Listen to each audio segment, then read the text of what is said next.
is the payoff. Oh!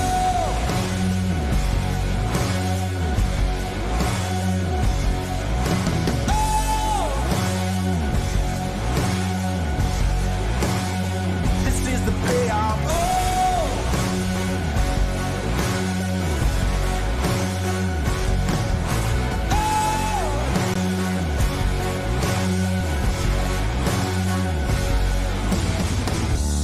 I won't let anyone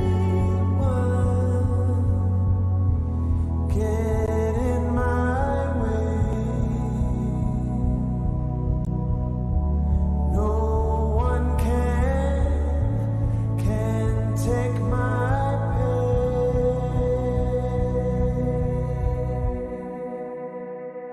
The payoff.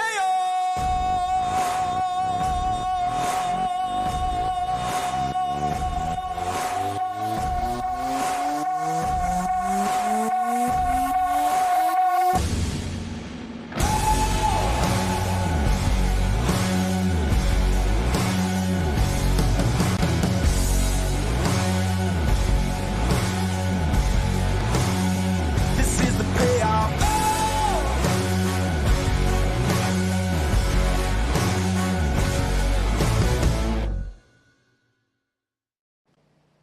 Hello, good morning, and welcome to day 3 of action here at the Lakes of Casting Stone, the home of the Predator Bay Water Ski Club and the 2025 IWWF U21 World Water Ski Championships. My name is Tony Lightfoot. We're taking a beautiful shot of this lake facility as we're flying in from outside Calgary in Alberta in Canada, and wonderful facility. We had the pleasure of broadcasting last year's Junior World Championships, and now this time around it's the turn of the U21 skiers to shine here at this two-lake facility that are located in Foothills County, just outside of the vibrant city of Calgary in Alberta, Canada. And if there is a place elsewhere in the world that has better conditions, I don't know where it is. And we've got a great schedule of events taking place. We got the women's jump series 2 and 1, and we'll continue on with the men's jump with a series 2 and 1, and that will represent the full extent of our elimination events before we go into the women's strict final and the men's strict final. Top 12 skiers in the elimination round series in each event make their way through to the finals. And as we get a few of our boats ready to go, I'm Tony Lightfoot, and glad to have the pleasure of your company. We've had a cracking first 2 days of a competition, and we're going to show you one or two highlights coming up. And this is a chance for me to kind of pick my paths. So the first performance that I want to highlight, let's try Christiana de Osma. We're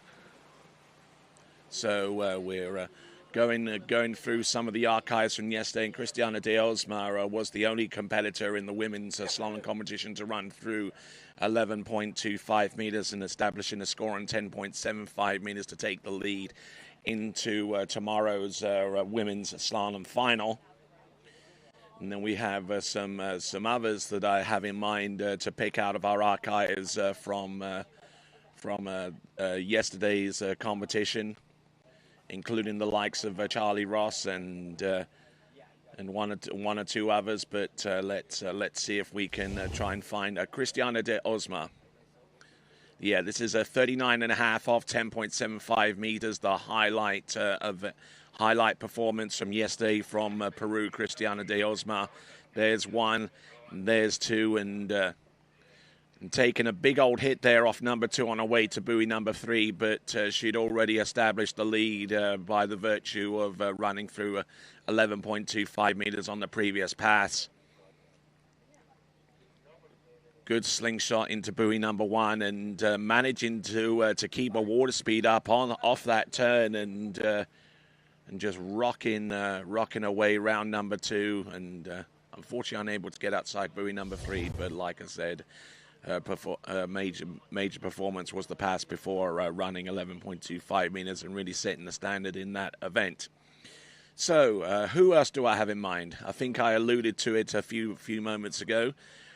Charlie Ross, the top skier going into the men's slalom final. He managed to make it through this pass of 39.5 off 10.75 meters.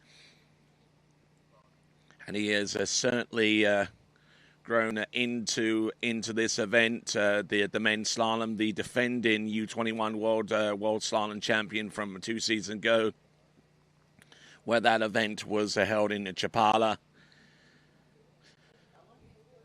And just look at this, skiing on a ski that he's had a hand in so far as the design is concerned.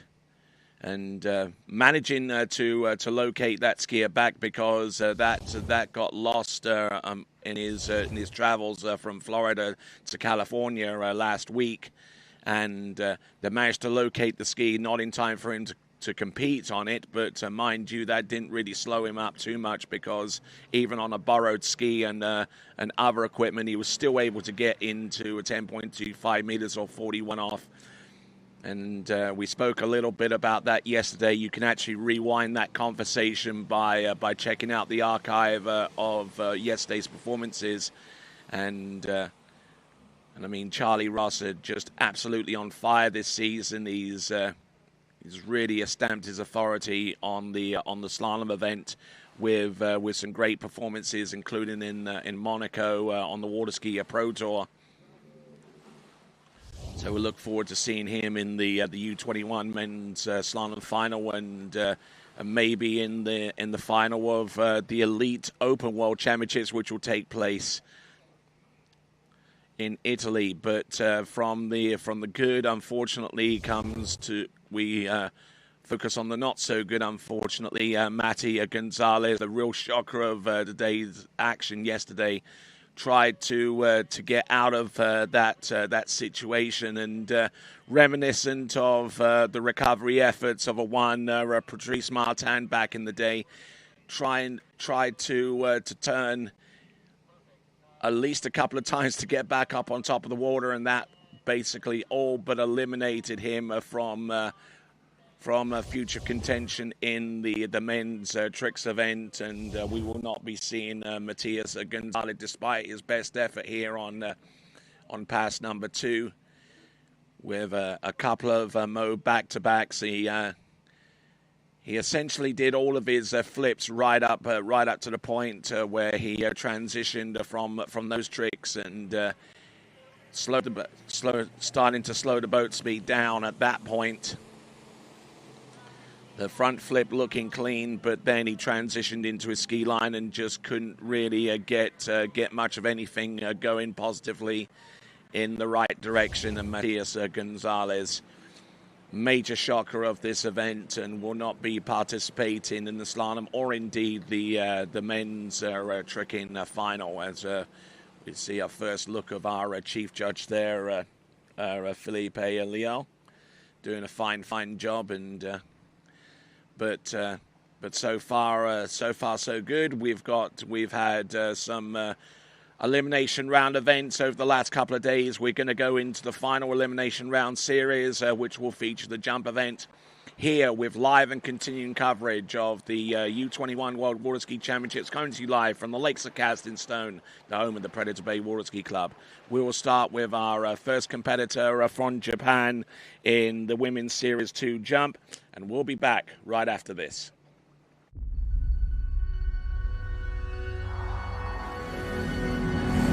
Turn it up, now turn it out. We go from here to town.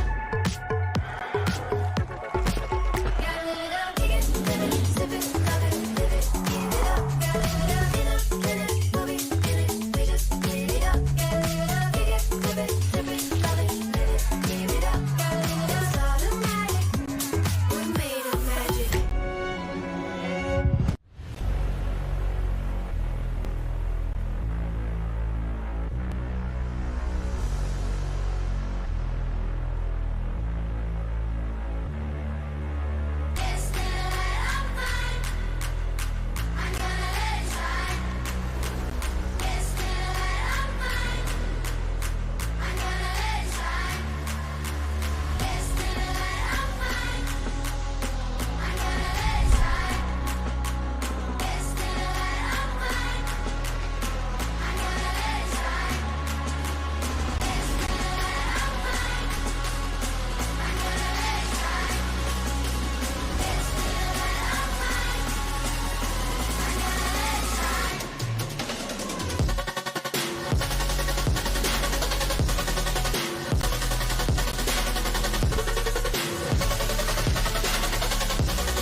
right then, welcome back, and we see the first look at our Nautic towboat this morning that will be pulling the jump event.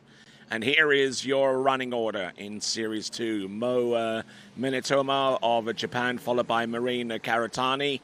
Those will be our lead-off skiers in this event for this morning.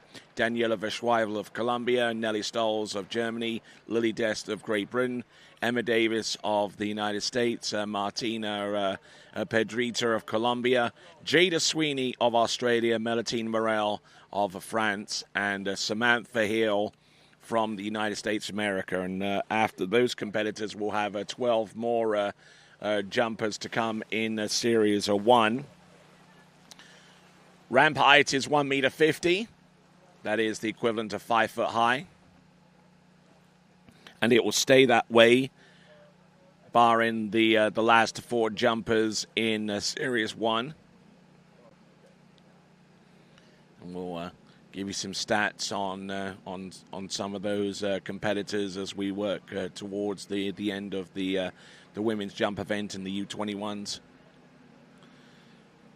And looks like our first competitor getting into a little bit of a pickle here with the rope, and hopefully that doesn't last too much longer. I think she's actually wrapped the rope around the bottom of her jump ski, and it's kind of preventing her from taking to the water quite yet. A little bit of confusion. Here we go. Here we go. Looks like she's got primarily polypropylene line with a little bit of spectra attached to the end of it where a handle is. So this is Mo Minotoma of Japan. The sun continuing to rise here in Alberta, not too far away from the beautiful city of Calgary, which has been no stranger to hosting major sporting events such as this. You can look all the way back to the 1988 Winter Olympic Games, the 15th Winter Olympic Games, and a couple of major incidents that have been immortalized in the film Eddie the Eagle Edwards. Britain's first and, to the best of my knowledge, the only snow ski jumper to compete in the Winter Olympic Games way back there in 1988, and obviously the Jamaican bobsled team whose exploits were immortalized in film, the Disney film Cool Runnings, and cementing their legend for all eternity, and becoming a testament to the spirit of determination and cross-cultural unity, leaving a lasting legacy that resonates with Calgarians and visitors alike. Here we go. We've got Mo Minotoma. First jump, getting pushed in on jump number 1. Does she land? Oh, no, she trips over the left ski. So she's got a couple of jumps remaining, and it looks like we're going to have to spend a little bit of time getting that jump ski back on her foot. And she doesn't look all that healthy at this time, but turning into slack there off the turn and flattening off, realizing that she's going to hit the ramp relatively early. And just sitting back, crushing, taking the impact of the jump. And unfortunately, tripping over that left ski and causing her to flip over her skis into the landing phase. So Mo Minotoma of Japan. Yeah, having trouble with the landing. Ooh, the nasty looking landing there. If we took a look again at the instant replay. But in the meantime, just so you know, this competition is pulled by the Nautic Towboat, and you can discover the 2026 Nautic lineup via the all-new immersive website experience at nautic.com, delivering bold innovation, refined luxury, and an elevated user experience both on the water and online. Featuring Nautic's industry-leading enhancements for 2026 with bold visuals, dynamic storytelling, and streamlined navigation, this intuitive digital experience brings the 2026 Nautique lineup to life like never before. Explore the complete 2026 Nautique model year lineup and experience the future of water sports in the newly designed Nautique.com.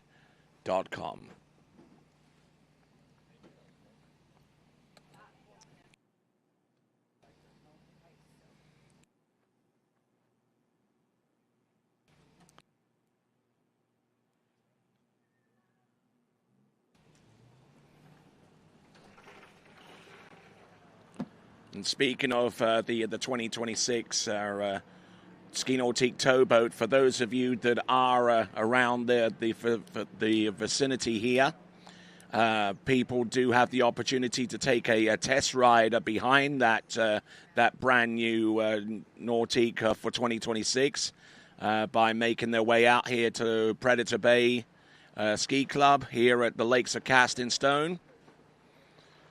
All of those demo sets take place on the Lake 2 Back Lake, which was constructed and completed by the year 2006, and is that 2026 available for those of you that want to take a test ride behind that brand spanking new towboat. We've got the 2025 version of the Ski Nautique in play here for our competitive action here at the U21 World Water Ski Championships. Mo Minotoma of Japan coming in jump number 2. A little bit back on the skis and should have an easier time riding that jump out, so she does have a score.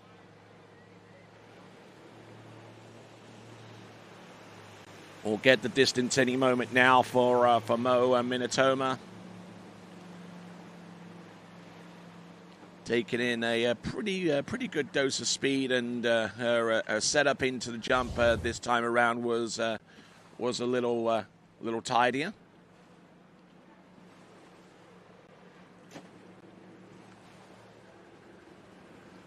.9 meters or 75 feet. 22.9 or 75 feet.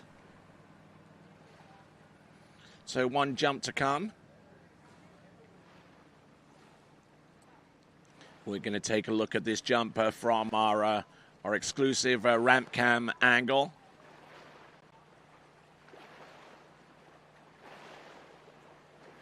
See if she can try and let. Oh, and that left ski again was a little bit out in the breeze.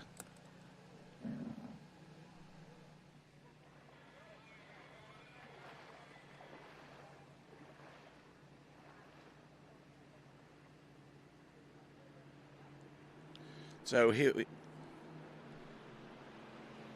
Mo Minotoma coming in on jump number 3. Letting the boat carrier into, and out the back here, and unfortunately falling on 2 out of her 3 jumps. So that will conclude her set. Hopefully she's okay. Struggling a little bit in the water, which might suggest otherwise.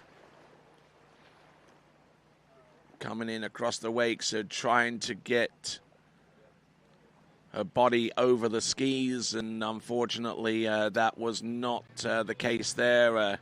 She signals almost immediately that she's okay upon hitting the water. But she's swimming into the shore, having landed just 1 jump, and she was going out the back almost as soon as she left the top lip of the ramp. So 22.9 meters, our lead skier after one competitor. That is Mo Minotoma. We now go to Japan for our second competitor, and it will be Marine Kurotami.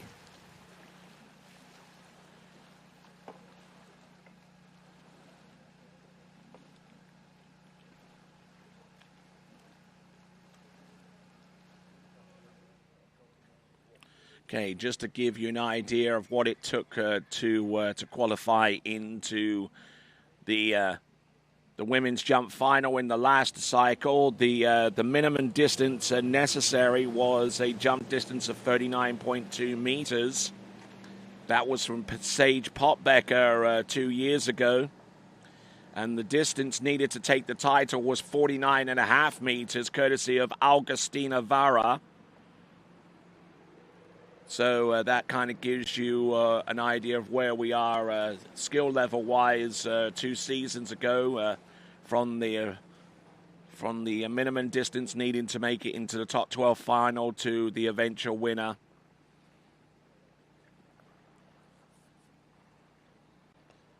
And of course, once we do get all of the jumps completed, we'll start to make some estimations in regards to the overall competition as well.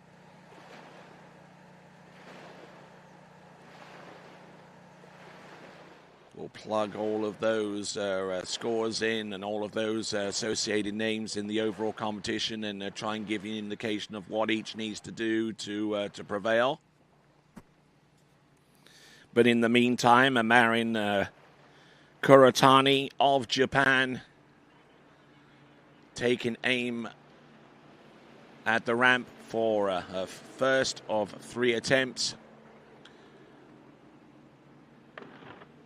Taking what is a glorified single cut into the bottom of the jump there. A little bit of speed coming in, and certainly has a lot better handle on the landing compared to compatriot Mo Minotoma.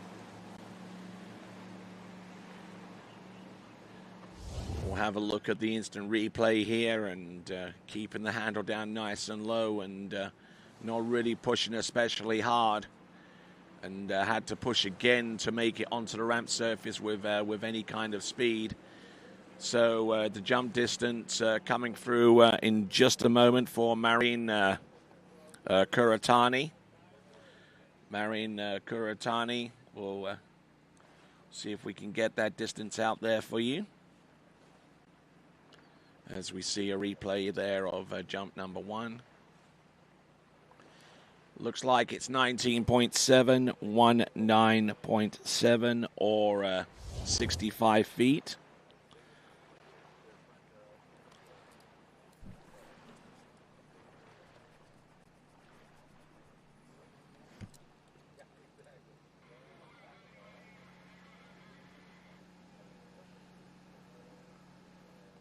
So at the early stage of this jump event, we just saw a quick shot there of Daniela Verschweivel, who is our lead skier in the women's tricks event with 81.10.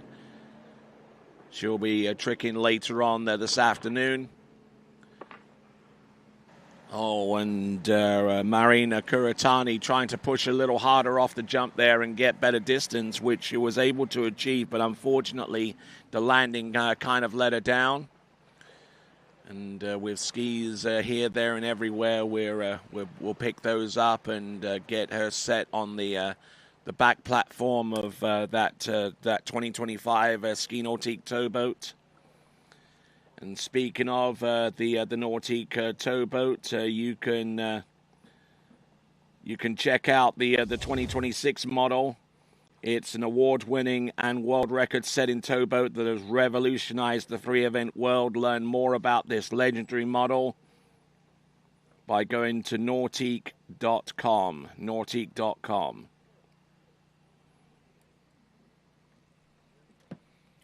So there we go, 19.7 on jump number 1, a fall on jump number 2. She has one last jump at her disposal.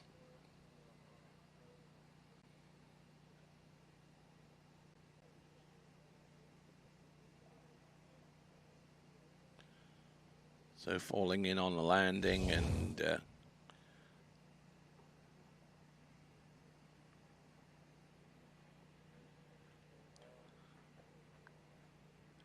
so Marin Kuratani currently in second spot right now behind Mo Minotoma, the first two competitors coming to us from Japan. We'll see how things shape up going forwards as we see Daniela Verschweivel getting set for her three attempts at that 5-foot-high ramp. Daniela Verschweivel, at least so far, based upon her tricking performance and a slalom performance, may well be one of our contenders in the overall competition as well. We'll get more details with that as the scores come in.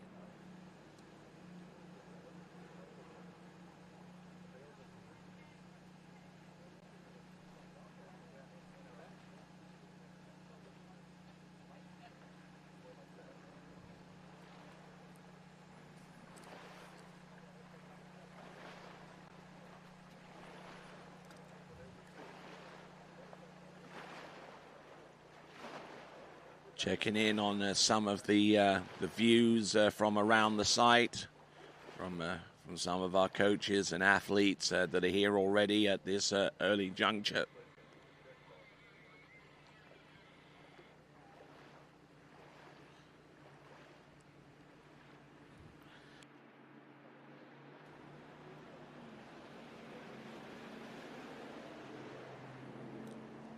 All right, here we go. This is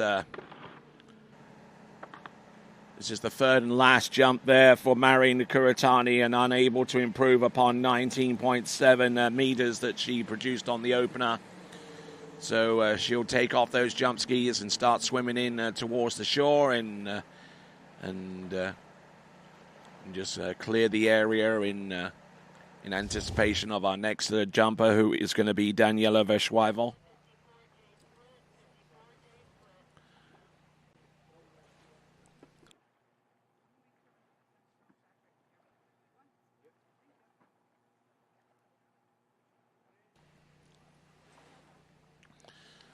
So 3 jumps attempted, one of them successfully landed for Marina Kuratani. So now we're on to skier number 3, Daniela Verschweivel, about to take to the water.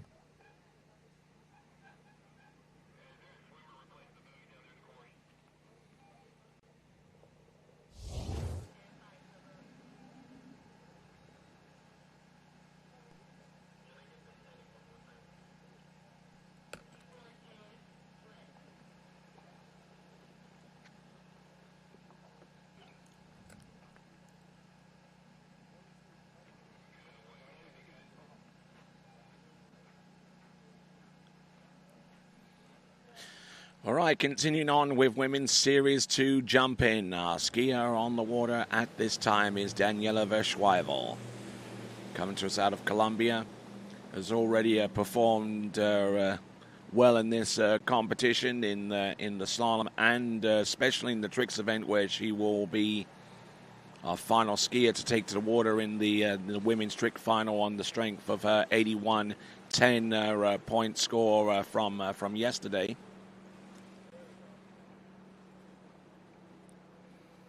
We'll see if she can hang on to that lead all the way through to the championship.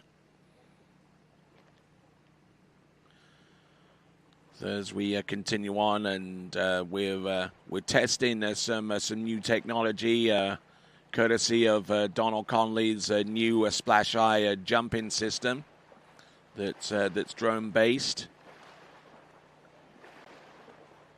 and certainly a viable option for sites that don't quite have the facilities to have a 3-point camera operation. But it'd be intriguing to see that system work fully. Here we go. This is Daniela Verschweivel. And I think that she may have just taken the lead with that opening jump. The lead currently stands with Mo Minotoma of Japan.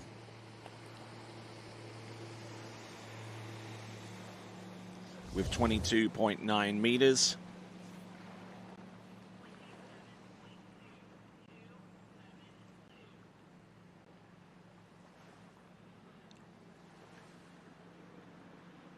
So looking good for the most part. We'll get the jump distance, and it is 27.2.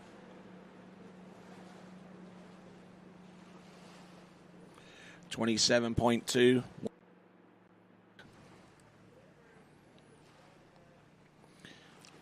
89 feet or 27.2 meters, and I'm sure that Daniela got some advice along the shoreline from the Colombian coach Santiago Correa. So we see a little bit of activity on the dockside, and Nelly Scholes from Germany will be next up.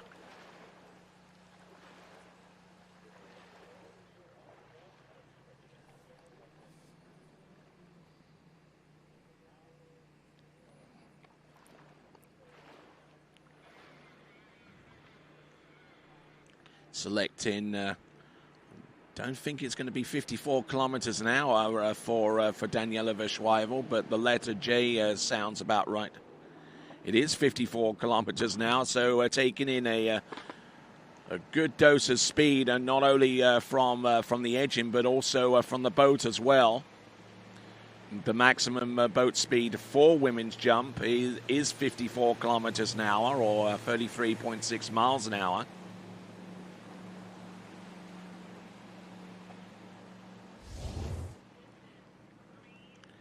Probably a good portion of the reason why she was able to jump almost towards the cusp of being over 30 meters. And speaking of 30 meters, 30.1 meters or 99 feet. So some viable activity on the jumping ramp in this early stage of the competition. Our third competitor out, Daniela Verschweifel.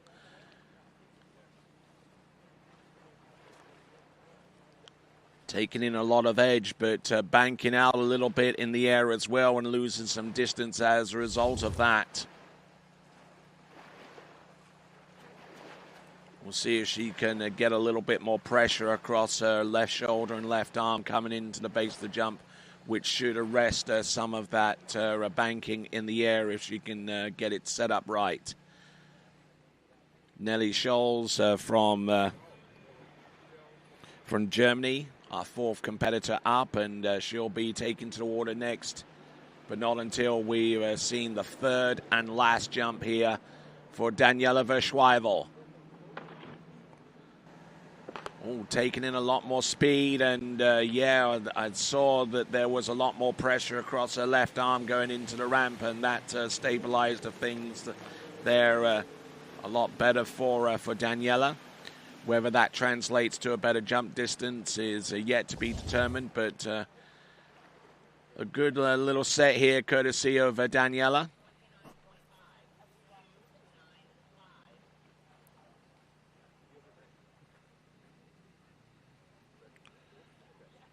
Yeah, 29.5 meters, 29.5, the equivalent of 97 feet. But her best jump distance is 30.1 or 99 feet. So setting the lead, setting the bar, going forwards.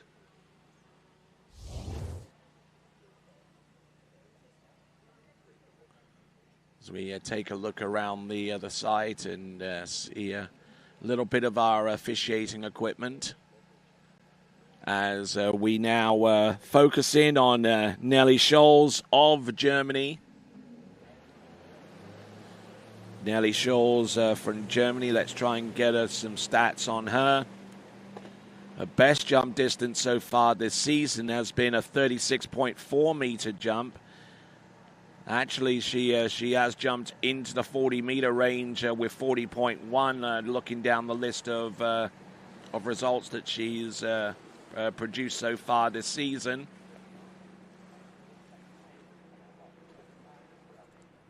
Looking around the site and looking at some of the information that the skiers are presented with, including the ramp height ratio, making sure that everything is right, and intolerance and all of that good stuff.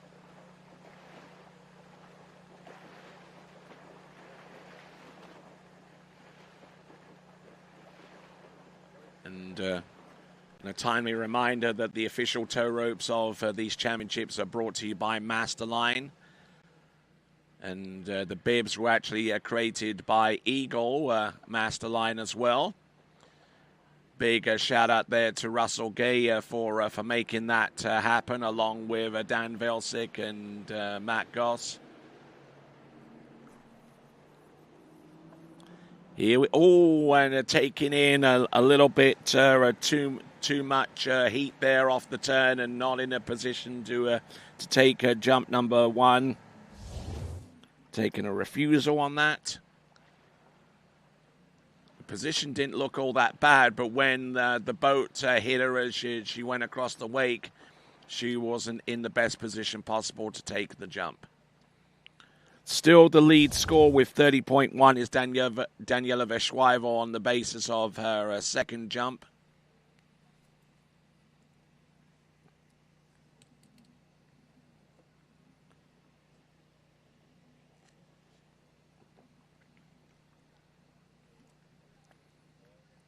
Taking a look at some of our jumpers who are in the process of getting ready to hit that ramp.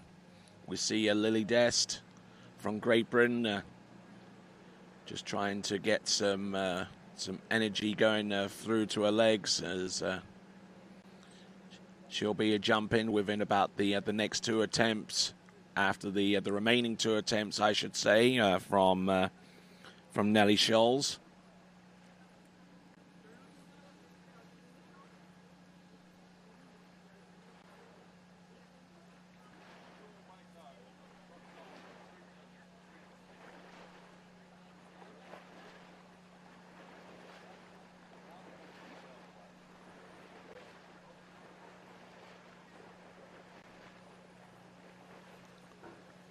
So as we check in with what's going on the starting dock, let's bring in Nellie Scholes on jump number 2.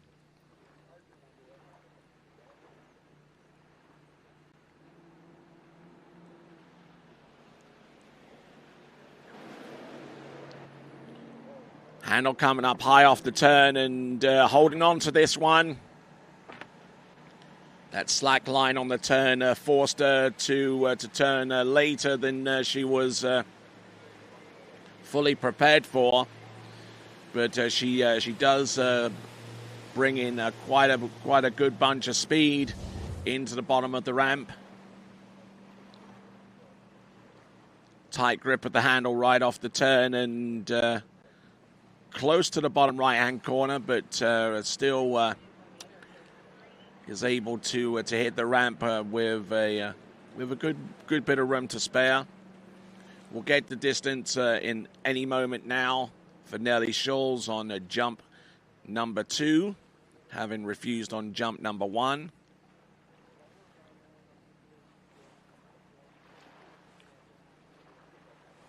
She might well have taken the lead with that jump, and indeed she does. 36 meters exactly, or 118 feet, 118 for Nellie Scholes.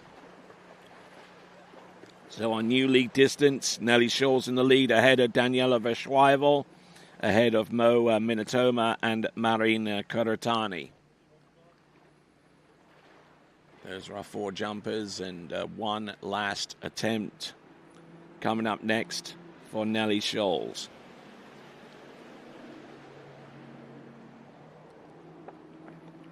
Taking in a lot more heat, and she was a little earlier before she hit the ramp there, giving herself a little bit more room to play with. She skis into the dock, and she's jumped the lead score, which is 36 meters, but she has been over 40 meters on a previous occasion earlier on in the season in San Gervasio in Italy. And that last jump was further. That's the furthest of the 3. 38.5126 feet, 126 feet, or 38.5 meters. Good position off the second wake there, and coming into the jump a little bit earlier, but took full advantage of it. Jumped to 38.5 meters. One of her better jumps of the season. Not quite her best, mind you, but it's certainly one of her better jumps whenever you factor in the tournaments that she's competed in this season, like the German Nationals and so on and so forth. There we see Santiago Correa around about the dock area, and on the water is Lily Dest from Great Britain.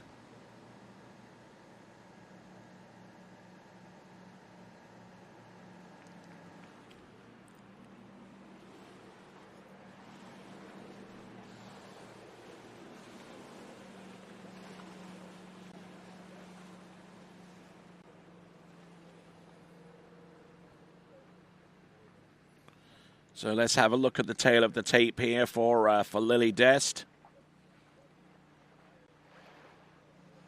Opened up her season with a jump of 29.8 and has improved towards 33 meters.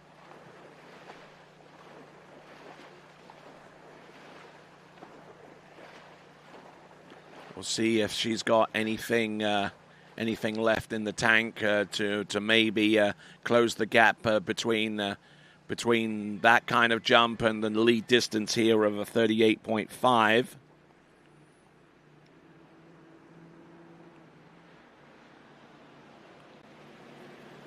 Keeping the line tight into the turn. Trying to keep things a little bit high off the second wake into the jump. And getting some decent lift there off jump number 1.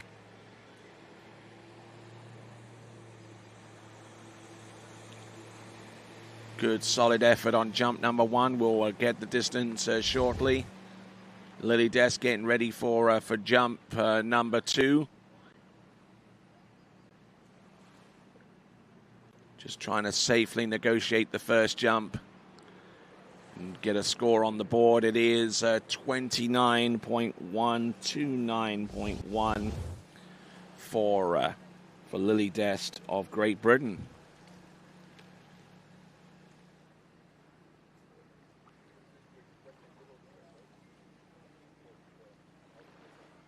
Beautiful conditions here. A few clouds in the sky, which may be a cause for concern a little bit later on in this event, but hopefully the rain will hold off.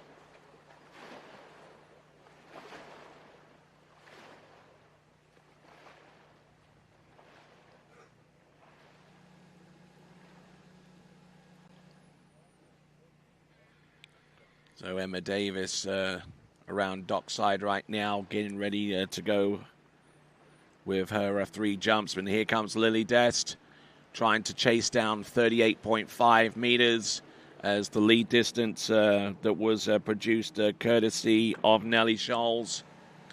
And she's closing the gap, that much I can tell.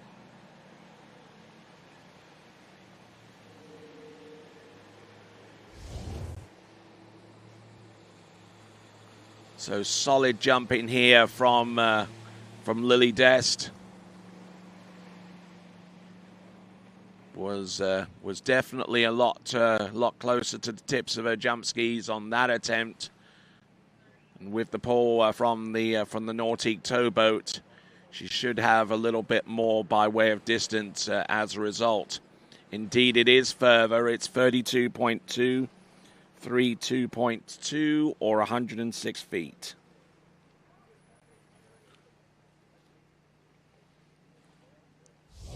So 32.2 isn't that far behind what she's been able to jump so far this season in the low 30s.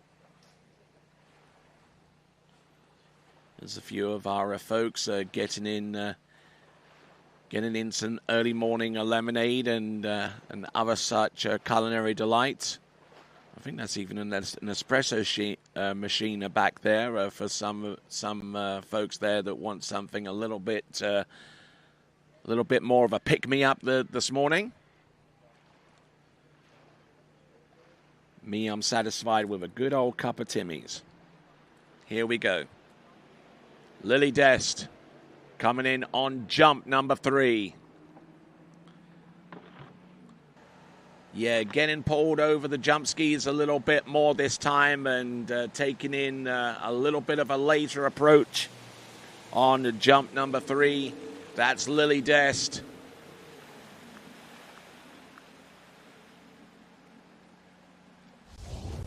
A decent effort there all the way through. Consistently better with each jump. 32.2 on jump number 2. I suspect this one is going to be around about the same range. And actually, it's further. It's 34.4 meters, or 113. 113 feet, or 34.4 meters. For Lily Dest, that's probably her best jump of the season. Indeed, it is. It's her best jump of the season by a good 1.5 meters on top of what she's produced previously. So well done to her. Might even be a personal best, who knows? So that was Lily Dest. Next competitor up, representing the United States, it's going to be Emma Davis.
So Emma Davis out on the water, getting ready for the 3 jumps that she has at her disposal.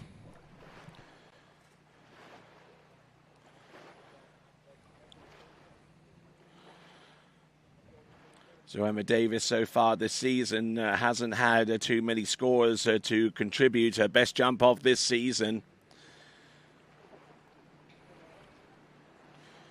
from the one performance that she's had is 27.7 meters.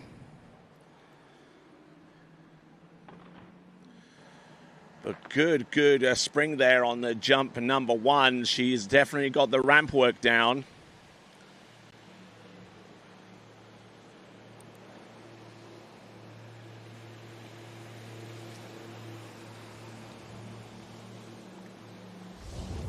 So 27.7 meters, her best jump coming into this event, although I suspect that she may have jumped a little bit more. And 27.9 meters. So she opens up well with a 92-footer. And I'm sure that the Davis family, their large skiing family involved in the tournament water skiing, are watching right now. And if you've got a watch party going on, why not scan that QR code and upload your photo showing us that you're watching us here at the U21 World Water Ski Championships. Also, you can go to waterskibroadcasting.com/watch party, or go to the main site itself, and you'll be able to navigate from the menu at the top edge of the page. 0 off, letter L, selecting the boat path for split, taking a 3/4 cut here. Oh, didn't like the look of that jump. Arrived in at a little too early. So we see Jack Decker watching in on the coverage here. But once again, I do remind people that if you're watching from inside a vehicle, please do so responsibly.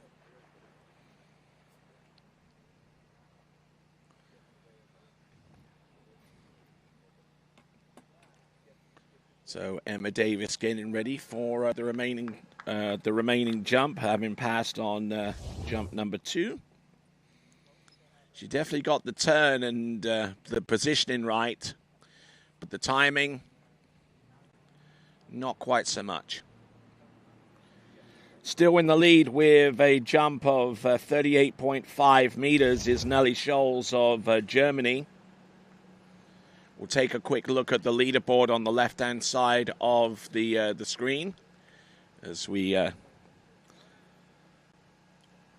see one of our next jumpers about to take to the water.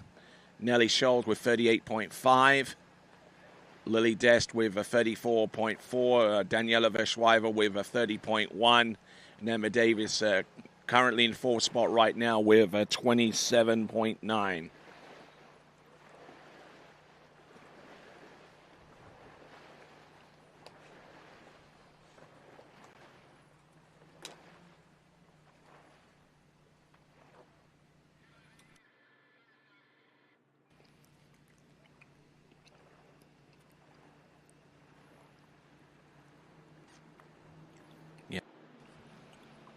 Here we go, Emma Davis, third and last attempt. Is wider up on the boat, now taking in a bunch more speed here. Was very close to the bottom right-hand corner.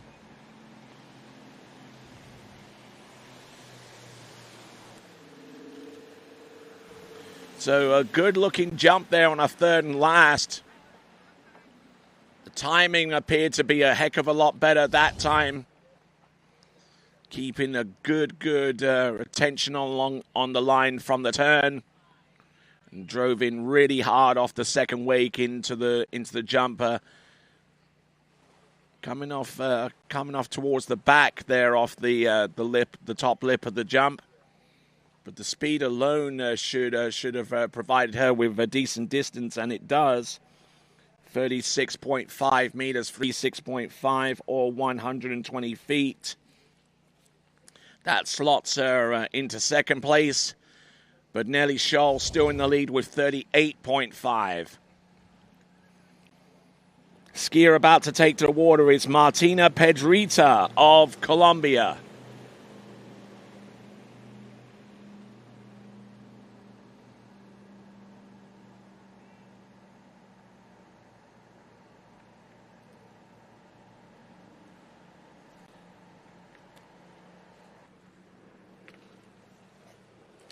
So for those of you that are wondering what the site records are here at this facility in the jump event, in the men's jump, this was set in 2014, a 232-foot jump from Freddie Krueger, equivalent to 70.9 meters.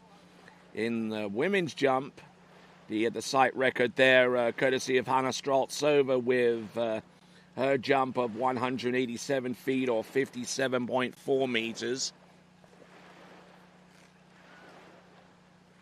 We'll see if those records would be in danger of being eclipsed with the talent that we have on offer here. Let's see what we've got coming in. Martina Pedrita. Selecting letter L at max speed. Here she comes. Oh, close to the bottom right-hand corner there as well. Martina Pedrita looking to try and take the lead, and looks like James Seamers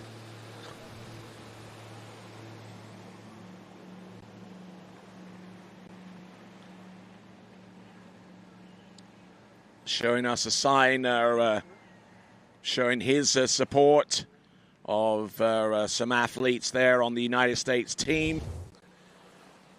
So well done to you there, James Seamers, as we see Martina Pedrita losing a little bit of position into the bottom right-hand corner, and just about managed to keep that together. 30.7 meters or 101 feet.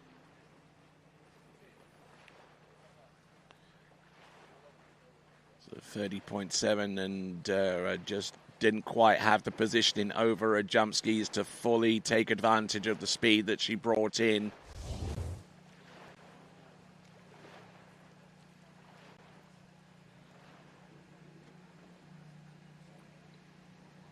Still some activity around the starting dock where we see Jada Sweeney from Australia getting ready to go. Martina Pedrita with 30.7 meters, putting her in the top 4 at this time, but she needs more. Yes, definitely better positioning over her jump skis this time around. The edge looked good. It was a far safer jump. She hit the jump closer towards the middle.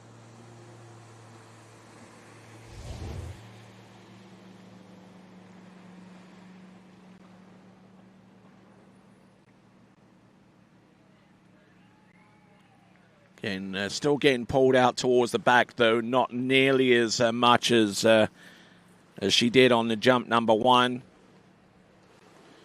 Martina Pedrita, 30.4.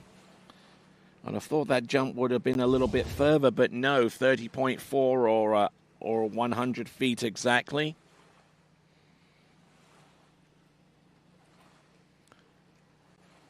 So we see our first indication of Marie-Lou Duverger. She's going to be about a third the way down the list in Women's Series 1 jump, which will be our next event after the conclusion of this series of jumps.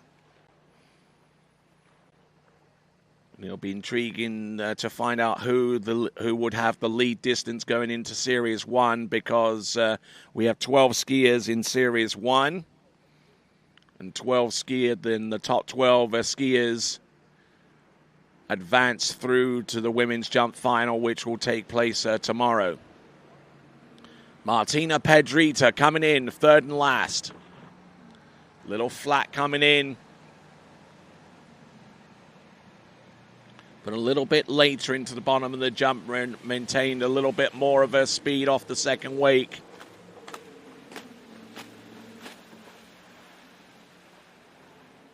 Skiing into the dockside area, and job done there for her. All 3 jumps attempted, all 3 jumps landed.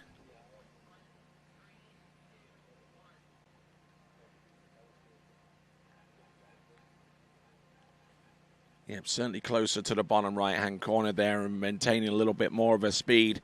And it's going to be 32.1, 32.1. It is her best jump, but not anywhere close to the current lead of 38.5 meters, courtesy of Nelly Scholes. We'll have a quick look at that leaderboard in just a moment and confirm where Martina Pedrita stands in relation to every other jumper. Martina Pedrita currently in the 4th spot right now. In the meantime, skier on the water from Australia, it is Jada Sweeney. Victoria Green, thanks a lot for your photo. And there's Jeremy Scholl, one of the best in the business with the tower cam.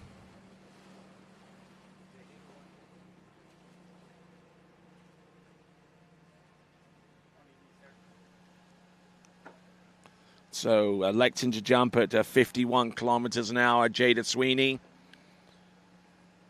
who's spent quite a bit of time here in North America, specifically the United States. He's been working hard on her jumping capability over at Bennett's Water Ski School, with the under the tutelage of a one Jay Bennett, who I'm sure is watching from that facility in Zachary, Louisiana. We'll see what she has in store. Jada Sweeney taking a sprightly approach into the 3/4 cut. Nice speed, good drive off the top of the jump, and electing to go with 51 kilometers an hour as the boat speed just a skosh over 32 mile an hour.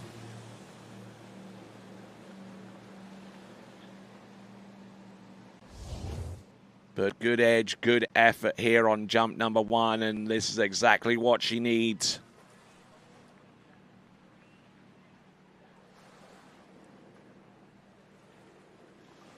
And it's going to be 36.7 meters, 36.7 or 120 feet. 36.7 meters. Now, how does that compare to some of what she's produced before? I think that's actually going to be a personal best based upon the scores that I've seen produced earlier on in the season. So 36.7, it's a good opening jump, and we'll see if she can chase down the lead jump of 35.5 meters. The lead distance courtesy of Germany's Nelly Scholz.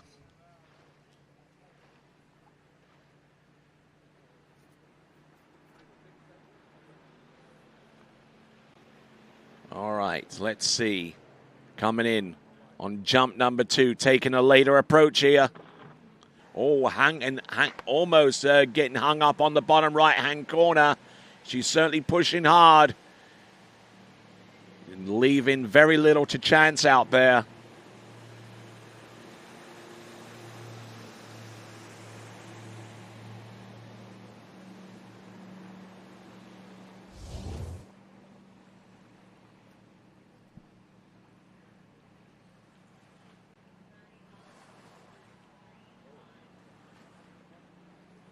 So looking at the jump distance coming through any moment now as we look at the instant replay. It is 35.1, losing a little bit of distance on jump number 2 compared to jump number 1. A whole 5 feet of a distance lost there. 115 feet on jump number 2, and looking and wondering what she needs to do to help her fortunes up a little bit higher.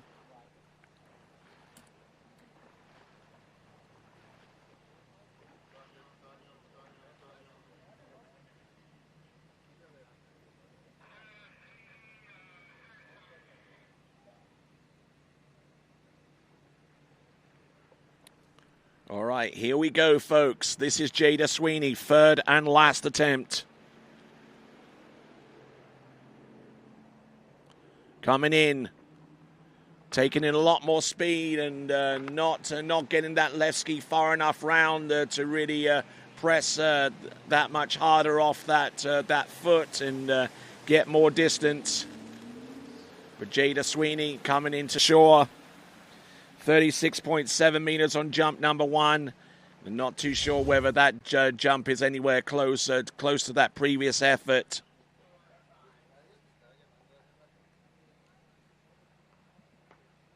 Yeah, leaving that right ski behind her off the top and going into a press quite early. It's going to be 34.5 meters, 34.5 or 115.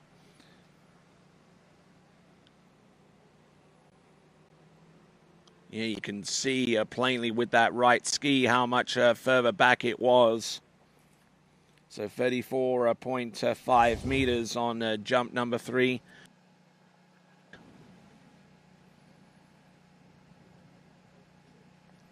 So 113 feet, 113. So her best jump was 36.5, and that currently slots her in second place behind Nelly Scholz, whose distance of 38.5 meters still holds the lead. In the meantime, Melitine Morel of France. Melitine Morel, who we've seen previously slalom over at the San Gervasio Pro-Am Junior Challenge, and prevailing there. Let's have a look at some of the other results that she has contributed to her season. In the Junior Europeans, jumped 34.7 in the final, having opened up with 31.8 earlier in the competition. In the French Nationals, jump in 34.5 and had a further jump distance of a 35.2. So it's around about the mid-30s, and looks like she's going to open up with a pretty bold approach. Full double cut here.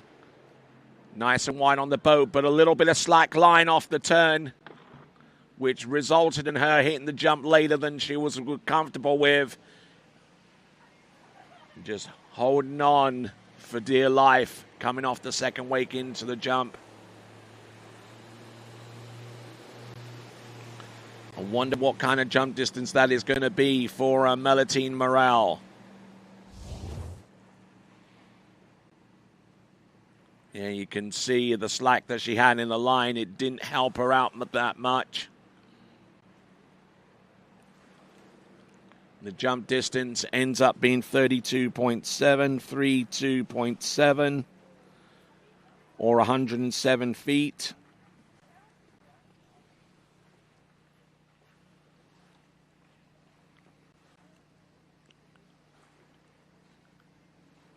Having to work hard off the second wake just to make it onto the jump, with that delayed turn in towards the base of the ramp. Still chasing down the lead score being 38.5 from Nelly Scholes. We wonder whether that jump of 38.5 meters is actually going to be enough to see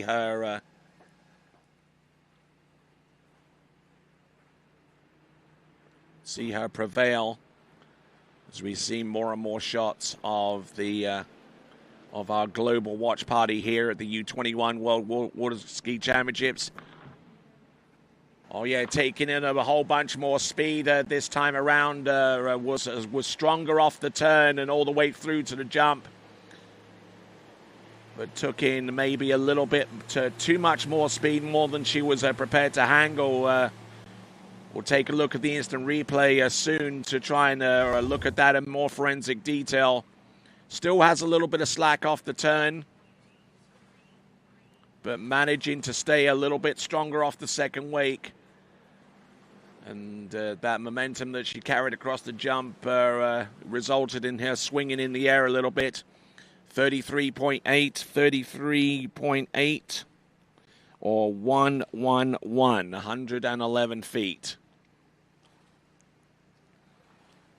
Certainly tried to get as much height as possible, but almost as soon as she came off the top of the jump, succumbing to the direction of the jump skis and forcing her on the back foot and off the line almost as soon as she left the ramp.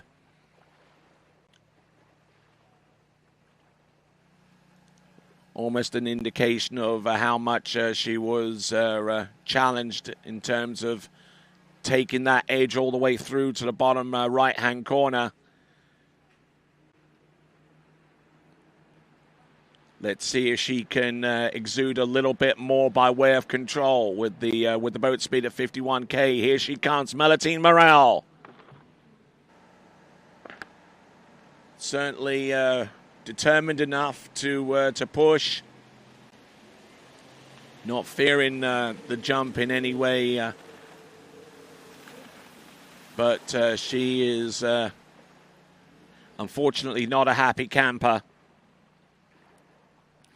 So Melitine Morel with a 33.8 meters on jump number 2. Her best jump so far. Will get the third and last in just a moment. I doubt whether it will be significantly further, if that. 32.5, 32.5, or 106. The worst jump out of the 3, so her best jump of 33.8 is the one that carries. We'll take a look at the leaderboard to see how that stacks up against our lead competitor, which is Nelly Scholes on 38.5.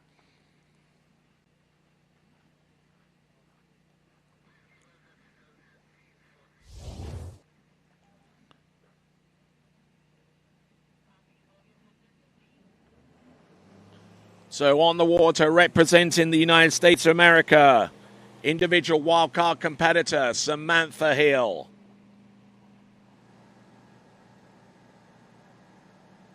So Samantha Hill, a member of the United States University water ski team that competed at the University Worlds in New Zealand earlier on in the season, jumped 34.7 meters in the jumping final, but needing something about 4 meters more than that just to hold the lead score after this series. As we see there, Sebastian Cohn and Matt Reaney. And Matt Reaney, quite a busy individual with his work with the Correct Craft 2026 ski nautique, and also the newly launched Vapor from Radar Skis. He's the head honcho there so far as design and development is concerned. Here comes Samantha Hill.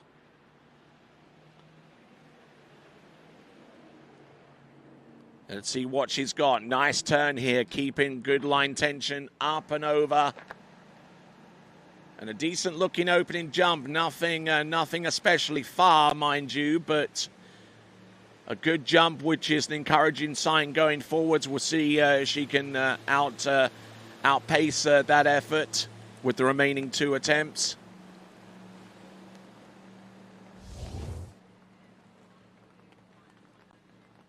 Looks like the rain is starting to come down a little bit here. But we'll still continue to run. The jump distance will be released in just a moment.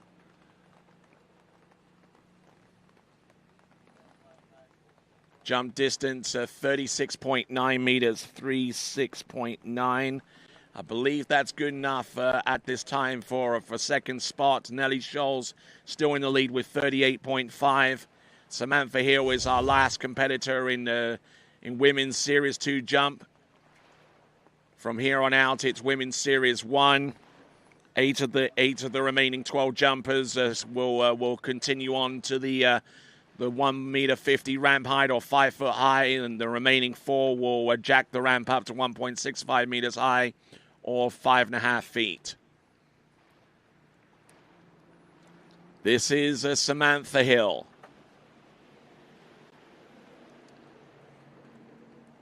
Oh, handle up high off the turn. This is treacherous. And just was barely able to make it onto the jump safely. Managed to get that jump off. It should be around about the same kind of distance.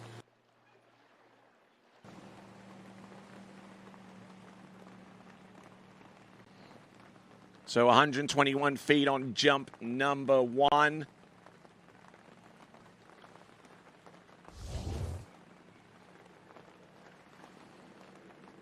We await the distance coming through.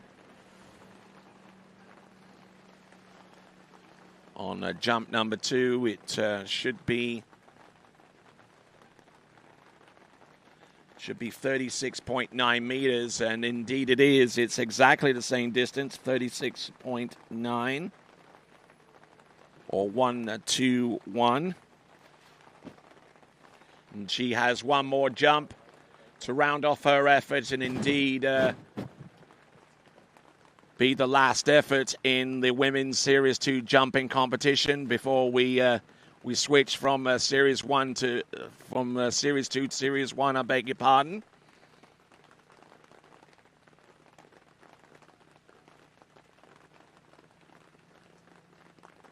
All right, here comes Samantha Hill, jump number 3. A little flat off the second wake, and still holding some decent direction across the jump.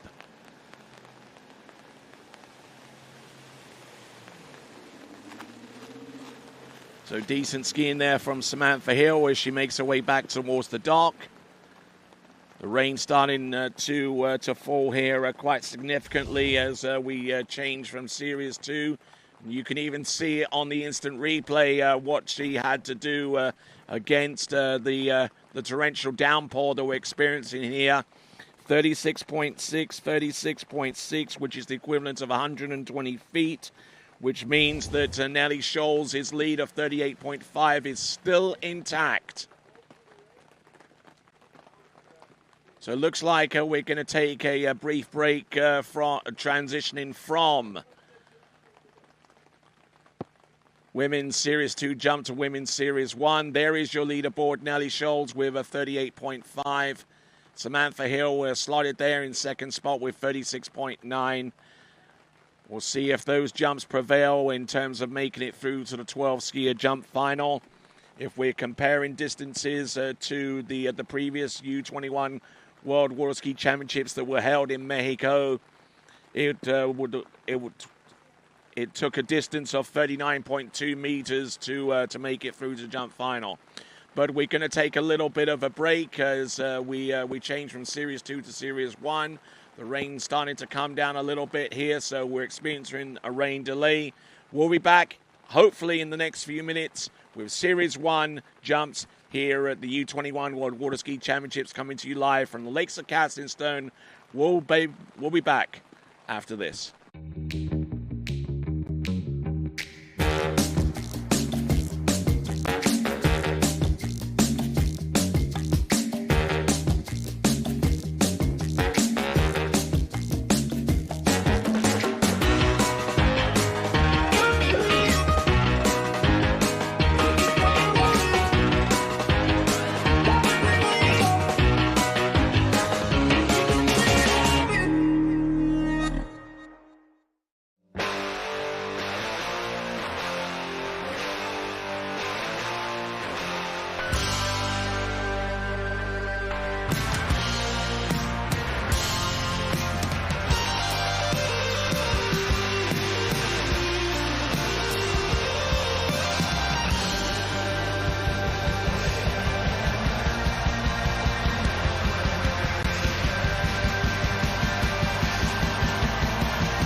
Morning, Ryan.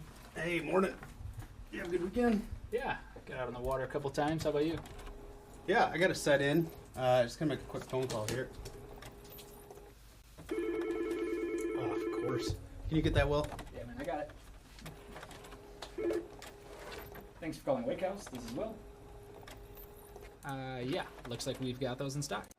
Get ready, set, go. It's that time. Everybody kick it and go.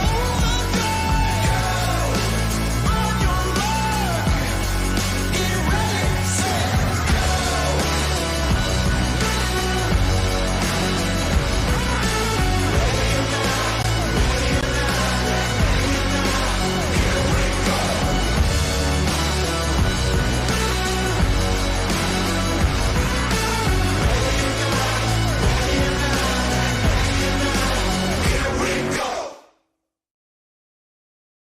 For skiers and water enthusiasts, Florida lakes are what dreams are made of.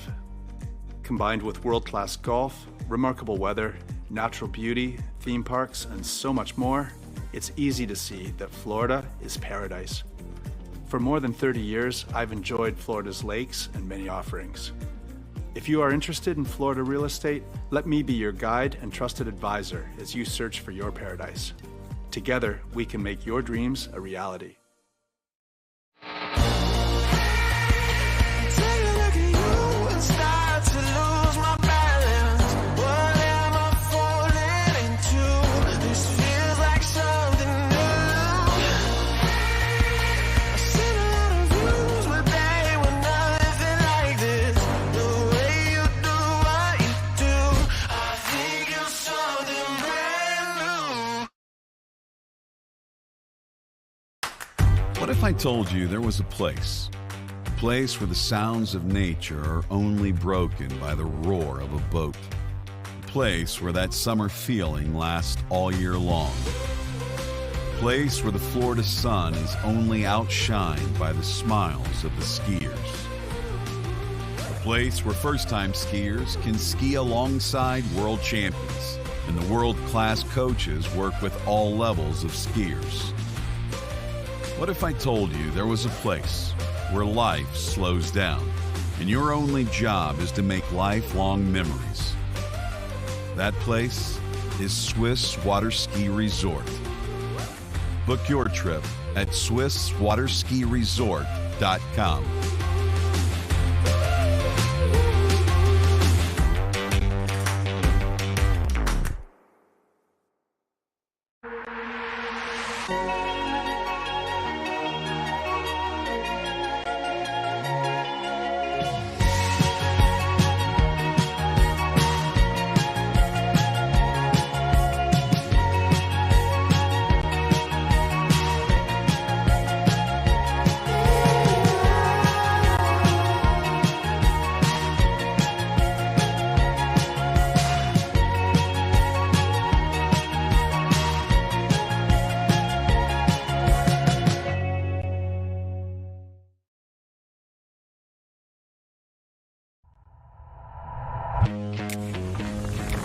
Come play with me. Come play with me.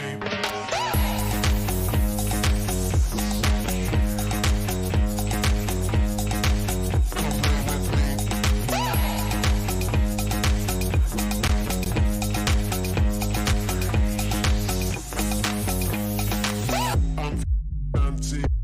I'm feeling free. I came to party. Come play with me. I'm feeling naughty. And talk is cheap. I came to party, so come play with me. Come play with me. Come play with me.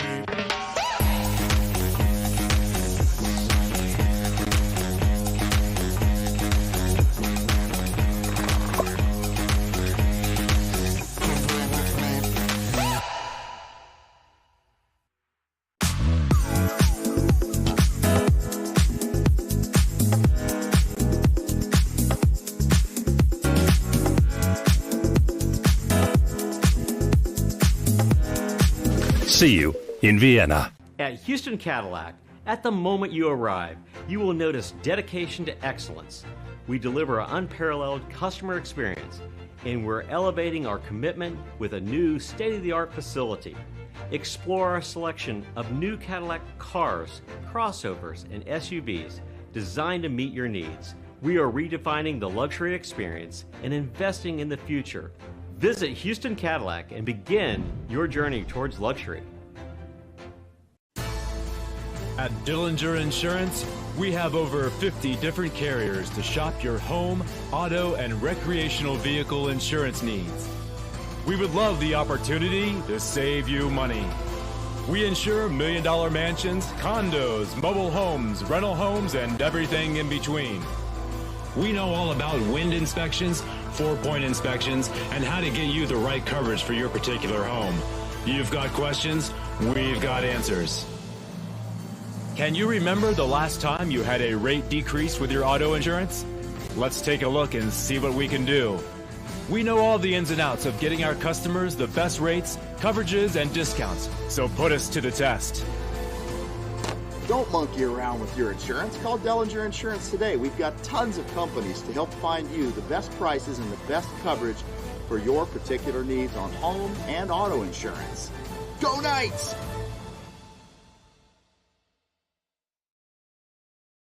My name is Thibaut Dalen and I'm the broker of Dalen Real Estate. And today I want to show you some of our special listings located in Florida's world famous water ski hotspots.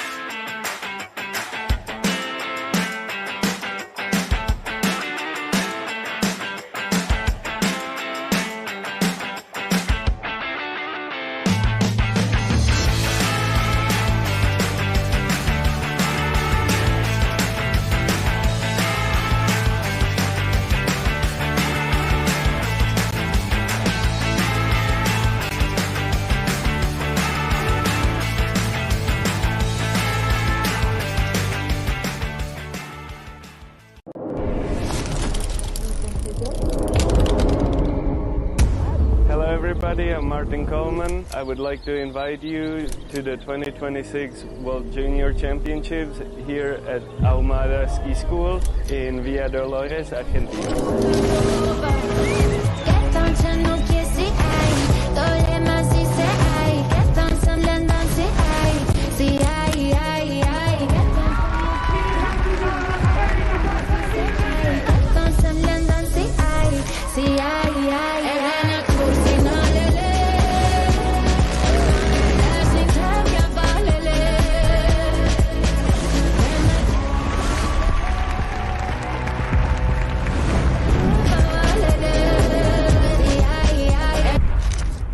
Sí, llevo 15 días acá y 16 asados.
When I left the dock, there was no doubt in my mind I was going to win.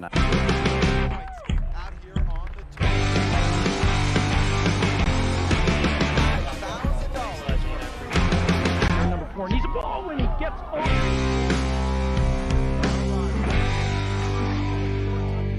Inside, flips around 2. Wade moves into the lead, and Wade Cobb gets a monstrous turn at 4 and hangs on around 6. First time today. Wade, you made it exciting once again.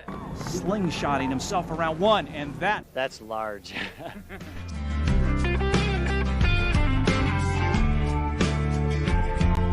here to put up in front. Wow, this is like my dream come true. Which one of the men is going to end up in this exact spot?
Hey, morning. You have a good weekend? Yeah, got out on the water a couple times. How about you? Yeah, I got to set in. Just gonna make a quick phone call here. Oh, of course. Can you get that, Will? Yeah, man, I got it. Thanks for calling Wake House. This is Will. Yeah, looks like we've got those in stock. Get ready, set, go. It's that time. Everybody kicking in the overdrive. On your mark. Get ready, set,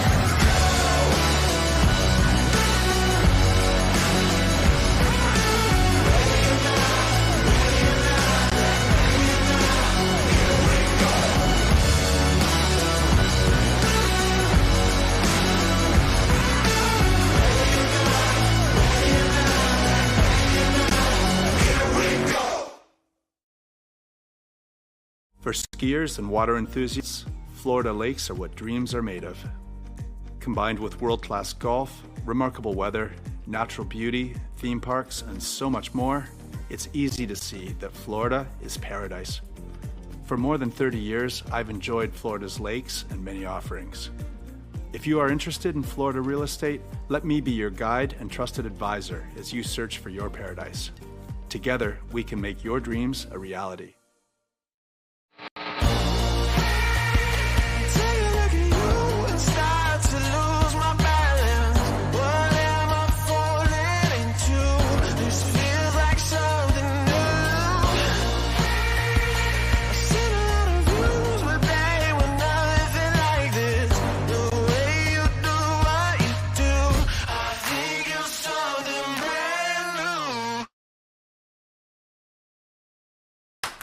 What if I told you there was a place where the sounds of nature are only broken by the roar of a boat? A place where that summer feeling lasts all year long. A place where the Florida sun is only outshined by the smiles of the skiers. A place where first-time skiers can ski alongside world champions, and the world-class coaches work with all levels of skiers. What if I told you there was a place where life slows down and your only job is to make lifelong memories? That place is Swiss Water Ski Resort. Book your trip at SwissWaterSkiResort.com.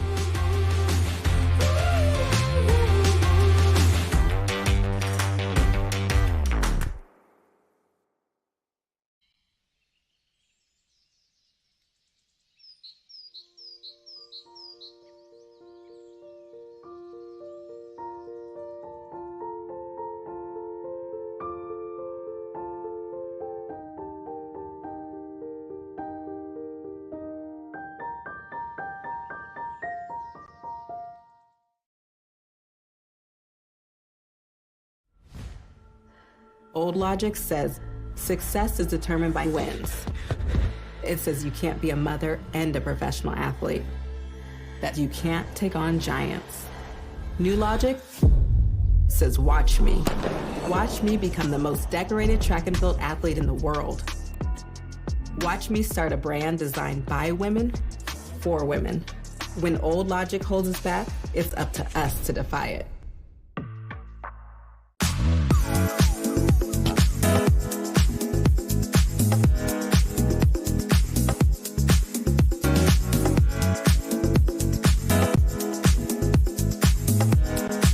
See you in Vienna. At Houston Cadillac, at the moment you arrive, you will notice dedication to excellence. We deliver an unparalleled customer experience, and we're elevating our commitment with a new state-of-the-art facility. Explore our selection of new Cadillac cars, crossovers, and SUVs designed to meet your needs. We are redefining the luxury experience and investing in the future. Visit Houston Cadillac and begin your journey towards luxury. At Dillinger Insurance, we have over 50 different carriers to shop your home, auto, and recreational vehicle insurance needs. We would love the opportunity to save you money. We insure $1 million mansions, condos, mobile homes, rental homes, and everything in between. We know all about wind inspections, 4-point inspections, and how to get you the right coverage for your particular home. You've got questions, we've got answers. Can you remember the last time you had a rate decrease with your auto insurance? Let's take a look and see what we can do. We know all the ins and outs of getting our customers the best rates, coverages, and discounts, so put us to the test. Don't monkey around with your insurance. Call Dellinger Insurance today. We've got tons of companies to help find you the best prices and the best coverage for your particular needs on home and auto insurance. Go Knights!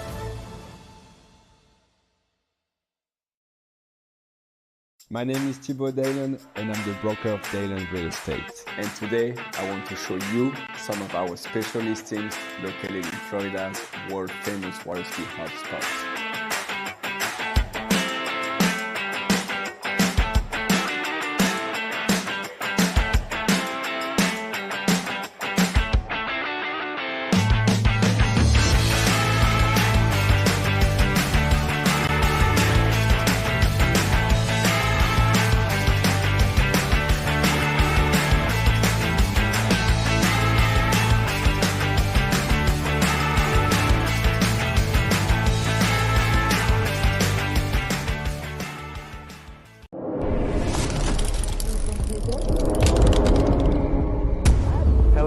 I'm Martin Coleman. I would like to invite you to the 2026 World Junior Championships here at Ahumada Ski School in Villa Dolores, Argentina.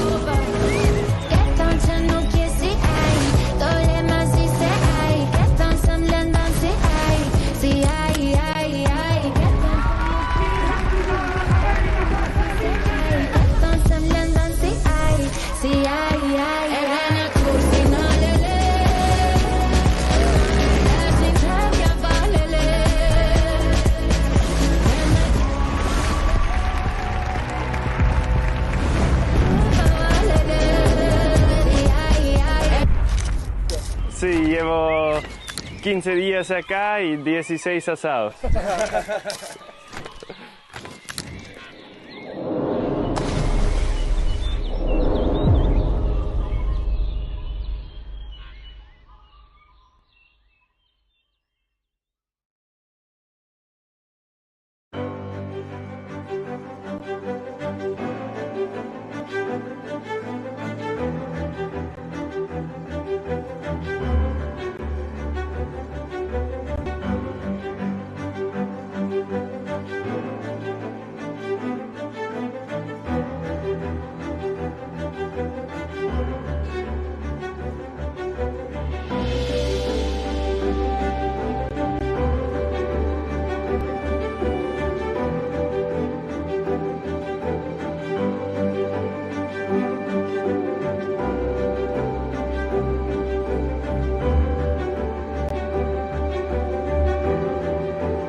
When I left the dock, there was no doubt in my mind I was going to win. Number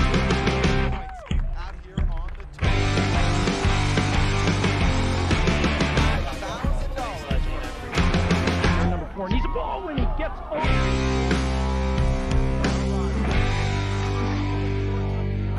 Side flips around 2, Wade losing the lead, and Wade Cobb gets a monstrous turn, and 4, and hangs on around 6.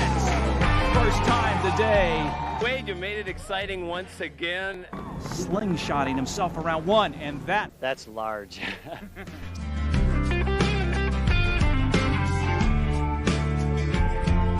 here to put up in front. Wow, this is like my dream come true. Which one of the men is going to end up in this exact spot?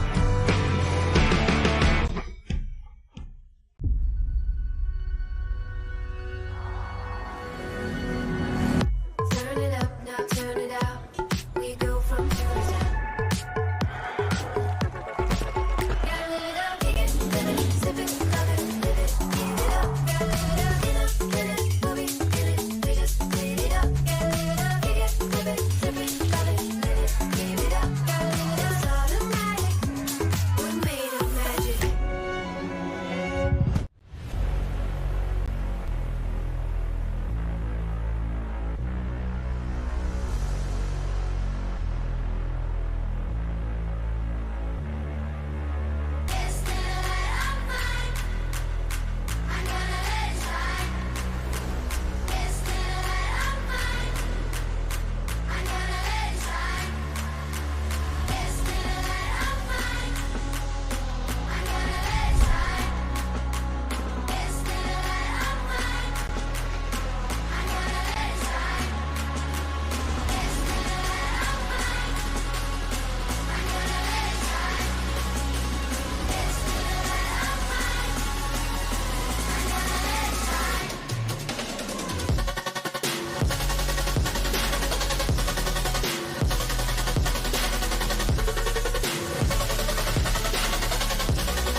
Thanks for calling Wake House. This is Brian. How can I help you?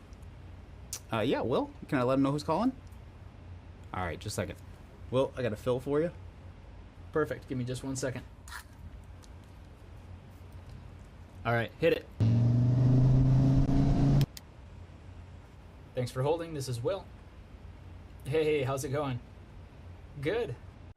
Get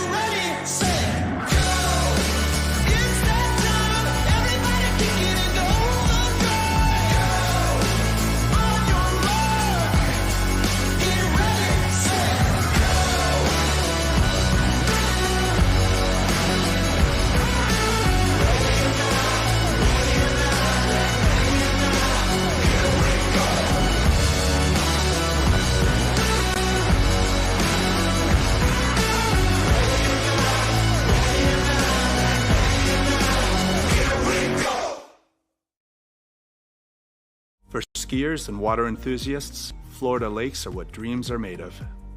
Combined with world-class golf, remarkable weather, natural beauty, theme parks, and so much more, it's easy to see that Florida is paradise. For more than 30 years, I've enjoyed Florida's lakes and many offerings. If you are interested in Florida real estate, let me be your guide and trusted advisor as you search for your paradise.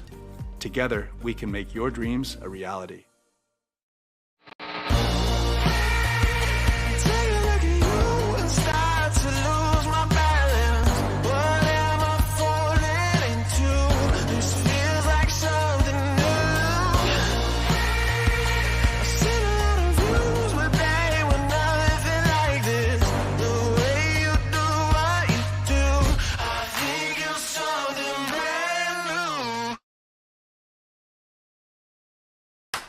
What if I told you there was a place where the sounds of nature are only broken by the roar of a boat? A place where that summer feeling lasts all year long.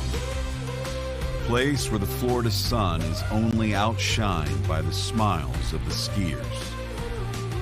A place where first-time skiers can ski alongside world champions, and the world-class coaches work with all levels of skiers. What if I told you there was a place where life slows down and your only job is to make lifelong memories? That place is Swiss Water Ski Resort. Book your trip at SwissWaterSkiResort.com.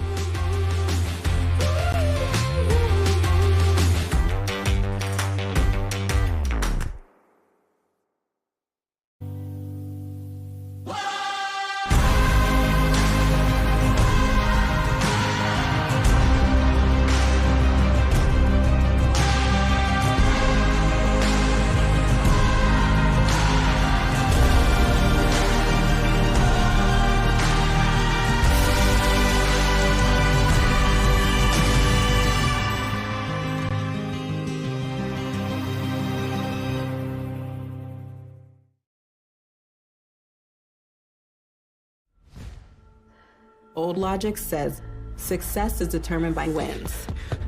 It says you can't be a mother and a professional athlete, that you can't take on giants.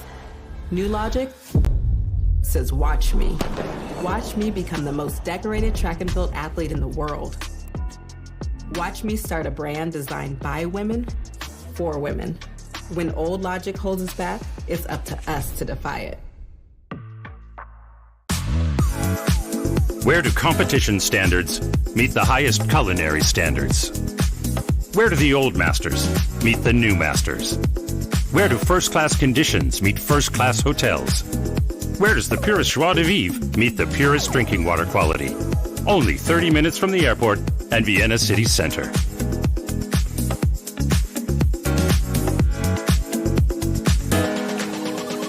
See you in Vienna.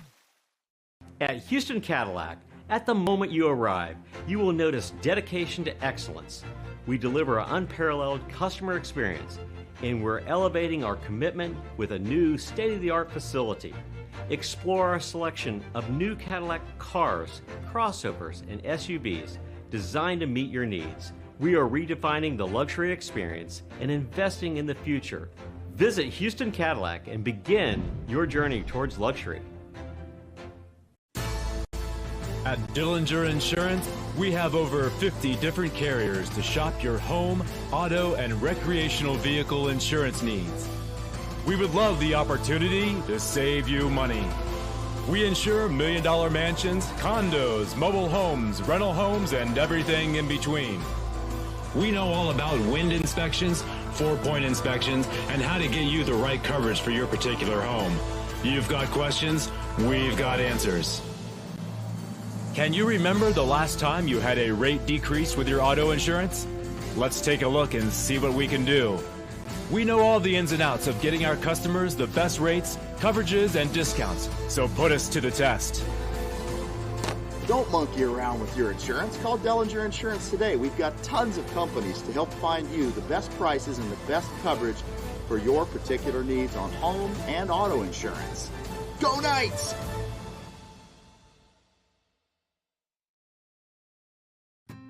As the broker of Dayland Real Estate and a professional water skier, I understand what clients are looking for in the dream water ski home. Our company is dedicated to helping you and your family invest in your future together in Florida. If it's time to move on to your next adventure, let us help you find the perfect match for your home. Our team offers service in English, French, Spanish, and German. Whenever you are ready, just give us a call. We will be suited up and ready to assist. Dayland Real Estate, where expertise meets passion.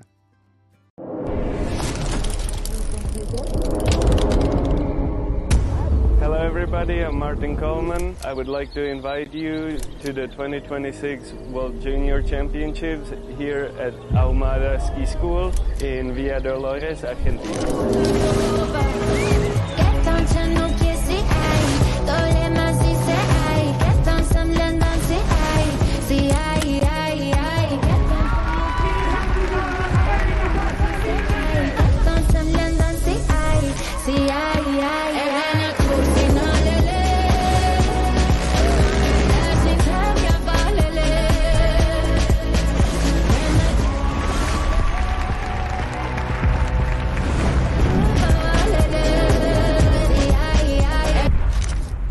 Sí, llevo 15 días acá y 16 asados.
When I left the dock, there was no doubt in my mind I was going to win.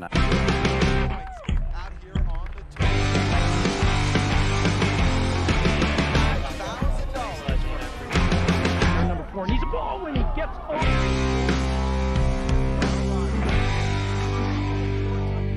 Inside, flips around 2, Wade moves into the lead, and Wade Cobb gets a monstrous turn at 4 and hangs on around 6. First time today. Wade, you made it exciting once again. Slingshotting himself around 1, and that's large.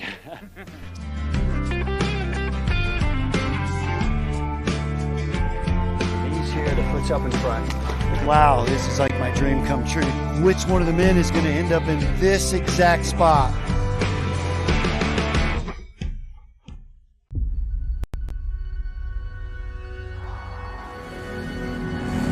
Turn it up, now turn it out. We go from turn it down. Gotta live it up, kick it, live it, sip it, love it, live it, give it up. Gotta live it up, get it, move it, get it, we just live it up. Gotta live it up, kick it, live it, sip it, love it, live it, give it up. Gotta live it up, it's automatic. We're made of magic.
Hey, morning.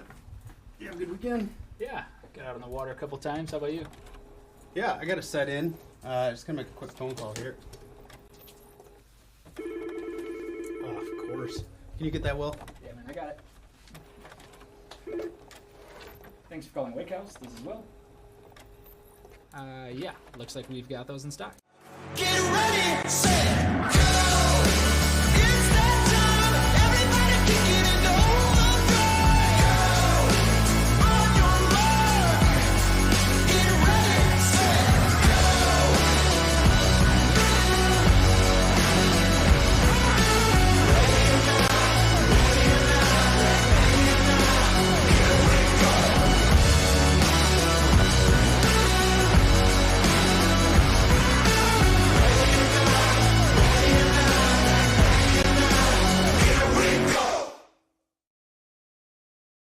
For skiers and water enthusiasts, Florida lakes are what dreams are made of.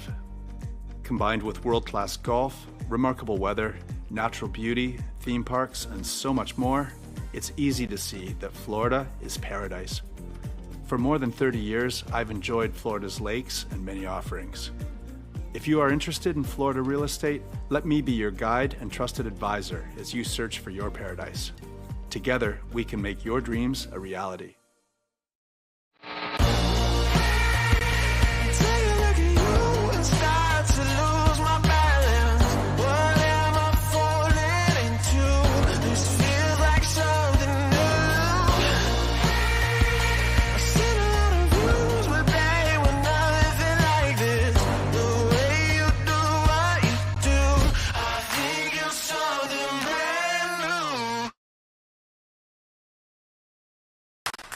What if I told you there was a place where the sounds of nature are only broken by the roar of a boat, a place where that summer feeling lasts all year long, a place where the Florida sun is only outshined by the smiles of the skiers, a place where first-time skiers can ski alongside world champions and the world-class coaches work with all levels of skiers.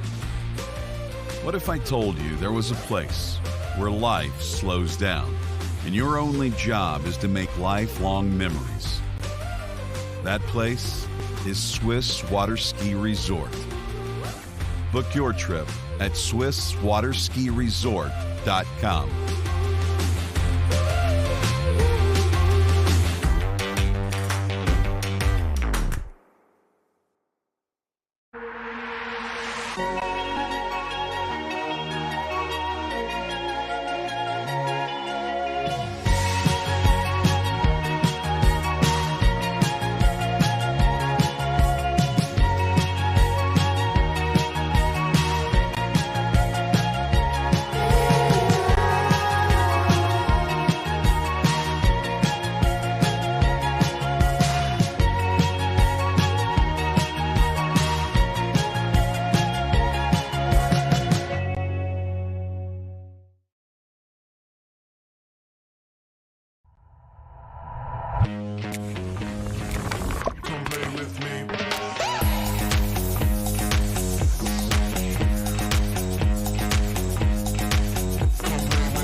See you in Vienna. At Houston Cadillac, at the moment you arrive, you will notice dedication to excellence.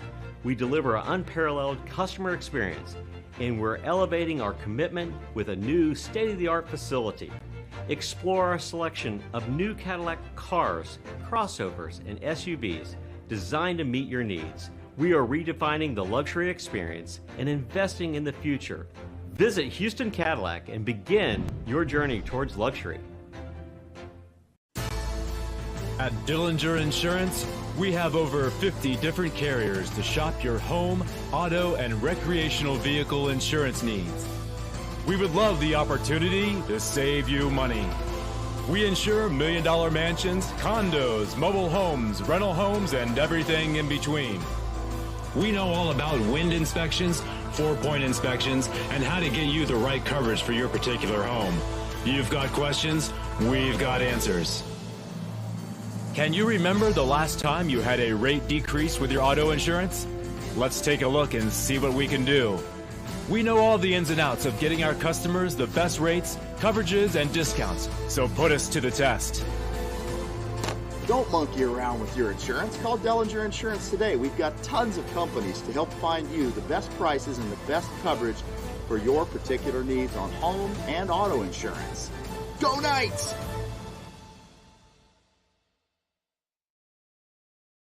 My name is Thibaut Dalen and I'm the broker of Dalen Real Estate. And today I want to show you some of our special listings located in Florida's world famous water ski hotspots.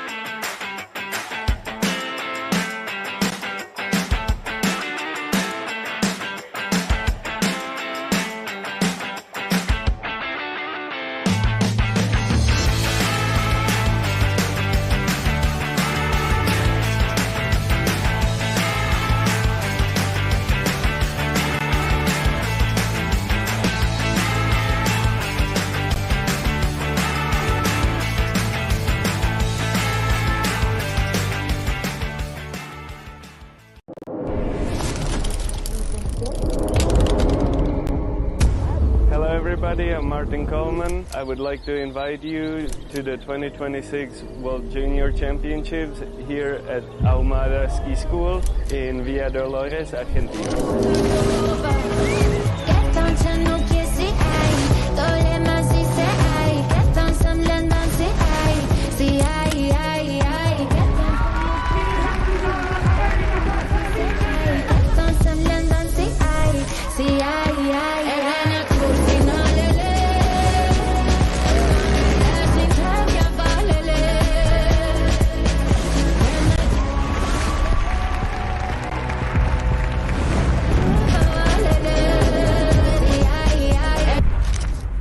Sí, llevo 15 días acá y 16 asados.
When I left the dock, there was no doubt in my mind I was going to win. Number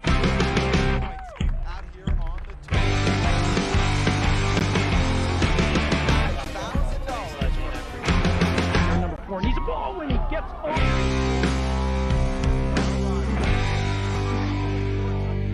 Inside, flips around 2, Wade moves into the lead, and Wade Cobb gets a monstrous turn at 4 and hangs on around 6. First time today. Wade, you made it exciting once again. Slingshotting himself around 1, and that's large. He's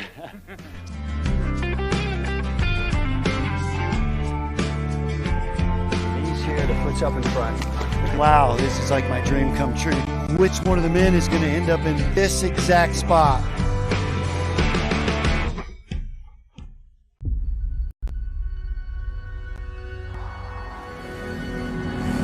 Turn it up, now turn it out.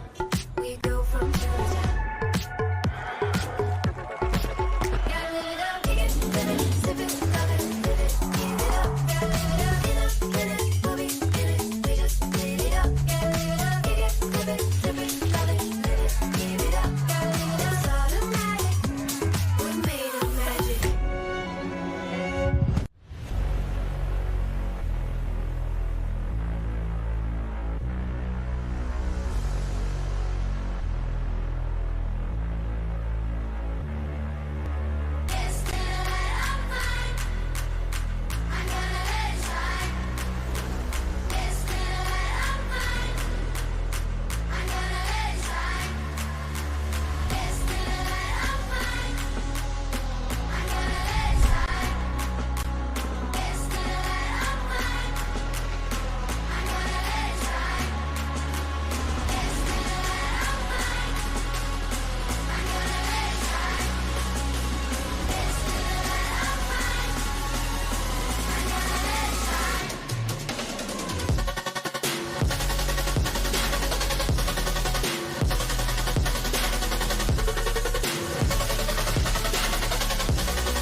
Morning, Brian.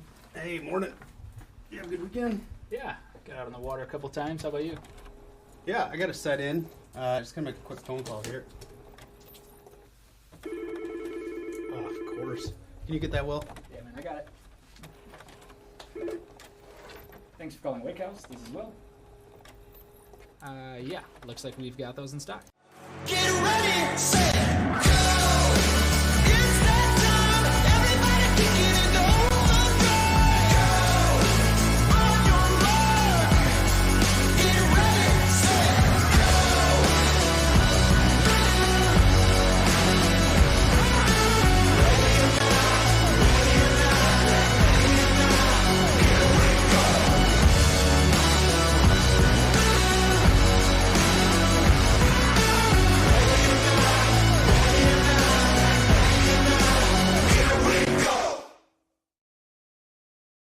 For skiers and water enthusiasts, Florida lakes are what dreams are made of.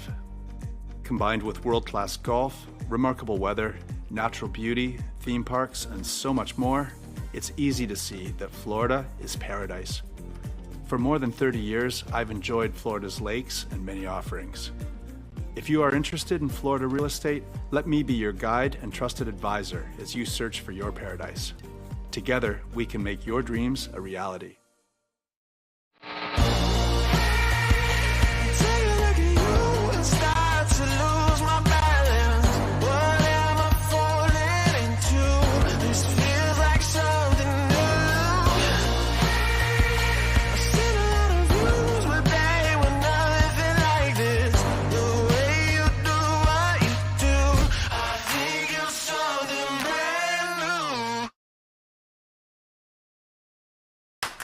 What if I told you there was a place where the sounds of nature are only broken by the roar of a boat?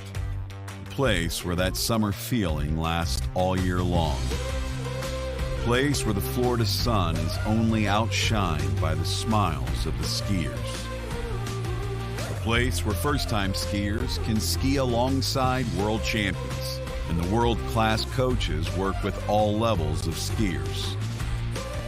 What if I told you there was a place where life slows down and your only job is to make lifelong memories? That place is Swiss Water Ski Resort. Book your trip at SwissWaterSkiResort.com.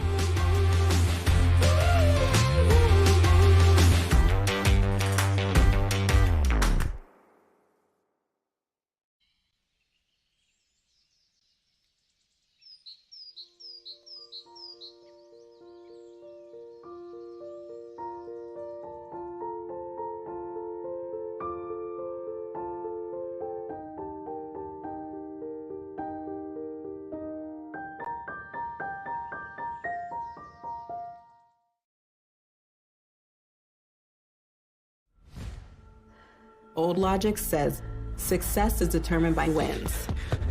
It says you can't be a mother and a professional athlete, that you can't take on giants. New logic says watch me. Watch me become the most decorated track and field athlete in the world. Watch me start a brand designed by women, for women. When old logic holds us back, it's up to us to defy it.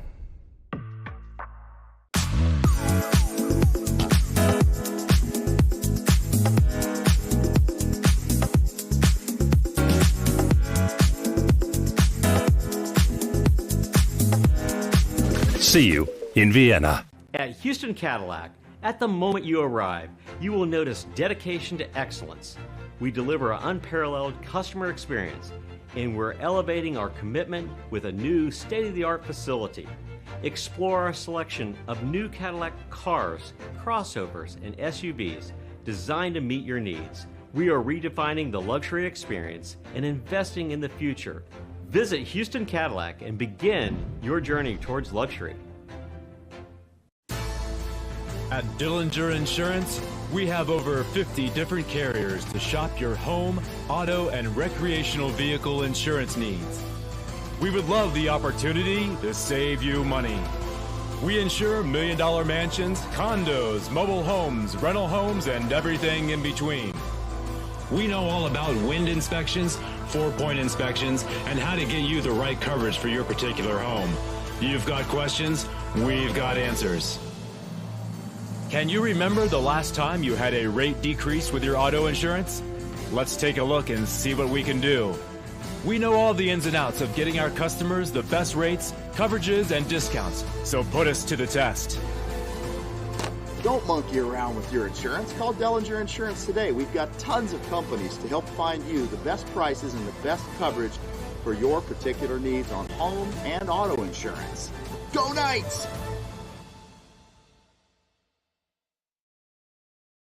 My name is Thibaut Dalen and I'm the broker of Dalen Real Estate. And today I want to show you some of our special listings located in Florida's world famous water ski hotspots.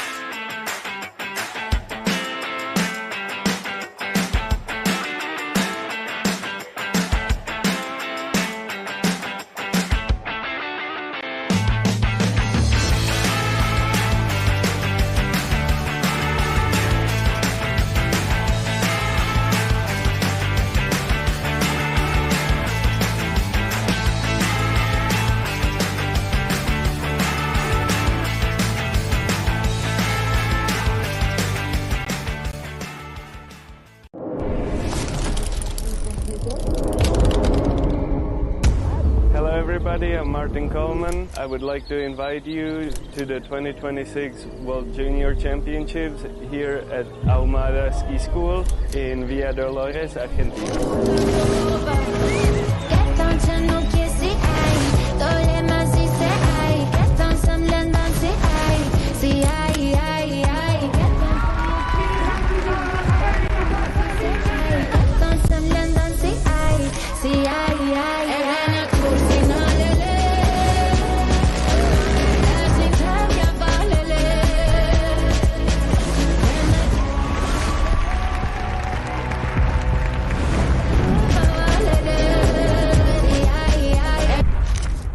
Sí, llevo 15 días acá y 16 asados.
When I left the dock, there was no doubt in my mind I was going to win.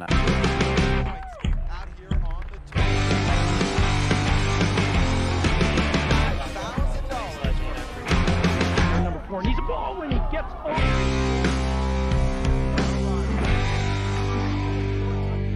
inside, flips around 2, Wade moves into the lead, and Wade Cobb gets a monstrous turn at 4 and hangs on around 6. First time today. Wade, you made it exciting once again. Slingshotting himself around 1, and that's large. He's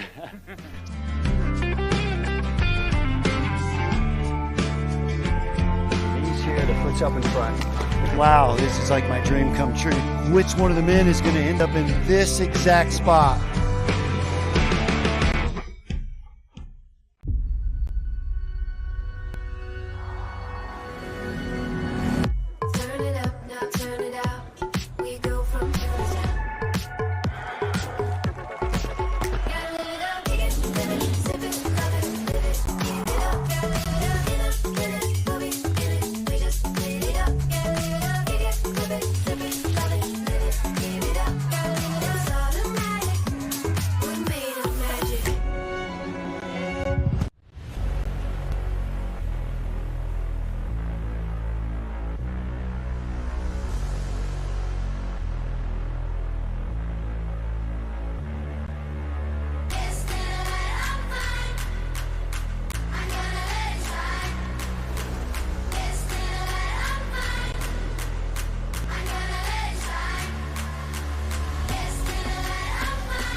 Thanks for calling Wake House. This is Brian. How can I help you? Yeah, Will. Can I let him know who's calling? All right, just a second. Will, I got a fill for you. Perfect. Give me just 1 second. All right, hit it. Thanks for holding. This is Will. Hey, how's it going? Good. Get ready, set, go. It's that time. Everybody kicking and go. Go. On your mark. Get ready, set,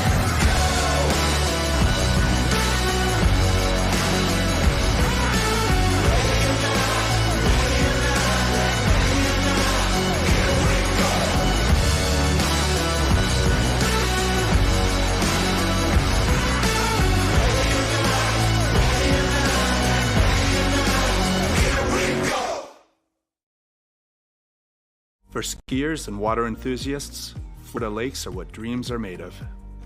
Combined with world-class golf, remarkable weather, natural beauty, theme parks, and so much more, it's easy to see that Florida is paradise. For more than 30 years, I've enjoyed Florida's lakes and many offerings. If you are interested in Florida real estate, let me be your guide and trusted advisor as you search for your paradise. Together, we can make your dreams a reality.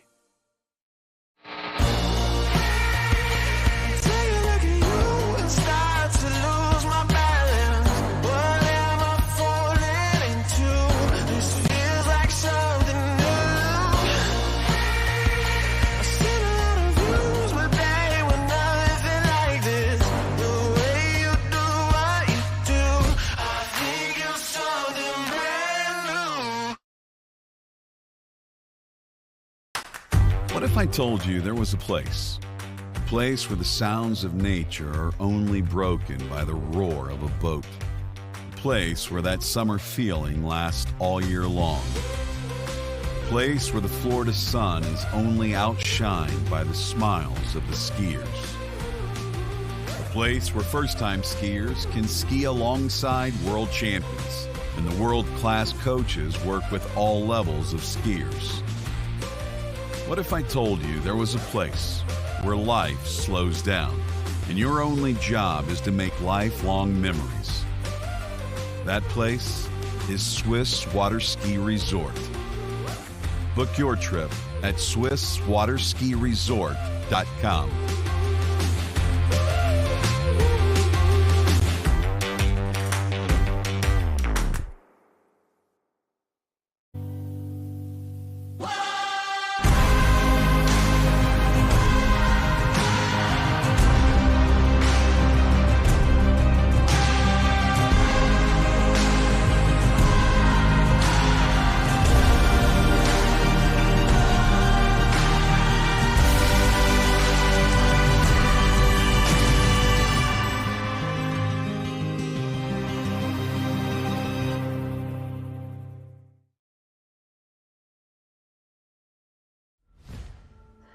Old logic says success is determined by wins. It says you can't be a mother and a professional athlete, that you can't take on giants. New logic says watch me. Watch me become the most decorated track and field athlete in the world. Watch me start a brand designed by women, for women. When old logic holds us back, it's up to us to defy it. Where do competition standards meet the highest culinary standards? Where do the old masters meet the new masters? Where do first-class conditions meet first-class hotels? Where does the purest joie de vivre meet the purest drinking water quality? Only 30 minutes from the airport and Vienna city center.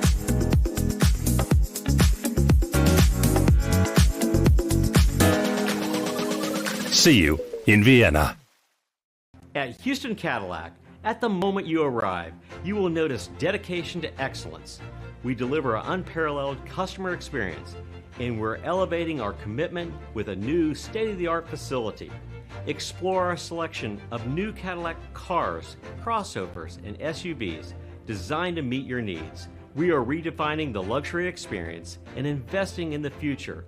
Visit Houston Cadillac and begin your journey towards luxury. At Dillinger Insurance, we have over 50 different carriers to shop your home, auto, and recreational vehicle insurance needs. We would love the opportunity to save you money. We insure million-dollar mansions, condos, mobile homes, rental homes, and everything in between. We know all about wind inspections, 4-point inspections, and how to get you the right coverage for your particular home. You've got questions, we've got answers. Can you remember the last time you had a rate decrease with your auto insurance? Let's take a look and see what we can do. We know all the ins and outs of getting our customers the best rates, coverages, and discounts, so put us to the test.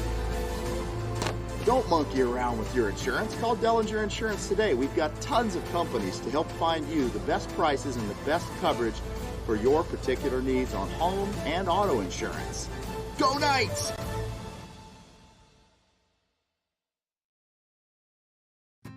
As the broker of Dayland Real Estate and a professional water skier, I understand what clients are looking for in their dream water ski home. Our company is dedicated to helping you and your family invest in your future together in Florida. If it's time to move on to your next adventure, let us help you find the perfect match for your home. Our team offers service in English, French, Spanish, and German.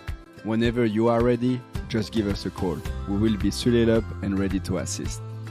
Dayland Real Estate, where expertise meets passion.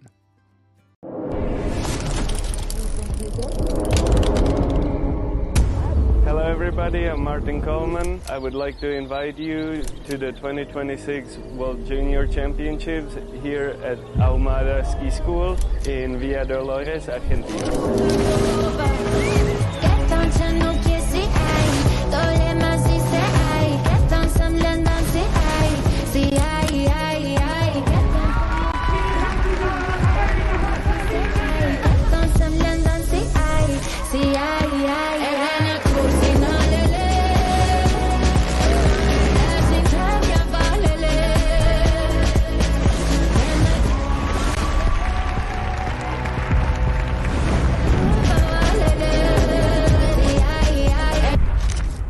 Sí, llevo 15 días acá y 16 asados.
When I left the dock, there was no doubt in my mind I was going to win.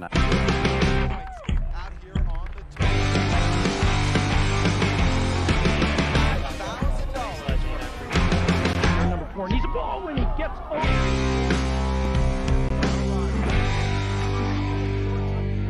We saw, I think, Wade Cobb gets a monstrous turn and 4 and hangs on around 6.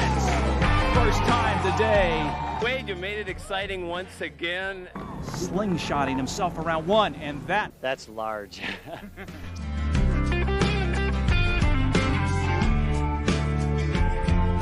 here to put you up in front.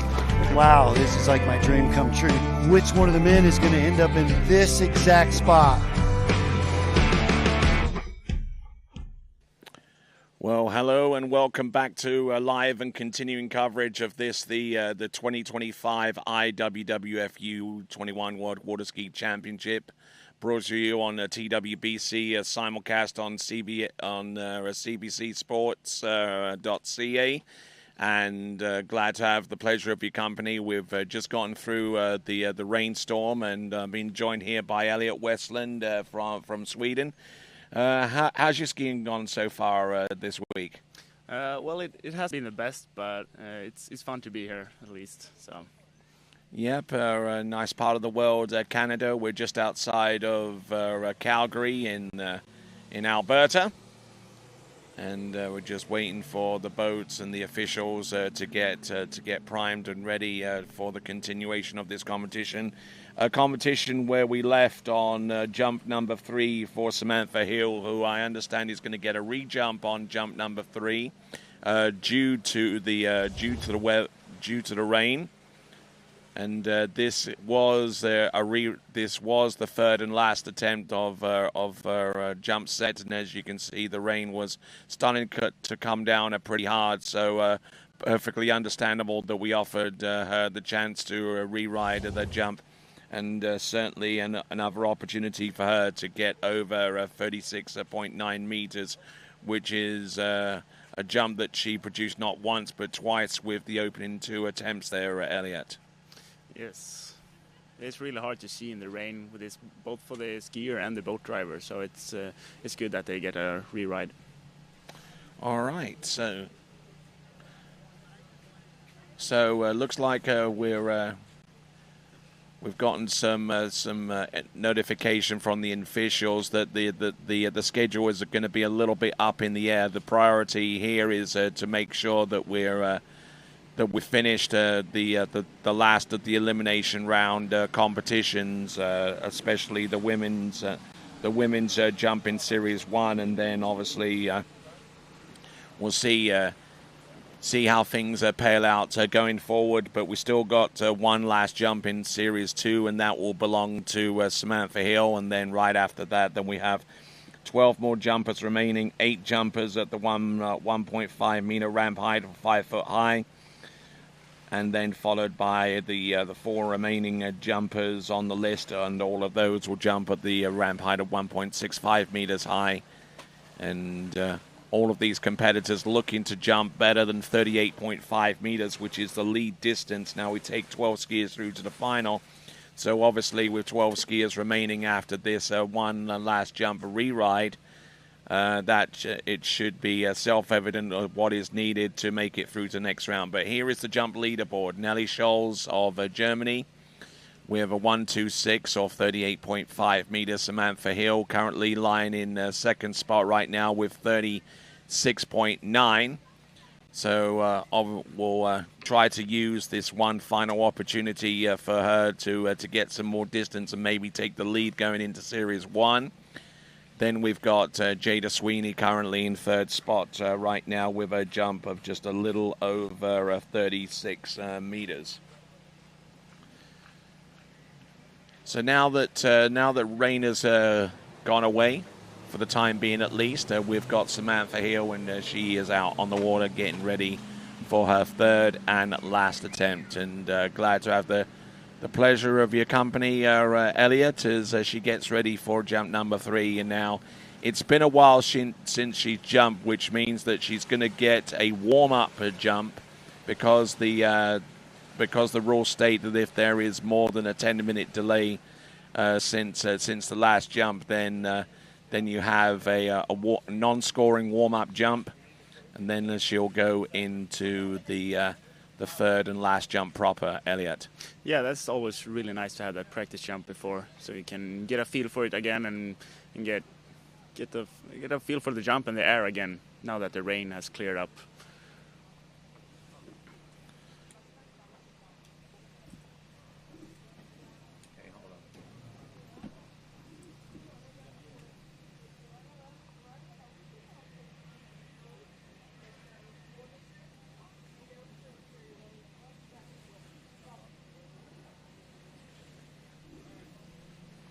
All right, here we go. Warm up, jump, before she goes into her last attempt at a scoring leap. There you go, taking in a good dose of speed, but managing to land and ride that one out.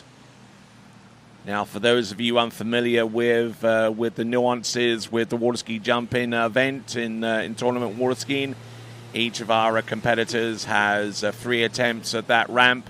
The longest distance from any of those 3 attempts is the distance that carries to a skier's score. And obviously, the jumper with the longest distance is the winner.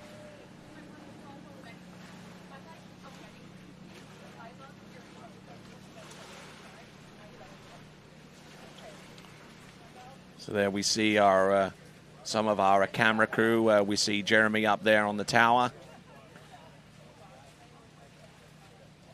And he'll be filming the angle that is almost directly above the ramp. We have a shot here on the starting dock, and we see Emily Wenzel get ready for the 3 jumps that will be at her disposal. And right next to her is currently the lead jumper right now with 38.5 meters. Now, if Samantha Hill on her 3rd and last attempt does not jump better than that, then that 38.5 meter jump is the one that carries through as the lead distance, and everyone from that point onwards needs to out-jump that leap at least to make it through to the 12-skier final. And I don't think, Elliot, that she'll do it there with jump number 3. No, that was good speed, but kind of slid out on the ramp, so didn't manage to get the kick in the flight. Yeah, driving hard and unfortunately unable to make much of an impression here on jump number 3. Decent edge, decent position, but the timing just wasn't quite there. And that should be 37.4 meters, 37.4 meters. It is, mind you, a bigger jump distance, biggest out of the 3. That is 123 feet, 37.4 meters.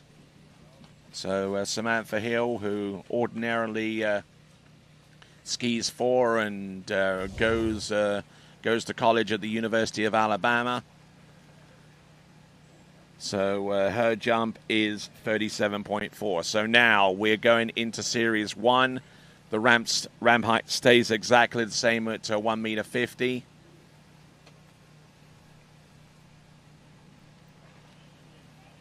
The next skier going out, Emily Wenzel, getting ready for her 3 jumps.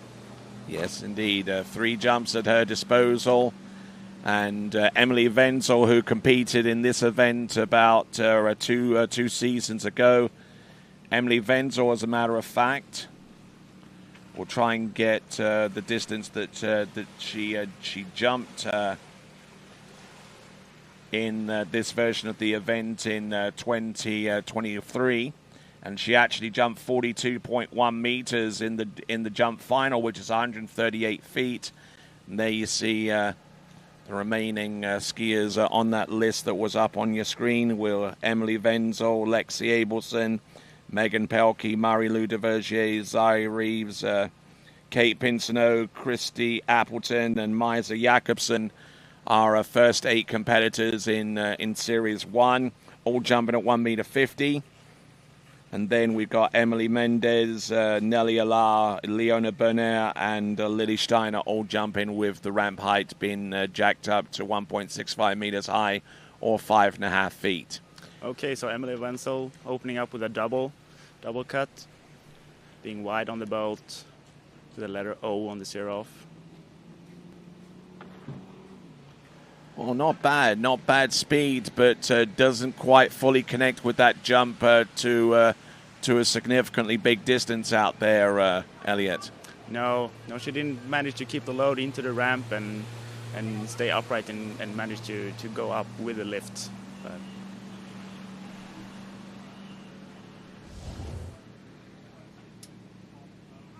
all right, we'll have a look at this instant replay on jump number 1. The distance should be coming through fairly soon, but just wasn't quite with it there on the jump number 1 so far as the lift is concerned. It is 37.1 meters. It's a decent opening jump, but she's looking for about more than a meter and a half to at least put her on level terms with Nelly Scholz of Germany, who is our current leader.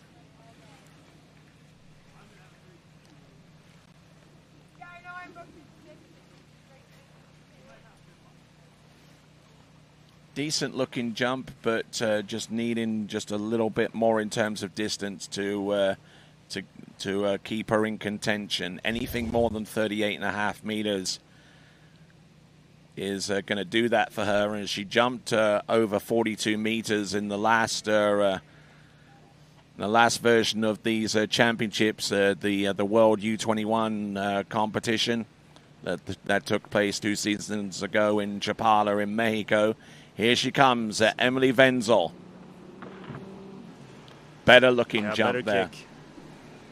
Still a little frustrated with that, but it's going to be a little further, I believe.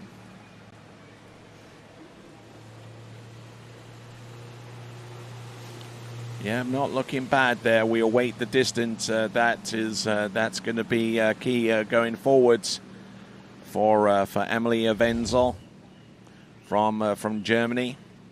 It's a nice looking turn, keeping the edge over the wakes, not being too distracted by them. All right, and we got a lead distance now. The lead has now changed to 39.1, and she is through to the jump-in final, 39.1.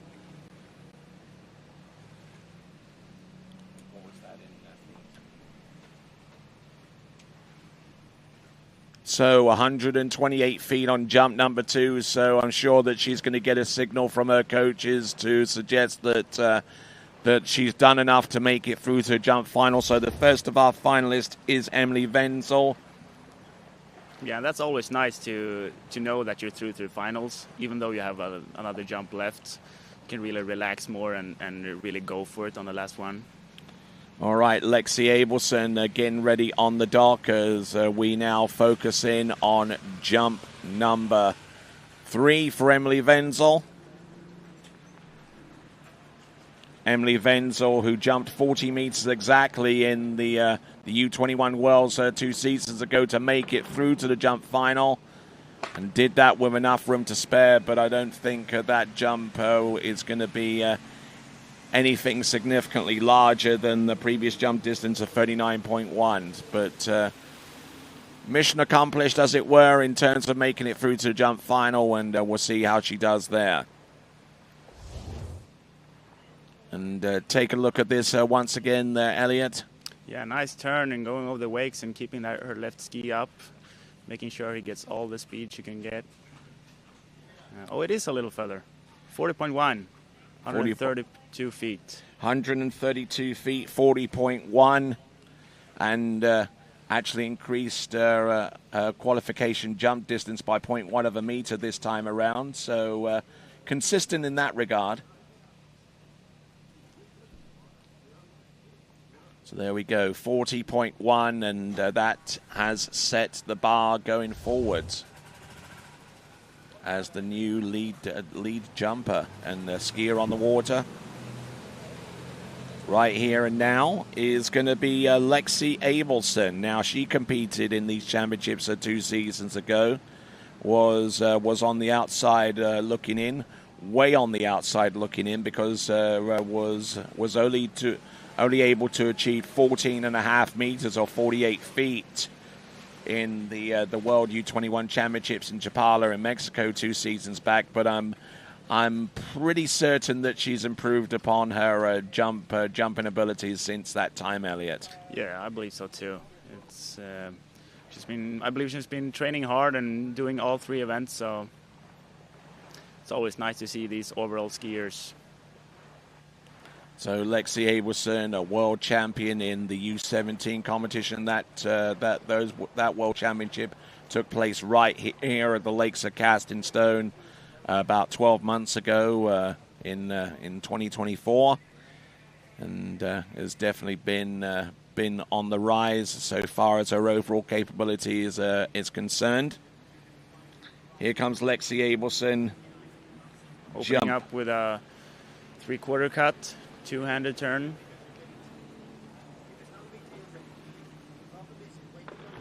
Taking an early approach and just turned her skis towards the jump in order to land that one and ski it out. I'm sure that is going to be way in excess of 14.5 meters. At least as a way of comparing what she does here compared to what she did in the past in the same championships. Just rocking back a little bit there and getting 25.9 to 5.9, which is 85 feet. Now, if that stays more or less the same between now and the end, then we could see Nelly Scholes through to the jump-in final with a 38.5 meter jump. But the thing that Lexi has in her favor is the fact that she still has 2 jumps remaining.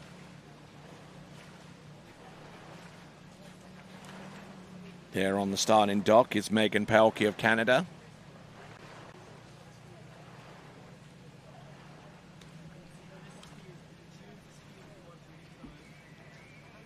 Okay, so Alexia Abelson coming in for her second jump.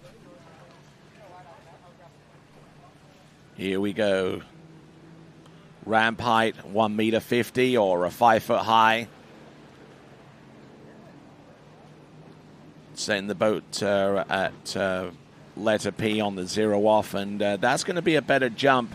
Although she's not going at it full force quite yet, and still in the relatively early stages of being able to jump comparable to the competitors at this elite level there, Elliot. Yeah, exactly. But still, that's a nicer cut and a way better lift off of the ramp. A little bit back on the skis, though. Yeah, that's true. Controlled air time. So 28.0 meters or 92 feet. So certainly not putting too much pressure on those jump skis or feeling that she has to be any more of an aggressive approach off that turn towards the jump.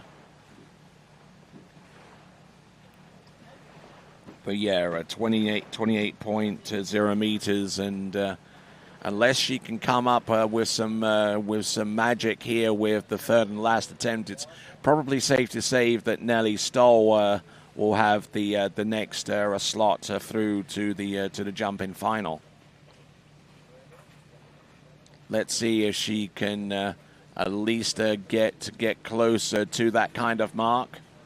She needs to jump more than 38.5 meters to get into the jump-in final. And I think it's probably safe to say that she's going to be way short of that, which means that Nelly Stoll has booked her spot through to the next round. But Lexi Abelson, I would imagine, using the jump event as the third component in her overall capability. We've seen her trick, we've seen her slalom already, as she tries to make an impact in that particular event. That was a better looking jump.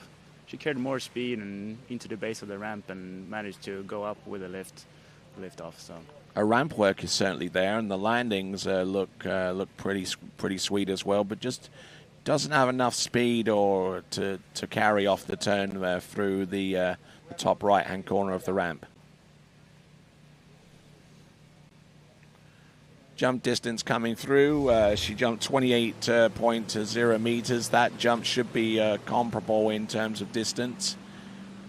Actually, 29.6 or 97 feet. So that means that Nelly Scholes is through to the next round, and we'll look a little further down the list to see what the bubble score is going to be. I believe it's going to be Samantha Hill's jump of 36.9, which is the bubble right now, as we see Megan Pelkey of Canada out there on the water, Elliot. Yeah, she's getting ready to do her 3 jumps. The conditions here are perfect. So it's going to be a good day for jumps today.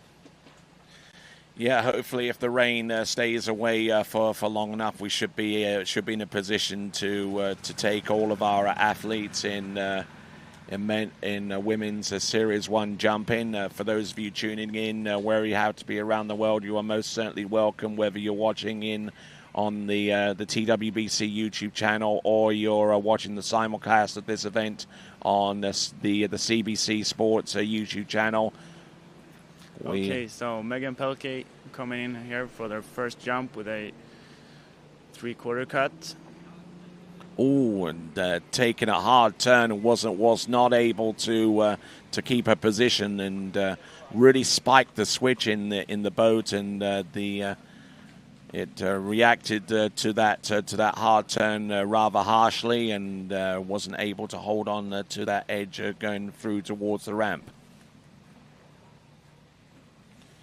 So first attempt, for Megan Pelkey, refusing on that jump, and she has 2 more attempts to put things right.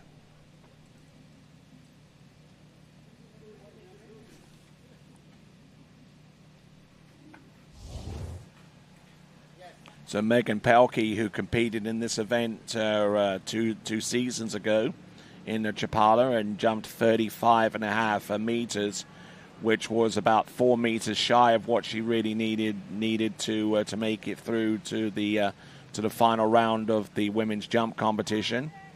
But I suspect that between then and now, she's increased upon her jumping ability. We'll see if she can conjure up a better looking jump with the second and third attempts.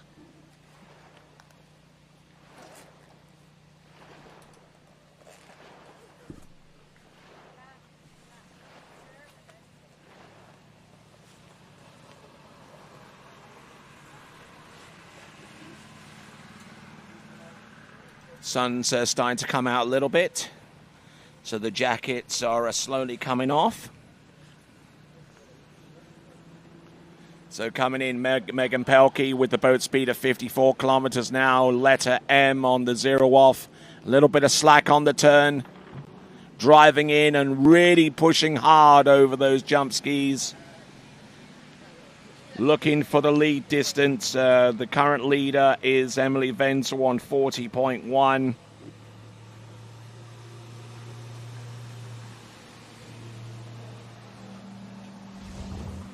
So we can see her on the instant replay, maybe stressed the turn a little back over the wakes, but still managed to get the speed, but didn't quite go off the ramp with a lift.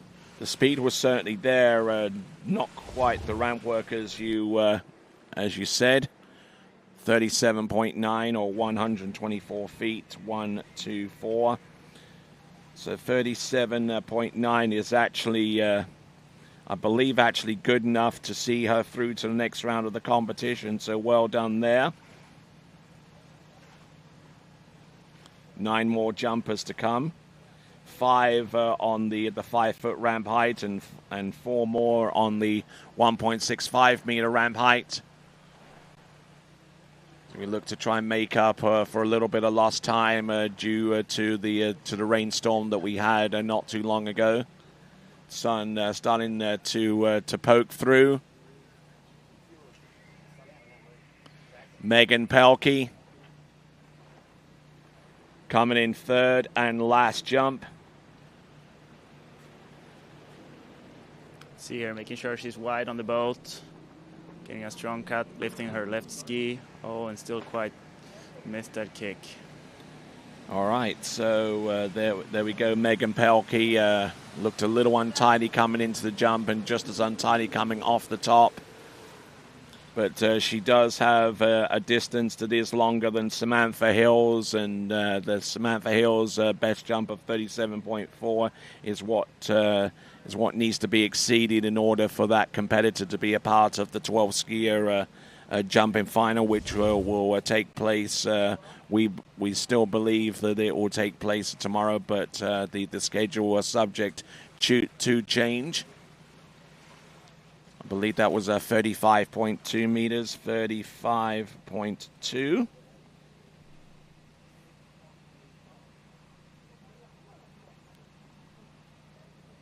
So losing quite a bit of distance on the third and last attempt there. Yeah, Most of that distance going back towards the jump.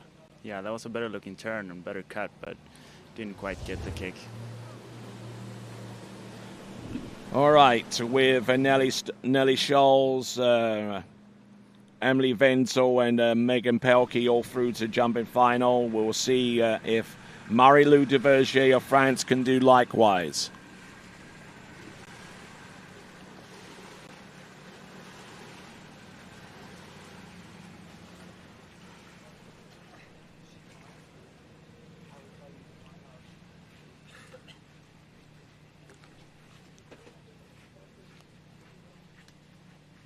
All right, each of our jumpers gets 3 attempts at this jumping ramp to record their best distance score.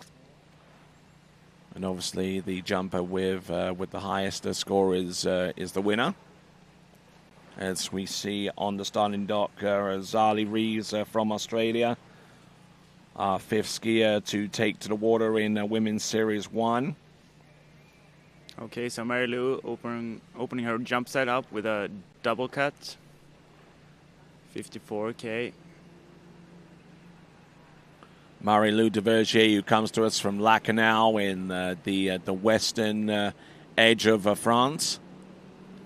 And taking a hard turn, but unfortunately unable to hold on to that, whether that's due to timing or just not strong enough to hang on to that aggressive boat pull from the Nautique towboat.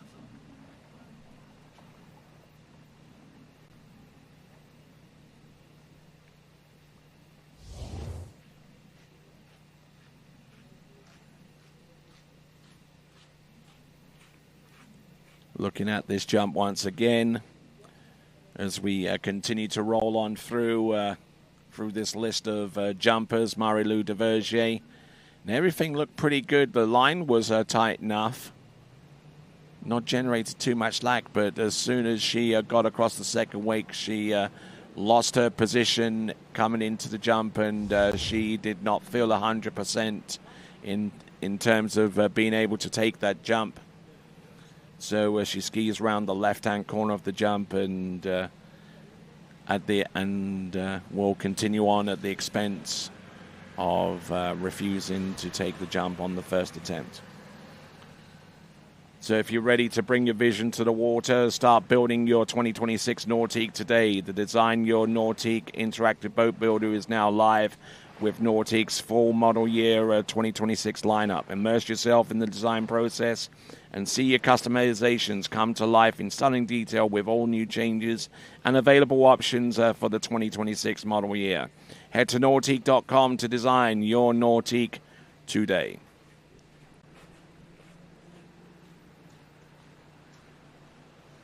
Marie-Lou Duvergier. Second jump, nice looking turn. And taking a refusal on the jump number 2. So does not feel safe at all out there with the first 2 jumps. Now, what kind of changes does she have to make here in order to affect a jump distance on attempt number 3? Yeah, I think she was pretty late. I know that the boat here is really strong and a good jump boat, so maybe these skiers aren't ready. Yep, and that engine is a 6.2 liter beast under the engine cover. It comes standard with the Nautique, the PCM ZZ6 engine. If you're looking for power, precision, and torque, this 6.2 liter direct injection engine provides groundbreaking performance. You can check out and find out more by going to nautique.com. Zali Reeves on dockside right now. The next breakthrough distance, the bubble distance, is 37.4 meters. That's the jump distance that Marie-Lou Duvergier needs to jump in excess of to be able to participate in the women's jump final. Now, because of the rainstorm and the delay that occurred as a result, the schedule is going to be a little bit up in the air. But we will try and keep you informed the best that we can once we have a more definitive indication of where the schedules are going with the remaining events, which includes a two series of jump in Series 2 and Series 1. We'll try and get those situated and find out more about those soon. Here we go, Marie-Lou Duvergier. Whoa, and taking in a pretty aggressive edge into the bottom of the jump, but unfortunately was just not in the best of shapes to take that attempt. And by default, that means that Samantha Hill has made it through to the jump final at the expense of Marie-Lou Duvergier, who refused on the first two jumps and took a pretty nasty crash out the back on a third and last attempt. Okay, so yeah, the kite was good, but I think she would, broken over. Just and stepped over. Yeah. And then that close to the right-hand corner, it's hard to keep the position right and be strong. Just did not look at all comfortable right from the get-go, Marie-Lou Duvergier.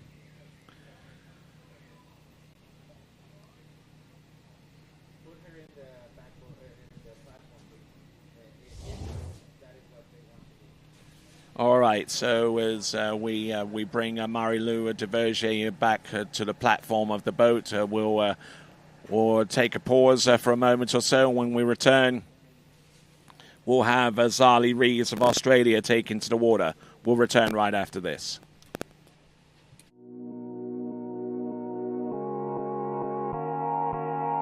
If you've been there, you know Shuswap Ski and Board is Canada's #1 water sports pro shop. They have what's needed for an amazing, fun-filled summer, and you can take it home immediately. Shuswap Ski and Board on 58th Avenue Southeast in Calgary, on Main Street in Sicamous, and online at skiandboard.ca. Remember, it's always summer at Shuswap Ski and Board.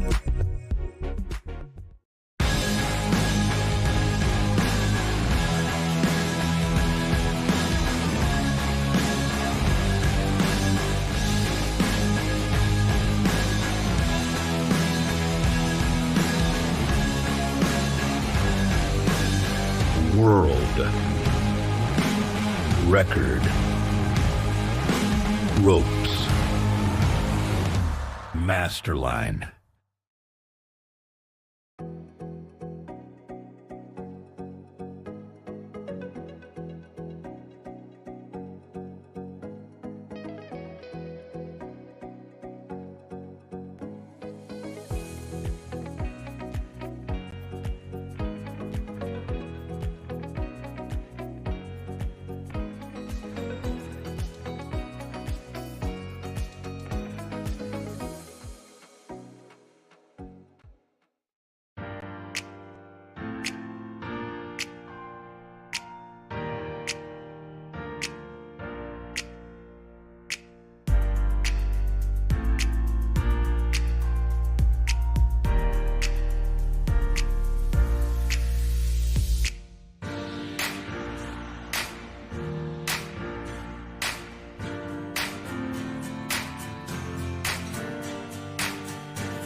Thanks for calling Wake House. This is Brian. How can I help you?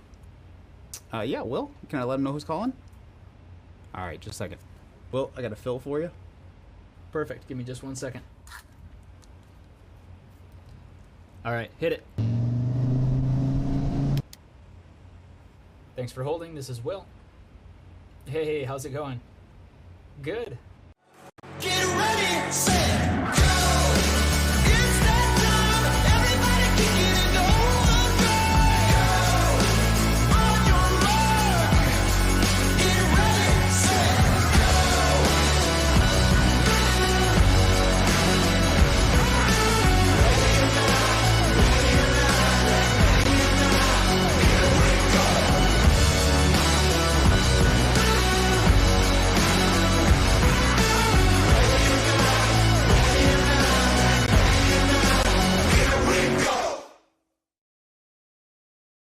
For skiers and water enthusiasts, Florida lakes are what dreams are made of. Combined with world-class golf, remarkable weather, natural beauty, theme parks, and so much more, it's easy to see that Florida is paradise. For more than 30 years, I've enjoyed Florida's lakes and many offerings.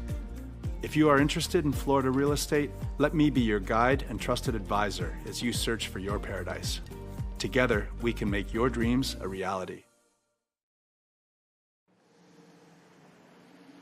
All right, welcome back to continuing action here at the 2025 IWWF U21 World Water Ski Championships.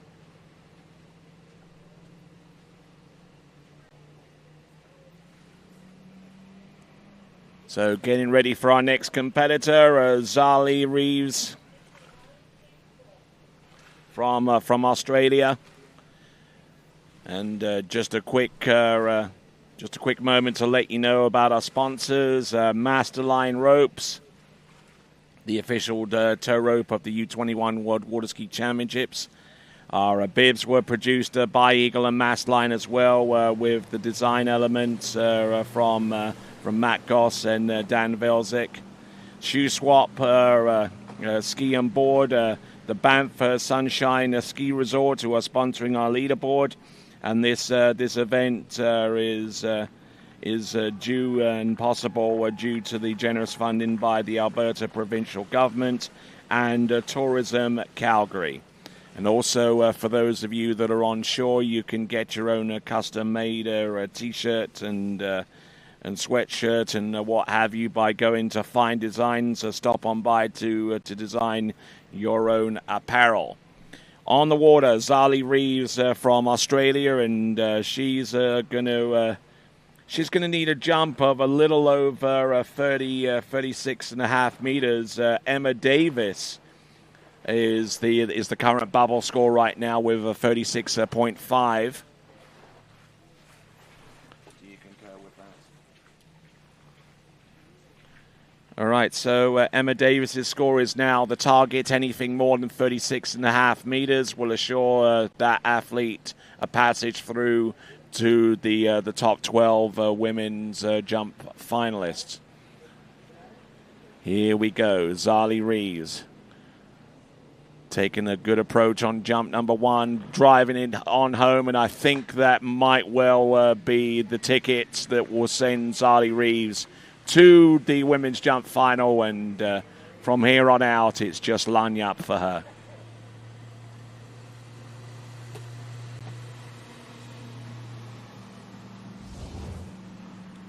Okay, so you see her on the drone replay. Beautiful footage. See her making a good turn, keeping the edge over the wakes. And plenty of room.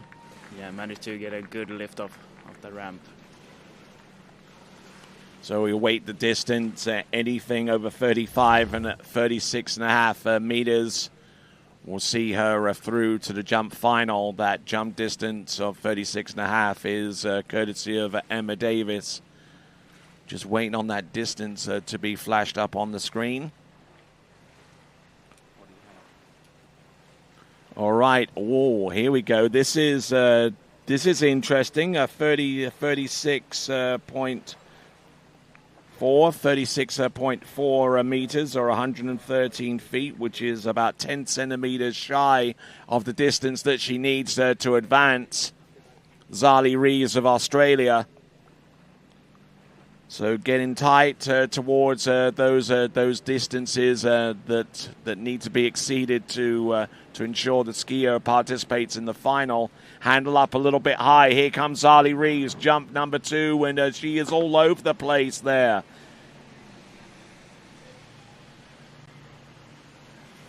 So getting the speed, but just not the control there, Elliot. Yeah, exactly. She was really close to that right-hand corner, so it's hard to manage and stay composed to that when you know you're close to not even getting on.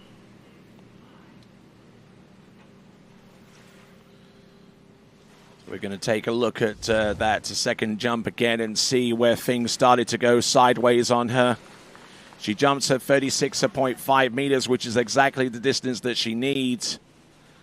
She's up and over and just letting everything go towards the boat as soon as she made contact with the jump there, Elliot. Yeah, a lot of speed, but no liftoff. So 120 feet.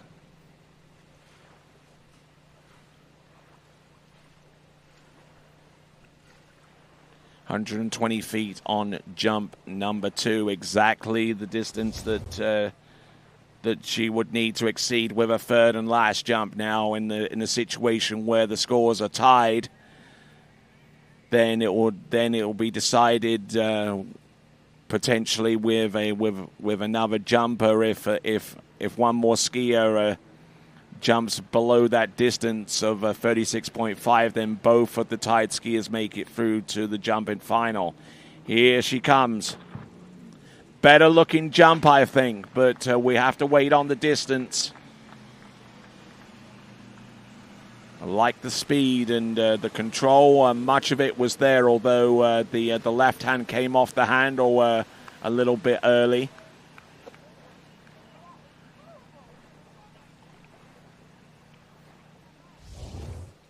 So we see here on the instant replay a much easier turn, not as stressed.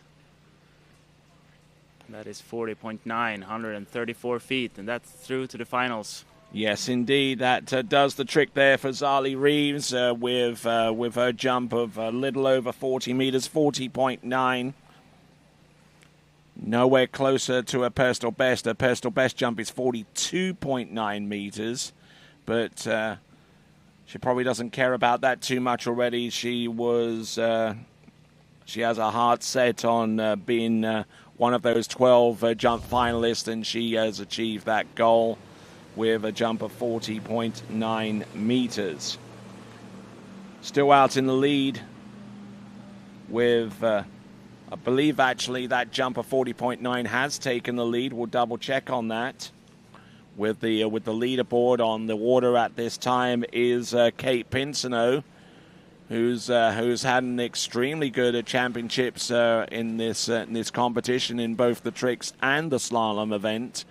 So looking to try and set her overall total fairly high on the strength of what she does with the jumps at her disposal. So Zali Reeves is in the lead.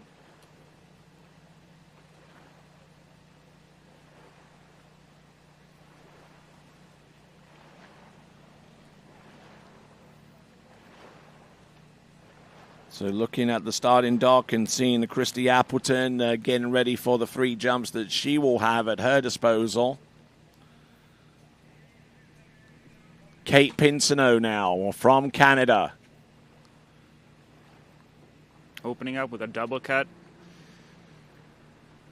Being really wide on the boat.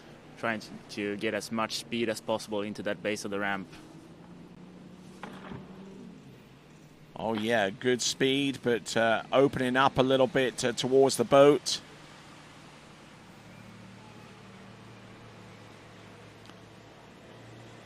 Nicely done, though.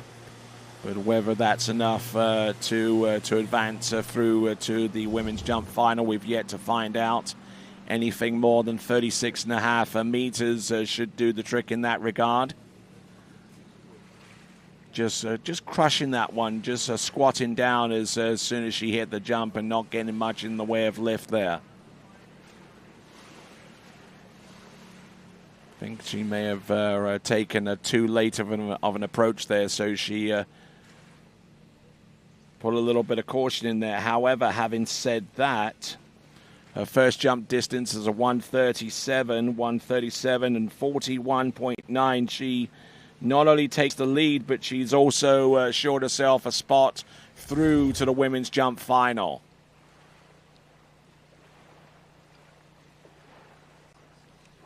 Beautiful facility here, 2 man-made water ski lakes. Here at the lakes are cast in stone. The first lake was done in 1996. The second was completed 10 years later.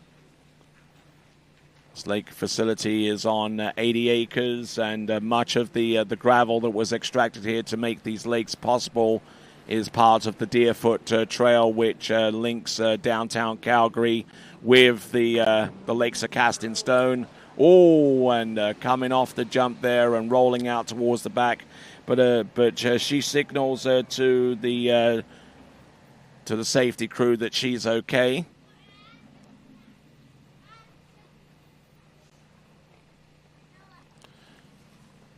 So we're going to get a look at the replay. She won't receive a score for that jump, but we'll see where things decided to go sideways on her. Now the position didn't look all that bad, but as soon as she came across the wakes and into the jump, she realized that she wasn't all that early coming into the base, and let all of that energy bleed off towards the boat, and she didn't have anything to have so far as a solid pull is concerned. And it looks like both skis are off, so it's going to take us a little bit of time to bring Kate Pinsnow back out into the water, and in that time we'll take a little bit of a breather, and when we return, we'll have Kate Pinsnow's third and last jump next.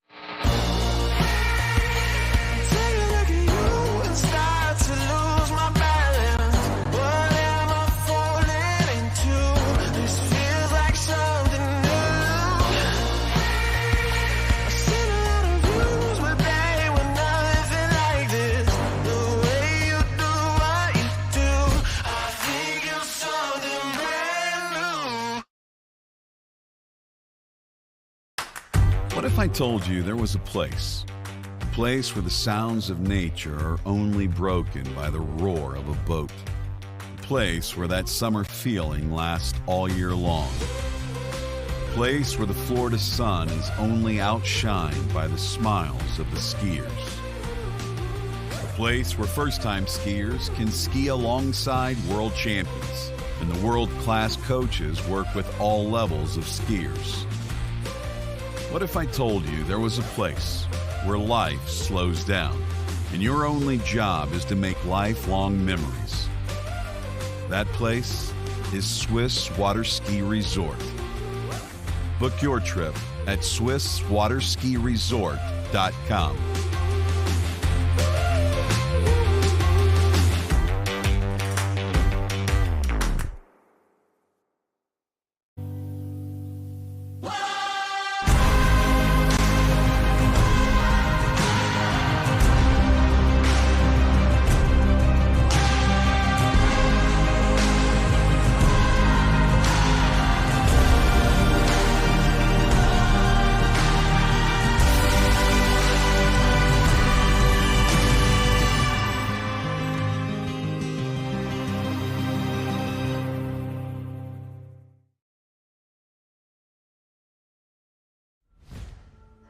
Old logic says success is determined by wins. It says you can't be a mother and a professional athlete, that you can't take on giants. New logic says watch me. Watch me become the most decorated track and field athlete in the world. Watch me start a brand designed by women, for women. When old logic holds us back, it's up to us to defy it. Where do competition standards meet the highest culinary standards? Where do the old masters meet the new masters? Where do first-class conditions meet first-class hotels? Where does the purest joie de vivre meet the purest drinking water quality? Only 30 minutes from the airport and Vienna city center.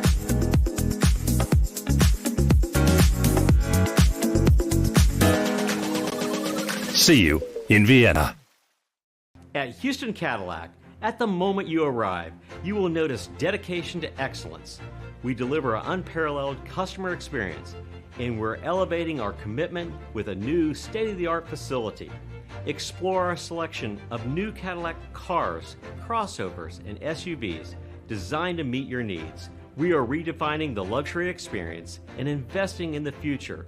Visit Houston Cadillac and begin your journey towards luxury. At Dillinger Insurance, we have over 50 different carriers to shop your home, auto, and recreational vehicle insurance needs. We would love the opportunity to save you money. We insure million-dollar mansions, condos, mobile homes, rental homes, and everything in between.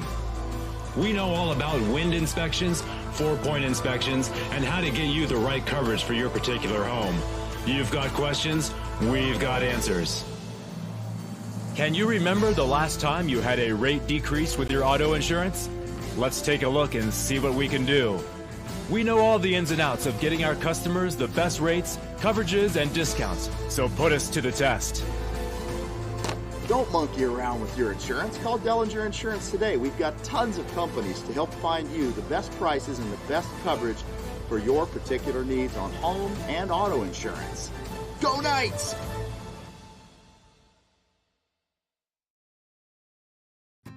As the broker of Dayland Real Estate and a professional water skier, I understand what clients are looking for in their dream water ski home.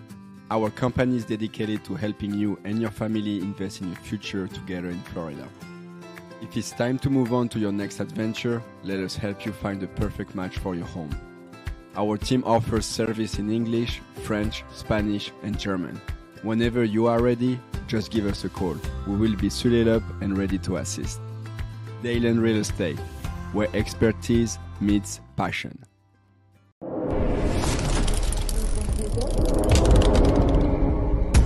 Hello everybody, I'm Martin Coleman. I would like to invite you to the 2026 World Junior Championships here at Ahumada Ski School in Villa Dolores, Argentina.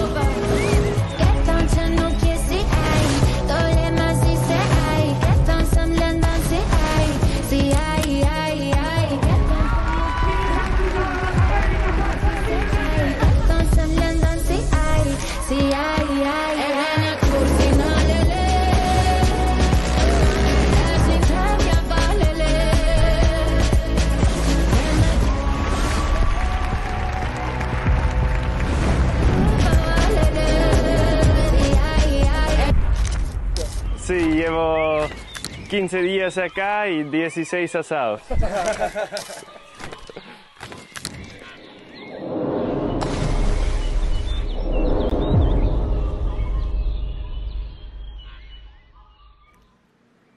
All right, welcome back to live and continuing coverage here at the 2025 U21 World Water Ski Championships here at the Lakes of Casting Stone, just outside of Calgary in Alberta, Canada.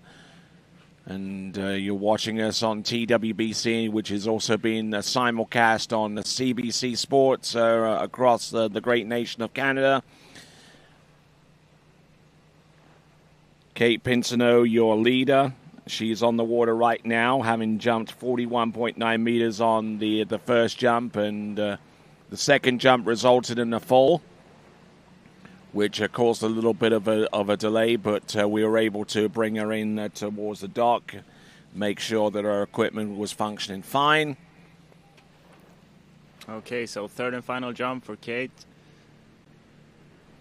Here we go, a little bit exposed in towards her turn, but managing to hold on to this. A skier who's made it into all three event finals, slalom trick and jump. Good solid skiing there for Kate Pinsoneau as she rides out that jump.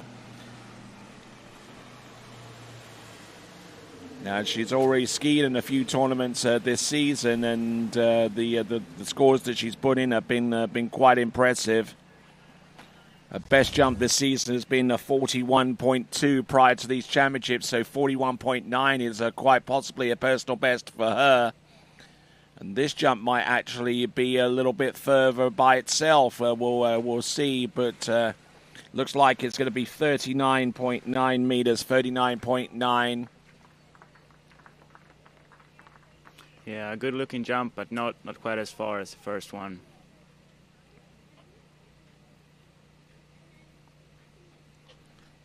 Not quite as far, you're absolutely right, but that jump, that first jump of 41.9 is the ticket that Kate Pinsonow has earned through to the women's jump final.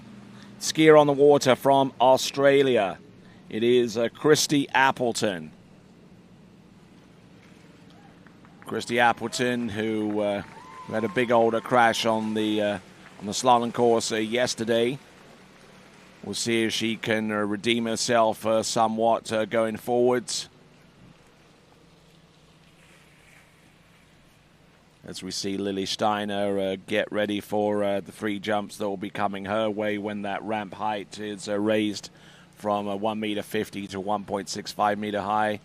And you see one of the coaches for Team Australia, Ryan Green, looking down the lake and surveying the situation as it's transpiring right now. So Kate Pinsonow in the lead with 41.9 meters or 137 feet. Christy Appleton chasing down the score that she needs. A jump in excess of 36.5 meters is the target. Very close to the bottom right-hand corner, and I tell you what, she flies in for the landing, and I think that's probably taken the lead there, Elliot. Yeah, that was a really good-looking jump. A lot of speed and a big kick off the top of the ramp. Beautiful executed. Yep, she was aggressive right off the turn, and she held on to some increased speed, hitting the bottom right-hand corner. She was quite late on this jump. Right there, look at that, and that is going to be, 46.9, 46.9 or 154? 154 feet. And we can safely say that Christy Appleton has flown her way through to the women's jump final. And just look at that speed and direction off the top of the jump there. Remarkable stuff. And, got the lift and got the distance. And we got Charlotte Grant there with a watch party photo. Thanks a lot for doing that. And if you want to be a part of the watch party, you can go to waterskibroadcasting.com/watch party. Okay, Christy Appleton coming in on her second jump. Let's see if she can do anything similar or even bigger. Being really wide on that boat. Getting a lot of speed over those wakes. And didn't like the look of that jump. She has set the turn off a little bit earlier, but sometimes it can be a little bit too early, and I think that's going to be the instance here. So Christy Appleton refusing to take the second jump now. That's entirely the skier's prerogative whether they choose to take a jump or not. But if they do decide to take a pass or a refusal, then the skier must ski around the left-hand side of the jump. A refusal towards the right-hand side of the jump results in a disqualification due to the dangerous nature of doing something like that. Or they can stay on the right-hand side of the boat wake and not get anywhere closer to the ramp. That's the only other instance in which a safe refusal has been performed. So Christy Appleton taking a pass on jump number 2. We'll see what she can do on jump number 3. She already has the lead, so it's not entirely necessary for her to stay out on the water unless she feels that she can gain more of an advantage by jumping more with the knowing the competition that's coming up ahead.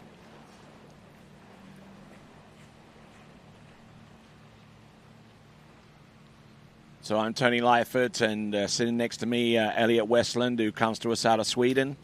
Yeah, that's right. Yes. Here we go. Christy Appleton. One final attempt, setting on letter O. Good turn, good drive, up and over. And that is going to be about the mid-40s once again. Taking in a lot of speed. Driving in very, very hard there on jump number 3. We'll find out what that distance is shortly. Our measuring system, the splash eye system. The distances are accurate to within 10 centimeters. It's even further. Yeah, look at that. That's 47.2, 155 feet. 47.2, 155. Yeah, so she already had the lead. And now has extended that lead just a little bit more by 30 centimeters to give her a new total of 47.2. She is our penultimate skier to jump at the 5-foot ramp height, because our final skier to jump off that initial ramp height of 5 foot high is the current junior world jump record holder. That is Maisa Jakobsen. She performed that world record distance in the European Youth Championships last season. And looking to transition from the juniors to the U21s and hopefully do it in style.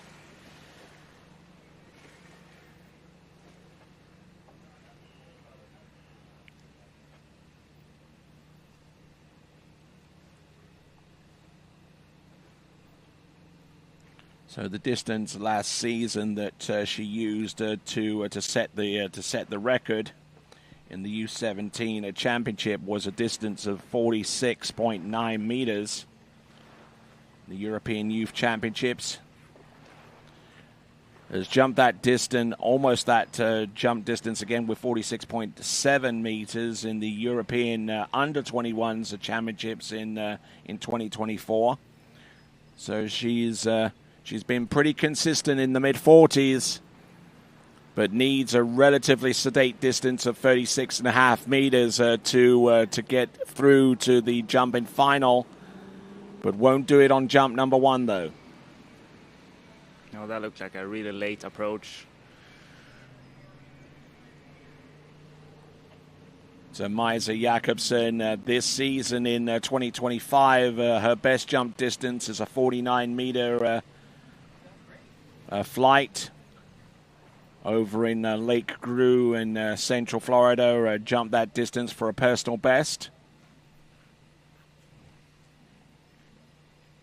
We'll see if she's up to the task once again, as we see the Danish coach Zane Nicholson offer his tips and advice towards Maisa Jakobsen, who is in the water right now and is in a position to be able to hear what is being said or being offered by way of advice going forwards.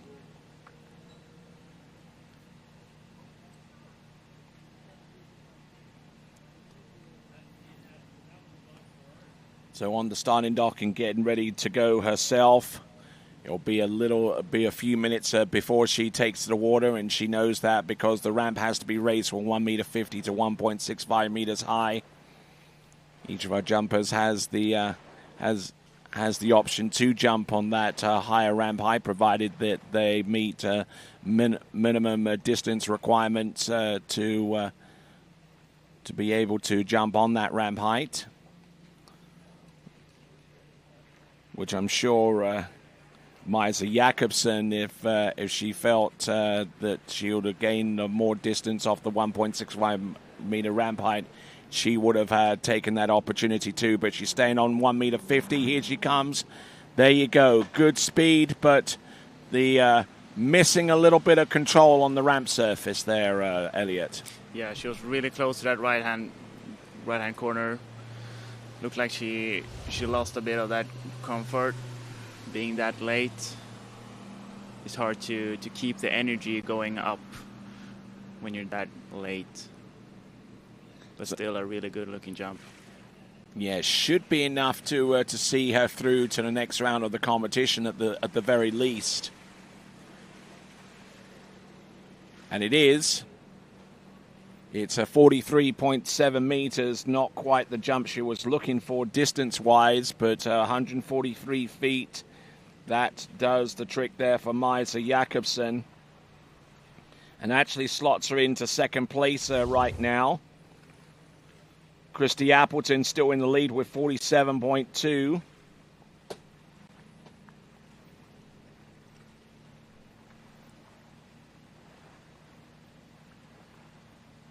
As the sun continues to break through the clouds and bathes this facility here at the Lakes of Cassinstone with some bright sunshine and warmer weather. We were in delay for quite a few minutes due to a rainstorm that has been and gone. And here comes Maisa Jakobsen for a third and last jump. Very close to the bottom right-hand corner, even from that view there, from our drone shot. And she appears to be pleased with that last jump effort. It might be enough to take the lead. We'll see in just a moment. Here comes Maisa Jakobsen with a third and last jump. Just trying to direct everything towards a position over the jump skis. That is going to be 46.3, 46.3, or 152.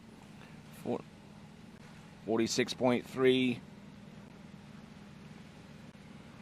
Or 152 feet. The ramp is now about to be raised to 1.65 meters high. And while that is happening, we're going to take a quick look at the leaderboard as it stands after the 8 jumpers that have competed in the 1.5 meter ramp height, as well as the Series 2 on top of that as well. A quick look at the leaderboard should show that Christy Appleton is your lead jumper with 47.2, ahead of Maisa Jakobsen with 46.3. You look down in terms of other distances, Kate Pinsnow 41.9, Zali Rees with 40.9, and the list continues on from there. So great skiing so far from our jumpers in Series 1. All but one competitor has assured themselves of a spot through to the jumping final out of Series 1. There you see the names there on the leaderboard. And we're going to raise the ramp up from 1 meter 50 to 1.65 meters high. And while the officials do that, we're going to step aside and we'll return momentarily with continuing live action of the 2025 U21 World Water Ski Championships coming to you live from the Lakes of Cassinstone in Foothills County in Alberta. We'll be back right after this.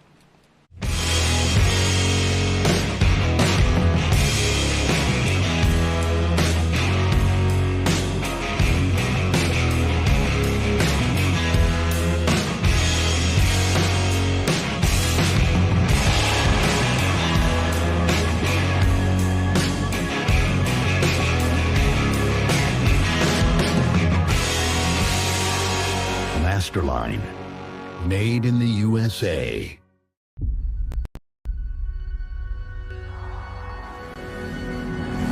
Turn it up, now turn it out.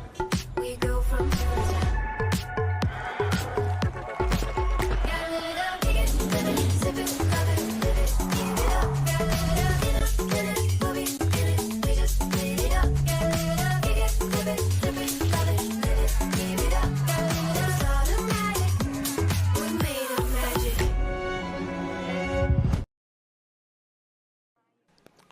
All right, welcome back as we continue on with coverage of the 2025 U21 World Water Ski Championships.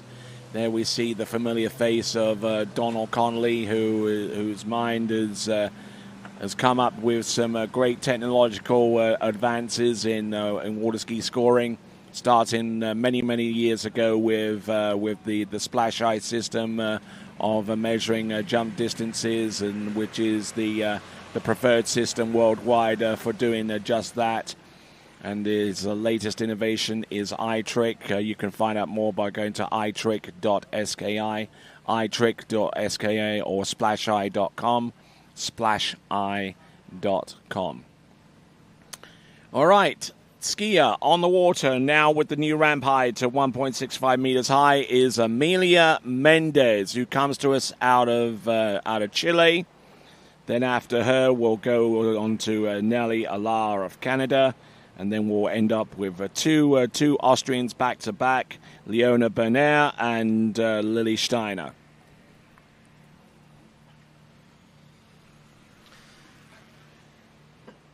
So coming in, first jump, needing more than 36.5 meters to put her in the jumping final, which shouldn't be too hard to achieve with the ramp being the way that it is now. For the first jump there, and not especially far, but she puts a score on the board.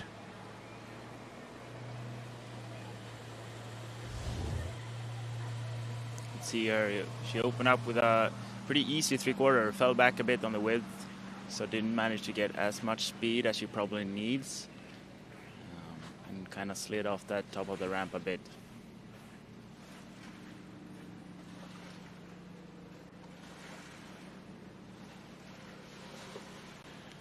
So just looking at this once again.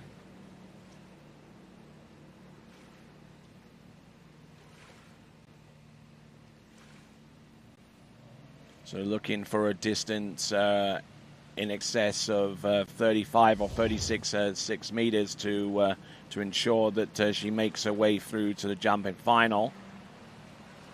The target distance actually is a 36.7 meter jump, courtesy of Jada Sweeney.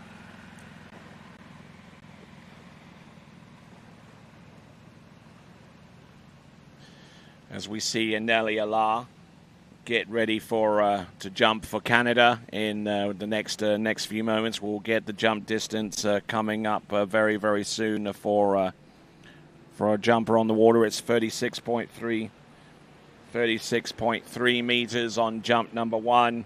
So she's a little behind the 8 ball here. Up and over, will land and ride that jump out. So a good, solid effort. Now, is that going to be far enough, we wonder? She connected a little bit more with that one.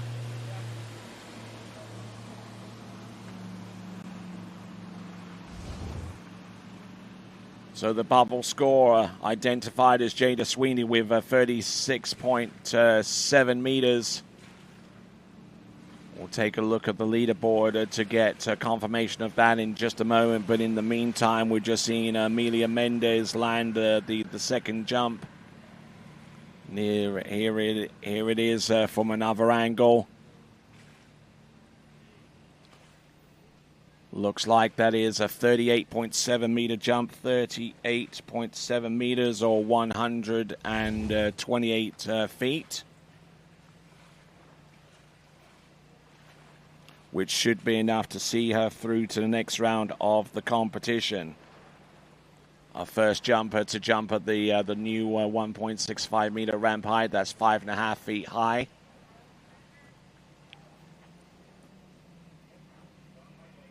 Okay, let's see her. Amelia Mendez for her third and last jump. Let's see if she can pull through with the speed and the liftoff. All right, here she comes, Amelia Mendez of Chile.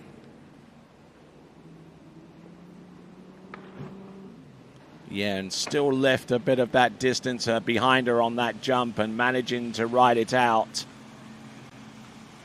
But thankfully, the jump distance that she produced on the second attempt is enough to see her through to the women's jump final.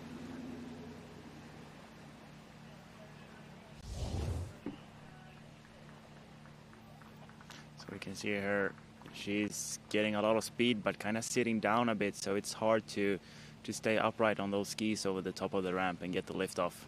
Having said that, 39.6 meters or 130 feet, 130. So she does increase upon her previous jump distance. So 39.6, 130 feet. Now we wonder where that puts her in terms of leaderboard. We should have an indication of that in just a moment or so. Amelia Mendez with a jump of 39 meters. So, skier on the water right now, representing Canada, it is Nelly Allard.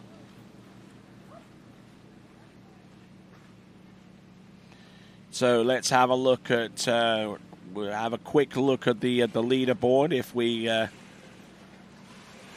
see that, there we go. Christy Appleton in the lead with a 47.2. Maisa Jakobsen with 46.3. Kate Pinsoneau with 41.9. Zali Reeves in fourth with 40.9. Emily Wenzel, she's through to the next round as well with a 40.1. Amelia Mendez has done the same with 39.6. Nellie Scholes with 38.5. Megan Pelkey with 37.9. Samantha Hill with 37.4. And Jada Sweeney is still the bubble athlete out there. Her jump distance currently on the cusp of making it through to the next round, but now the breakthrough distance is a distance of 36.7 meters, and anything more than that will send any of our remaining 3 jumpers through to the next round of the competition. Here we go, Nelly Allard.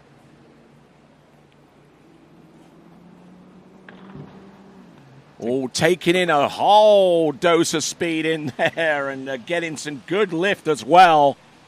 Nelly Allard from Canada, who also competes in the collegiate ranks as well for the Warhawks of the University of Louisiana at Monroe, where you'll find her during the fall and the spring seasons, and just absolutely pummeled the jump here, Elliot. Yeah, that was a good-looking opener jump. Lost her upper body a bit on that kick up on the ramp, so she could manage to get a little more lift off. 44.5, it's enough. That's a good-looking jump. 44.5 meters, more than enough to send her through to the next round of the competition. So it looks like Jada Sweeney is going to have to wait some more to find out what her fate is in regards to making it through to the next round. As we see Leona Berner of Austria, our penultimate competitor, and then we've got one more skier to come after her, and that's another Austrian in the form of Lily Steiner. Okay, so Nelly Allard on her second jump. Getting a strong counter cut, being wide up on the boat. Yeah, nice and wide here. Increasing the distance between her and the jump to accelerate up to speed. That's a big jump, I think. Yeah, that's an even Really bigger good. jump than the one before. We suspect there the speed was there, the lift was there. A lot tidier air form.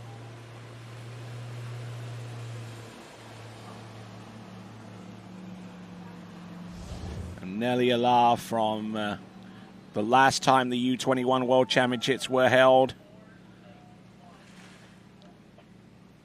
She's definitely improved upon her jumping. Looks like it is going to be 46.1. 46.1.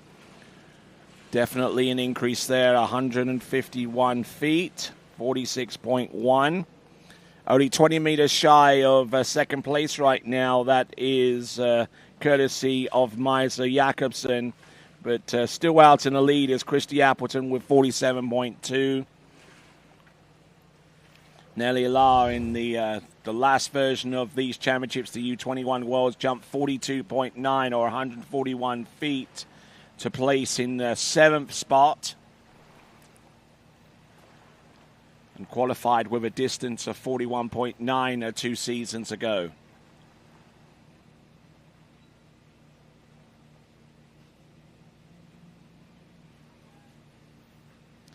So third and final jump.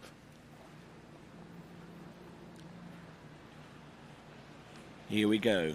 Coming in. Jump number 3, taking a hard snap off the turn and blazing in with a lot of speed there. So Nelly Alar already qualified with the first jump, out-jumped it with the second, and the third and last jump may have the kind of distance necessary to exceed that second jump as well.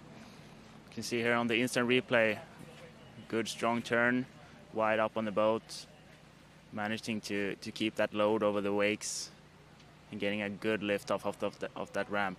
47.7 meters, Tony. 47, that's a big jump. It's a huge jump, and it's a jump that takes the lead. 47.7 meters for Nelly Alar from Canada. Was very, very close to the bottom right-hand corner, managing to just get on the jump there and just get her legs underneath her and fly in for a beauty of an attempt there. 47.7 meters. That's about a 157. 157 feet for Nelly Alar. Okay.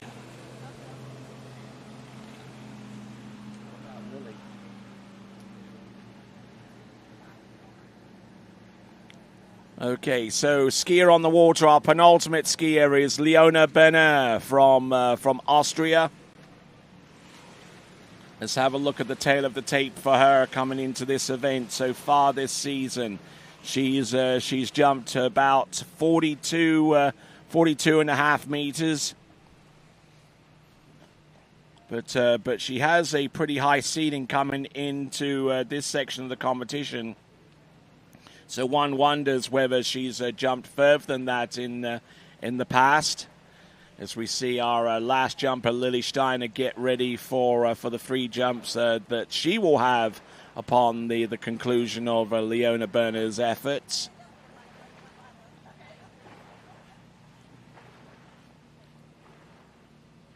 Still on the shore side, seeing if her distance of 46.7 meters is good enough to make it through to the next round. Jada Sweeney with a 36.7. Here she comes, Leona Berner on jump number 1, up. Very, very stiff coming off the second wake into the ramp, and she should have an adequate enough jump distance on the first attempt, Elliot, to see her through to the next round. Yeah, I believe so. That was a good-looking jump. Good lift off of that ramp. So see her on the instant replay with a good turn, and then a little stiff over those wakes. Almost rocking back too much. Yeah, losing a little bit of that angle, but still 42.8. So that's through to the final with lots to spare. Yep, and she's got 2 more jumps as well. Doesn't need to jump anymore, but if she wants to have a decent starting position off the dock in the women's jump final, then she'll need to stay out there for 2 more attempts and conjure up something that would be closer to the lead. Series 1 jump in prelims. We're on our penultimate skier right now. The last skier to take to water is going to be Lily Steiner, whom you see there on the screen.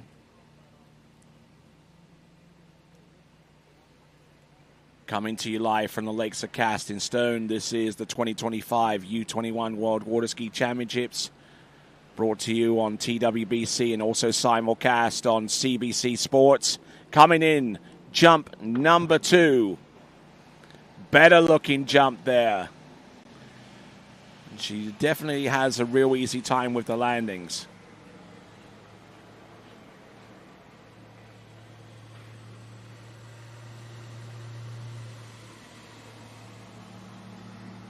I reckon that jump is going to be further. The question is, how much further is it going to be, Elliot? Yeah, we're going to have to wait and see. You can see here on the replay, good looking jump. A lot of lift off of that ramp. 43.4 meters, 142 feet. So that's a little further. Yep, 43.4 meters, but that doesn't move her up any higher on the leaderboard as it stands right now. Leona Bernaire with a jump distance of 43.4 roots her in fourth place right now. We've already qualified 11 skiers through to the 12 skier final, and that includes Leona Bernaire, who's in fourth. The other skiers that have made it through are our lead athlete, Nelly Allah, with a 47.7 meters. Christy Appleton currently in second spot with 47.2. Maisa Jakobsen 46.3. Leona Bernaire with 43.4. Kate Pinsnell on 41.9. Zali Reeves on 40.9. And we'll read off the remaining jumpers that have made it through to jump final in just a moment. So here we go. Leona Bernaire. And I think that expression kind of said everything we needed to know about that jump. So making her way back to the dock.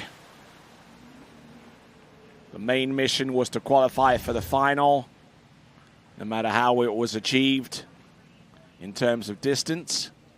43.4 meters on a jump number 2, and just sliding out a little bit there as she hit the jump, so not really connecting fully with that one. And it's reflected in the distance, 43 meters exactly, or 141 feet. 141 feet on jump number 3, but a better jump distance of 142 feet, or 43.4, is the one that carries for Leona Bernaire. So down to our final athlete. We have Lily Steiner from Austria. And Lily Steiner has been jumping well of recent times. She's jumped her best jump distance of 47 meters over at the 20th International San Gervasio tournament, which took place this past June. So she's on good form at the moment. We will see how things play out with the 3 jumps that she has at her disposal. Needing to jump more than 36.7 meters in order to qualify through to the jump final, which she should be able to take care of with the first jump.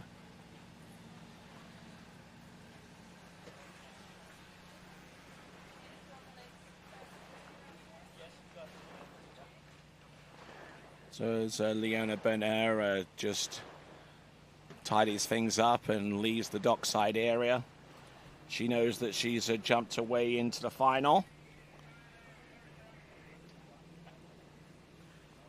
We'll see if the same distinction can be leveled at Lily Steiner, who's coming in on jump number 1. Drives in. Oh no, and getting in all kinds of shape. And she lets the handle go and just could not connect fully on jump number 1. So a fall on jump number 1 there for Lily Steiner. Let's see what happened here. Turn was good. They maybe just sat down a bit over the ramp. Yeah, just got into a seated position and just couldn't raise herself up as soon as she hit the jump. Yeah, but a really good save though. Yeah. We'll see what she has with the remaining 2 jumps here at the final elimination round of competition among our women's competitors. We're here at the U21 World Water Ski Championships. Master line ropes, they are the official tow line of the U21 World Water Ski Championships. Our bibs were created by Matt Goss and Dan Velzik, and they were produced by Masterline Eagle. Shoe Swap Ski and Board Ski Resort. We thank We thank them very, very much. Shuswap Ski and Board, our official pro shop of these championships. Banff Sunshine Ski Resort sponsoring our leaderboard, and the generous support of the Alberta provincial government and Tourism Calgary has really helped us out here in terms of making these championships a reality just outside Calgary, the Blue Sky City in Alberta, Canada. And speaking about blue skies, that's exactly what we have here at the Lakes of Casting Stone. Let's see what Lily Steiner has on her second attempt. Up and over, and she should be able to land this jump and secure herself a spot through to the next round of the competition. Anything over 36.7 meters will do the trick there for her.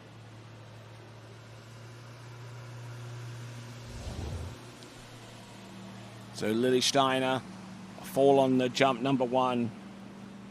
She'll have a distance on jump number 2.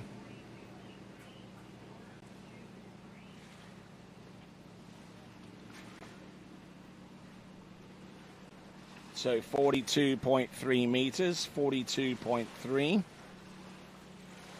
That is definitely enough. So we have our 12 skiers, our 12 finalists. As we look at this this second jump, and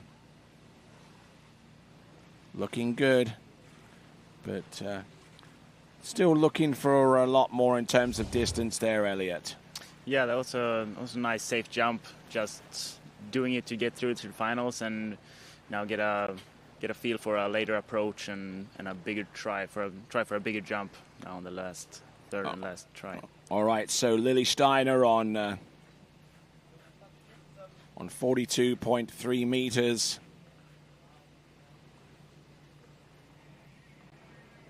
Coming in on jump number 3.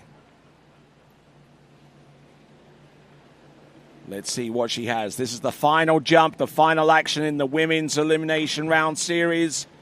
Up and over, she barrels into the landing. That is a far better jump there from Lily Steiner, and that should yield her a bigger distance. The question is, how much further is it going to be? Could it exceed the 46.3 courtesy of Maja Jakobsen, or the 47.2 meter jump from Christy Appleton, or indeed the lead distance of 47.7 meters courtesy of Nelly Alar? And the jump distance is going to come through. It is going to be a 43.5, and that is the equivalent of 143 feet. 143 feet on the third and last jump. Obviously saving herself a little bit for the jump final. She had an early approach. That's why she came off the top left-hand corner of the ramp, or closer to that mark. But here are your finalists. Samantha Hill with 37.4, Megan Pelkey with 37.9, and Nellie Scholes with 38.5, Amelia Mendez with 39.6, Emily Wenzel with 40.1, with 40.9 for Zali Rees, Kate Pinsnow with 41.9, Lily Steiner with 43.5, Maja Jakobsen with 46.3, Christy Appleton with a 47.2, and your leader jumper going into the final is Nelly Alar with a 47.7 meters. And that concludes the elimination round series in the women's event with the women's jump competition. We'll go on to the men's jump series 2 and 1. And with that in mind, we're going to take a step to the side and take a little bit of a break. You are watching continuing coverage of the 2025 IWWF U21 World Water Ski Championships, coming to us from the Lakes of Casting Stone, just outside Calgary in Alberta, Canada. And we'll return right after this.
If you've been there, you know Shuswap Ski and Board is Canada's #1 water sports pro shop. They have what's needed for an amazing, fun-filled summer, and you can take it home immediately. Shuswap Ski and Board on 58th Avenue Southeast in Calgary, on Main Street in Sicamous, and online at skiandboard.ca. Remember, it's always summer at Shuswap Ski and Board.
Morning, Brian.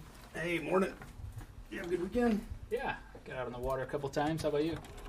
Yeah, I got to set in. Just gonna make a quick phone call here. Oh, of course. Can you get that, Will? Yeah, man, I got it. Thanks for calling Wake House. This is Will. Yeah, looks like we've got those in stock. Get ready, set, go! It's that time, everybody kick it and go, go, go! On your mark, get ready, set,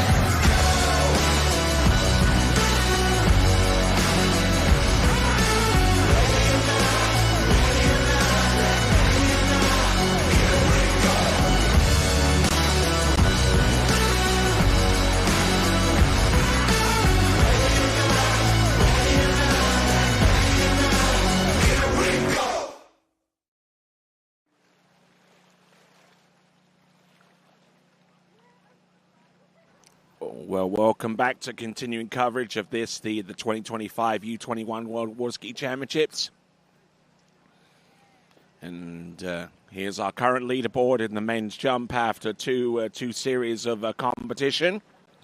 Oscar Dono currently in the lead with a 171-foot jump, or 52.2. Albert Gross in second spot right now with 51.5. Andrea Pagozzi with 50.4. Damien Eade on 49.1. And Axel Garcia rounding off the top five with 48.8 meters. But I would suspect that those jumps will be exceeded quite a good ways with the top two series of jumpers to come in the men's jump competition. We'll have 10 skiers in Series 2. And then 12 skiers to go in Series 1.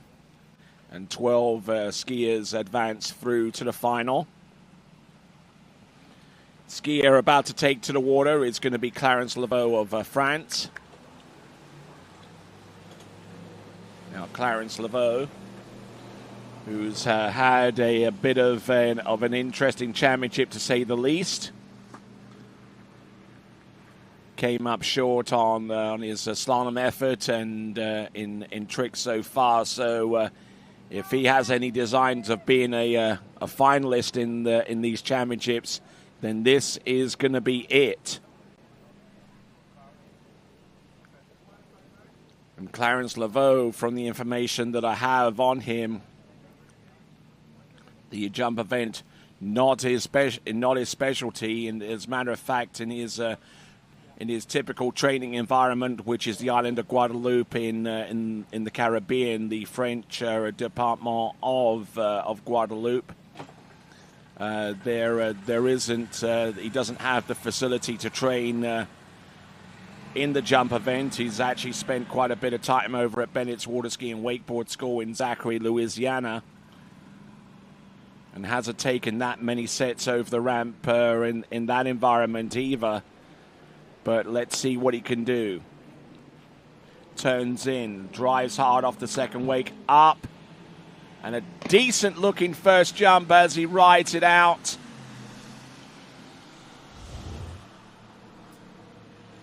Okay, so let's see. Is Clarence Laveau starting up with a 200 3/4 cut, making it look really easy, but still a really nice-looking jump.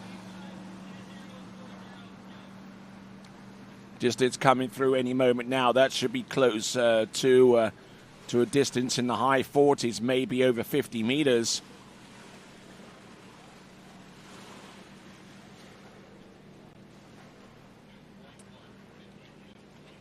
So we're going to get the jump distance coming through. It's being radioed towards the boat. And there is actually a digital scoreboard mounted over the windshield that indicates the jump distance to the athlete concerned.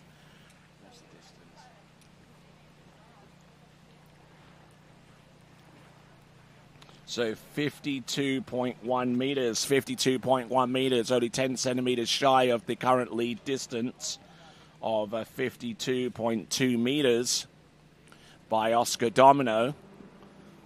So he's there and thereabouts, but he's looking for more and more in terms of distance to try and stay competitive with the skiers to come after him. Here he comes. Oh, and just rocking back on the jump skis as soon as he hit the ramp, and not getting much out of that jump. That jump will barely be into the midway point of 40 meters, I would say. Yes, we saw her Clarence upped up to a double cut instead, getting a lot more speed into the base of the ramp, but didn't manage to stay over his feet and go up over them and get a big lift off. So he was starting to move around a little bit too much and jump in 43.3 meters on the second attempt, losing about 30 or so feet as a result of that miscalculation. I'm Tony Lightfoot, and thanking you once again for tuning in to the continuing coverage of this, the Under-21 World Water Ski Championships on the Lakes of Casting Stone, just outside of the blue sky city that is Calgary. You're watching us on the TWBC YouTube channel, and also being simulcast on cbcsports.ca's YouTube channel as well. So however you choose to watch us, you are most certainly welcome indeed. Here we go, coming on in on jump number 3 for Clarence Laveau. Better looking technique there into the jump and off it. But is that jump going to be enough for the lead? He got fairly close with a two-handed 3/4 cut on jump number 1.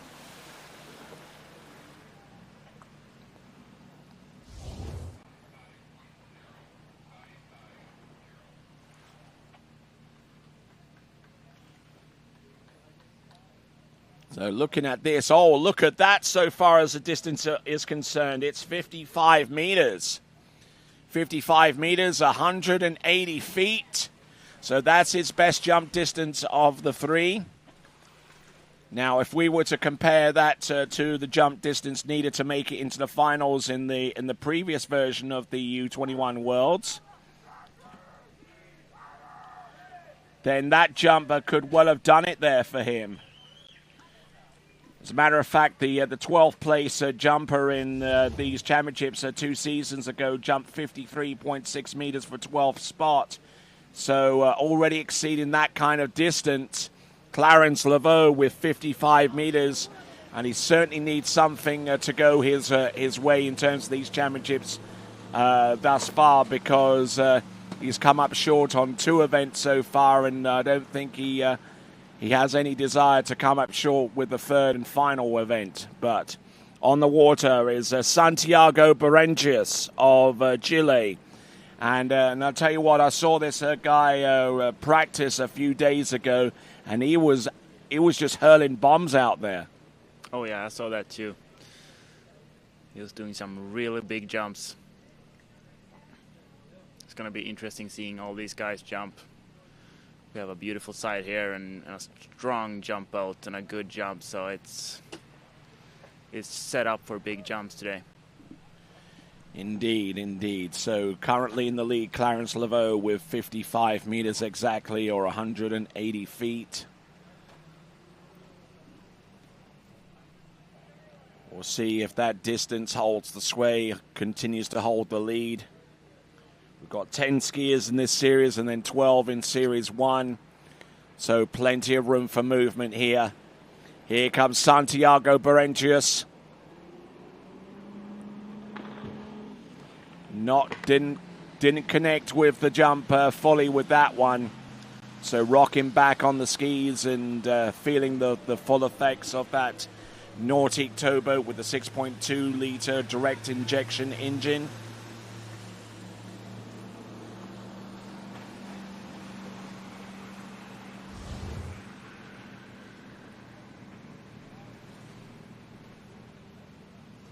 So looking at this and transitioning off the wake, and just couldn't find the connection there, the smooth connection into the press off the top of the jump.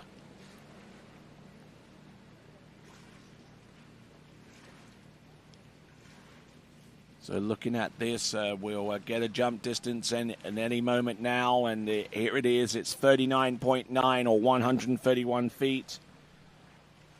39.1. 39.9.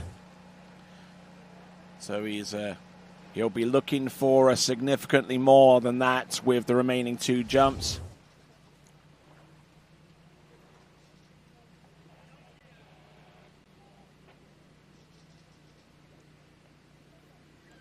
Okay, so Santiago coming in for his second jump, 57K, letter S.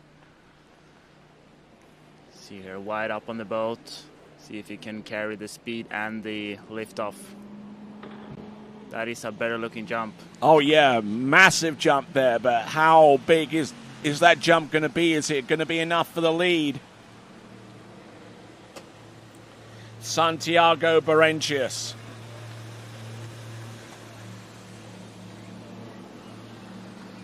Going to look at the instant replay again, and this is going to be a rather intriguing jump here. His personal best coming into this event is about a 52.9 meter leap. Well, then we have a new PB. Yes, and it's a tie for the lead as well on top of that. Are you kidding me? 55 meters, 180 feet into a 2-way tie with Clarence Laveau. And this is going to set up for potentially a battle, maybe a jump off if things don't change between now and the end of the set for Santiago Berengius. First 2 competitors both producing a jump that ties each other at 55 meters exactly.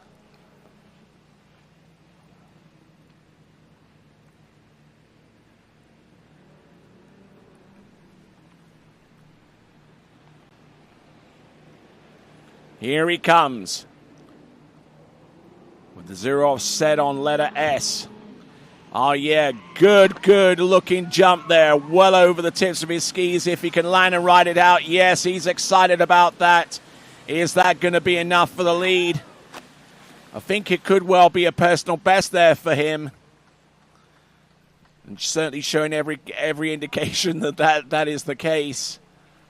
Santiago Berentius will wait for the distance to come through. It's 56.7 meters, 56.7 or 186 feet. It's a new personal best for Santiago Berentius. 56.7 meters or 186 feet. You can see here, it looks like he actually took a little earlier approach, but managed to get more speed into the bottom of the ramp and extending with it. Yeah, his positioning on the jump just absolutely top class, and we now have a new leader, Santiago Berentius, with 56.7 meters. A fine effort there. And just look at the turn, look at the position as he drives towards the base of that jump, which is 1.65 meters high, exactly the same height that our women in Series 1 competed at, or at least the last 4 of them. And skier on the water representing the United States of America, it's going to be Jaden Eade.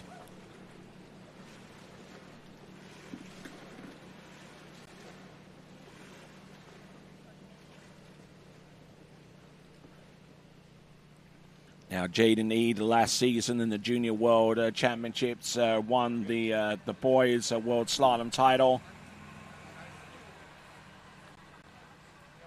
And this is his first appearance in the U21 World Water Ski Championships. We'll see if he can make an impact right here, right now, with the first jump of 3 as he makes his turn round the island. Starting off with a 3/4 cut. Jaden Eade, first jump. His best jump distance coming into this event is a distance of over 51 meters. But he won't get anywhere close to that with the first attempt, deciding to bail on that one and ski around the bottom left-hand corner.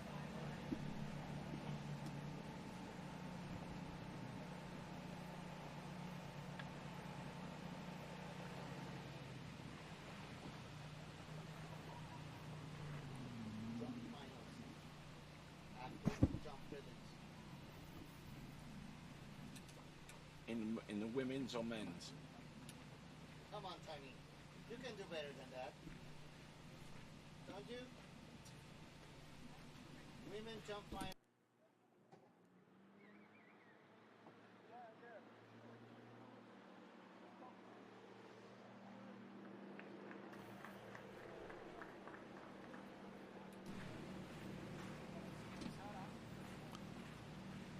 All right, so continuing on, we've got on the water at this time, Jaden Eade refusing on jump number 1, taking a pass.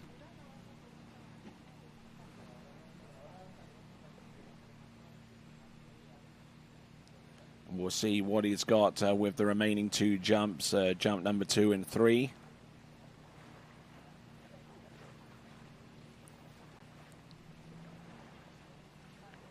Looks like we'll have some news in very shortly in regards to the finals coming up relatively soon. But in the meantime, let's have a look. Here comes Jaden Eade coming in on jump number 2. Stands up. Good effort there. Lands and shouldn't have any problems making his way out of the course.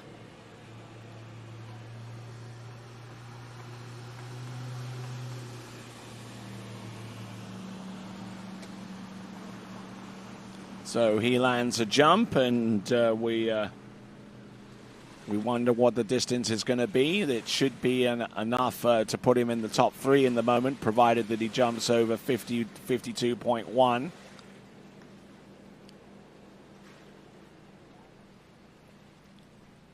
can see here the drone points at Kyle Eade, his dad, and Jack Critchley, coaching him. Yeah, but providing him with all of the advice and the coaching necessary to affect a bigger jump distance going forward.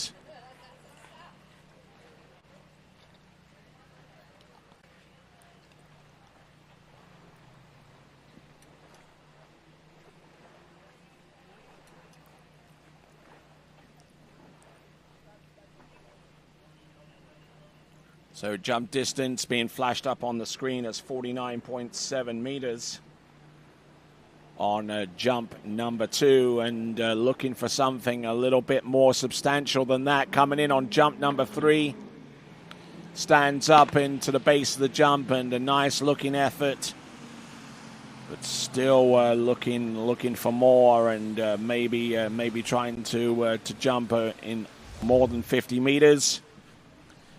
So Jaden Eade, handle up off the turn and really trying to drive hard off the second wakes. Standing up just at the right spot to stay up over his jump skis and float in for the landing. But the jump distance coming in, oh, look at this though. This is 51.5, 51.5. A decent jump distance. That's comparable to his best jump of the season of exactly that same distance that he produced in the Masters qualifying Series 1 earlier on in the season. So 51.5 meters. Decent effort there from him. So now we go on to our next competitor from the United States of America, an individual wild card. This is going to be Chase Sparks.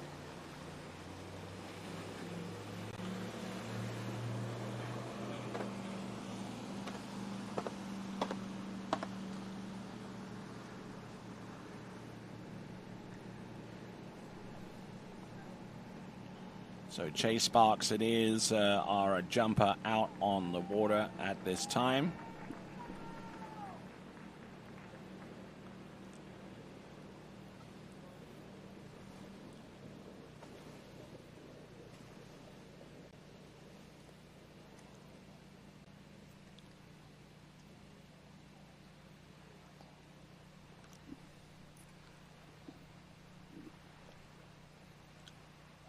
All right, then, here's a change in our schedule. The men's jump series 2 and 1 prelims continue on now. And then right after that, we'll have the women's and men's jump final to take place back-to-back. And then to be determined, we'll find out if we have enough time to have another event final based upon weather and other conditions that play into the decision making. Here we go. Whoa, and skier on the water is Chase Sparks, and they're taking in a bit of heat, but the control and the timing just wasn't quite there to match. So, but we'll see what he can do with the remaining 2 jumps there, Elliot. Yeah, we saw that was a late approach. Not quite comfortable with that. That's right, and these jumpers jump mostly off instinct. You know, it takes a whole bunch of training, a whole bunch of sets to be able to turn and to get set in the way that is necessary to hold the pole from the towboat and be effective whenever the skier hits the jump. The last thing the jumpers need is to have to think about their position as they make their turn and head towards the jump. Everything has got to be in sync, and it's got to be intuitive and instinctive.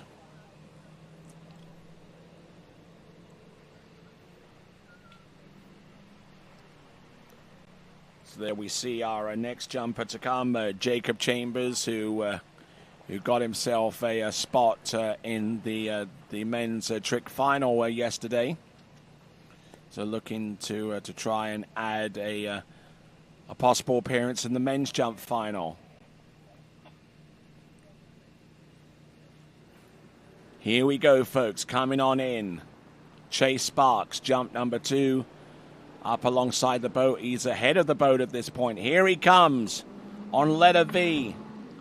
And the skis getting out from underneath him, and unfortunately unable to get much out of that jump there, Elliot. Yeah, that's right, Tony. He's having a difficult time getting that load from the boat and keeping it up over the skis and managing to get the lift off that ramp. So he needs to. And the result in distance is 46 meters. 46 meters.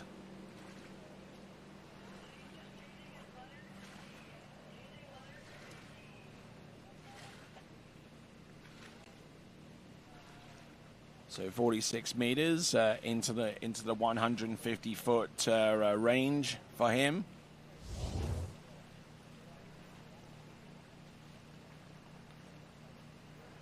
So working our way down this list in men's Series 2.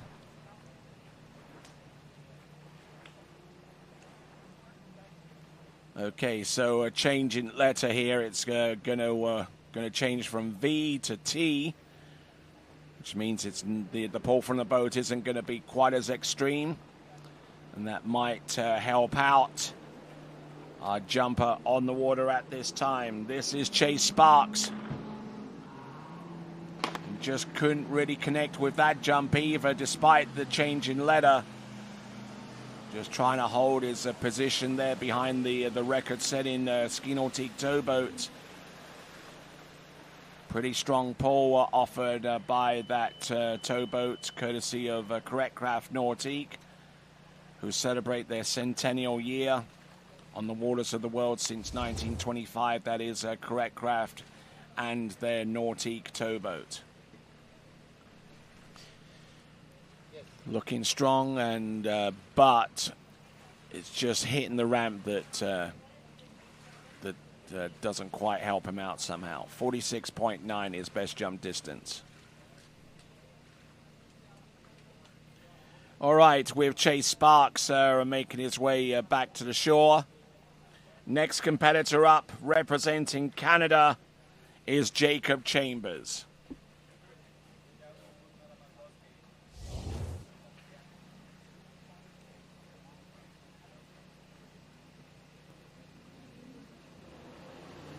So let's see what Jacob Chambers can do to make the finals.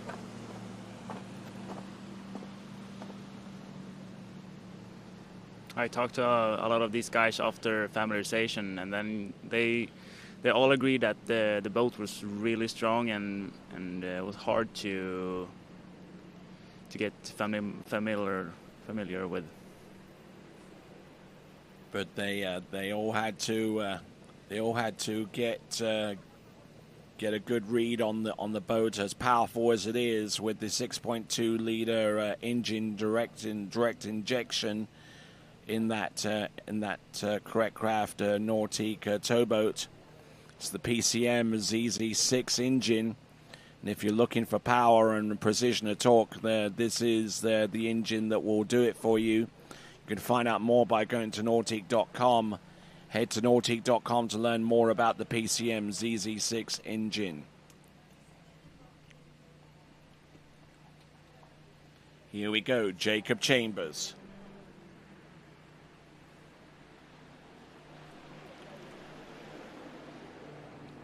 Working against the lead jump distance. In the mid-50s, and he's not going to do it with jump number 1, that's for sure. Currently, the lead is in the possession of Santiago Berentius with 56.7 meters.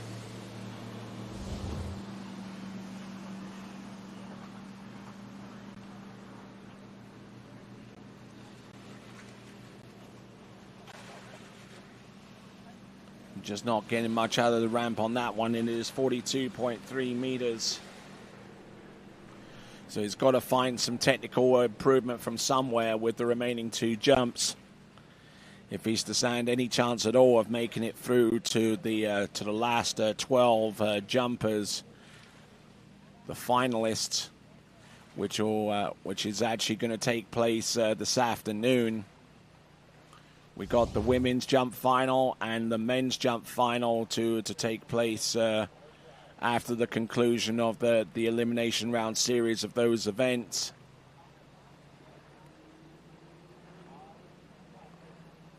Okay, so Jacob Chambers coming for his second jump. Let's see if he can pull it together and get the speed and the lift off. See what he's got. Jacob Chambers on letter T with the boat speed at max at 57K. Here he comes off the second wake. Better looking jump. The technique was most certainly there, and that is going to yield a bigger distance. The question is by how much has he improved? He's definitely closer to 56.7 meters with this jump, but getting close is one thing, exceeding it is quite another. That's a good liftoff.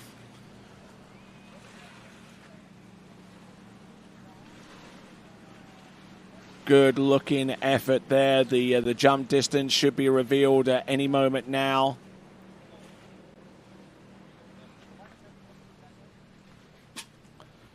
And it is 54.3 meters, 54.3 meters, the equivalent of 178 feet.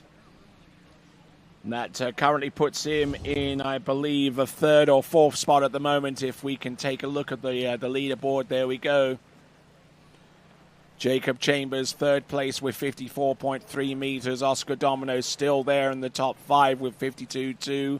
Albert Gross with 51.6. But still out in the lead is Santiago Berentius with 56.7 ahead of Clarence Laveau on 55 meters exactly. Here comes Jacob Chambers. Here he comes. Oh, and taking a pass on jump number 3, which means that he's expended all 3 jumps. A subpar attempt at 42.3, followed by a better jump of 54.3, and a pass on the third and last jump.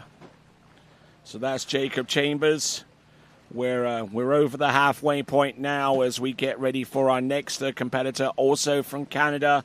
It's going to be Enzo Christian.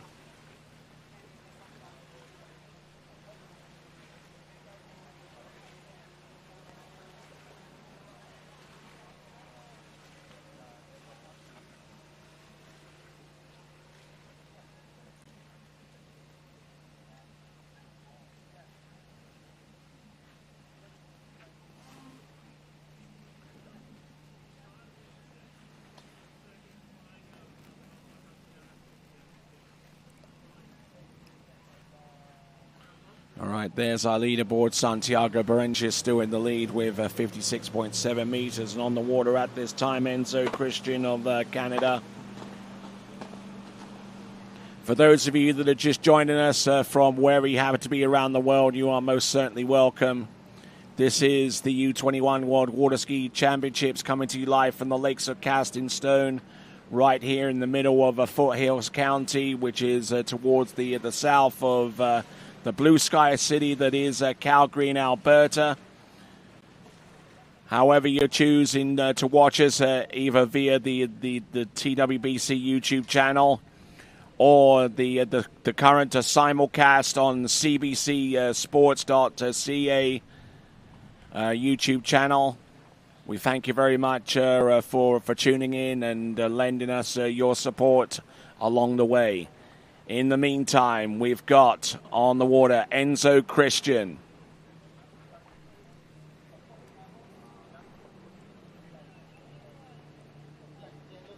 Okay, so Enzo Christian with the letter X and max speed on the boat, 57K. Here he comes. Good turn, good set here, and unfortunately the timing needed some work. He saw more white than red coming across the first wake and dropped the handle almost as soon as the alarm bells in his head started ringing. But he has 2 more jumps to come, so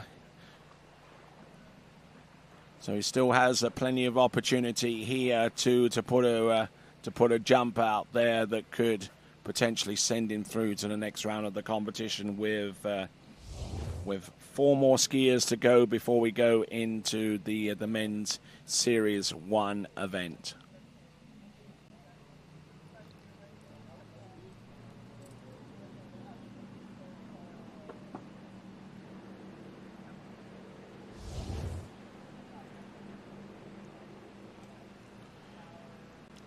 So dockside getting ready to go is Jarrett Zollner from the United States, and just over his left shoulder is Vincent Ahama, and he'll be the next competitor to go. He comes to us out of Austria.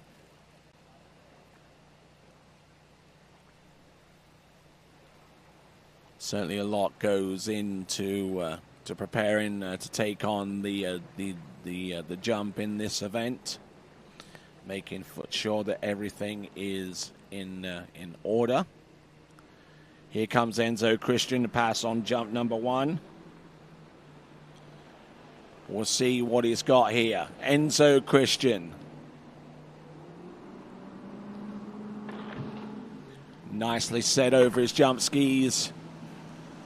Had the lift, had the position, just didn't have all of the speed that he would have liked to take full advantage of that great ramp work that he had off the top of the jump there, Elliot. Yeah, that's right, Tony. You can see here he's wide up on the bolt and doing that turn nice and easy to not rush things, but didn't really keep the edge over the wake, so he got pulled out of the position. Okay, 167 feet or 51 meters exactly. That is Enzo Christian. So he's in the ballpark. He's over 50 meters with that jump, but he needs something a little bit more substantial to enhance his chances of making it through to the men's jump final, which only 12 skiers will be present on. And don't forget, the women's and men's jump final are going to be the next events after the conclusion of this one.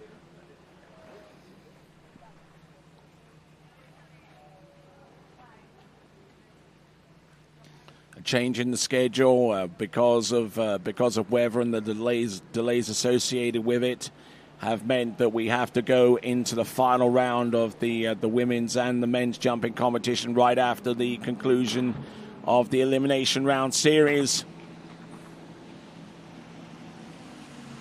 But Enzo Christian, I think, doing a little bit better with jump number 3 compared to jump number 2.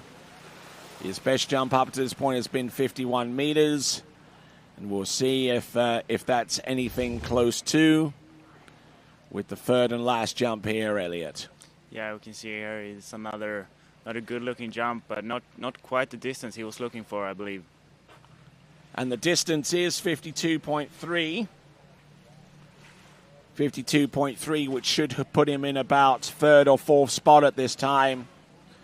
But still, the lead distance is the 56.7 meter jump produced by Chile's Santiago Berencius.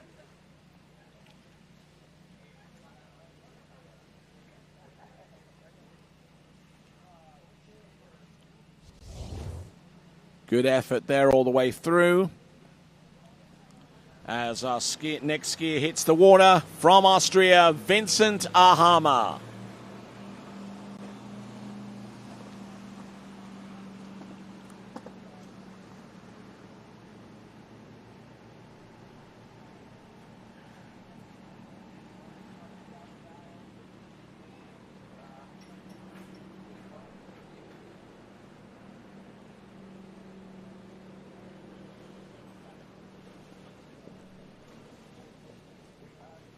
So looking forward to the 3 jumps that he has at his disposal, coming to us out of Austria, who have a long held a tradition of producing some excellent competitors, especially in the jump event, in both women's and men's.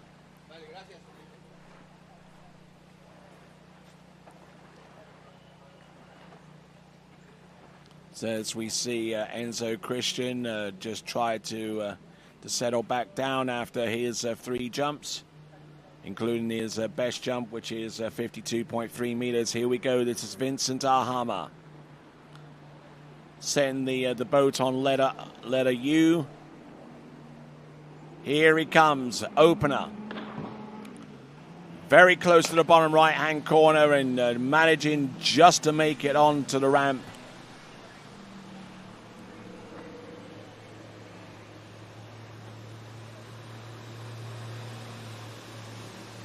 We await the distance coming through in just a moment. Let's see here, Tony. Look at this instant replay. Look at his right ski, right on that corner of the ramp. Ooh, that was close. Very, very close. He might have actually clipped the bottom right-hand corner, but it is a 51.4 meter jump, 51.4.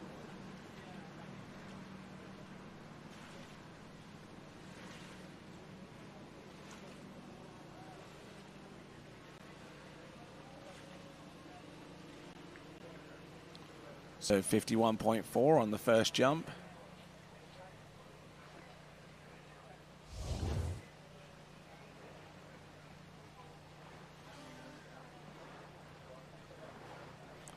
So skier getting ready. Take to the water is Jarrett Zollner.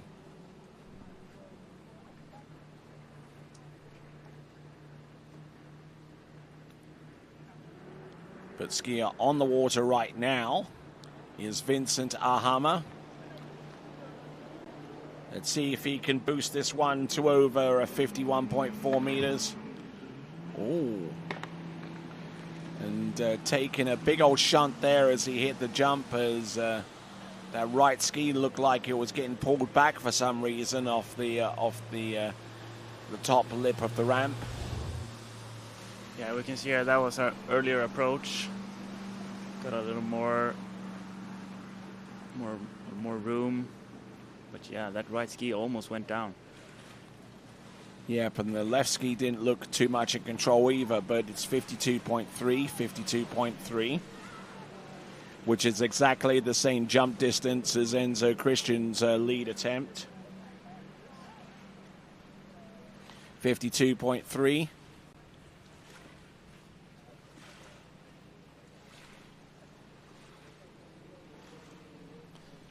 So he lands and rides that one out. Hey, Vince. Go back on that jump there with the ramp cam. I think he might have broken his fin.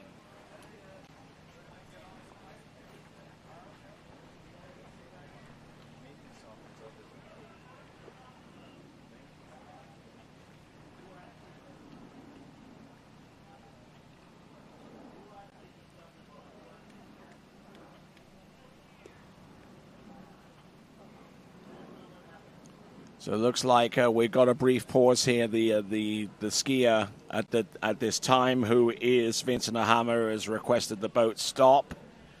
Not too sure for what reason specifically. My guess is that he wants to check his fin on that first jump.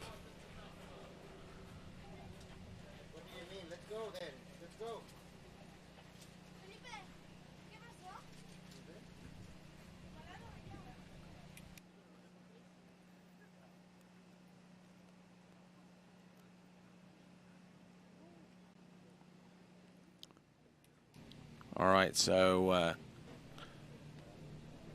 skier, currently Vincent Ahama, elected to stop the boat for a second to check on his equipment, quite possibly the right ski fin, see if it was still intact. And he's using metal fins, which are considerably more durable than the regular plastic type of jump fin. But there you go. He manages to take all 3 jumps. I think that one might actually turn out to be less than his previous jump distance of 52.3 meters.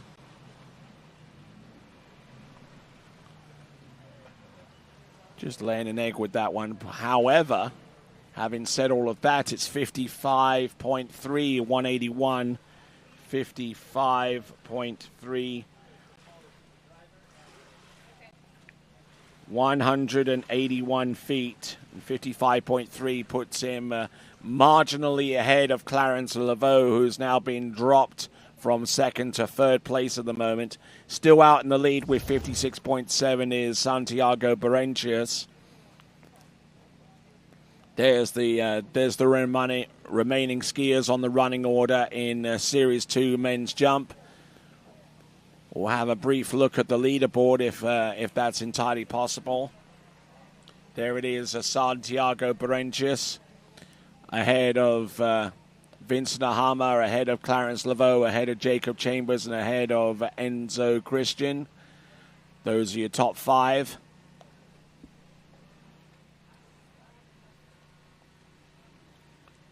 Getting ready to hit the ramp with his 3 attempts. Jarrett Zollner, a wild card competitor from the United States.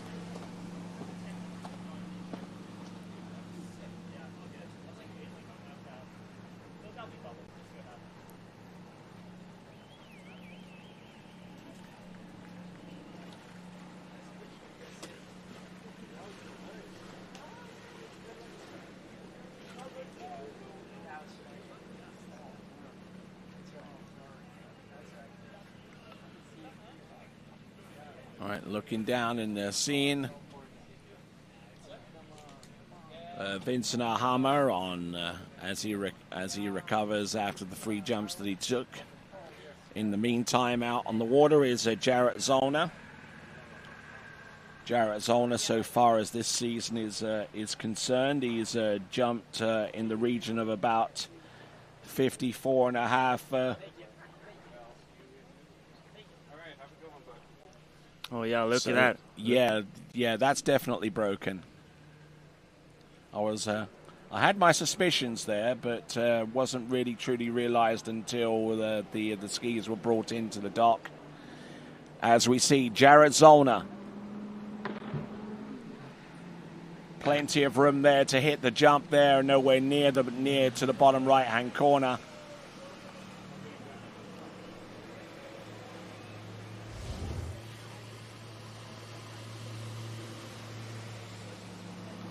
So Jarrett Zollner landing his first jump. The distance, we'll see if it's anything close to 50 meters or beyond. There we go. It's 50.5 or 166.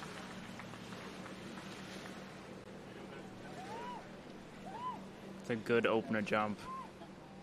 Plenty of space and looking like he can go a lot further than that on these two remaining jumps. Yep, he certainly has the capability of doing it. 50.5, 166 feet.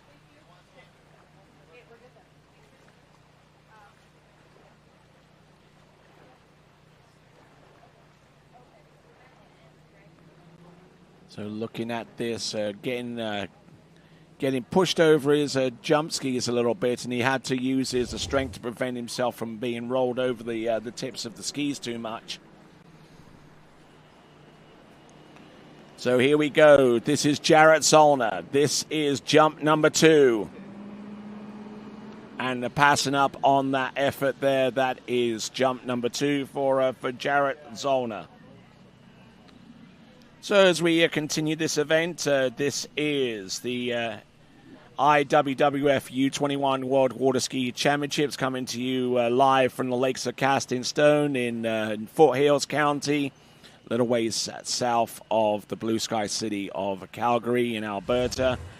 And I'd like to highlight our sponsors, Masterline Ropes, the official tow ropes of these championships. Masterline also producing the bibs alongside Eagle. Those bibs were designed by Matt Goss and Dan Velsic. Shoe Swap Ski and Board Shop. We thank those folks indeed as well. Banff Sunshine Ski Resort sponsoring the leaderboards. And this event is possible due to the generous funding by the Alberta provincial government and also Tourism Calgary. And don't forget, whilst you're here on site, those people that are on site, check out Fine Designs. They have custom T-shirts and sweatshirts and other custom designs for you to check out. Stop on by to design your own shirts here at the 2025 U21 World Water Ski Championships.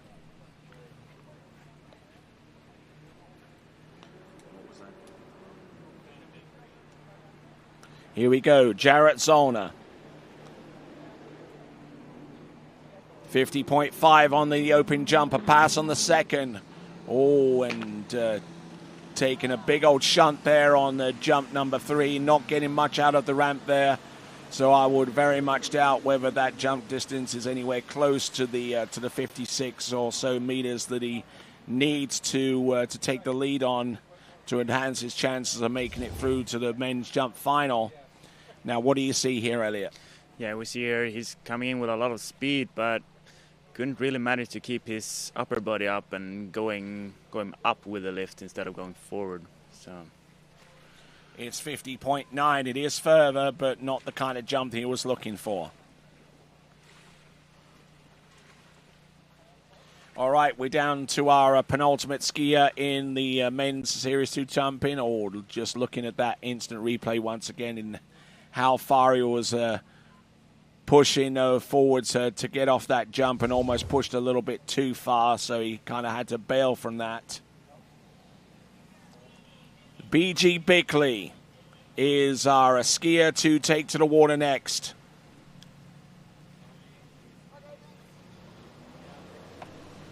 So B.G. Bickley, who placed himself on the podium last season in the Junior World Jump Championships last season, in those championships which were held on this very, very venue, the Lakes of Casting Stone.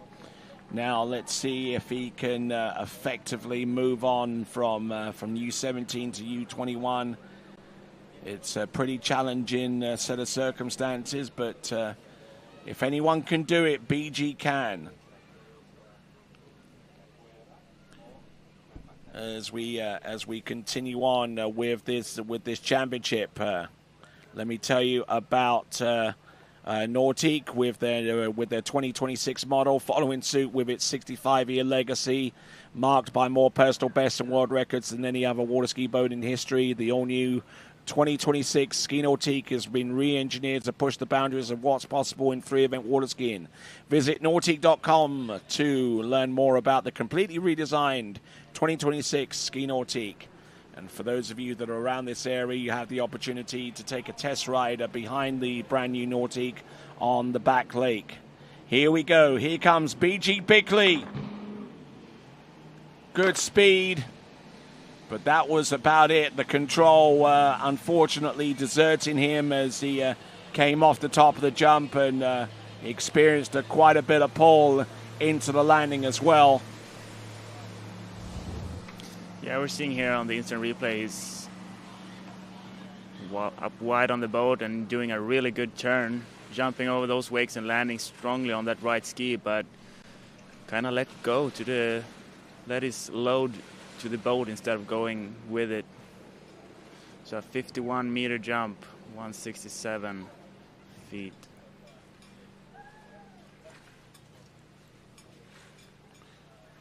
So just a little over 51 meters, you said there on that particular jump.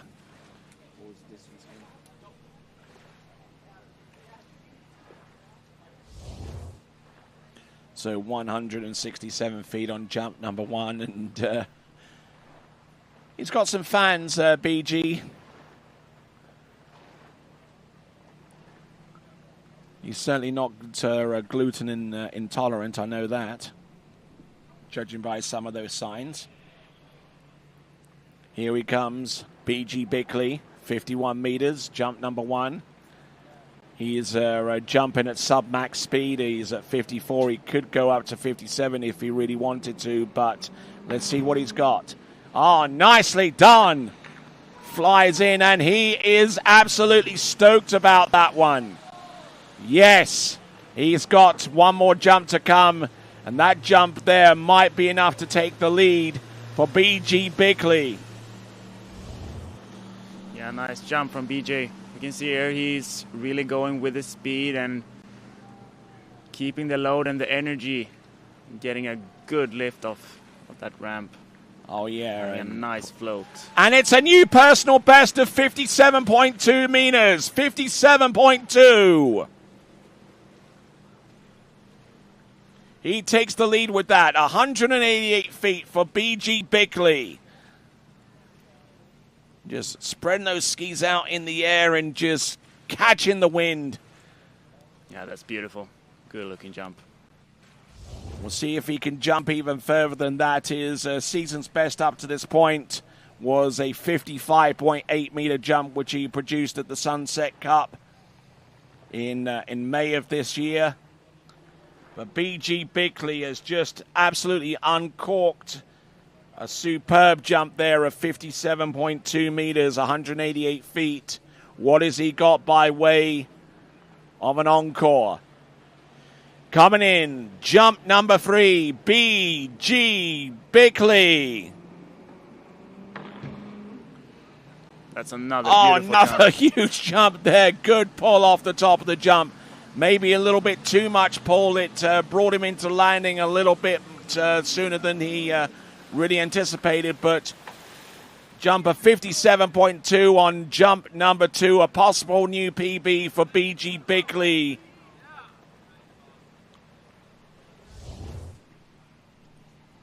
And that jump distance, that previous one, 56.6 meters or 186. That's still a massive jump. It is huge jump there, and again a whole load of pull off the top of the ramp, and trying to use it to great effect. And don't forget, he's jumping at sub-max speed of 54k and getting that much distance from that jump. Look at that. Take a snapshot of that. Why don't you? So next skier on the water, Jack Silver from New Zealand. So Jack Silver from New Zealand up on the water next, and BG Bickley, we just saw him on the leaderboard having taken the lead with a jump of 57.2 meters. He's dropped our existing leader down a spot. That would be Santiago Berenches. We wonder if that jump of 57.2 meters for BG Bickley is enough to see him through to the next round. We won't know for certain until we're at least one or two jumpers deep into the Series 1 jump-in section, which is to take place right after the conclusion of Series 2, which we're still very much in the midst in right now. So Jack Silver.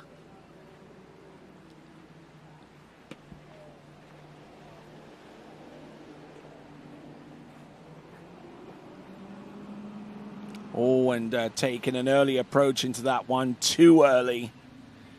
And getting to the vicinity of the jump too early is almost as bad, if not worse, than going too late. And deciding to drop the handle and ski around the bottom left-hand corner of the jump. Yeah, we can see here he's losing a lot of width on that three-quarter cut and falling back and just being way too early. So that was a good call and past that, and then just back things up, move things forward, I believe.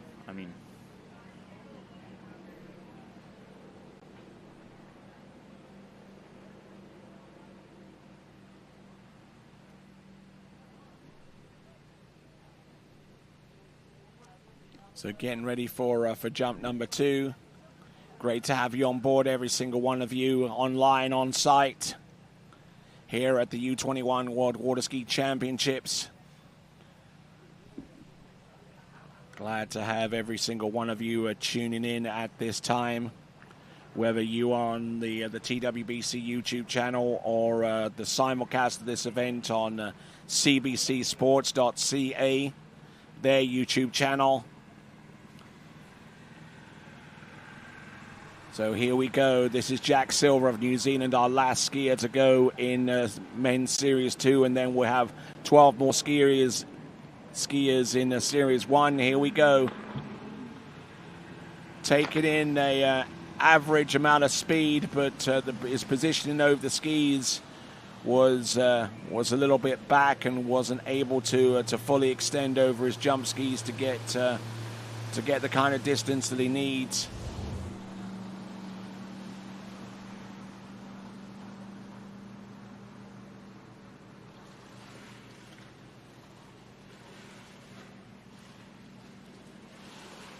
So Jack Silver on jump number 1, 47.6.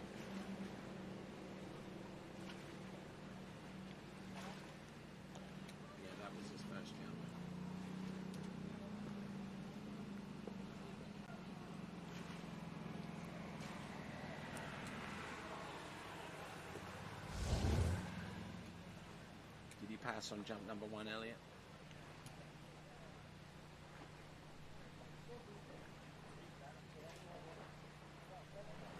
So 47.6 on jump number 2. So looking for quite a bit more in terms of distance on jump number 3. There you see his current best score showing on top of that windshield of that world record setting ski nautique towboat. Let's have a look and see. Drives in hard. Let's see if he can bring this home. And doesn't sound best pleased with that one. That is Jack Silver. Just couldn't really fully connect with any of those jumps there. His best jump up to that point was a 47.6 meter attempt. So at the end of Series 2 men's jump, our leader is B.G. Bickley, with his personal best effort of 57.2 meters or 188 feet. And Jack Silver will wait the jump distance on jump number 3.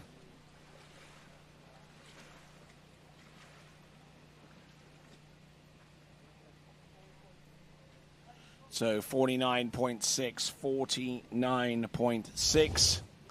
On jump number 3, and that concludes Series 2.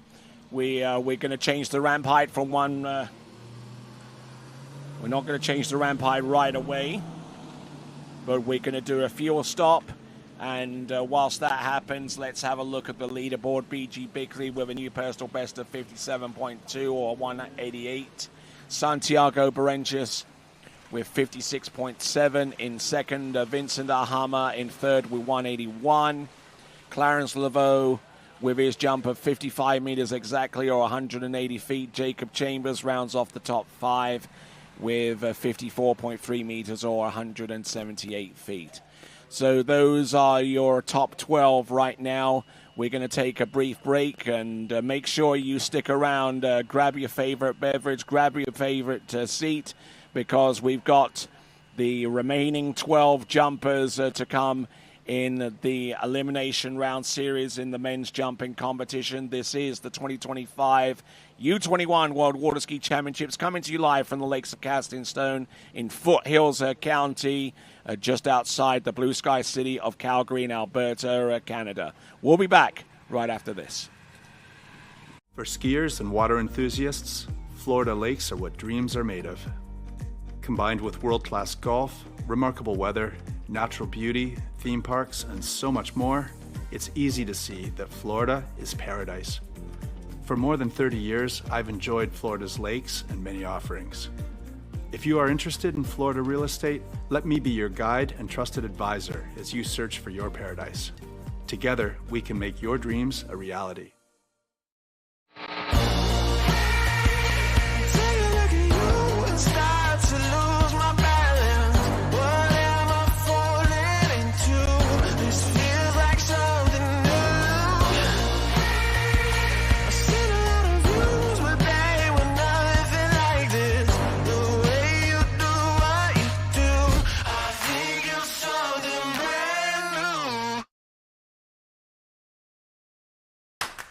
What if I told you there was a place where the sounds of nature are only broken by the roar of a boat? A place where that summer feeling lasts all year long. A place where the Florida sun is only outshined by the smiles of the skiers. A place where first-time skiers can ski alongside world champions, and the world-class coaches work with all levels of skiers. What if I told you there was a place where life slows down and your only job is to make lifelong memories? That place is Swiss Water Ski Resort. Book your trip at SwissWaterSkiResort.com.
See you in Vienna. At Houston Cadillac, at the moment you arrive, you will notice dedication to excellence.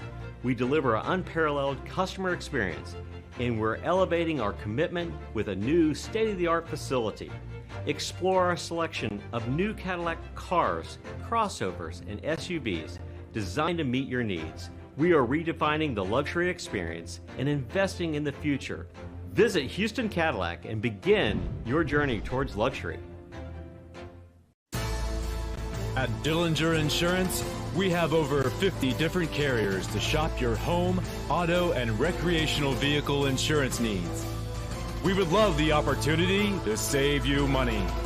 We insure million-dollar mansions, condos, mobile homes, rental homes, and everything in between. We know all about wind inspections, 4-point inspections, and how to get you the right coverage for your particular home. You've got questions, we've got answers. Can you remember the last time you had a rate decrease with your auto insurance? Let's take a look and see what we can do. We know all the ins and outs of getting our customers the best rates, coverages, and discounts, so put us to the test. Don't monkey around with your insurance. Call Dellinger Insurance today. We've got tons of companies to help find you the best prices and the best coverage for your particular needs on home and auto insurance. Go Knights! All right, welcome back to continuing coverage here at the IWWF U21 World Water Ski Championships. I'm Tony Lightfoot, glad to have the pleasure of your company. Whether you're watching through the TWBC YouTube channel or indeed the CBC Sports YouTube channel, both equally welcome audiences as we get ready for our first competitor out in the men's Series 1 jump event. It should be Tom Parkin, followed by Dominic Kuhn, then Jake Abelson, Tim Field, Eduardo Lamalfa, Vincenzo Marino, Damir Filaretov, Tim Kosick, Hugo Notar, Antoine Marin, Gage Kaprovic, and our 12th skier on this list. Our final jumper in the Elimination Round Series is Florian Path. After we get done with this Elimination Round Series, we're going to go straight into the women's jump final.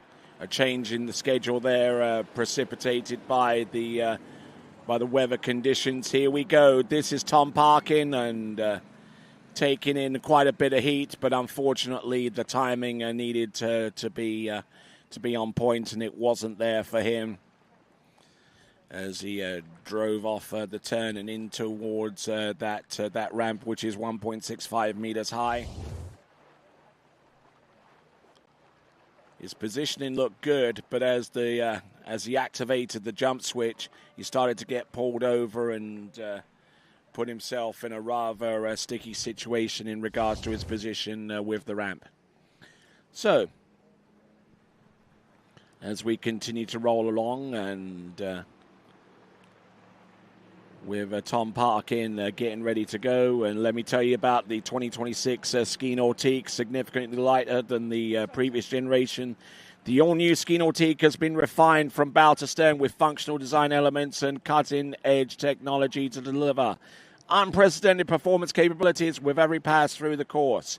Design your all-new 2026 Ski Nautique at nautique.com.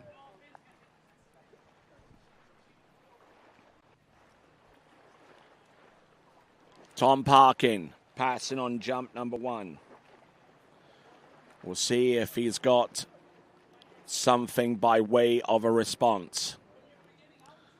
Needs to jump more than 57.2 meters to give himself an immediate spot through to the men's jump final. That is the lead jump from Series 2. Let's see what he's got coming in on jump number 2. Does he get the distance necessary? It's going to be close, I would imagine. It's over 50 meters, I know that. But how far over that barrier is it going to be?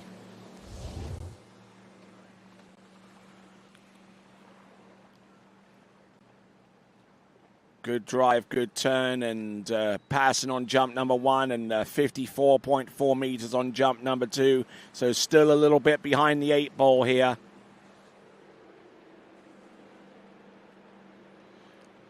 So 54.4 meters into the 170s, but needing to jump in excess of 180 feet and closer to 190. If he is to rubber stamp his participation in the men's jump final, which will take place a little bit later on this afternoon.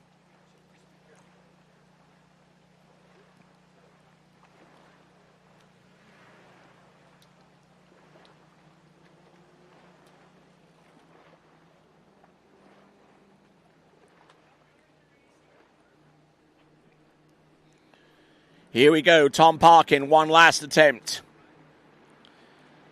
Setting the 0 off on letter Z. Let's see what he's got. Taking in a lot of speed, but being shunted a little bit on the bottom right-hand corner and barely able to ride out that attempt. That is Tom Parkin. He skis in for the dock and wonders what that distance is going to be. The distance coming through, it's 54.9. 54.9, it is around about 180 feet, but unfortunately not the lead distance, which means that our first skier that is being added to the final is B.G. Bickley, our lead jumper with 57.2. So congratulations to B.G. Bickley. The bubble score now is reduced down to the next spot, which is a second spot.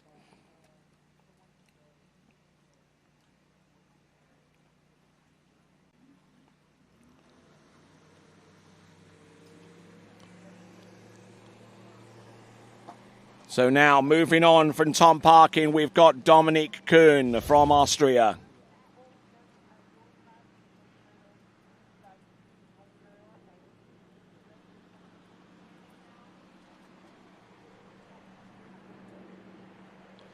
So Santiago Berentius, his jump of 56.7 meters is now the new target. Anything over that distance and it will put in the next person to make it through to the men's jump final, the 12 skier men's jump final. So that's the new target now. BG Bickley, the leader. How long he'll keep his lead for is uncertain, but I can tell you that if he is superseded by any of the jumps from here through to the end, then it will definitely put that skier through to the next round of the competition for absolute certain. But all that has to happen at this time is a jump of more than 56.7 meters. This is Dominik Kuhn from Austria. Brings the handle down and drives it in, and a little bit early coming in towards the base of the ramp. He's going to be picked up by the towboat and passing on jump number one. Didn't like the look of that setup off the turn.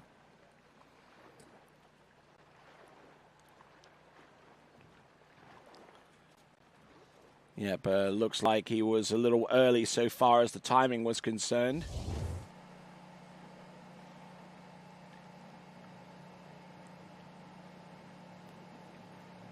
As our crowd continues to assemble along the shore side and enjoying the action here. As we see our next skier about to take to the water in just a short while, it's Jay Cableson. First ever competitor to trick over 13,000 points in the men's tricking event.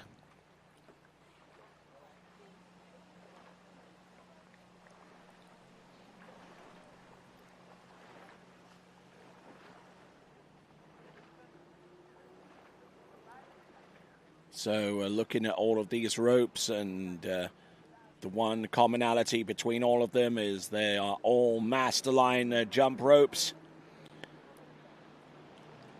Big shout out to Russell Gay and his family for continuing to produce some fantastic ropes there as part of the Masterline family. If you're watching, Russell, big ups to you, sir, and sorry I couldn't see you during the course of this weekend, but I'm sure that there'll be plenty more opportunities to come between now and the end of the season. As we saw Dominik Kuhn land his second attempt. It's 51.8 meters, 51.8. 170 feet, 170. And Santiago Berentius along the shore side is wondering if his jump of 56.7 meters will be good enough to make it through to the jump final. He has to wait to see what that third jump from Dominik Kuhn transpires in terms of distance. There's Jay Cableson just getting the washing up detergent in those bindings. Those bindings are incredibly tight. Amazing that they have to be that tight. They cut off the blood circulation after about 6 or 7 minutes. Here we go. Good eagle spread in the air there from Dominik Kuhn on his last jump, but is the distance associated with that attempt going to be anything close to what he needs?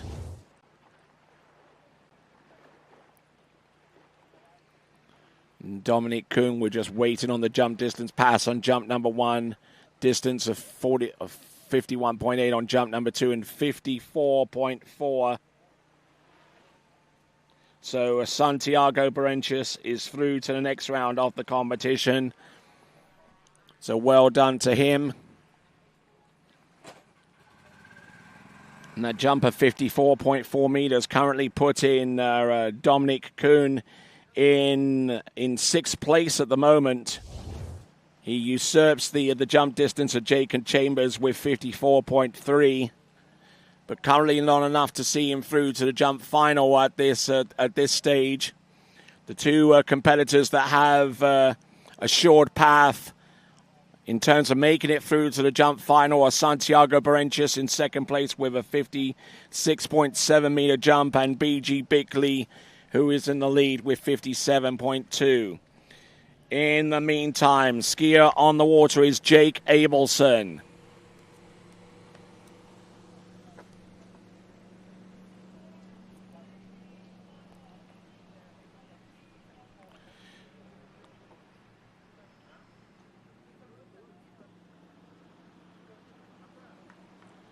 So Jake Abelson out there right now,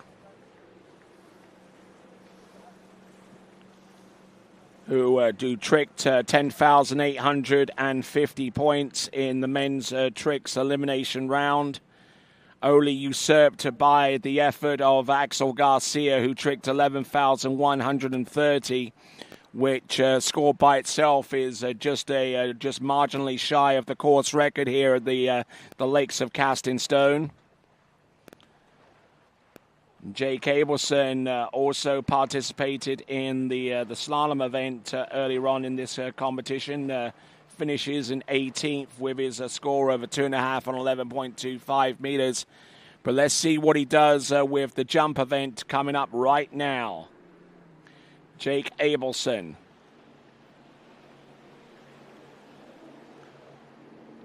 Here he comes, jump number one. Oh, and doesn't quite get the positioning into the jump, and is spun out all over the place into the landing. He appears to be okay. Certainly not the jump that we typically see from Jake Abelson, who is the U17 current U17 world jump champion in the boys competition. Won that title last season with a jump of 53.3 meters.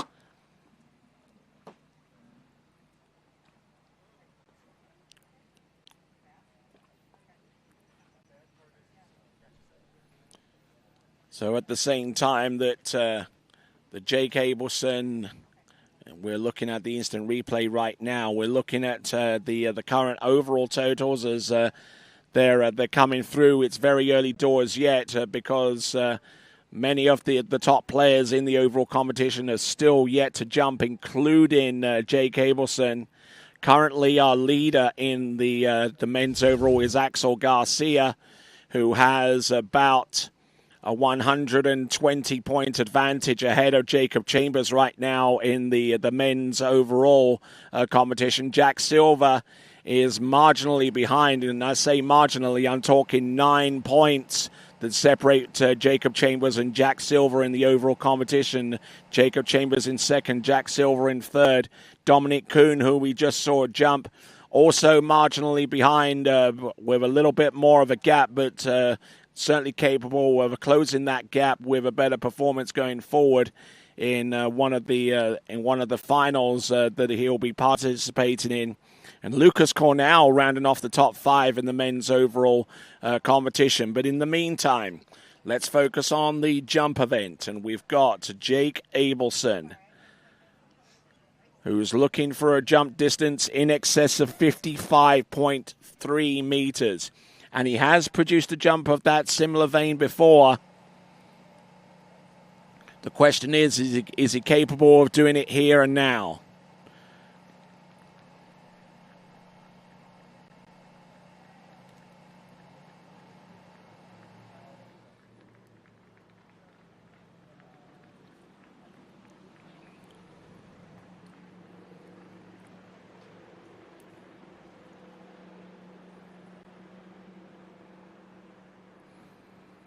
All right, here we go.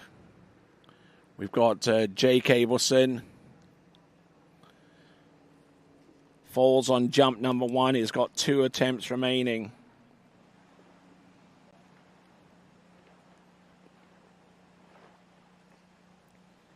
There we see Tim Field on dockside getting ready to go.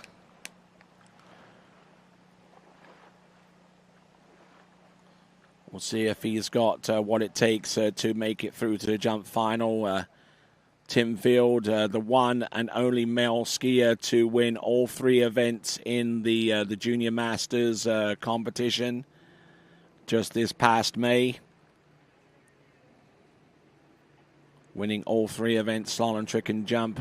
Look forward to seeing him next. But in the meantime, here comes Jake Abelson, the current world men's trick record holder, with a point score of over 13,000 points. And jumping, unfortunately, there for Jake Abelson.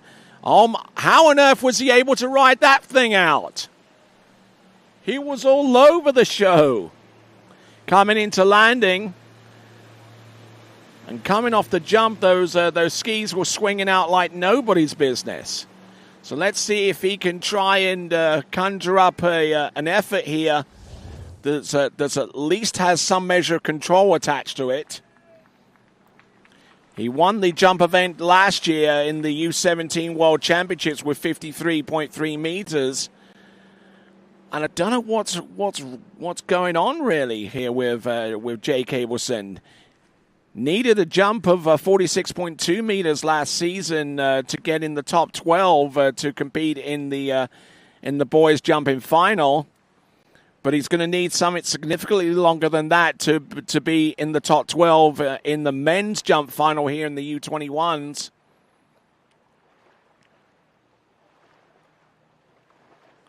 And now we're in a situation where if Jake Abelson harbors any desire to be in the jump final, he's going to have to come through with some last-moment heroics here.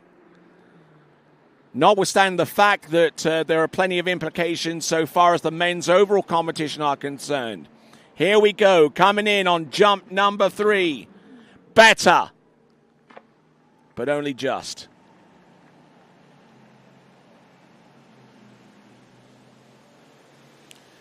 Well, Jake Abelson, probably a set that he'd want to forget in a hurry with 41.3 meters on jump number 2, and that one should be a little bit further. Actually, a whole lot further, 51.7 meters as far as I can see. There it is, 51.7 meters or 170 feet. That may have just eliminated him from any hope of making it through to the men's jump final.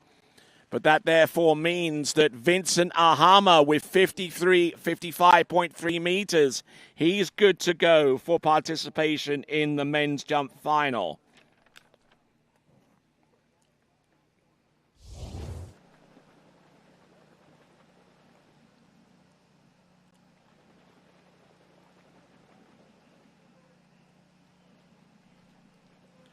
So, continuing on, for one German-speaking nation in the form of Vincent Ahama, as we mentioned, he's through to a jump final.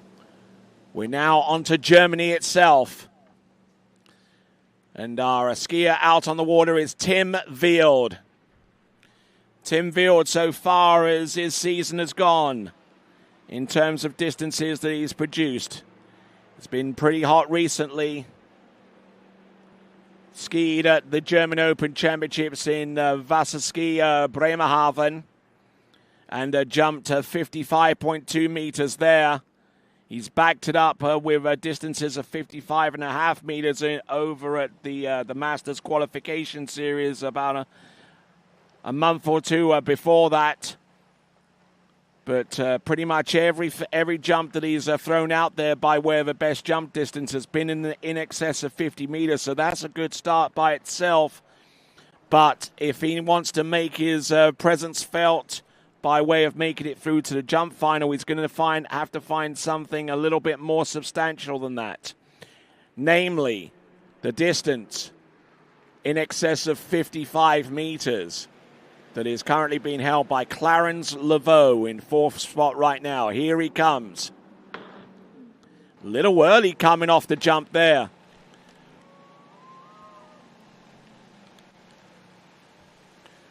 Taking an early approach on jump number 1, but it looked steady, it looked precise.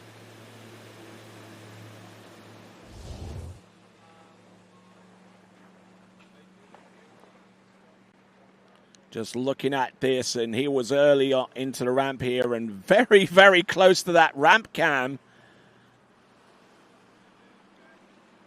54.9 meters, 10 centimeters shy of tying Clarence Laveau, whose jump distance of 55 meters exactly is the current bubble distance. Oh, wow. Just took a look at the instant replay from the ramp cam, and it was pretty close. Pretty close to smoke in that camera. And I think that Stefan Wild would want to take a look at that replay himself. But we'll see what transpires with the remaining 2 jumps. He needs a jump distance in excess of 55 meters to straight up qualify through to the men's jump final. 54K letter X. Coming in, jump number 2. Whoa, and again, incredibly early coming into the base of the jump. But still able to get a pretty decent flight off the top lip of the ramp.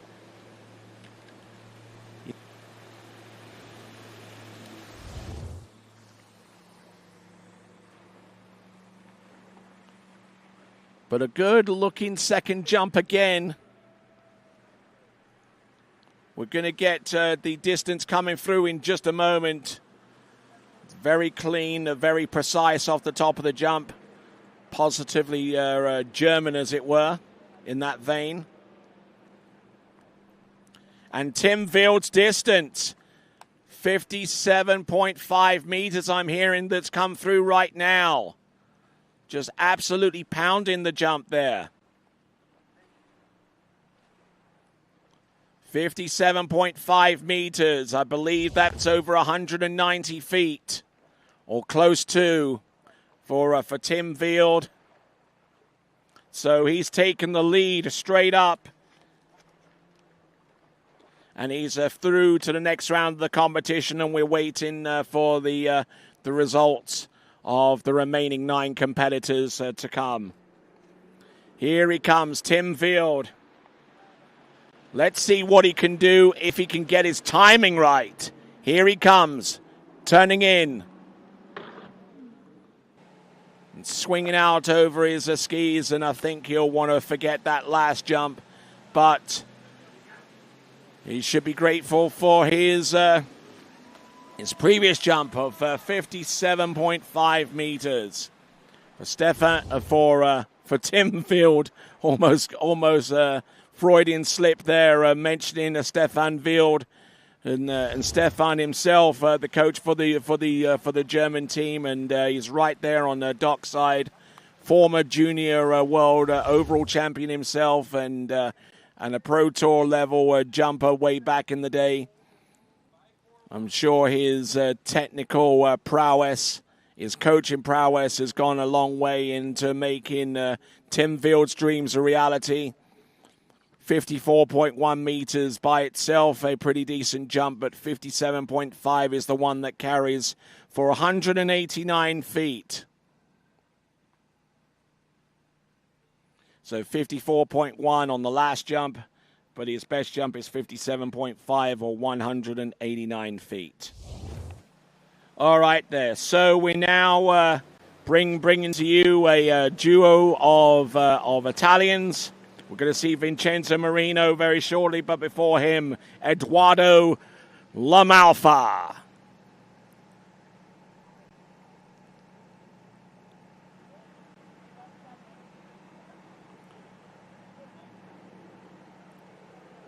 So still the bubble distance of 55 meters, courtesy of Clarence Laveau, who's now finding himself in 5th spot with that jump distance. We'll see what Eduardo Lamalfa can do.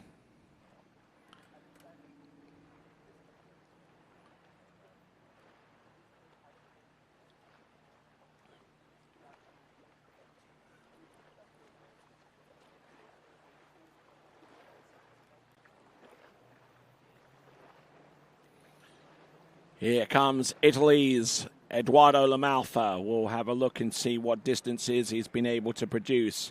He's only jumped once in tournaments so far this season in an international event in San Gervasio. His best distance there was 55.5 meters. Let's see what he's got. Eduardo Lamalfa. Oh, and taking a big crush, but I'll tell you what, he has got shock absorbers on those knees. He crushed that jump. We were still able to get some kind of extension off the top of the ramp there. Eduardo Lamalfa wearing the Italian tricolore by way of his helmet out there, and the jump distance coming through 55.6 meters according to the display on top of the windshield, and right there up on your screen, 55.6 or a 182. 55.6, and as a matter of fact, 55.6 is good enough to see Eduardo Lamalfa through to the next round of the competition. So the 4 skiers that have made it through so far are Santiago Berentius, Vincent Ahama, B.G. Bickley, Tim Vild, and Eduardo Lamalfa. 12 skiers will eventually make it through to the final. So still plenty of action to come. And right after the conclusion of this event, we will go headlong into the women's jump final. Let's see. Here comes Eduardo Lamalfa. 55.6 on jump number 1 and passing up on jump number 2.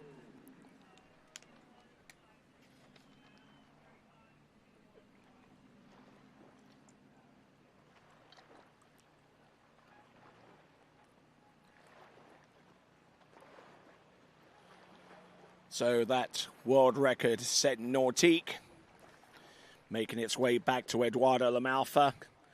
The 2026 model has recently been released to the eyes of the public, and the all-new 2026 Ski Nautique's interior blends ergonomic design with sophisticated refinement. Every detail has been crafted with intent, embodying Nautique's signature design elements that provide an elevated, luxurious feel and comfort without compromise. Visit the Nautique.com website to design your 2026 Ski Nautique. And for those of you that are around on site or relatively close here to Foothills County, just south of the blue sky city of Calgary, there is an opportunity for you to test ride the Nautique 2026, the brand new 2026 Nautique, on the back lake here at the Lakes of Casting Stone. So I would certainly recommend that you avail yourself of that opportunity if it presents itself. Here we go, Eduardo Lamalfa. Pass on jump number 2. His first jump is 55.6, which is good enough to see him through. And I think a lot of that pressure that was on his shoulders in terms of him trying to make it through to next round basically dissipated as soon as he knew the distance off jump number 1, and that kind of just took away from his focus, and unfortunately unable to get much of anything at all on the remaining 2 jumps. But the job is done. He's through to the final, and that drops Clarence Laveau even further down the list. But he's still very, very much alive. Clarence Laveau, he's now in 6th spot. We've got 6 skiers remaining.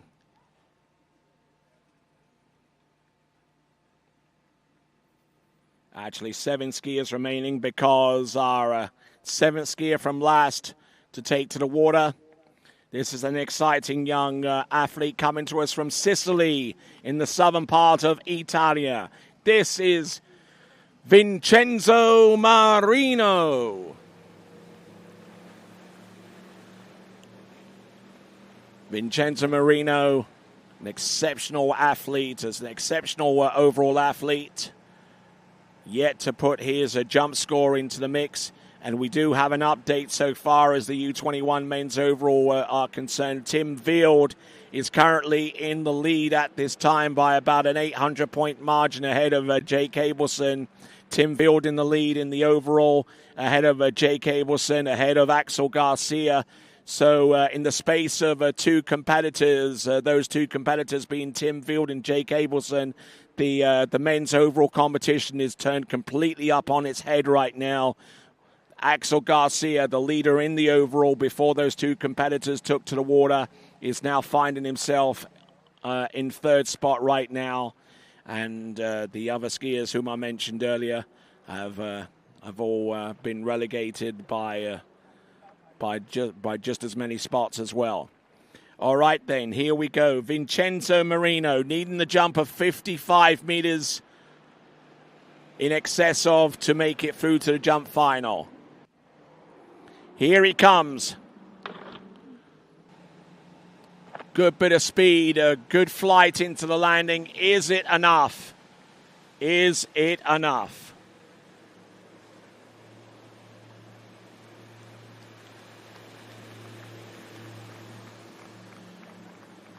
So, Vincenzo Marino, we're going to get the distance for him very, very soon. Going to see it up on the screen. It's 50.4 meters, 50.4 meters. A little bit of light has just opened up for Clarence Laveau, who is along shoreside right now, waiting to see if his 55-meter jump is good enough to make it through to the final. But the thing that's against him a little bit here is the fact that Vincenzo Marino still has 2 attempts remaining to try and rectify his situation. Clarence Laveau sitting on the bubble with 55 meters. Vincenzo Marino having landed 50.4 meters. And 50.4 meters, just to give you an idea of where that is on the leaderboard at this time. 50.4, that puts him in 16th place right now for Vincenzo Marino. Actually a tie with Andrea Pregozzi. Here we go, coming in on jump number 2. What has he got? Taking a big old shunt on the jump and not exactly too much in the way of height coming off the surface. It could end up being the kind of distance that he needs, but he is wanting a heck of a lot more than that if he can manage. Vincenzo Marino. We're going to see what he's got there in terms of distance. It's 49.5 meters, 49.5. So that window of opportunity continuing to open up for Clarence Laveau as he's on the shoreline, who's had an absolutely nightmare of a world championship in the men's tricking and men's slalom event so far. And Clarence Laveau jumping and competing in his worst event out of the 3, could find himself in his one and only final appearance in that event. It's funny how something like that occurs, but Clarence Laveau, he is on the shore side right now, and I'm sure he's waiting to see if Vincenzo Marino can conjure up some magic for himself here. One of our top overall skiers, should be in about the top 5 or 6 among our overall competitors when we factor in his score. But let's see what he's got. Third and last attempt. What does he have? Vincenzo Marino double grips his handle in the middle of that flight there. It's going to be extremely close here to determine if Vincenzo Marino has made it through to the jump final or not.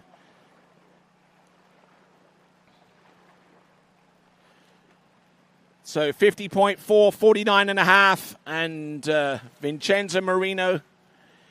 Oh, my word, it's 54.7 meters. Clarence Laveau has made it through to the jump final.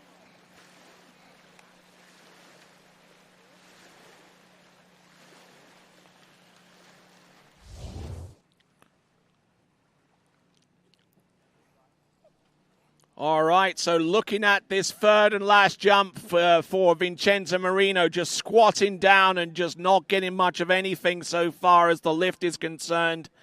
His best jump is 54.7 meters, and guess what? That 54.7 meter jump is now the bubble.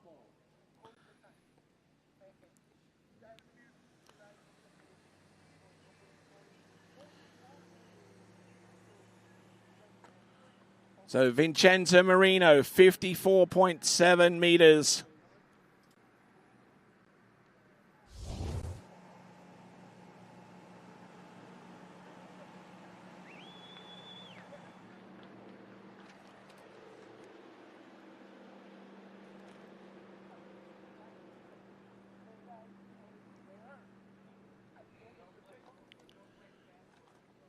Okay, so a lot of high drama taking place at the moment. There we see Clarence Laveau currently in 6th place in the jump event. That is one position above Tom Parkin, who now has the bubble jump of 54.9 meters. Anything less from any of our remaining jumpers, and that British skier in the form of Tom Parkin will have a ticket through to the men's jump final, which will take place later on this afternoon. In the meantime, here comes Damir Filaretov.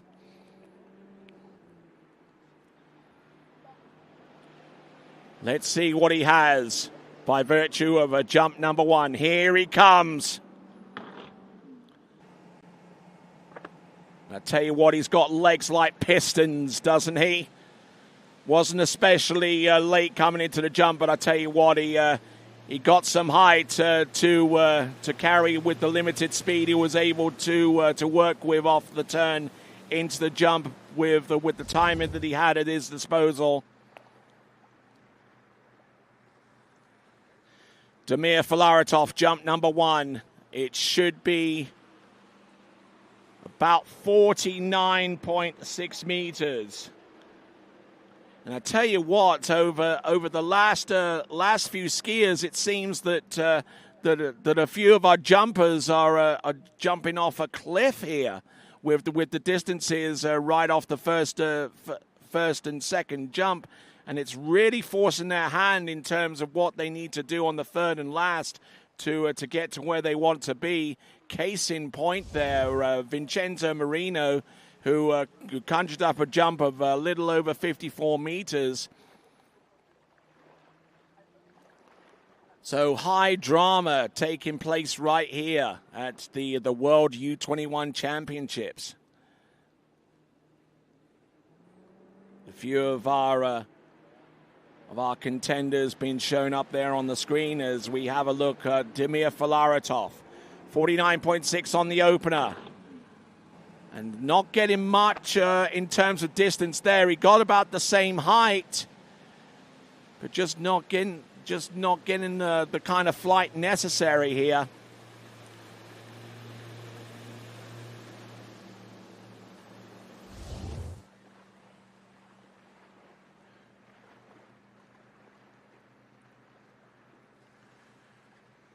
So Damir Filaretov, 55 meters exactly.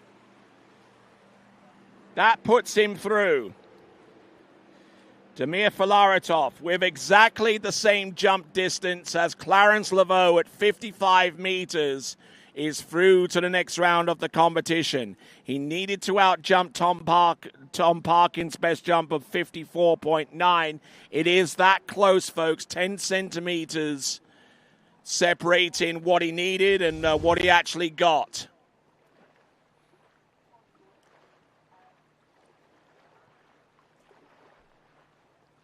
So Damir Filaretov, the one advantage that he has is the fact that he has one more jump to come.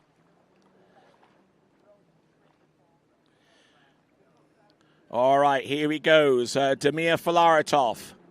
55 meters on the middle jump there. That assures him a place through to the final. Let's see what he's got coming in on his third and last attempt.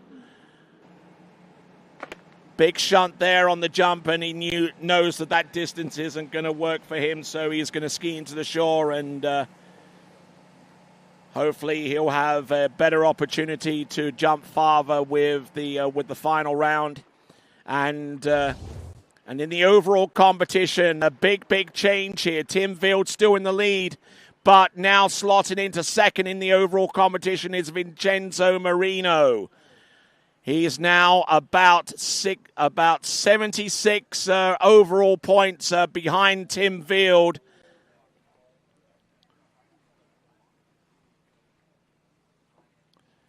So that's a big change in the overall. The only sticky point there so far as Vincenzo Marino is concerned is that he won't have all three markers to work with. Vincenzo Marino, for his part, jumped 54.7 meters, and it's going to take a little bit of a fortune going his way to see if he has an opportunity to affect a change in the overall competition via the jump event. We'll have to wait and see as things transpire. In the meantime, Ty Kosick from the United States of America.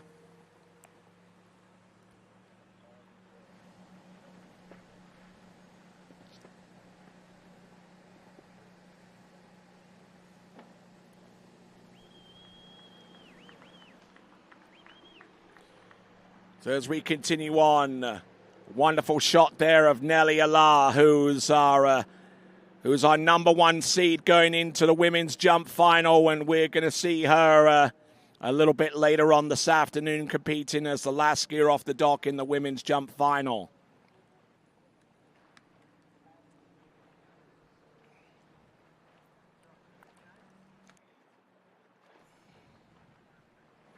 So just a brief mention that we do have a schedule change. Men's Series 1 jump continuing on right now.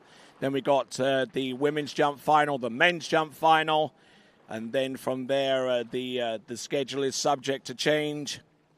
But we'll try and keep you up to date with any changes in regards to the schedule due to inclement weather. In the meantime, Ty Kosick, jump number one. Good, tidy looking jump there. Good, tidy effort. Now, if this jump is more than Tom Parkin's best effort here, then he'll move straight into the jump final. If it's more than 54.9, he's got 2 attempts remaining. If that jump doesn't do the trick from the get-go,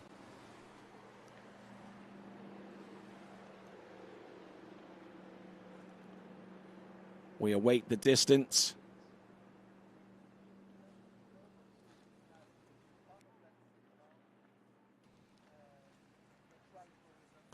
So the jump distance, it's 56.3 meters, 56.3.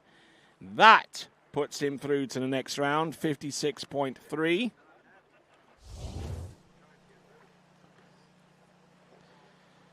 So Ty Kosick has moved himself into 4th spot right now. 3 competitors above him, Santiago Berenches with 56.7. BG Bickley with 57.2. Still in the lead, Tim Wild, 57.5. Ty Kosick, who is our last competitor at the 1.65 meter ramp height, and the timing needed some work, and unfortunately for him, he ended up being at the ramp's vicinity too early.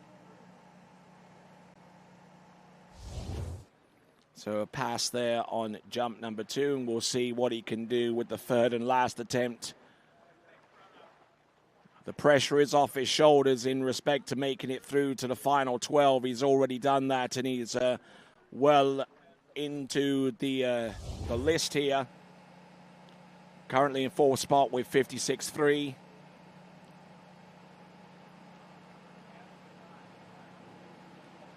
As we continue on, big shout out has to go to Donald Conley for his genius in producing the splash height system that has been the gold standard in terms of measuring the jumps for many years now, and that he's added other technological developments, including iTrick, that we have been using extensively during this competition here at the U21 World Water Ski Championships.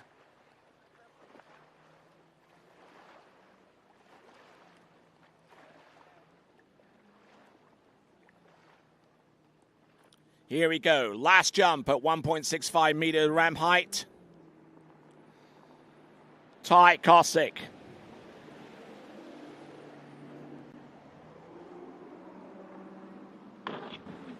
Oh, look at this. He absolutely pummels the jump. Beauty of an effort there. Took the speed, took great height off the top of the ramp. That jump should be well into the 50-meter range. And the jump distance, I believe, is coming through. This is going to be very, very close to a 58-meter jump. How close, we wonder. It is going to be 57.9. And that puts him 0.4 of a meter ahead of Tim Vild. 57.9 meters. That is close to 190 feet.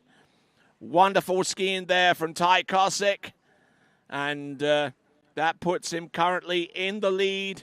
And with 5 competitors to go, assures him of starting off the dock in the men's jump final towards the bottom half of the list.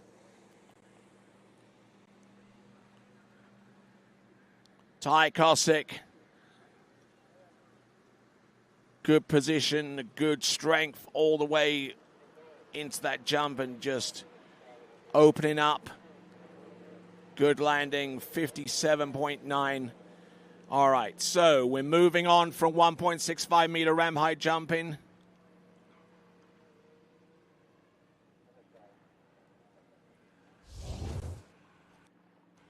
Okay. Hey, Robert, can you move back, please?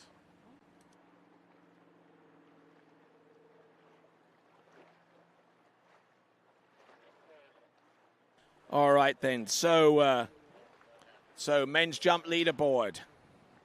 That final effort from Ty Kosick means that he is in the lead with 57.9 meters. That puts him ahead of Tim Vild and ahead of B.G. Bickley, Santiago Berentius, Eduardo Lamalfa, Vincent Ahama, Clarence Laveau, Damir Folaritov, Tom Parkin, Vincenzo Marino, Dominic Kuhn, Jacob Chambers, and Enzo Christian. Those are the top 13 competitors that we've seen so far. When we add the Ty Kosick's jump of 57.9 meters as the lead jumper in this competition. The ramp is now being moved from 1.65 meters high to 1.80 meter.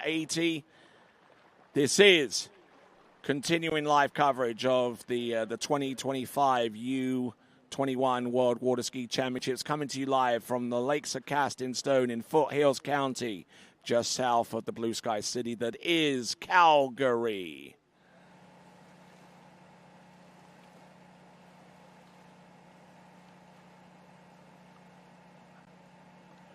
Okay, if he wanted to stay dry, I don't think he succeeded all that well.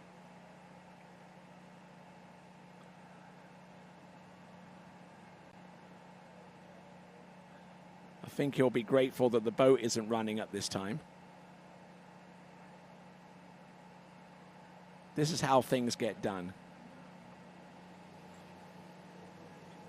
All right, the ramp is now moved from 1.65 to 1.80 meter.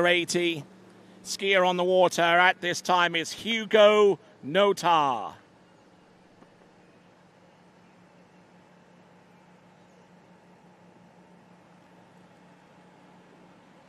So Hugo Notar, I don't have too much of a read on him so far as his best performances go, although this season His best jump is 55.9 meters. That was produced at the Sunset Cup in May of this season. We'll see if Hugo is good to go for a larger jump. He's going to need a larger jump, as a matter of fact, to at least put him fairly deep in the field of jumpers.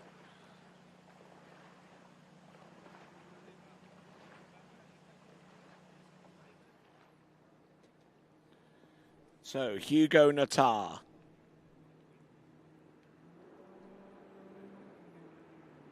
Pulling out on a fairly shallow three-quarter cut here.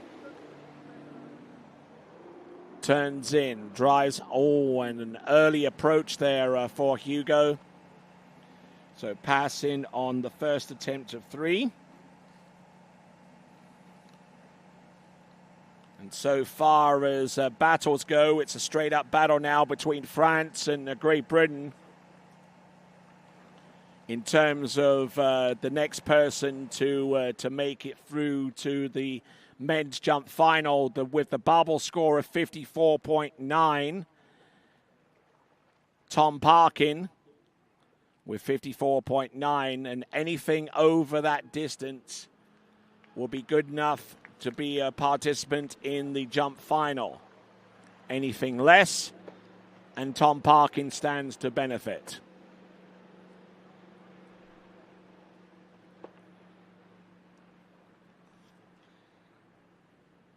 Okay, so we got 12 jumps, actually 11 more jumps to come before we round off the elimination series.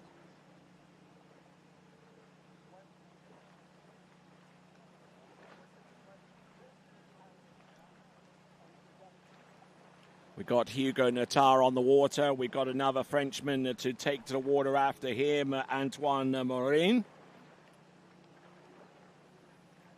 We saw Clarence Laveau not too long ago. The proliferation of French jumping rather surprising me here. I mean, for several years, the French couldn't buy someone to hit a jump ramp for them. But now they've got some exceptional competitors to work with. Oh, and Hugo Natar.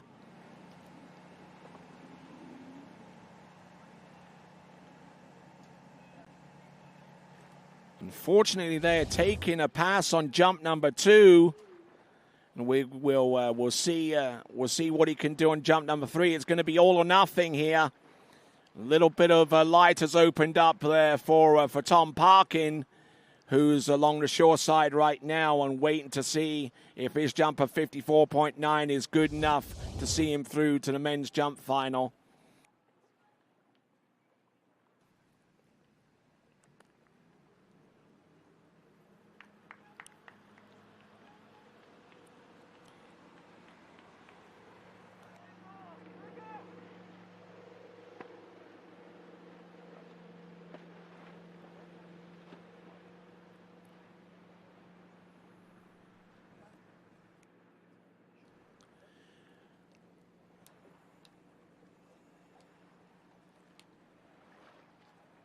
All right, then. So we've got Hugo Natar from France.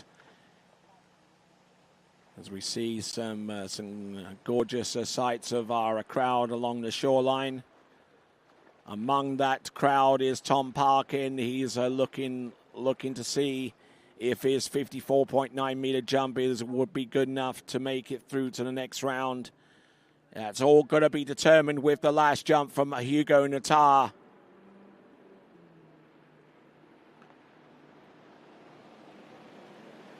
Let's see what he's got coming in. And he passes on jump number 3. That puts Tom Parkin through to the next. That puts Tom Parkin through to the men's jump final with 54.9. Hugo Natar passing up on all 3 jumps there. Disaster for the French. Elation for the British.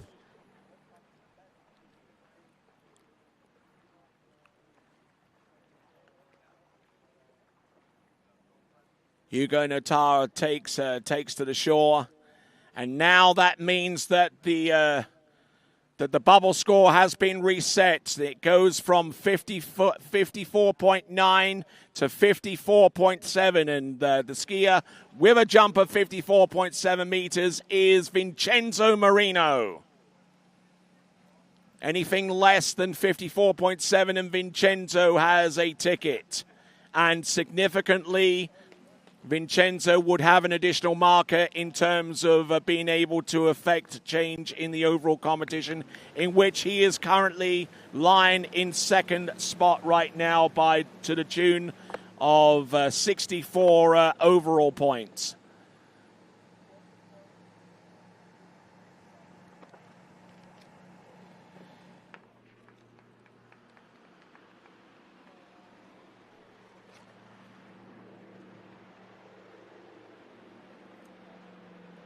So we've already qualified a number of competitors through to the jump final. Clarence Laveau, Santiago Berentius, Vincent Ahama, B.G. Bickley, Tom Parkin, Tim Vield, Eduardo Lamalfa, Damir Filaretov, Ty Kosick. Those competitors all making it through to the jump final. We await the identities of the remaining skiers to determine whether they make it to the jump final. Here we go. Antoine Morin from France, selecting the boat speed of 57 kilometers now with the 0 off on Z. Here he comes. Good dose of speed. The height was there too.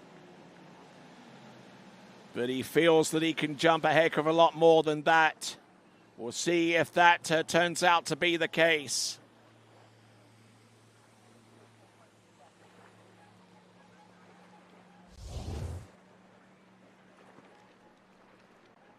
Antoine Marin lands his opening jump and should get a distance as a result of that.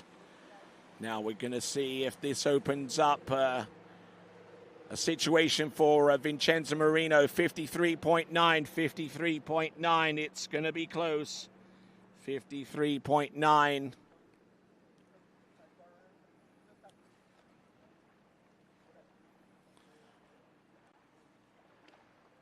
All right, so Antoine Marin from France with a 53.9 meter. He needs a jump a little bit more than that. Needs to jump more than 54.7 meters to rubber stamp his participation in the men's jump final. And if not, then Vincenzo Marino stands to immediately benefit from that set of circumstances. Antoine Marin. Let's see what he's got. Oh, and crushing that one as well, and not getting much in terms of distance as a result. But sometimes it's not about what you want, it's more about what you need. And Antoine Marin, who has a best jump of 56 points, actually a best jump of 58.8 meters in Lacanau a little bit earlier on the season, would love to have something along those lines. 56.9. 56.9. That guarantees Antoine Marin a spot through to the final. Antoine Marin.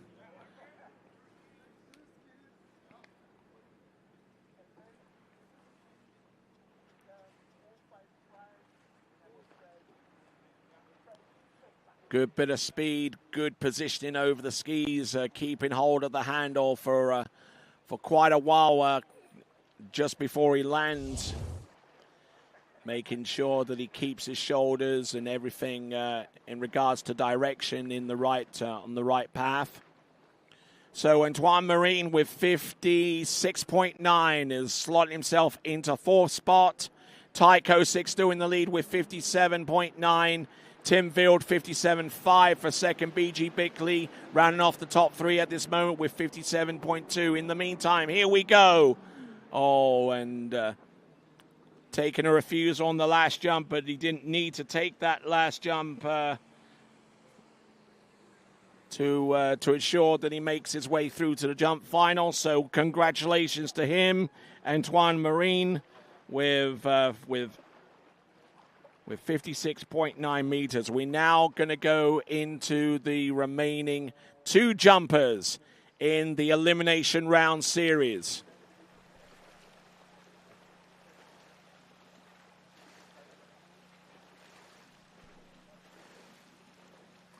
We're going to see in the next few minutes Florian Paff, but before him, Gage Kaprovic. In about 20 minutes, we'll have the women's jump final coming right at you with continuing coverage of this, the 2025 U21 World Water Ski Championships coming to us from the province of Alberta. We thank the provincial government of this province for their assistance, for their financial contribution to make this event happen, along with the with Tourism Calgary as well. We thank those folks indeed, along with Masterline and Eagle for their ropes and the bibs. Shoe Swap Ski and Board Pro Shop. Our leaderboards are brought to you courtesy of Banff Sunshine Ski Resort. We thank all of those entities very, very much indeed.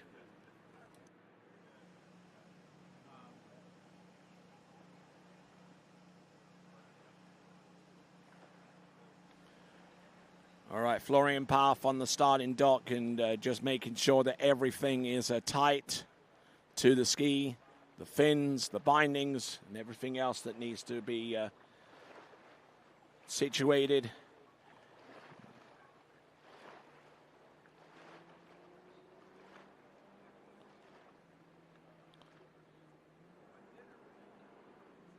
Here comes Gage Kaprovic. 57 kilometers now, letter V.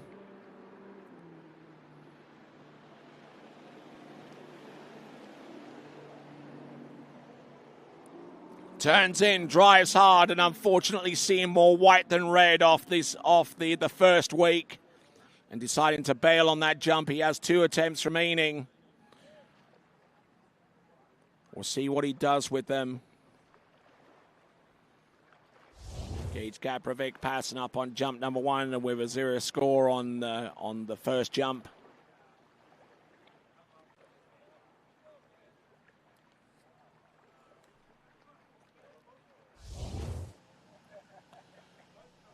So looking at the current leaderboard in the jump event, Ty Kosick with 57.9 meters. Marginally ahead of Tim Field with 57.5. Then 57.2 for BG Bickley. Then Antoine Marine with 56.9. Santiago Berenches with 56.7. Eduardo Lamalfa in 6 with 55.6. Vincent Ahama with 55.3. Damir Filaretov with 55 meters, exactly the same score as Clarence Laveau, both of those competitors in 8th spot. Tom Parkin with 54.9.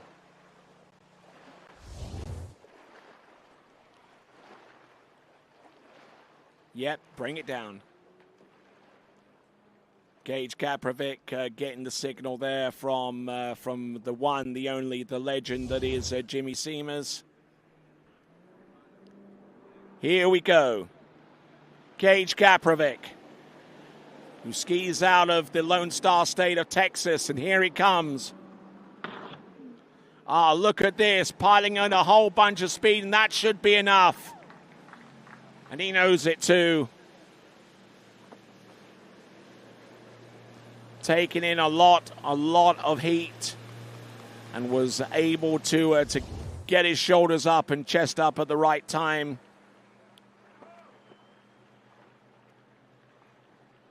And it is a huge jump, and it is absolutely ginormous. 205 feet, or 62.4.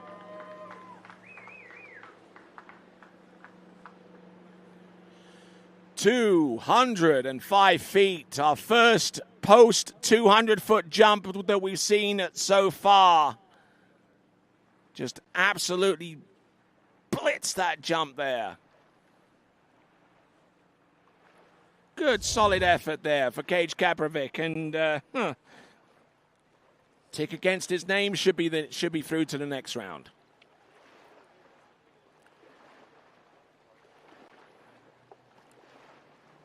Okay, and what that therefore means is that for our last competitor, Florian Path, he has to make sure that he beats his Italian compatriot Vincenzo Marino to the tune of a distance in excess of 57.4 meters.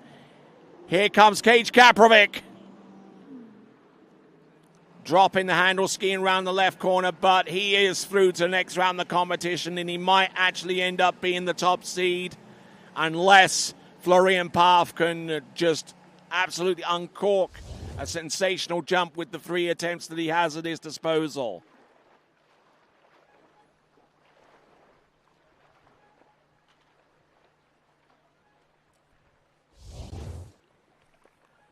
So Cage Kaprovic walking back towards the dock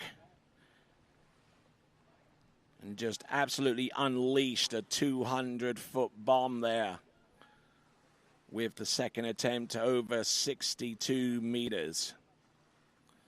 And speaking of jumping, the 2026 Ski Nautique features the all-new Jump Switch access port, giving quick access to the Jump Switch connector. It also provides a path that routes underneath the floor and through the passenger seat compartment, where there are power outlets to support other tournament-related electronics. To learn more about the all-new features aboard the completely redesigned Ski Nautique, visit nautique.com. And for those of you that are around this site, around this general vicinity, or even if you want to take a flight over to the Calgary area, we do actually have that 2026 Ski Nautique Tobo on the back lake giving test rides. Or you can find out more information, as I previously mentioned, by going to nautique.com. That is nautique.com. Skier on the water, representing Italia, Florian Path. All right, here is the situation as it stands right now. One Italian battling the other.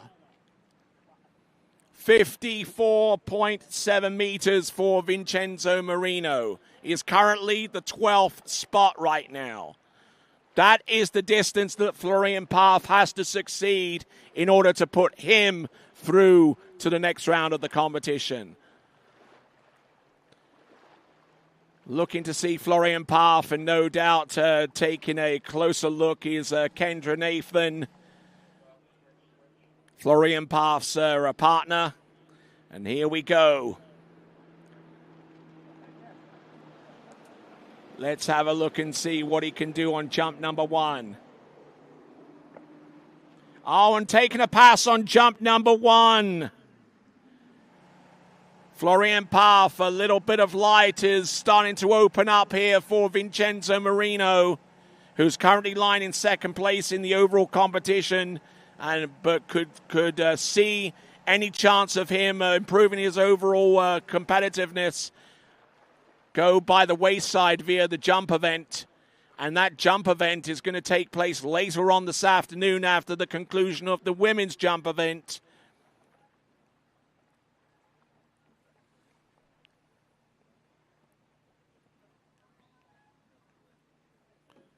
So Florian Path has got 2 jumps remaining. We'll see what he's got by way of a jump distance that could potentially take him through to the final. He's the last competitor out, and he's an overall skier as well, which means we're waiting for his jump score to be entered into the system, and then we can calculate the overall results with the best accuracy possible. Tim Veal still in the lead in the men's overall, ahead of Vincenzo Marino to the tune of of a good few points, somewhere along the lines of about 75 or so points. Separate Tim Field from Vincenzo Marino, Jake Abelson. Quite a few points back. And a re-ride on... Looks like there's a re-ride on jump number 1 for Florian Pfaff. The switch did not engage him off the turn in towards the jump.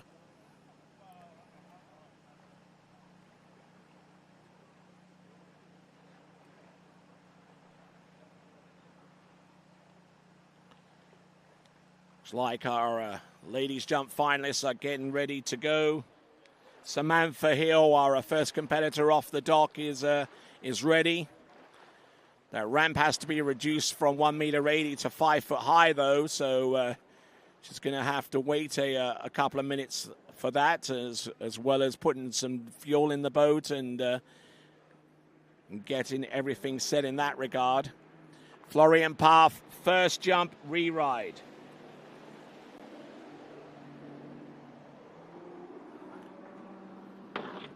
Up and over, getting a good amount of speed, and that should be enough if he can ride it out. Florian Pfaff.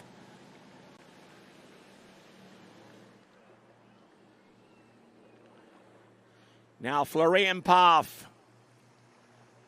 He could just have done enough with that first jump to put him into the top 3 in the men's overall competition. We await the distance.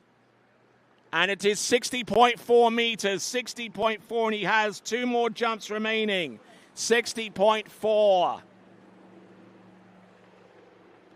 60.4. Actually, 60.5 has been corrected to 60.5.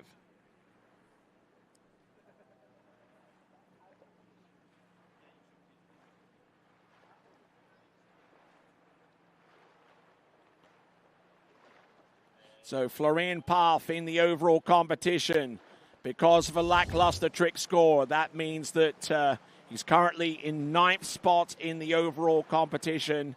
But significantly, there is a major change in the overall in regards to the points towards the top end. Because while Florian Pfaff is in 2nd place in jump with 60.5 in the overall, because of his... Because of that distance, there is a change in the top 3 in the overall. Here we go. This is Florian Pfaff passing up on jump number 2. All right, the overall competition, as I've just alluded to, Tim Field still out in the lead. But because of that jump there from Florian Pfaff, there is a change so far as the points are concerned in the overall. Jake Abelson in 2nd spot right now in the overall. And just marginally behind, less than a point behind, is Vincenzo Marino. So your top 3 are Tim Field, Jake Abelson, and Vincenzo Marino.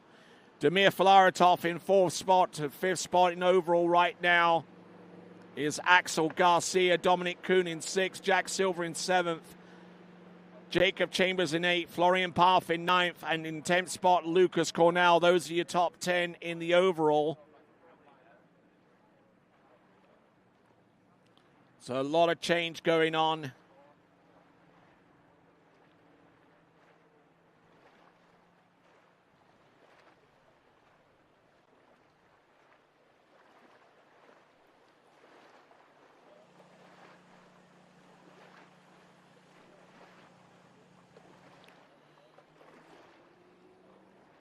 So 60.5 on jump number 1. Pass on jump number 2. Jump number 3 is coming right at you.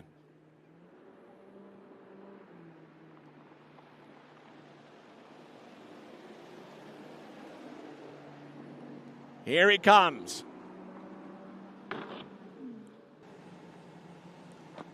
There you go. Good looking jump there. Certainly, technically, it looked fairly sound, but maybe the distance wasn't to his liking. So 60.5 meters for Florian Pfaff. He has the 1,000 points in overall. with his jump of 60.5 meters on the previous attempt. And that jump there ending up with 59.3 meters, 195 feet.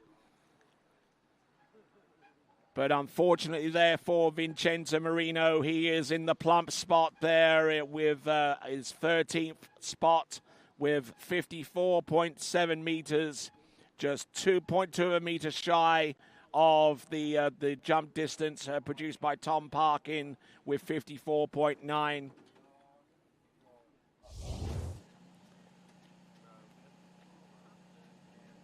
So let's have a look at the leaderboard if we can manage that. There we go.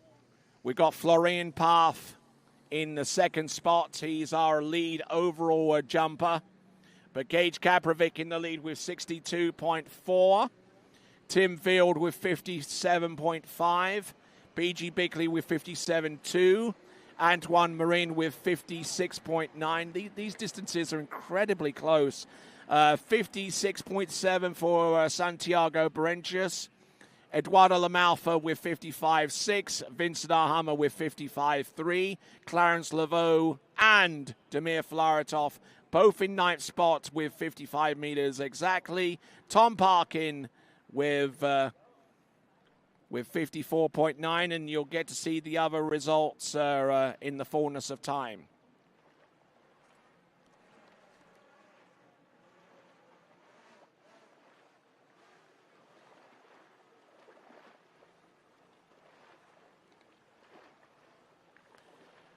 All right, so as we get ready for the women's jump final, this is a continuing coverage of the 2025 U21 World Water Ski Championships, coming to you live from the Lakes of Casting Stone in Foothills County, just outside the blue sky city that is Calgary. When we come back, we will have the women's jump final to determine the first of our World Championship podiums, and we'll be back with that right after this.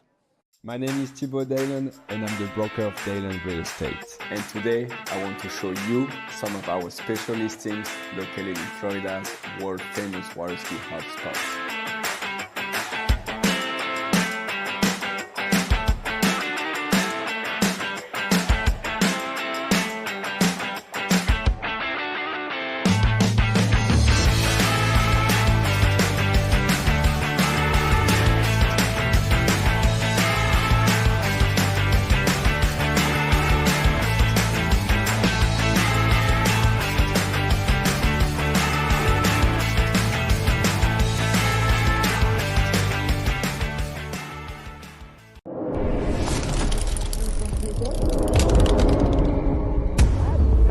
I'm Martin Coleman. I would like to invite you to the 2026 World Junior Championships here at Ahumada Ski School in Villa Dolores, Argentina.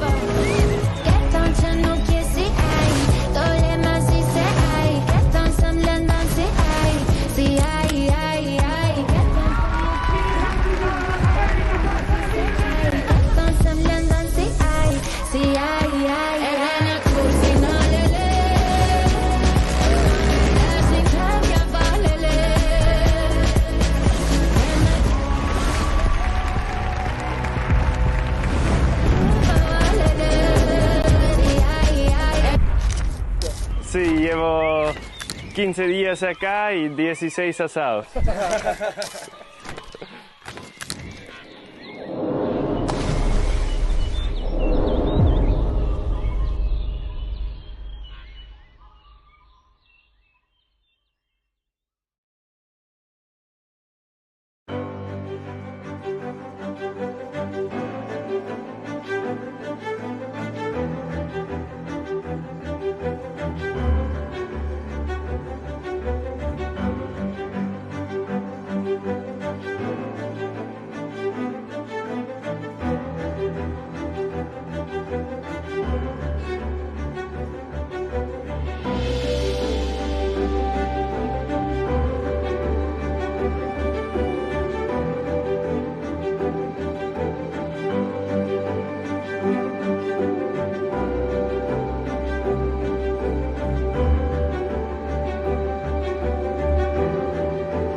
When I left the dock, there was no doubt in my mind I was going to win. Number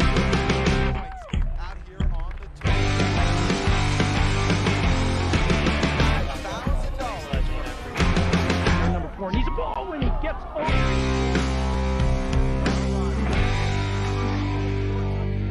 Side next around 2, Wade moves into the lead, and Wade Cobb gets a monstrous turn at 4 and hangs on around 6. First time today. Wade, you made it exciting once again.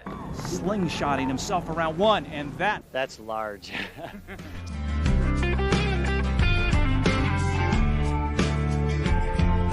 here to put up in front. Wow, this is like my dream come true. Which one of the men is going to end up in this exact spot?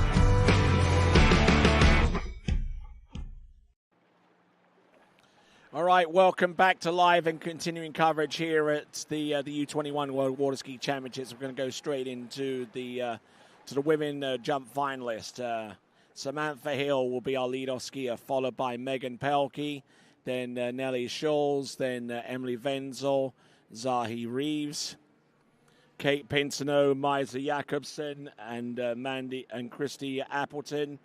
Then we'll move the ramp up to 1.65 meters high for our final 3 competitors: Amelia Mendez, Leona Berner, Lily Steiner, and Nellie Alar. Here we go, coming in. Up. A decent looking jump there.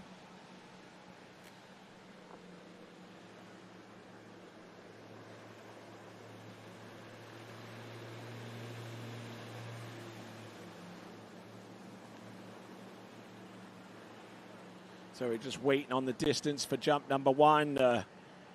For those of you watching on CBC Sports YouTube channel, thank you very much for joining us. And you're watching the U21 World Women's Jump Championship. Each of our jump competitors gets 3 attempts at the jump ramp to get the best distance, and that best distance carries. And the one with the furthest jump is declared the winner after our 12 finalists have all skied. We're on skier number 1. This is Samantha Hill, who jumped 37.4 meters in the elimination round, which took place a few hours ago, and she jumped 37.4 there, and has already jumped 37.9 with her first jump. So she's already got a better score than what she produced a few hours ago.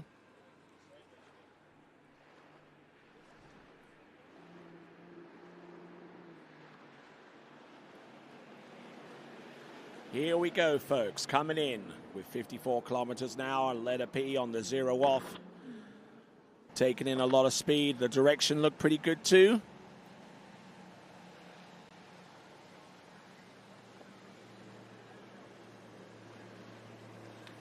So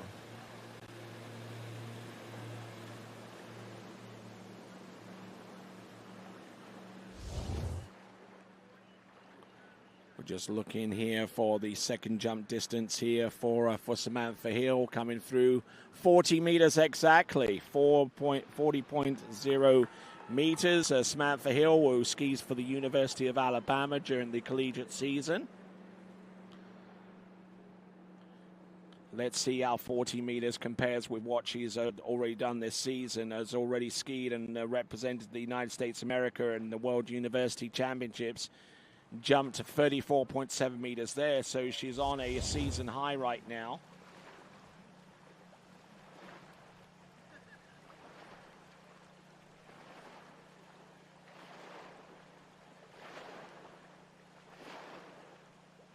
So on the starting dock is Megan Pelkey getting ready to take her turn.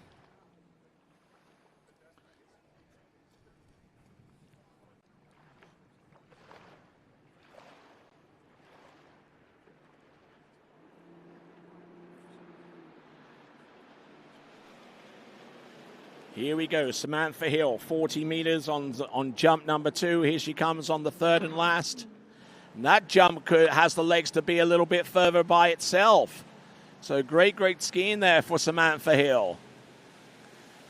That jump could be closer to about 45 meters. And if that's the case, then she'll really put the pressure on with the remaining skiers to come.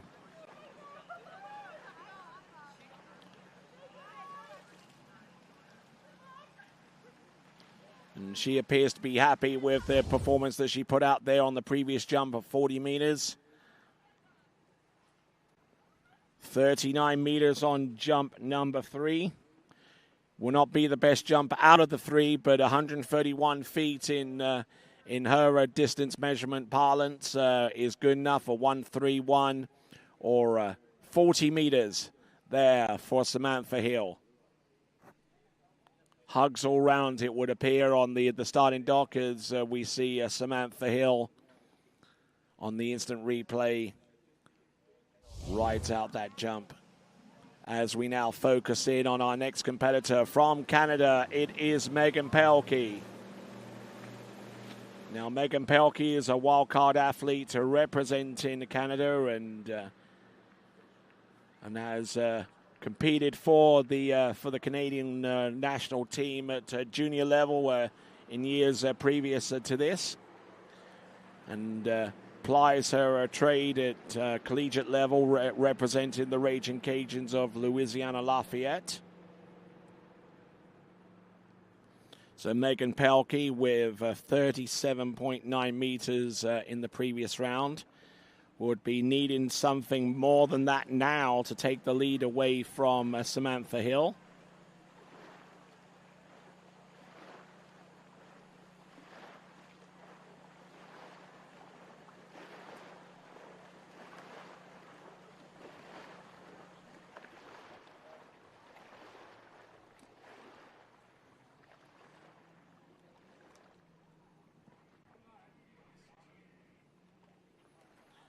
All right, here we go, folks. Coming on in.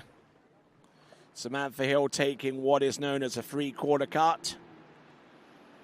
Covering three-quarters of the distance between the boat, the jump timing buoys and the ramp surface. There you go. Nice effort there on that approach. That is Megan Pelkey. We'll see what that distance ends up being for our Canadian.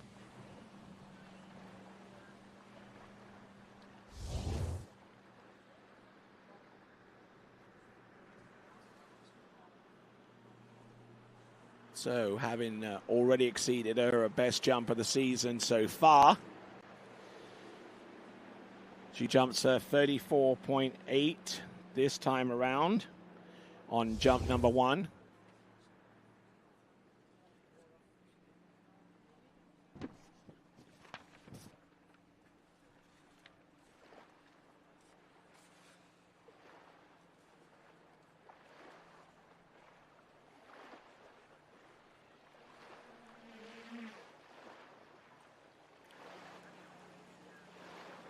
Right, continuing to rock away through these events. Megan Pelkey with 34.8.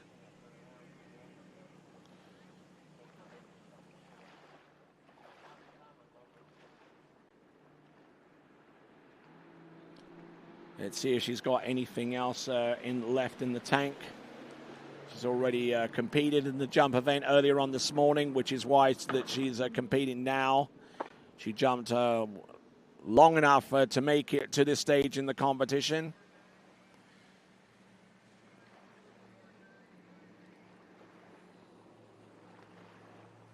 In the jump final, all of the previous scores from the elimination round are wiped out. Final placement is determined from the results that you see right here and now. So 34.8 meters on jump number 1 for Megan Pelkey, and on that second attempt, a little bit less there with 33.8.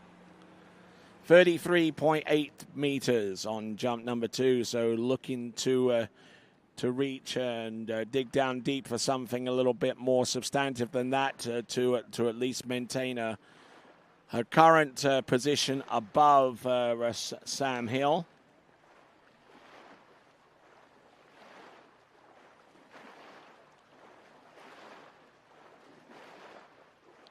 So it looks like a fin or two is being changed for Zali Reeves. Taking a look above them and seeing some of the technical work that goes on. Megan Pelkey with 33.8 on jump number 2. Her best jump distance is 34.8. Yeah, certainly has the edge and the projection behind that jump, but unfortunately probably not the distance that she would have liked.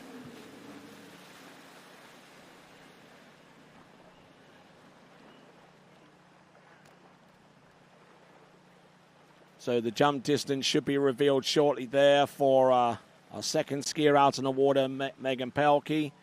36.9, 121 feet. That is her best jump distance of the 3, but not really that close to the elimination round distance of 37.9. So still out in the lead with a 40-meter jump is Samantha Hill from the United States.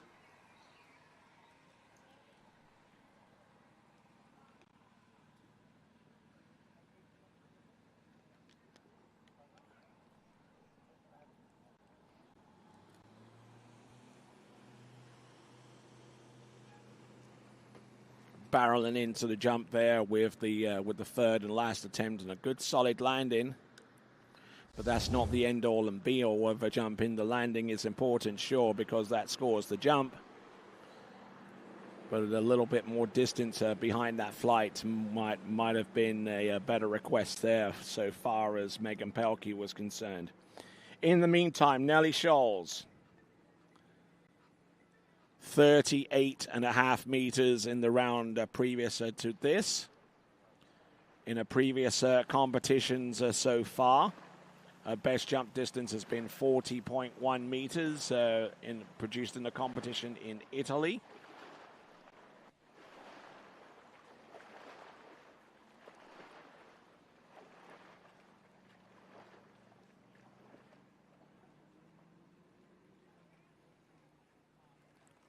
All right there, so a change in the schedule includes the women's slalom final to take place after the men's jump final. So a lot of activity today. We're trying to avoid some adverse weather that's been forecasted. Now we're trying to decide whether to go with the men's slalom final after the conclusion of the women's slalom final. But we'll try and get that information to you as quickly as possible whenever we know a little bit more about the weather that will be coming in and wreaking havoc with our original schedule. But here we go. Good speed off the turn and driving on home, and it's 38.6, which is 10 centimeters more than what she produced by way of a best jump in the elimination round. So she's already putting something out there that's an improvement upon what she did in the previous round, and she already moves up a spot, or rather maintains her positional spot in currently in 10th at the moment. There are 9 other skiers to come.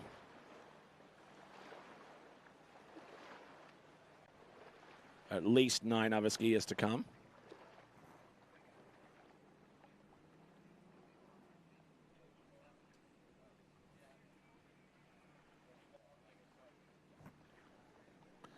So here we go. Nellie Scholes, 38.6, has already taken the lead with that distance.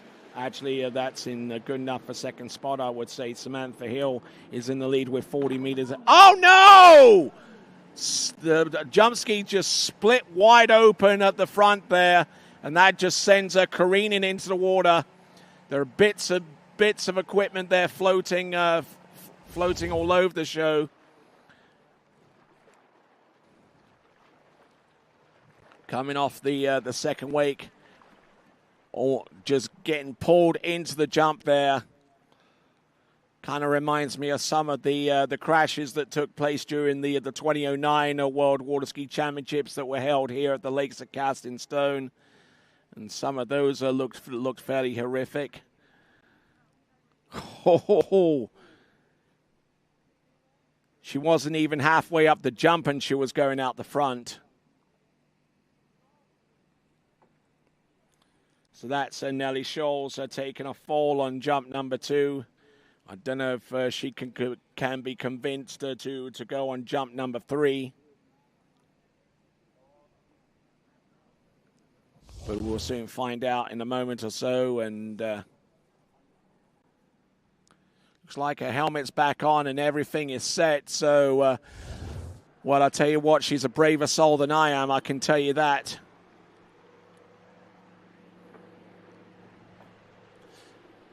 Going fully over the tips of the jump skis, and the jump skis managed to hit the water first. How do you put something like that completely out of your mind with one jump remaining? She's already in second spot right now with 38.6. Samantha Hill, as I mentioned, with 40 meters exactly, is your new leader. And at this time will have picked up virtually two spots more than what she'd already achieved going into the final.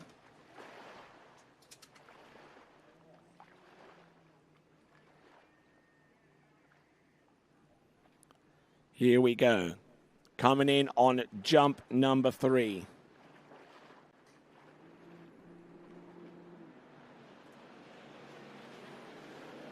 Has already jumped 38.6. There we go. Good, strong position into the bottom of the jump and just did not move at all off the second wake. Just didn't want to chance that kind of that crash again. That is Nelly Scholes from Germany with 38.6, and I doubt whether that jump there on the last attempt was further, but amazingly it is. It's 39.9. She's rooted in second place at the moment, and only by 0.1 of a meter. She took a lot of speed, and she got a fairly decent amount of kick on that one to flying for 39.9 meters. That's actually one of her better jumps of the season, mind you. And I'll tell you what, big kudos to her for not only taking that jump, but also taking full advantage of it as well. Nelly Scholes with 39.9 meters. Still out in the lead is Samantha Hill with 40 meters exactly.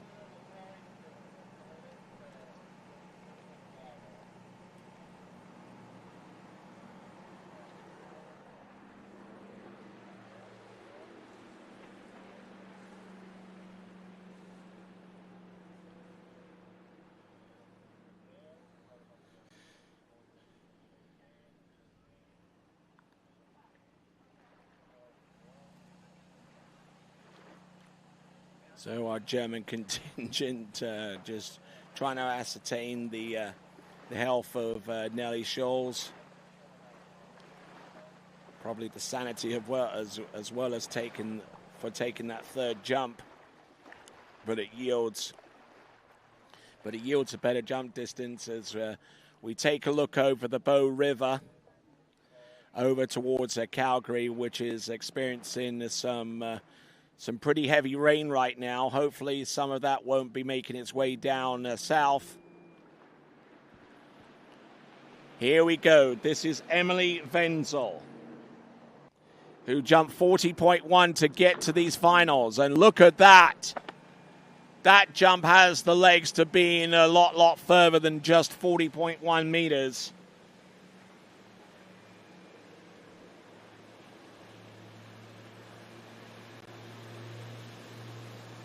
Her best jumper this season is 41 meters.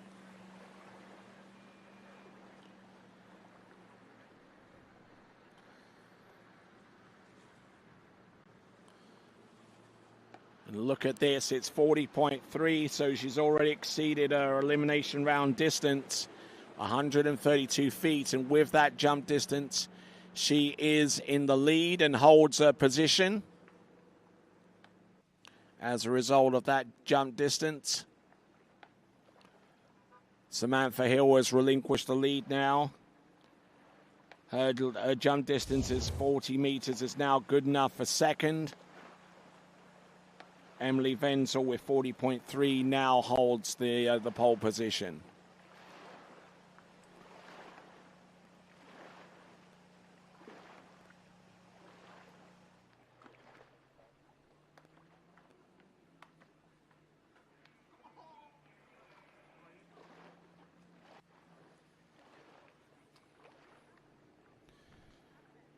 Here we go, folks. Coming on in, Emily Wenzel.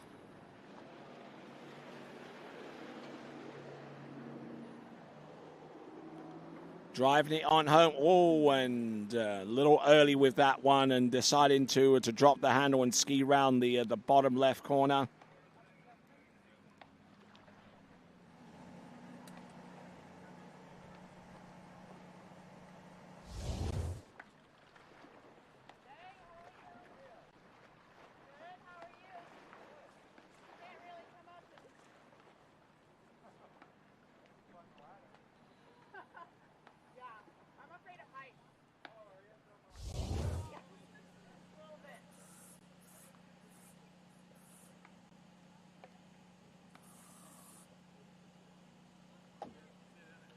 All right, so looking at our fans, and I'm sure they're checking in on the coverage of this event, and probably Nellie Scholes has just been shown the crash that she took on jump number 2.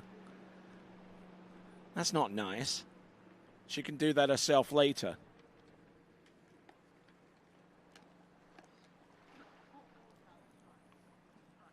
So Emily Wenzel in the lead with 40.3 meters. A pass on jump number 2. And getting ready for the third and last attempt. Good afternoon, ladies and gentlemen. Welcome into coverage of the U21 World Water Ski Championships. Coming to you live here from the Lakes of Casting Stone in Foothills County, just outside the blue sky city that is Calgary.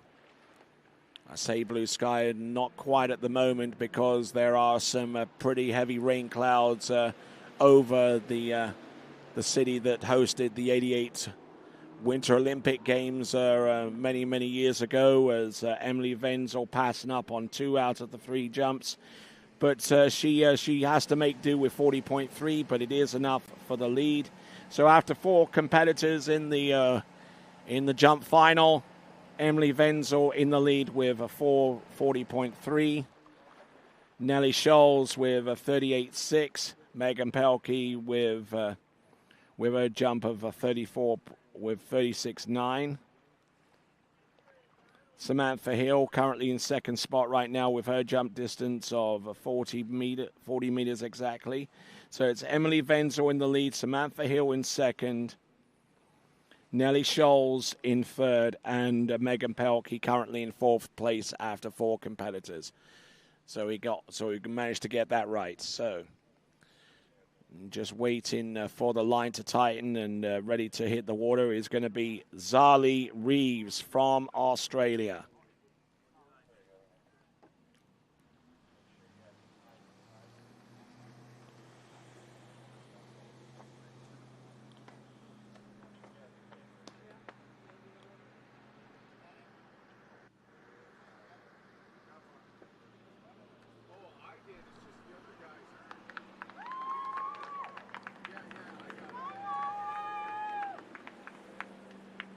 So Zali Reeves getting ready for the 3 jumps that she has at our disposal.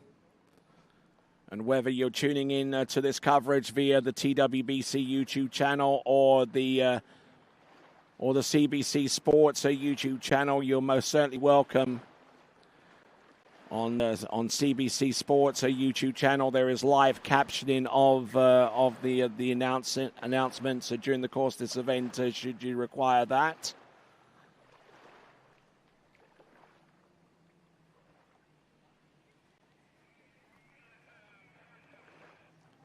As we look around and see a few of our spectators here, Zali Reeves of Australia, jumping with a boat speed of 51 kilometers an hour, a zero offsetting of O.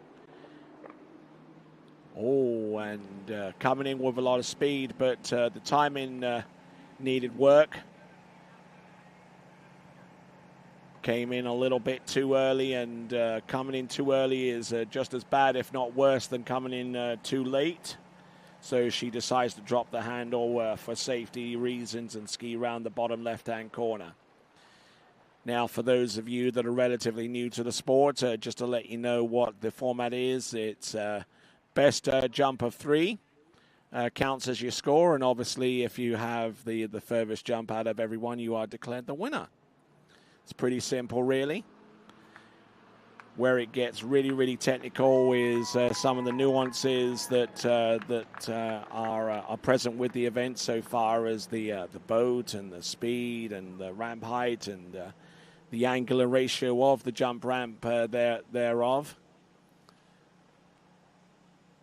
So for those of you new to watching water skiing for the first time, I hope you agree that you've been given a treat here on CBC Sports YouTuber site. And I hope that when the opportunity presents itself for you to watch more coverage of our great sport, that you avail yourself of the opportunity to do so.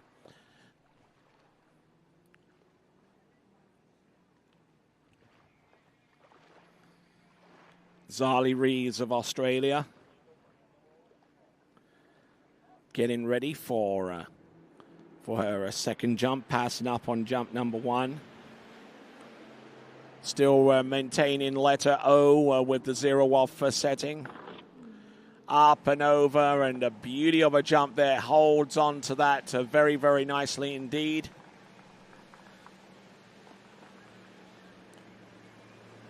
The ramp, the height that they're jumping off from is 1.50 meters high. It's the equivalent of 5 feet off the water.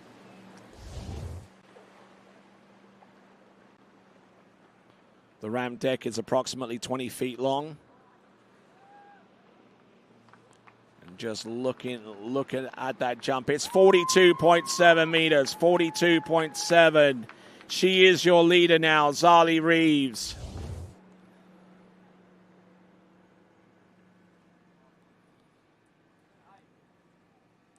So Zali Reeves getting plenty of support from the Aussie crowd along the shoreline. If they can be a little bit more coordinated, it will help.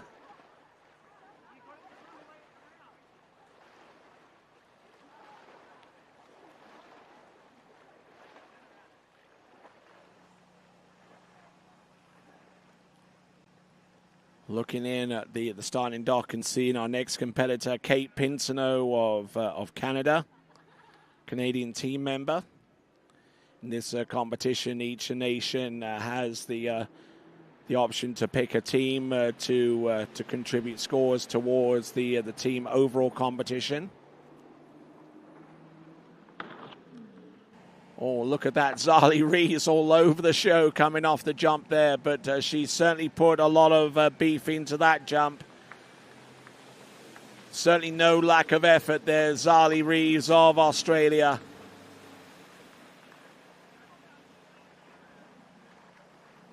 So that jump is going to be of a similar distance. Would have been enough by itself to have taken the lead, but as it is, it's 42 meters exactly. So the best jump there for Zali Reeves is 42.7 or the equivalent of around 140 or so feet.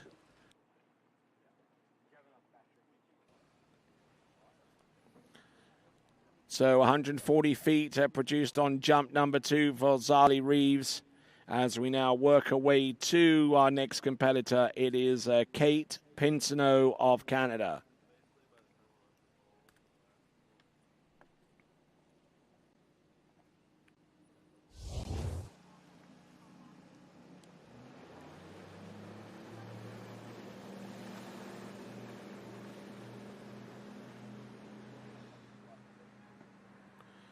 So Kate Pinsnow out on the water, who's already qualified for the event finals for slalom and tricks.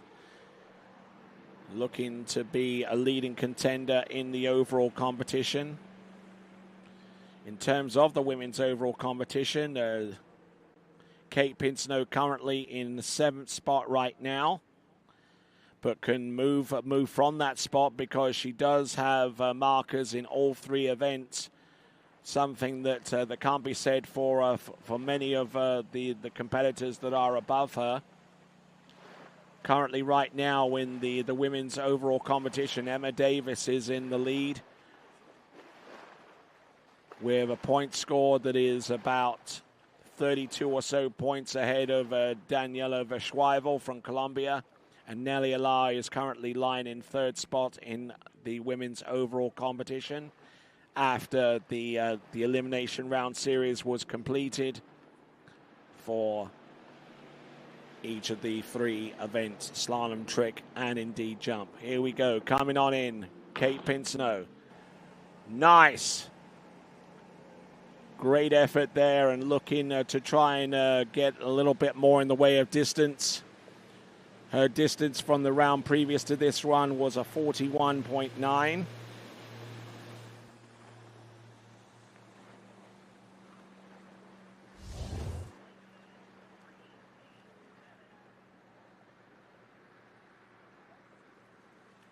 Pushing out the distance, and it is a 38.7, 38.7.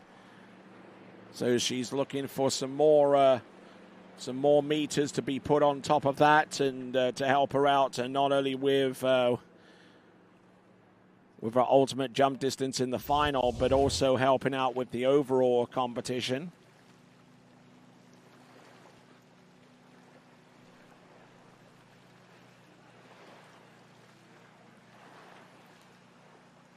Getting ready to jump herself at the 1.5 meter ramp height is the current world under-17 girls jump record holder. That's Maja Jakobsen from Denmark. She'll be taken to the water next. But coming in on jump number 2, Kate Pinsnow. Nice and wide there, just trying to increase the distance between herself and the jump ramp, giving herself a little bit of room to accelerate here. Slingshots into the ramp. And a good, tidy, safe-looking jump there from Kate Pinsnow.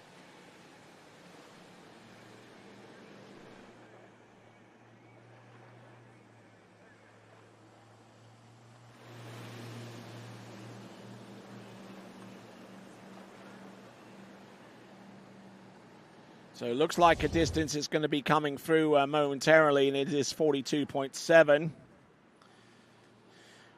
which is significant because it is a better jump distance than what she had produced previously. It's currently a tie, I believe, a tie for the lead, if I'm correct in making it. Yeah, it is a tie for the lead with 42.7 meters with Zali Reeves. This is Kate Pinsnow. And at the same time that distance is inputted into the system, we should have an indication of what that does so far as the overall competition is concerned. It's poised precariously so far as Kate Pinsnow is concerned. We'll see if there's any uptick so far as overall standing is concerned. Kate Pinsnow currently in a tie for the lead right now.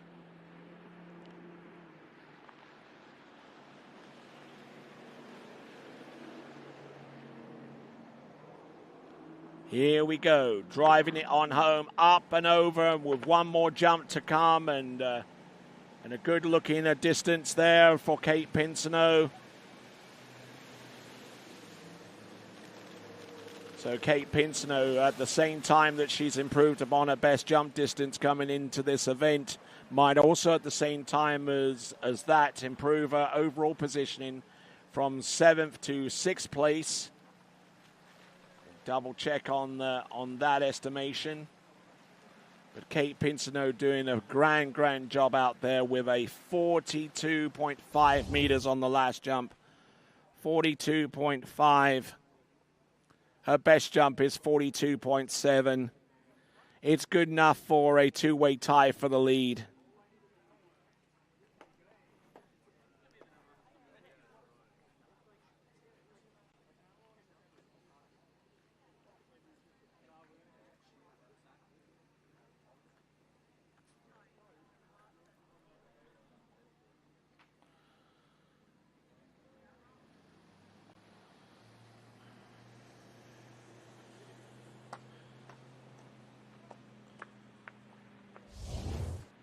So Kate Pinsonneau there with 42.7 meters.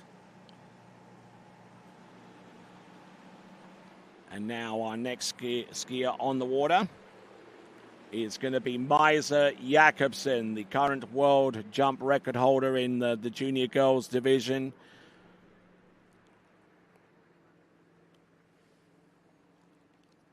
Got that world record last season at the European Youth Championships over in Rocchetto in Italy, and she'll be making a return there to that hallowed ground of skiing. It's the host nation of the Open World Water Ski Championships, and that'll be brought to our TWBC audience live and exclusively there, coming to you live from Rocchetto in Italy.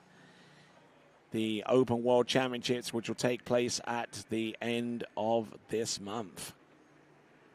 Here comes Maisa Jakobsen.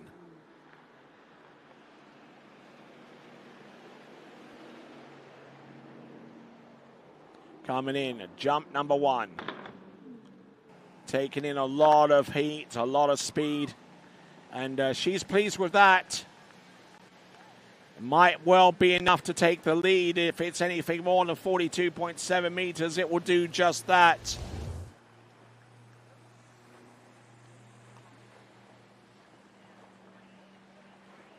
Now, if a lead distance is tied two or three ways and it's a tie for the lead, then it would be jumped off. But I suspect that there we go, 48.3 meters, 48.3 meters. That drops the two-way tie of Kate Pinsonneau and Azali Rees of 42.7 meters into a two-way tie for second. And what is going to determine the positioning between Kate Pinsonneau and Zali Rees in this instance is the original first preliminary round jump distance. Kate Pinsonneau in that regard has 41.9 meters, which is better than 40.9 meters from Zali Rees. So Kate Pinsonneau currently in second spot right now ahead of Zali Rees, but significantly in the lead with 48.3 meters is Maisa Jakobsen.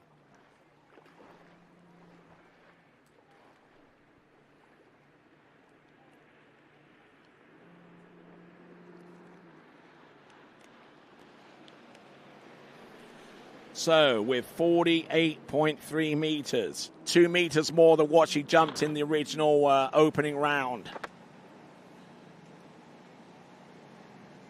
A lot of speed there. Definitely got the height, well, much of it anyway. But I don't think that's going to be anywhere close to what she jumped originally with the first attempt in this final round.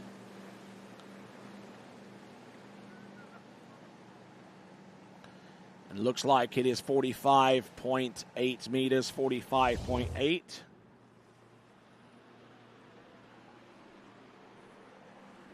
Which is a reasonable jump distance on its own, albeit less than what she jumped in the original first round.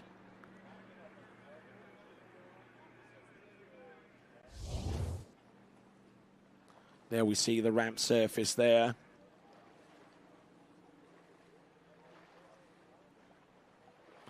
That ramp surface is has a fiberglass or a top layer, and that top layer is coated with a paraffin wax that allows for the water to slip down and create a highly slippery surface. Here we go, folks. coming on in. Jump number 3, Maisa Jakobsen. 48.3, which has got to be one of her better jumps of the season. Let's see what she has coming on in on jump number 3. Oh, yeah, not bad at all there on jump number 3, and she'll be pleased with that set. Just the consistency alone would make her happy, but that 48.3 meter jump to open up with is got to be something special there for her. Maisa Jakobsen, 48.3 meters. Best jump up to this point has been a 49.1, but so that 48.3 jump.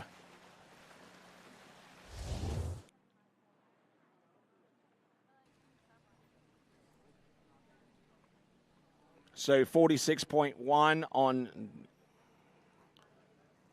so 46.1 meters on that third and last jump there for Maisa Jakobsen. So that 48.3 is actually a second best jump of the season, second longest jump of the season. Now we're going to bring on our last jumper with this particular ramp height. The ramp height being 1.50 meters or 5 foot high. It's going to be Christy Appleton.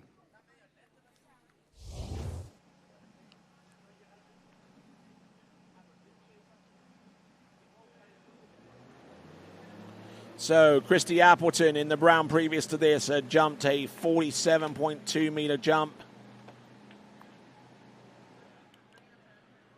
That was only superseded by one other competitor going forwards, and that was Nelly Allah with 47.7.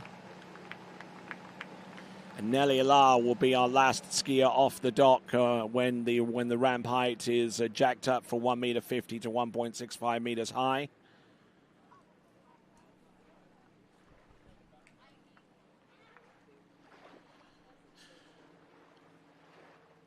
So Christy Appleton. Looking at some of the jumps that she's produced this season, as in Junior Moomba, she jumped 46 meters as her best jump season up to this point. But she's superseded that to the tune of 1.2 meters with her previous elimination round distance. Let's see if she can take the proverbial bull by the horns. Here she comes, coming in. Jump number 1. Was very close to the bottom right-hand corner, but managing to take that jump all the way down.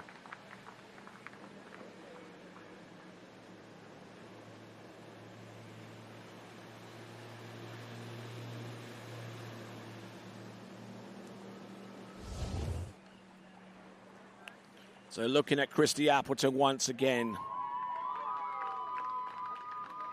The distance should be shown up on the screen at any moment now, but look at the speed, look at the poise. It is a 48.7 meter jump, 48.7, much to the delight of our Australian crowd who are watching on and seeing that 48.7 is certainly good enough for the lead, and usurped in Maisa Jakobsen at this time. But she knows that she needs more to keep the remaining jumpers at bay, the remaining jumpers who have all elected to jump at the higher ramp height of 1.65 meters high.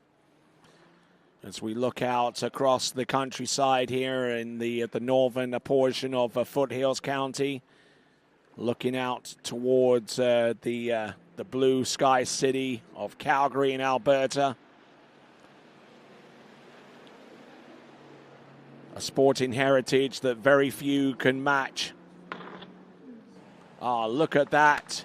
Speed was there, but didn't have all of the height, all of the kick necessary to fully translate that to a longer distance. Mind you, stranger things have happened.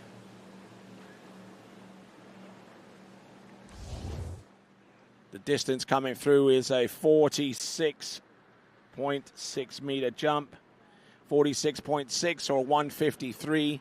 So losing about 7 feet compared to jump number 1.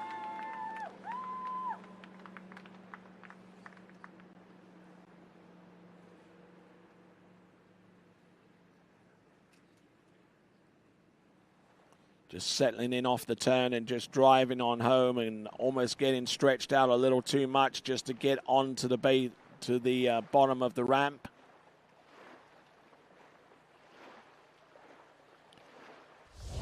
But such great competitive action there, courtesy of Christy Appleton of Australia, who's pushed Maisa Jakobsen down a spot from the position that she held previously.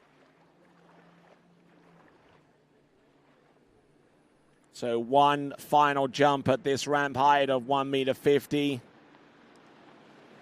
The minimum height between the men's and the women's jumping competition from beyond this point is 1.65 meters high. Oh, look at this!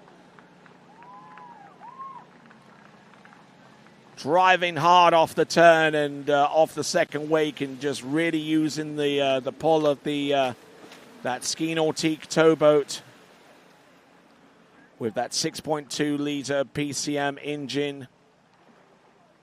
Looking in great shape there with that third and last attempt. Christy Appleton. And the jump distance coming through of a 47.6. Was the hottest on the first with 48.7. 47.6 on the third and last. So our technical controller or his assistant are making sure that ramp is set at the correct height for the remaining four competitors in the U21 women's jump final. Those competitors are Amelia Mendez, Leona Berner, Lily Steiner, and finally Nelly Allard from Canada.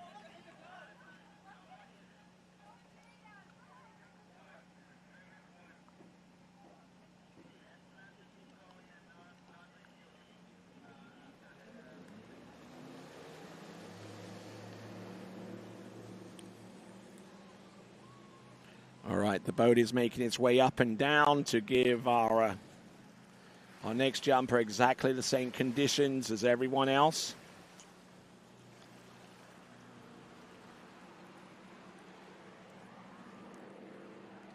So let's have a quick look at the leaderboard. Christy Appleton in the lead, followed by Maisa Jakobsen, then Kate Pinsino, Zali Reeves, Emily Venzel, Sam Hill, Nellie Scholes, Megan Pelkey. Those are the 8 jumpers, and we have 4 more competitors to go to round off the 12 skiers in the women's jump final. So far as the women overall is concerned, nothing much has changed so far as that is concerned. Emma Davis still out in the lead. Still out in the lead and has about a 27 overall point advantage ahead of Daniela Verschweibel. Then Nelly Allard currently in third spot right now. She has the opportunity to make significant change in the overall competition with an increased jumping distance within the next few minutes. So too does Lily Steiner. Lexi Abelson, she'll be wanting to try and get a little bit more in terms of a scoring slalom and tricks in the finals thereof. Christy Appleton, who we've just seen jump in, she's helped her cause in the overall competition. She's within 10 points now of Lexi Abelson in that battle. Kate Pinsino with her score, she is within 19 points. She's within 19 or 20 points of Christy Appleton. Maisa Jakobsen with her overall total is just a little over 100 points back from 7th spot, and you can see the rest of the women's overall results as they progress by going to the IWSF live scoring system. All right, skier out on the water representing Chile. It is Amelia Mendez. Amelia Mendez, who jumped 39.6 to get here.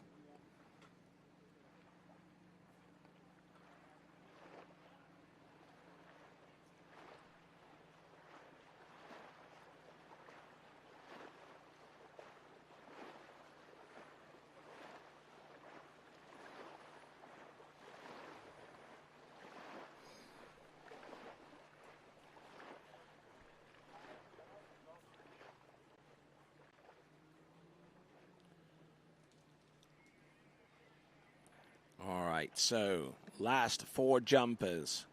12 jumps now to determine the destiny of the U21 women's jump title for the world here in 2025. Here we go. A little early coming into the bottom of the jump, but using the increased height of the ramp to good effect.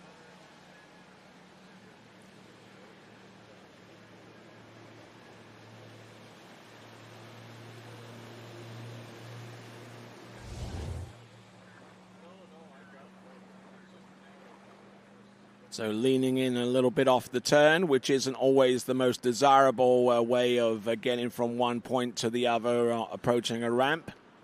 39.4 meters on jump number 1, 39.4. That's 0.2 of a meter behind the distance that she used to get her to this point, the women's jump final.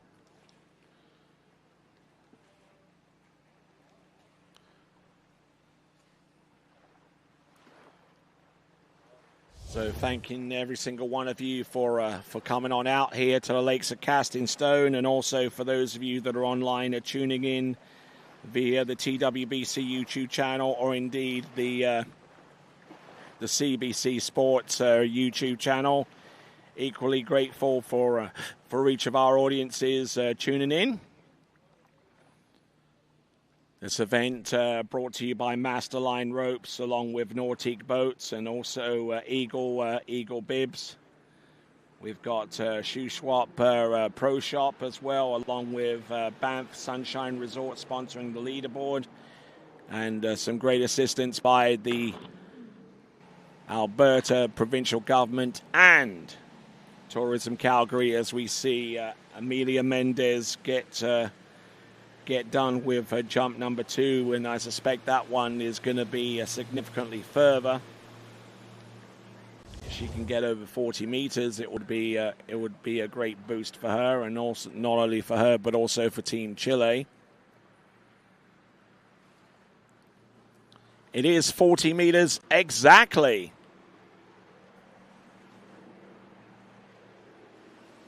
So 40 meters exactly. So, okay, so where have I seen 40 meters before? Samantha Hill, yes, 40 meters there in the jump final. Now, because Samantha Hill, because Amelia Mendez jumped 39.6, which is more than the 37.4 meters for Samantha Hill, that would mean that Amelia Mendez would actually have a better end position in the jumping results, because we rely upon the backup score from the preliminary round to determine, to help a tie-break situation which exists between Amelia Mendez and Samantha Hill, who are currently sharing 6th place right now. Amelia Mendez would have 6th place, and Samantha Hill would have 7th. Here we go, coming on in. And Amelia Mendez trying to out-jump 40 meters and really make her presence in 6th place more of a rock-solid deal, or might even move up a little bit more if the distances are anything more than like a 40.3 or a 42.7 or a 48.3 or even a 48.7. All right, then, 40.8, 40.8. That's her best jump of this competition, and actually moves her into 5th place on the leaderboard in the U21 women's jump final. That is Chile's Amelia Mendez.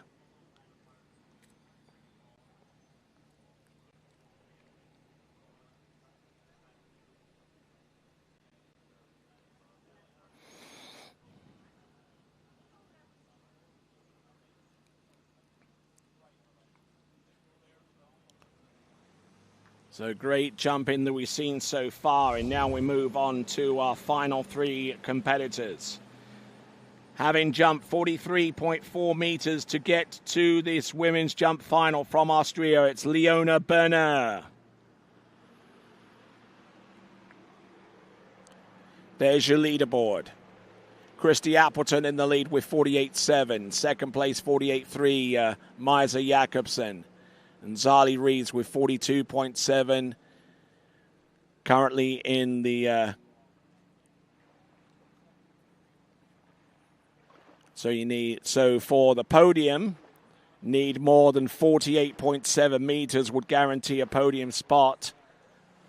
And not only would that guarantee a podium spot, but it would also guarantee a golden ticket through to the Open World Championships, which will take place at the latter part of August. More details of that in a short while. In the meantime, on the water at this juncture, Leona Berner.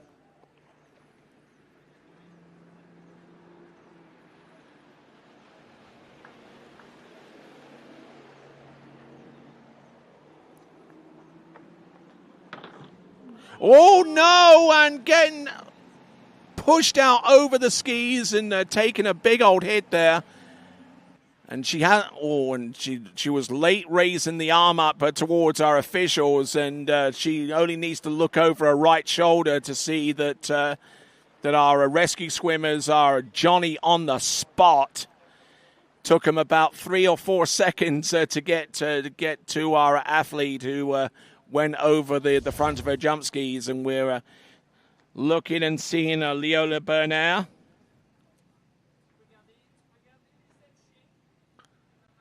Trying to force her way up over the skis and landing on her neck, which isn't the most desirable way to hit the water.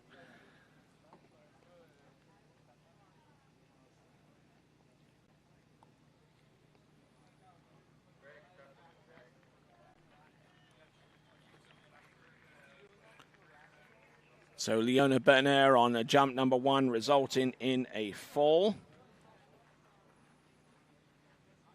So Christy Appleton continuing to hold the lead right now with 48.7 meters.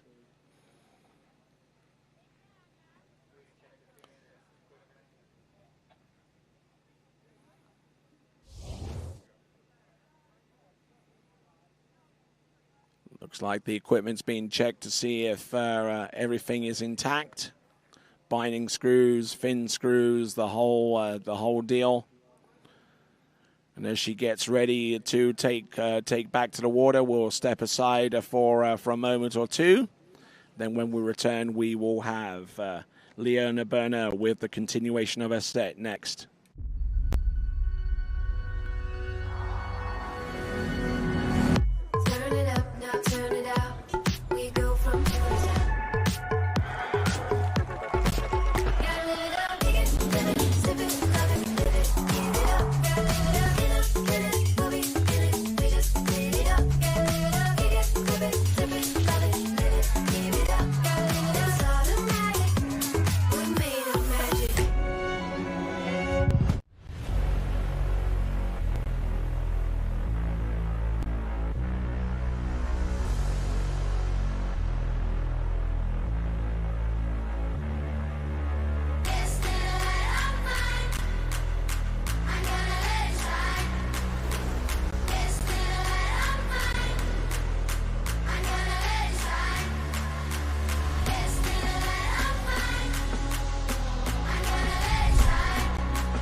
All right, they're returning with Leona Berner coming in. Oh, and looks like she's indicated to the boat that something is not all as it seems. Looks like our boat is going towards the dock.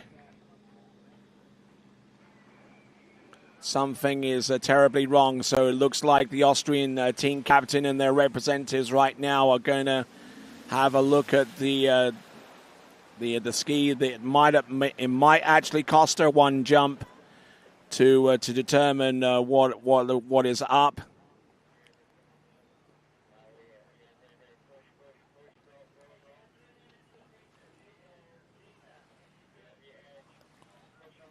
So Leona Berner bringing her skis and everything out of the water, and I don't know what they're looking at. Maybe they're looking at the edge of the jump ski and seeing that there is irreparable damage.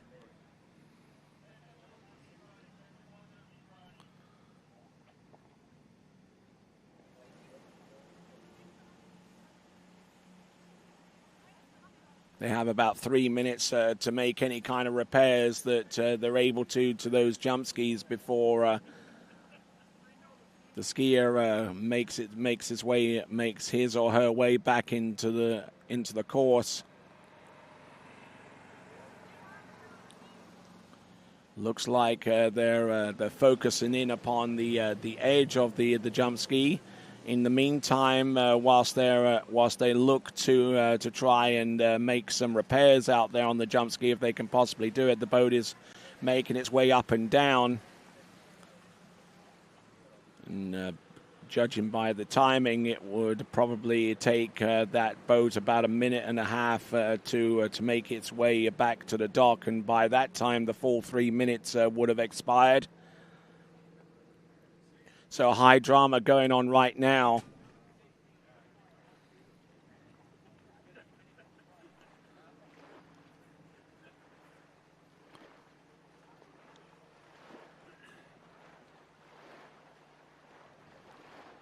Looks like those binding screws are coming off.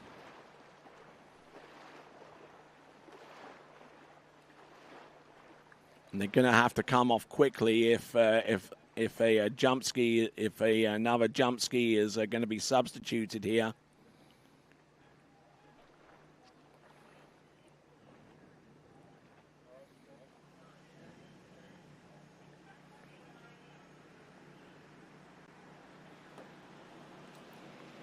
Looks like the speed in which those screws are coming off is not quick enough. With one person, another person has to come in and intervene here. So high drama are taking place right now with Leona Berner.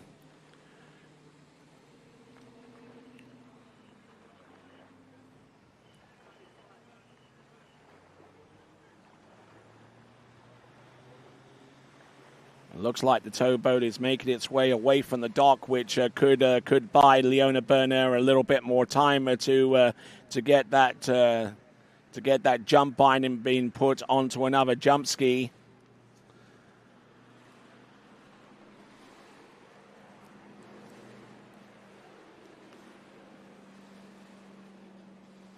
I tell you what, it's good to have friends that know how to make this kind of a situation work for them.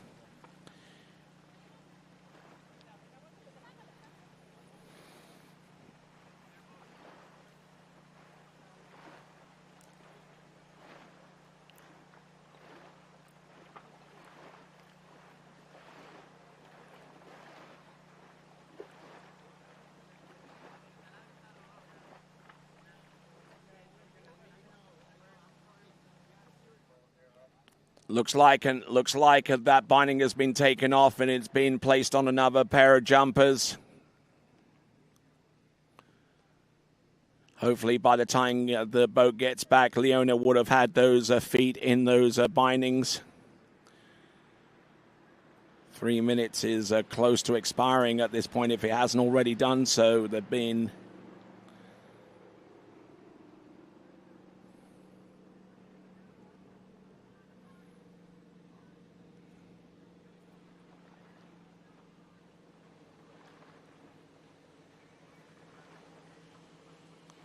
A lot of frantic efforts going on right now.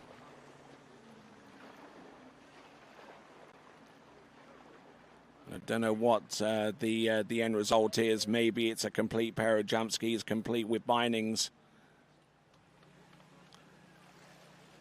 Soap going into the bindings now. The feet going in, and I tell you what.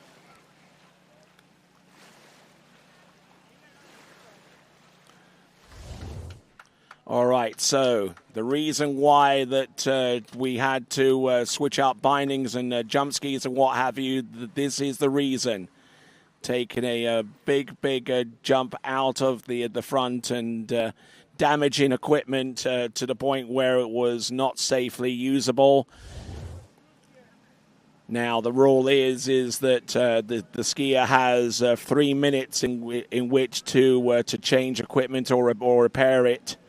And continue on. And I tell you what, a big round of applause must go not only to Leona, but also to the good folks around the dock area as well for making themselves the best pit crew that they can be.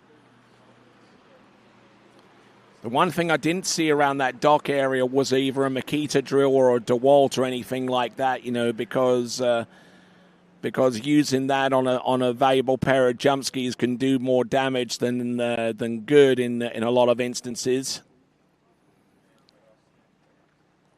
Just the torque that's placed from an electric drill, from a cordless drill, could actually do more damage to jump skis. And in this instance, it was better to take the bindings. Take the bindings off and put them back on manually to make sure that everything is good. Here we go, Leona Bernaire. What must be going through her mind right now? Needs 48.7 meters or more to get onto the podium. Leona Bernaire. Let's see what she's got. Let's see if she decides to take it safe off jump number 1. Oh, look at this! Never mind going safe.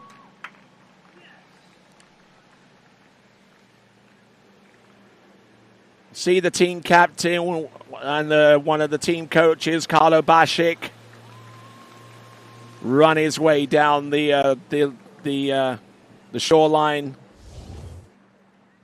He's happy. And 42.7 meters on jump number 2. 42.7 meters on jump number 2. Now, where does that place her on the order? That currently puts her in 3rd right now.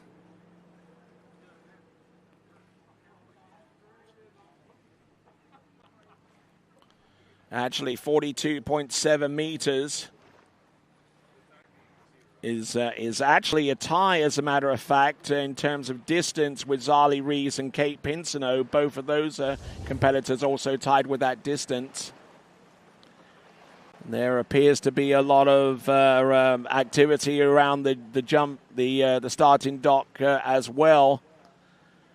I wonder if bindings and jump skis were cannibalized to ensure that Leona Bernaire. But here we go. This is Leona Bernaire with a 3rd and final attempt. Here she comes. Oh, and does not take that 3rd and last. But ladies and gentlemen, let's give it up, please, for Leona Bernaire.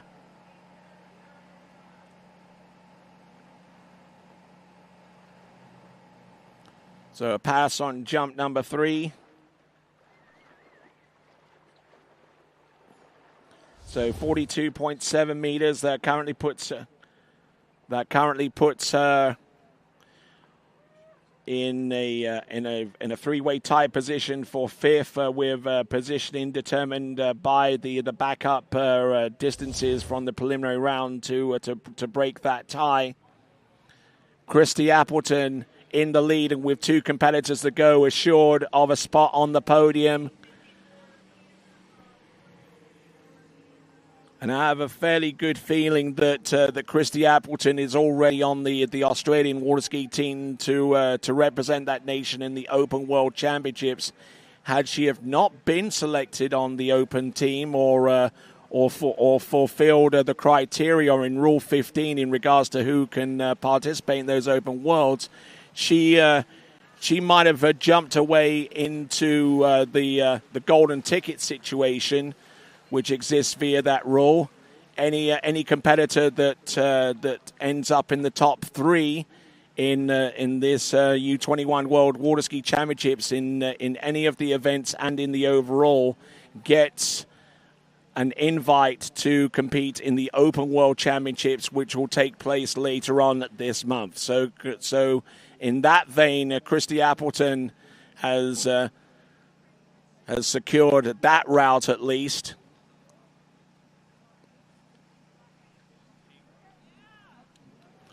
So, skiing next on the water, Lily Steiner.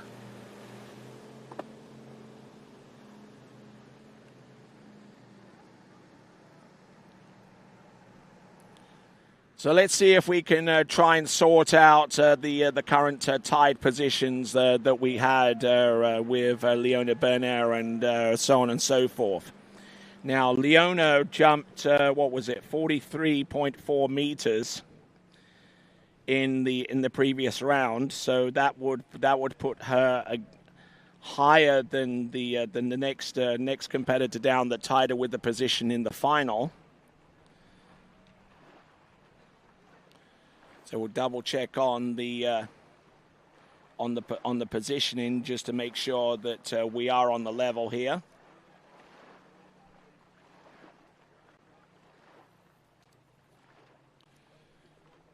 So Leona Berner currently in third spot right now, ahead of Kate Pinsino and Zali Reeves, based upon the tie break that exists with the preliminary round distances. Here comes Lily Steiner, though. Look at that. Oh, no, and taking a fall out the front upon landing. That was a very, very quick fall. I don't know. Yep, she's pushing the rescue swimmers away from her as they approach the jump skis and what have you. I don't know if that's really truly a signal that she's okay, or maybe something else is in play here. But here comes Lily Steiner with the instant replay. Everything looked good from here off the jump, but then when she landed, she got rolled over the tips of the skis, and sometimes that's almost as dangerous as it is falling right out the front of the jump skis, going halfway up the ramp. Just take a look at this with the instant replay into the line. Oh, and that right ski suddenly twisted in very, very quickly indeed, and just sent her out the front upon the landing. Looks like they pulled her up to the back platform. She has a few moments to try and collect herself. I don't know if she's indicated that she wants to be brought back to the dock or anything else of that nature, but looks like the jump ski is being brought into the boat. We'll try and keep an eye on the situation and see if there is a way for Lily Steiner to get back out in the water for the remaining 2 jumps.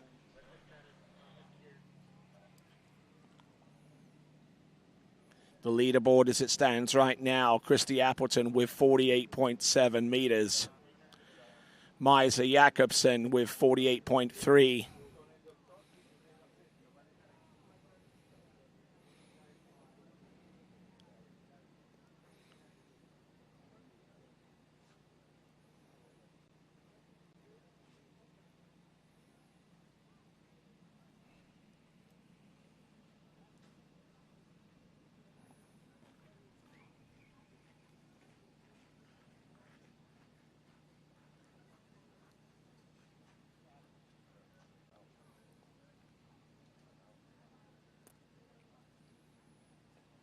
All right, as the boat makes its way to the back to the dock, we'll step aside for a few moments, and when we return, we will continue on with the remaining competitors in the U21 World Water Ski Championships. We'll be back right after this.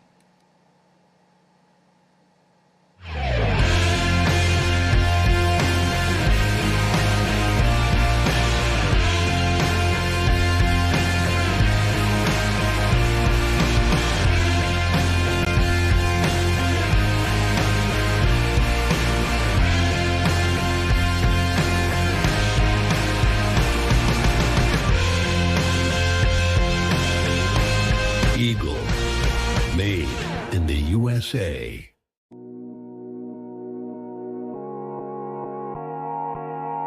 If you've been there, you know Shuswap Ski and Board is Canada's #1 water sports pro shop. They have what's needed for an amazing, fun-filled summer, and you can take it home immediately.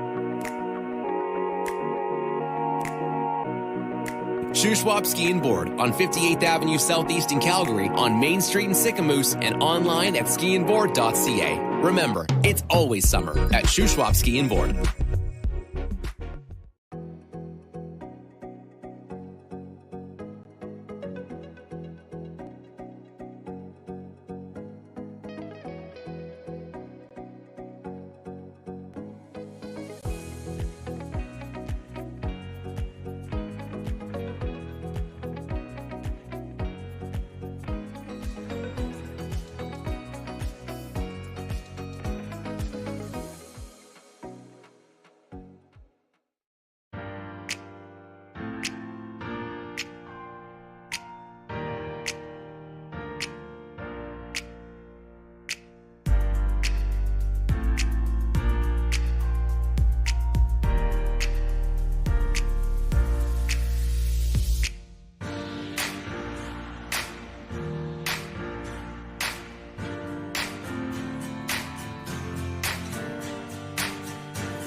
All right, returning to live coverage, and this is a scene that no one wants to see. The previous skier, unfortunately, unable to continue jumping due to an injury sustained on the first jump. That is Lily Steiner.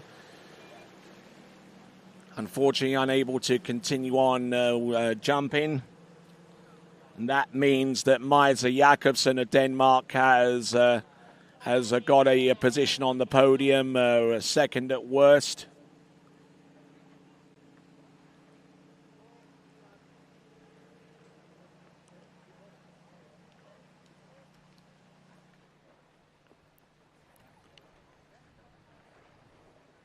So, looking at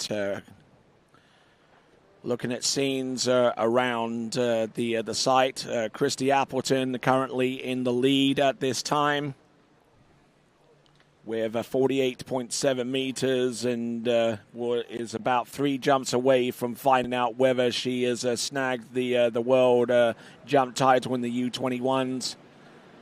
But we have one jumper to come, and for those 3 jumps, and that is Nelly Allard from Canada.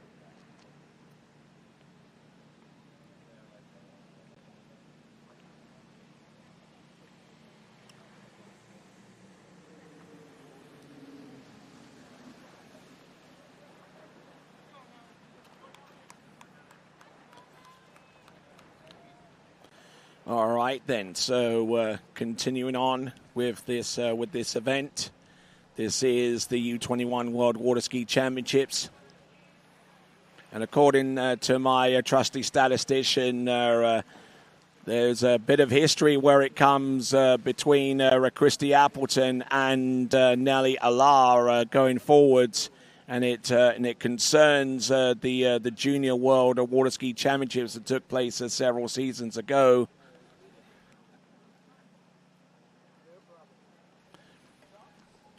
So in the Junior World Water Ski Championships, as Nellie Alara takes to the water, Christy Appleton was able to snag victory away from Nellie Alara by 10 centimeters in the Junior World Championships that took place not in this past cycle in 2024, but in 2022 in Santiago de Chile. So this battle continues on between Alara and Appleton.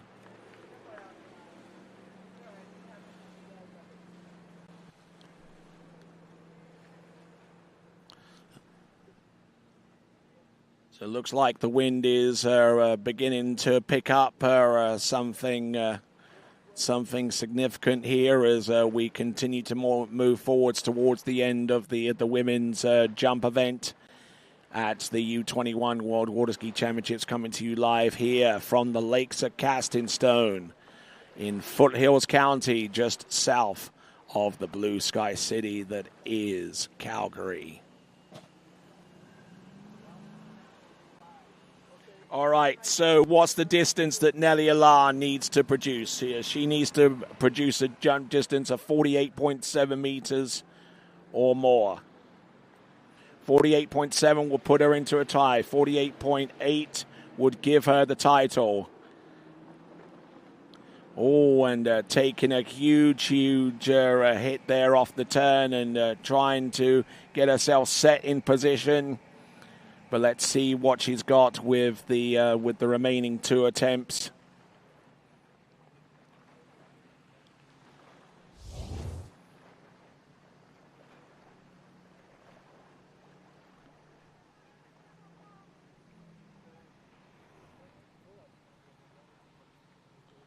So as it stands right now in the leaderboard, Christy Appleton on 48.7 meters, Maisa Jakobsen with 48.3. Both of those competitors guaranteed medals on the podium and also have golden tickets awaiting for them for a participation in the Open World Championship. I would imagine that Maisa Jakobsen probably already has a spot through representing Denmark in the World Championships. Christy Appleton, a little bit more complicated there. Elected not to be eligible for selection for the Australian water ski team to participate in the Open World Championships due to scheduling concerns in regards to a schooling, but it's certainly significant that we see the competitors such as Maisa Jakobsen and Christy Appleton earning invites to the Open World Championships by being on the podium in the women's jump competition. Leona Berner is on the podium too, but her position is a little bit precarious with 42.7 meters in the jump final. Here she comes. This is Nellie Alara, up and over. Good looking jump there for her. Will that put her on the podium? We'll wait and see. More significantly, is that jump going to be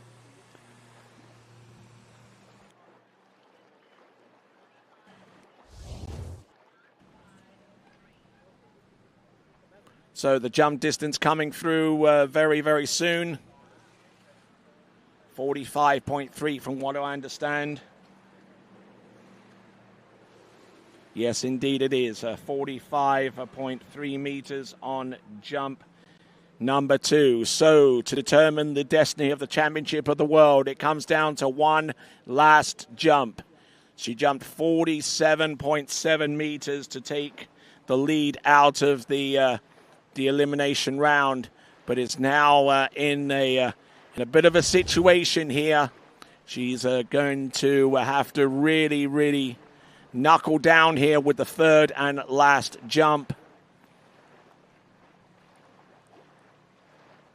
Christy Appleton right there on the shore side. And now let's see what Nellie Alara can do.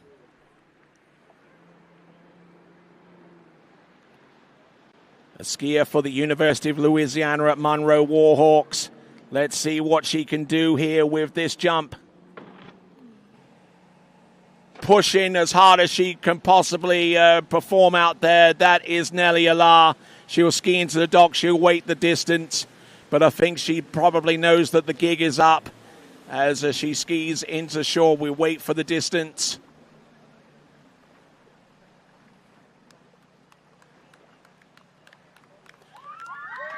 All right, the jump distance coming through, and it's Australians that are celebrating right now with 46.7 meters. 46.7 meters for Nelly Alar. That's good enough to put her on the podium, but not towards the top of it, unfortunately, there. So Nelly Alar with 46.7 meters is good enough for the bronze medal. Maja Jakobsen, our silver medalist and your champion of the world from Australia with a jump distance of 48.7 meters. From Australia, Christy Appleton.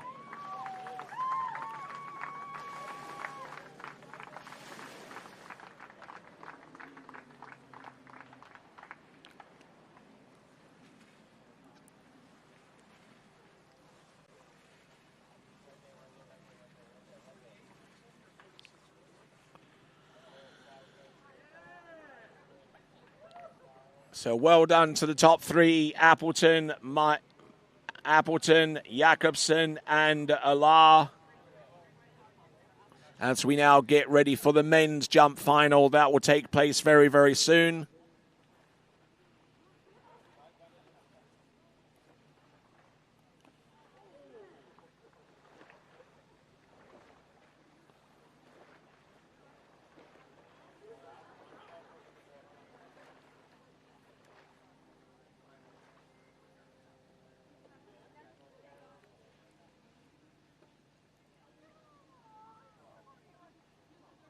All right, so let's have a look at the women's leaderboard. Christy Appleton with 48.7 meters, probably her best jump of the season. It might even be a personal best. Maja Jakobsen with 48.3. Nelly Alar with 46.7. Those are your podium finishers. Zali Reeves with 140 feet or 42.7. In a multiple way tie with Kate Pinsnow and Leona Berner with that same distance. Amelia Mendez with 40.8 meters in 7th spot. Emily Wenzel with 8th spot with 40.3. Samantha Hill with 40 meters exactly. Nellie Scholes with 39.9. Megan Pelkey with 36.9, and unfortunately unable to score in the jump final is Lily Steiner. So that concludes the championship so far as the women's jump is concerned. And when we return, we'll be back with the men's jump competition, the men's jumping final, and then we'll have the women's slalom final. And all right, so sitting next to me, Maja Jakobsen. So you've managed to climb on up to the silver medal spot, and in the process earned yourself the golden ticket for the Open Europeans. I understand that you're already on the Danish team for the Open World Championship, so that precludes the need to actually have that golden ticket. But I mean, a great jumping contest, and 48.3 meters, one of your best jumps of the season. Yeah, it was pretty good out there. I felt my first jump was really nice, and the wind was actually pretty good. I got a little bit of a headwind when I jumped, and felt pretty good. I'm happy with it, and congrats to Christy for getting the gold medal.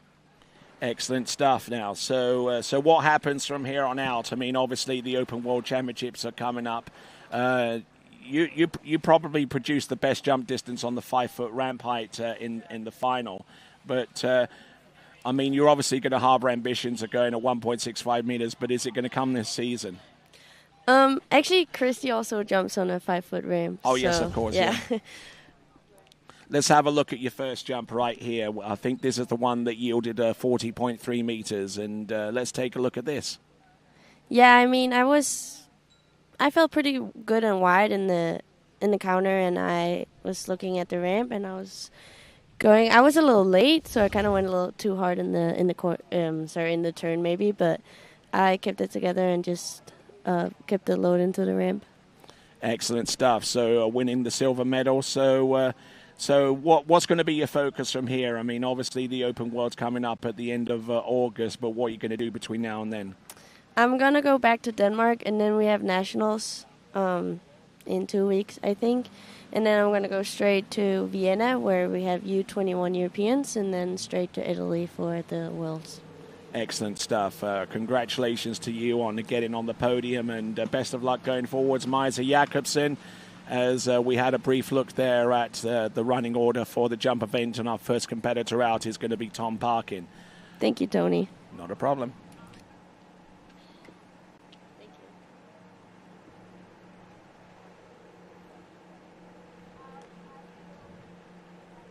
All right, so Tom Parkin, our first competitor out, had to wait quite a while to find out exactly whether he made it through to the jump final, having jumped 54.9 meters to get there. The reason why we're having to reschedule some of these events was due to inclement weather forecasting. So we wanted to make sure that we had absolutely the best conditions out there possible for our competitors to compete in this section of the competition. So, Tom Parkin.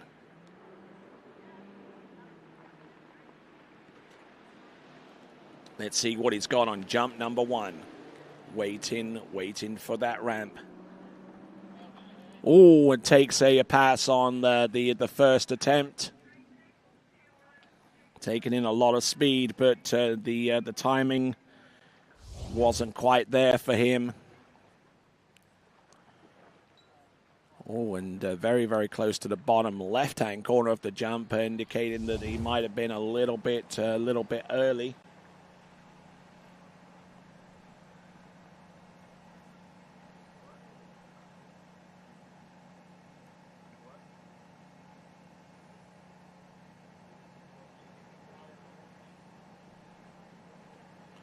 All right, so Tom Parkin back out on the water. He's got 2 jumps remaining in the previous round of jumps. Just managing to make it in to this section of the event, and he jumped 54 meters on the middle jump and 54.9 on the last jump. So consistent in that vein, of course. Passing up on jump number 1, and he's pretty consistent there too in this realm. Welcome those of you that are just joining us, whether you're watching us through CBC Sports or the Water Ski Broadcasting Company's YouTube channel. You're equally welcome. And as we see, our next jumper about to take to the water is Damir Filaretov from Ukraine. Tom Parkin from Great Britain at sub-max speed.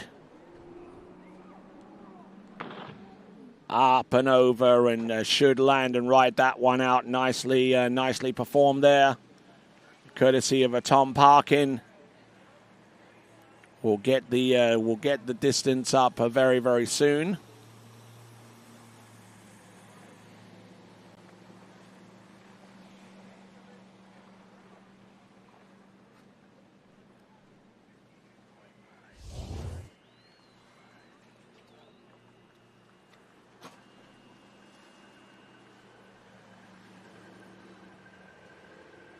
Up and over there on jump number 1, taking in better timing and held on to more of his speed. And that should be about 52.5 meters, if my reckoning is correct. Yep, 52.5 meters on jump number 2, having passed on jump number 1. We saw some big jumps towards the end of the elimination round series in the men's jumping competition.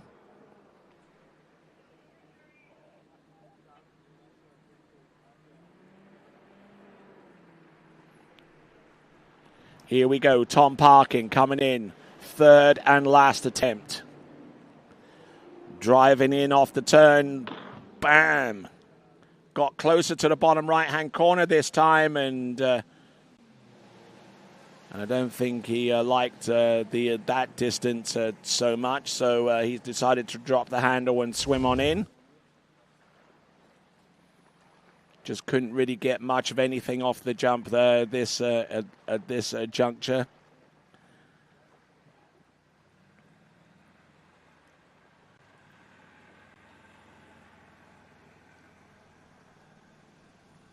And basically sat up and just took the line tension from the boat, and they still gave him a score, 52.6.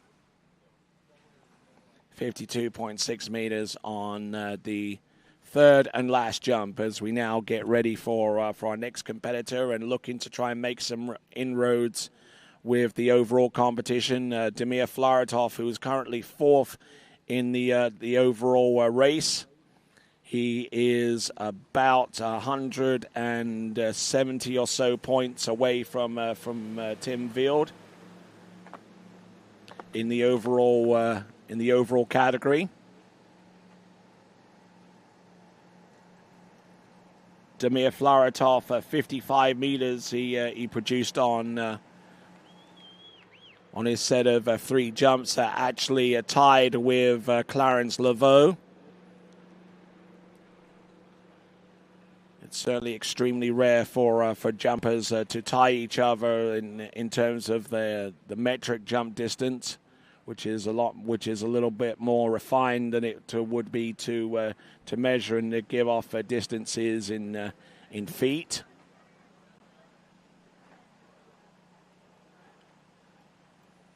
But there is said Clarence Laveau,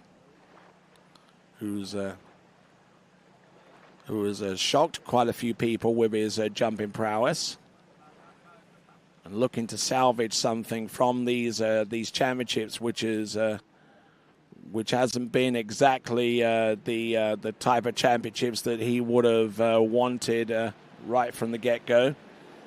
But let's focus here on Damir Flaratov.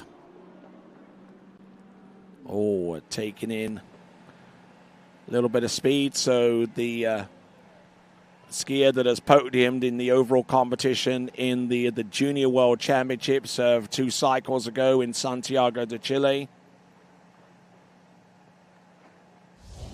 And getting ready for his second jump of 3, and it's we're seeing quite a few passes on the first jump.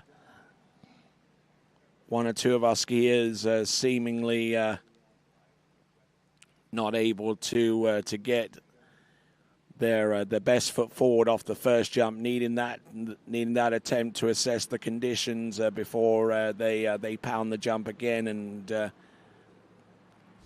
get a jump off the ramp. So Damir Flaratov from Ukraine. Let's see if we can find any scores for him during this season. Would ordinarily ski at the Sentosa Club, but obviously with the current conflict going on in Ukraine, it's made that endeavor a little bit more challenging. So Damir Flaratov, who has jumped distances in the realm of 58 meters.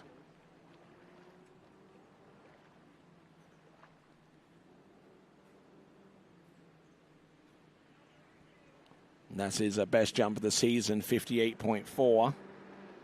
Let's see if he can produce something along that same line right here with jump number 2. Here he comes, Damir Flaratov. That's better. The height was certainly there, and the distance, I think, is going to complement that beautifully. Damir Flaratov of Ukraine. Damir Flaratov, a college student himself, representing Louisiana Monroe during the collegiate season.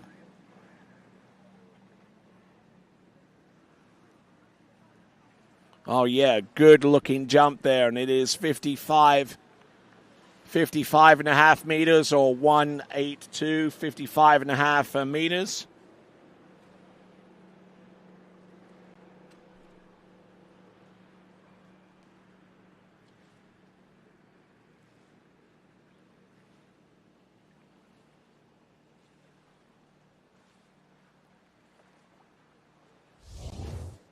So looking good there for 55.5 meters, and that currently puts him ahead of Tom Parkin, whose jump of 52.5 meters is currently holding him in second spot after two competitors.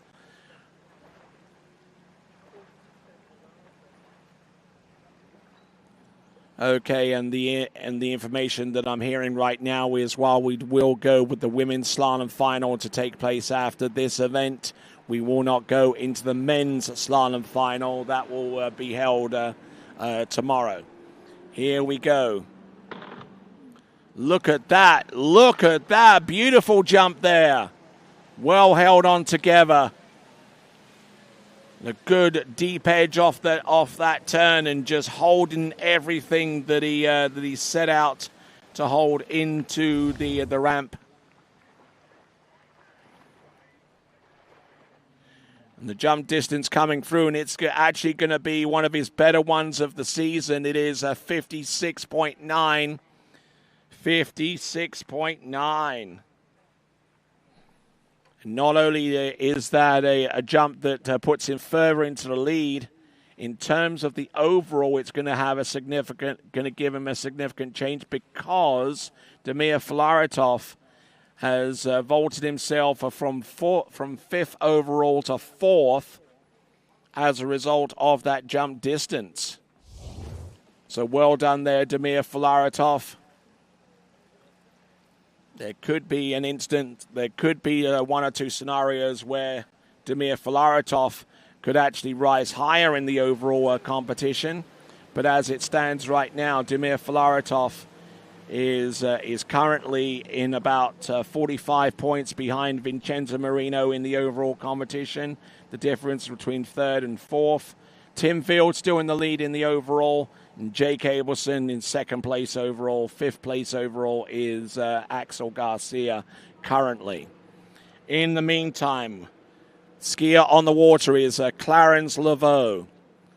Now, Clarence Laveau was a big-time overall contender coming into this event, but he's had a championships that he would rather forget, coming up short on slalom and indeed the tricks event, and making the final in just this one event is the event that he hates the most, the jump event, and it has shown with his willingness to train for said event. Has only had about 6 or 7 jump sets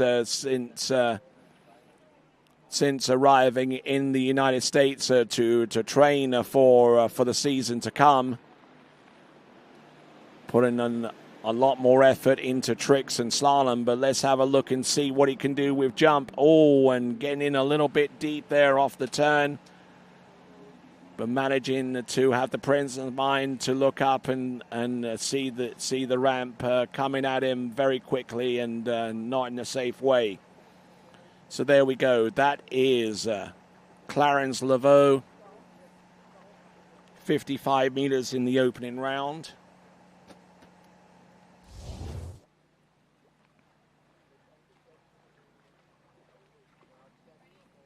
Losing a bit of traction off the turn and just couldn't hold on to that much angle and that much speed. So had to bail on jump number 1, and we'll see what he can do on the second jump of 3.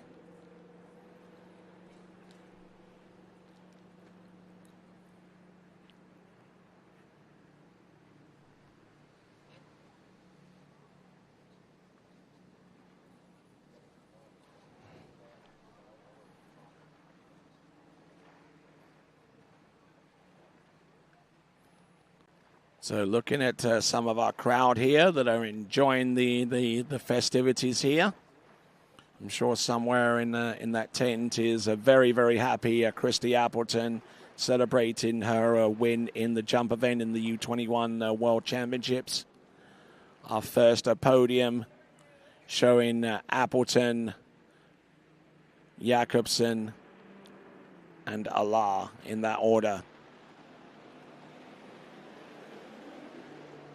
Let's have a look and see. Clarence Laveau, jump number 2. Oh, look at this. He bangs off a huge jump, but does he land it and ride it out? No.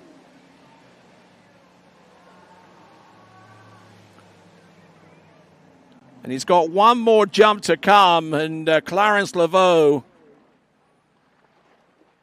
he's got to try and put something together with his third and last attempt. And that jump would have been around 60 meters had he have landed and skied it away. Estimated jump distance of around 60 meters. Now, if he can conjure up some magic here for maybe the one and only time during this event for Clarence Laveau, if there's any time to do it, he's got to do it now.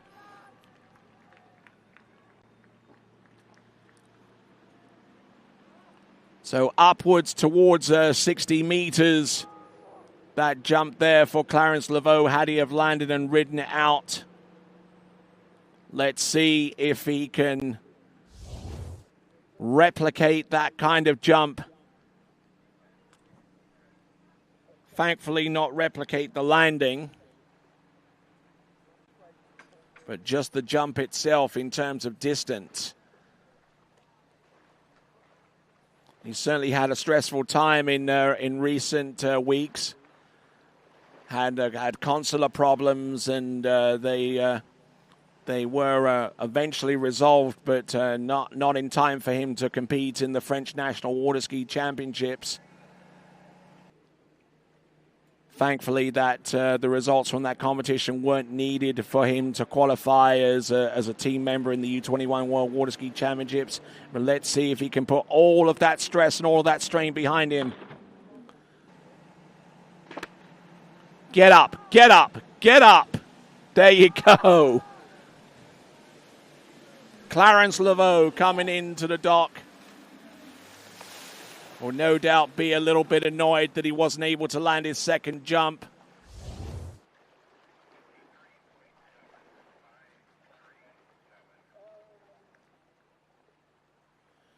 So the jump distance, 53.7. 53.7, which is about 1.3 meters lower than what he used so far as the distance was concerned to send him through to the final. And Clarence Laveau, I'm sure he'll use this event as a learning experience going forward, but he'll probably want to forget this event in a hurry. So Vincent Ahama from Austria on the water now. Just a reminder that we got the women's slalom final to take place after the conclusion of the men's jump final. The men's slalom final will actually take place tomorrow, so it is a men's jump final, which you're witness to here, and then women's slalom final to come immediately afterwards.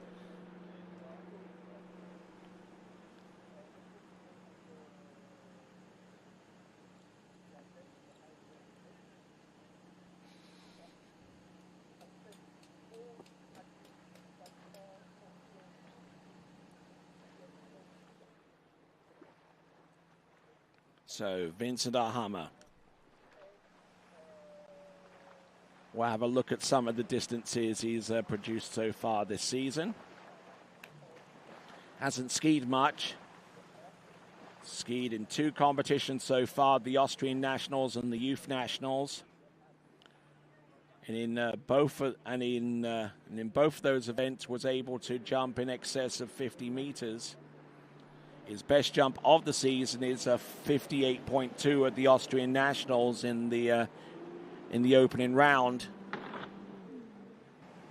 And Vincent Ahama continuing on a proud tradition of Austrian water ski jumping legendary.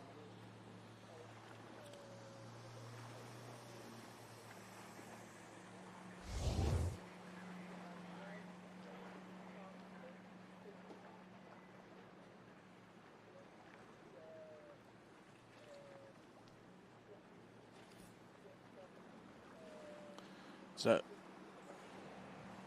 54.9 meters on jump number 1. 54.9.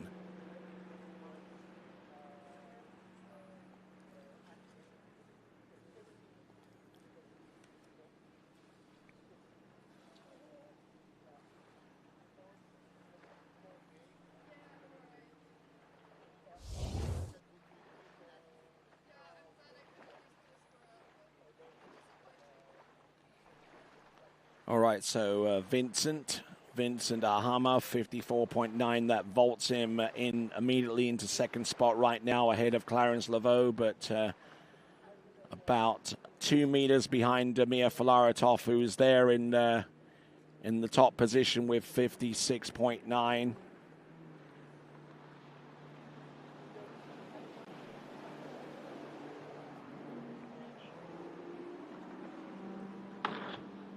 Oh, look at this. Just pounds the jump there with full force. A lot of speed. Trying to use the pull of that 6.2-liter engine there, courtesy of PCM, in that Nautic towboat.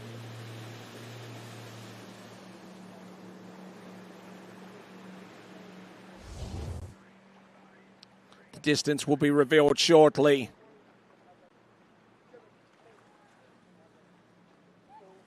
And just a little bit of a squat there towards the top lip of the ramp. Not able to really get much in the way of distance as a result. The jump distance for flight number 2 is 53 meters.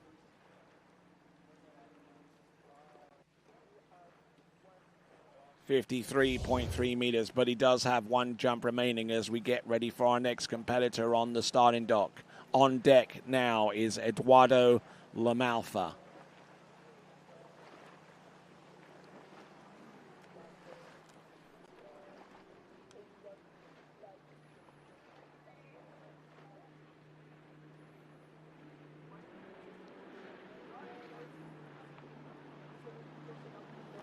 Here we go, folks. Coming in on jump number 3.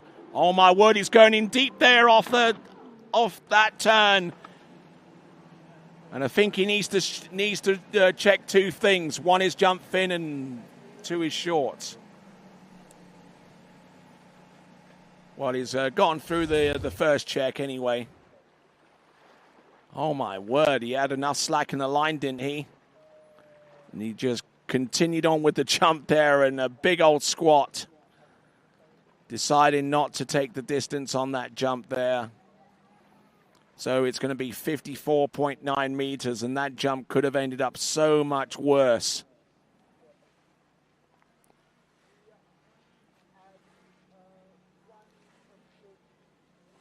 So powerful, able to hold on to that much pressure from the line, especially with the left side of his body.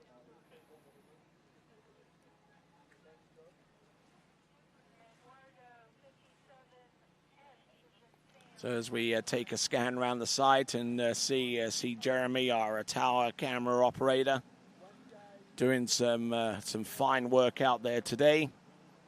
In the meantime, we've got Eduardo Lamalfa, and Eduardo Lamalfa for his efforts out there was able to get through to this section of the competition, jumping 55.6 meters.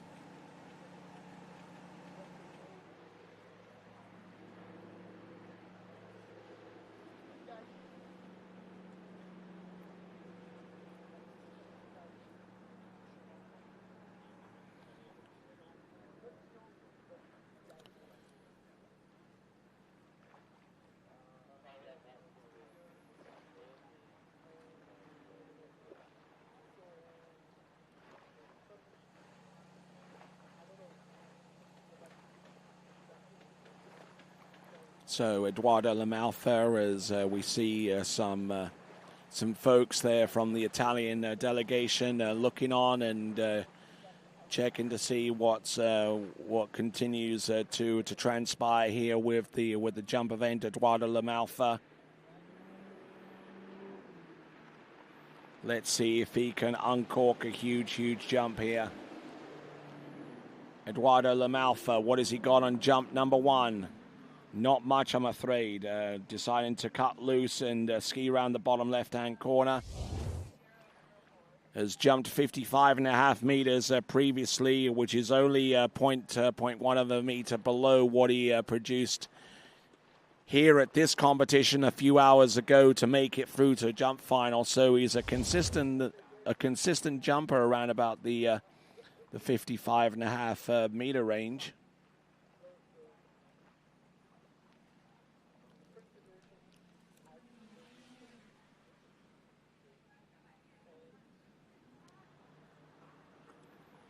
So Eduardo Lamalfa has got 2 attempts remaining.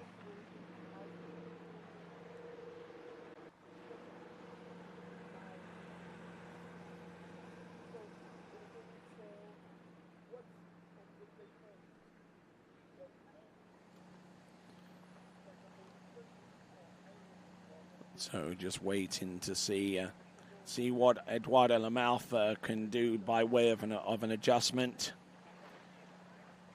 See if he can get at least a decent jump out of this set. I'm Tony Lightfoot here at the U21 World Water Ski Championships, coming to you live from the lakes of Casting Stone, right here in Foothills County, a little ways south of the blue sky city of Calgary. That has no shortage of a sporting heritage. You only have to look to the CFL team and the hockey team, and also going all the way back to the Olympic Winter Games in '88, as Eduardo Lamalfa cuts loose on that jump again. So now whatever distance, whatever score he produces, it's got to come from the 3rd and last jump. Otherwise, every other competitor that we've seen so far will automatically move up 1 spot at the expense of Eduardo Lamalfa.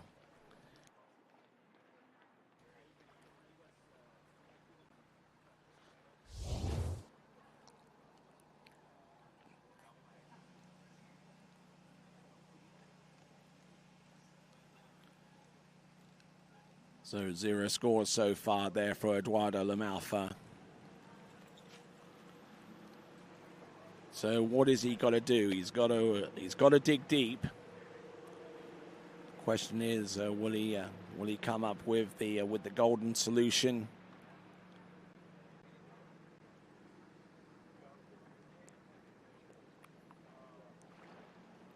So our Italian team members along the shore side are trying to get behind Eduardo Lamalfa. They'll also have one other competitor in this final as well, and that is Florian Path, who will be our penultimate skier in this competition. In the men's jump final.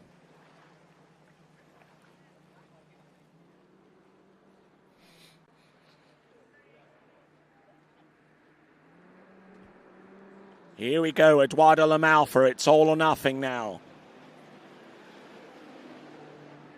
2 passes so far. Here he comes. Oh, and 3 passes, unfortunately, there for Eduardo Lamalfa.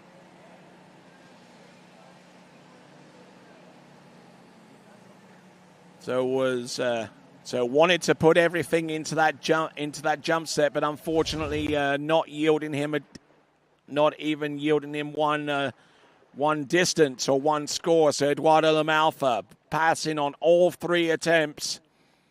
That automatically moves each of our previous jump skiers 1 place, with Eduardo Lamalfa in the plum spot of being dead last at the moment with his 000, unfortunately. So now we're going on to our next competitor, and this skier has been a revelation during these championships.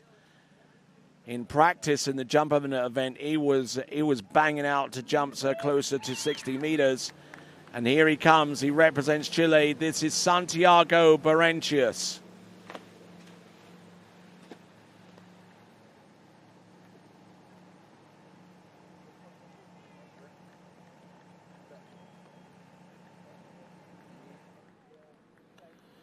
So what did Santiago do to get here? Well, I can tell you. He produced a jump of 56.7 meters, which was actually the lead for quite a significant amount of time before some of our higher-seeded competitors in the men's jump event started taking pot shots at it. In the national championship tournament over in Lago Los Moros, Santiago Berenches jumped 52.3 meters, and he added to that distance in the Latin American Water Ski Championships in Paraguay. So he has an upward trajectory in the men's jump event, and it is being exemplified by the fact that he jumped a personal best with 56.7 meters. But does he have anything left? Can he jump an even bigger personal best? Not with that jump, unfortunately.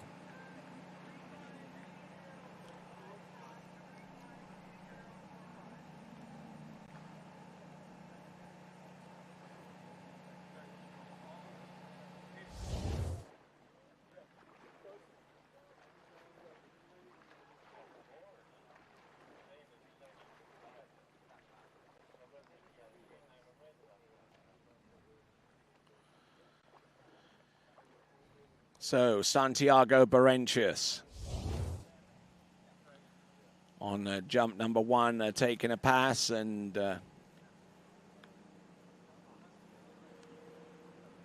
he's got two more jumps at his disposal. We'll see how he fares with those.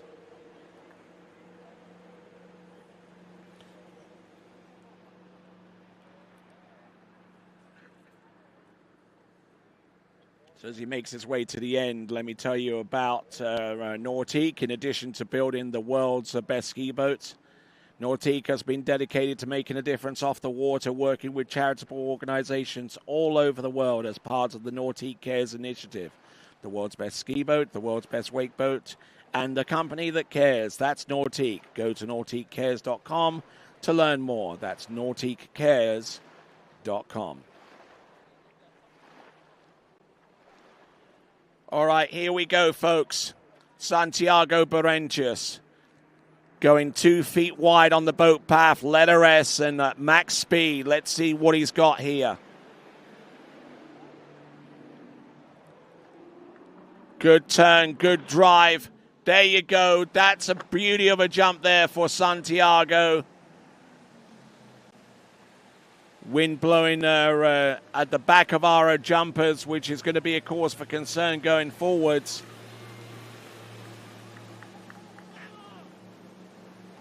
So Santiago, good looking second jump.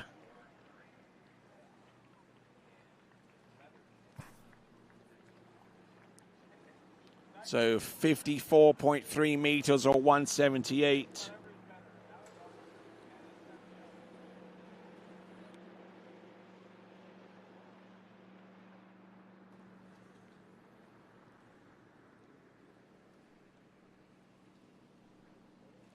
So Santiago Berenches with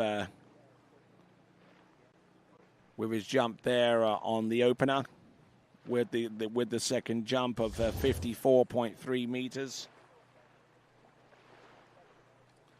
54.3 meters or 178 feet.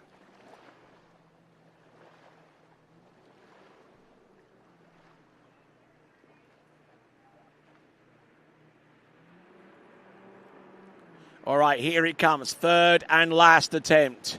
If he wants to challenge the big boys, he's got to come up with a big distance here on jump number 3. Oh, look at that. Oh, yes. Bangs it down the lake. Does he land and ride it out? Yes, he does. Santiago Berenches from Chile. He's going to keep an eye on the scoreboard, whether it be on the top of the windshield or on the big display across the lake.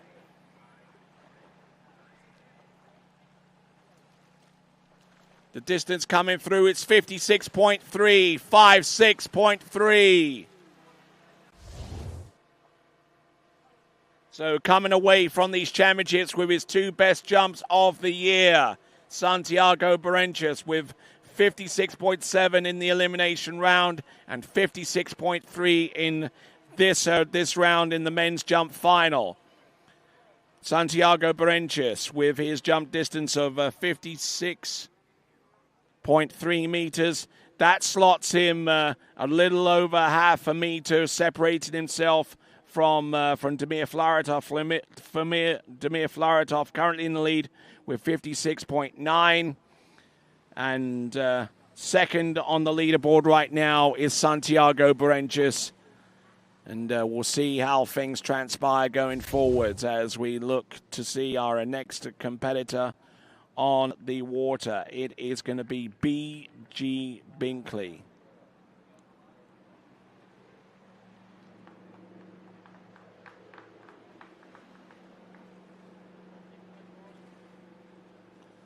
So B.G. Binkley deciding not to jump at max speed, which would have been 57k, instead going at sub-max, which is 54 kilometers an hour, and also jumping at the 1.65 meter ramp height, which is the choice of ramp height for almost everyone on this list, save for the last three.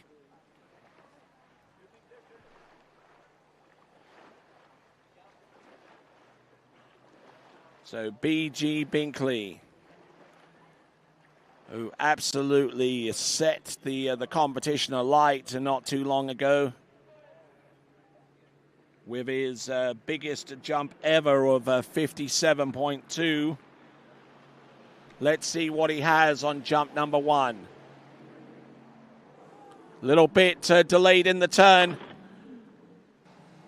Oh, nice. Good pull off the top of the jump, but unfortunately his ramp work kind of letting him down a little bit, and he was incredibly late off the turn. Now these jumpers are really going to have to make some serious adjustments out there because the wind is blowing in an entirely different direction to what was present in the first round of the men's jumping competition, at least in the Series 2 and Series 1. 52.9, 52.9.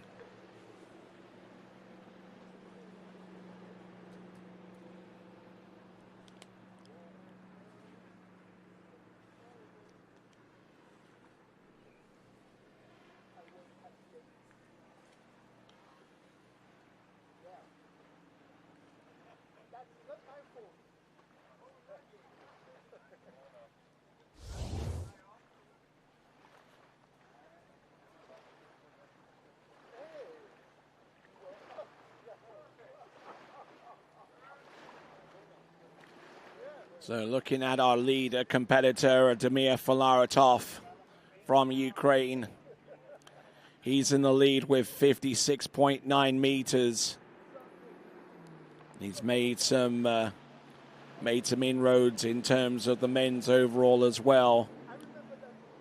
I believe he's participating in the remaining two finals as well, which gives him a chance to increase upon his points total, as we see B.G. Binkley coming into the jump a little bit early, giving himself a little bit more room to work with. But jumping 48 meters, it's going to come up on your screen very, very soon. 48 meters. Just laying an egg with that particular jump. So 48 meters or 157 feet.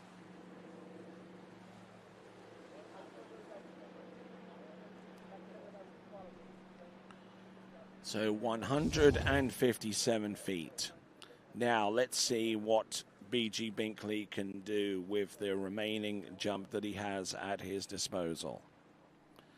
Certainly going to have to dig deep. He's going to have to find something that no one else has found yet.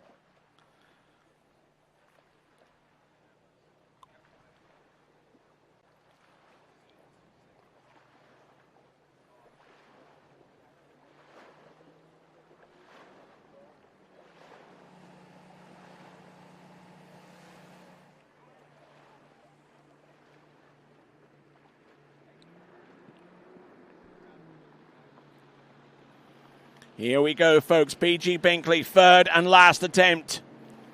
If he's got anything left, he's got to unleash it now. Oh, yeah, nicely performed jump there, trying to get as much float at the end of that jump as possible, but probably realizing that that may not have been entirely possible with the wind blowing the way that it is. So BG Binkley wearing bib 68, and it's going to be 55.5 meters, though.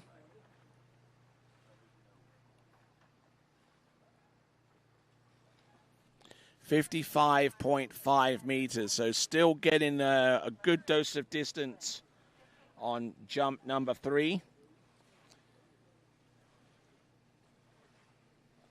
And from what I understand, BG Binkley there with 55.5 meters. That puts him currently in second spot at the moment. Actually puts him in third, I beg your pardon. So BG Binkley in third with 55.5 meters. Santiago Berentius with a 56.3 is in second. And still out in the lead, the Ukrainian, 56.9, Damir Filaretov. Skier on the water now, Tim Field, who's currently in the lead in the men's overall competition. He's about 69 or so points ahead of Jake Abelson.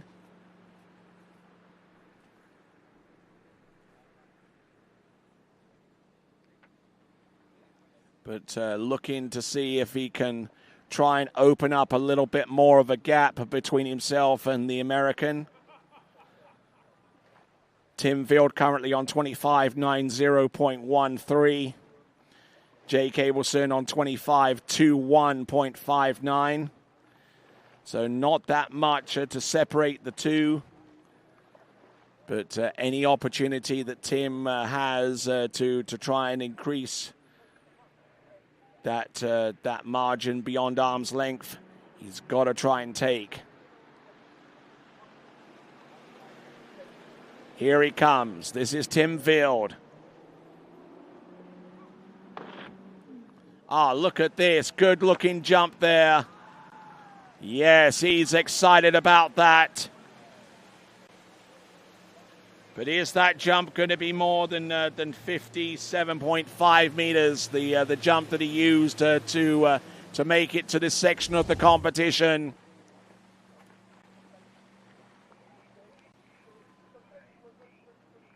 All right, so some big news here in the overall for Tim Field, and also in the jumping competition. It's 58.8 meters, 58.8.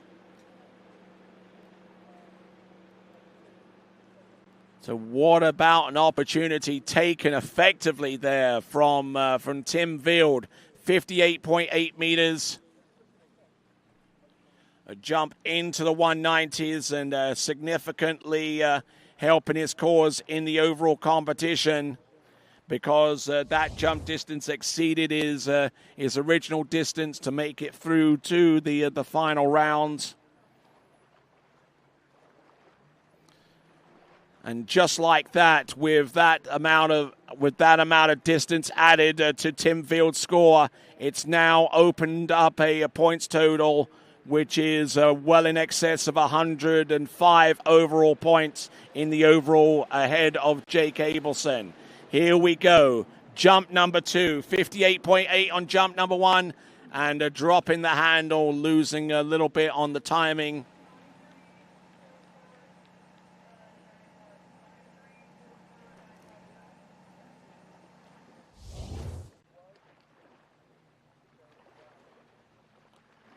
So passing up on jump number 2, looked up and saw more of the crowd than he did the jump.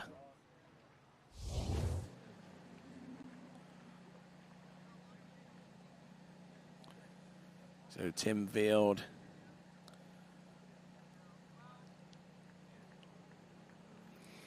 Dads can't help but be a little bit nervous out there. We're seeing Stefan Wild, who's experienced some glory days himself back in the day.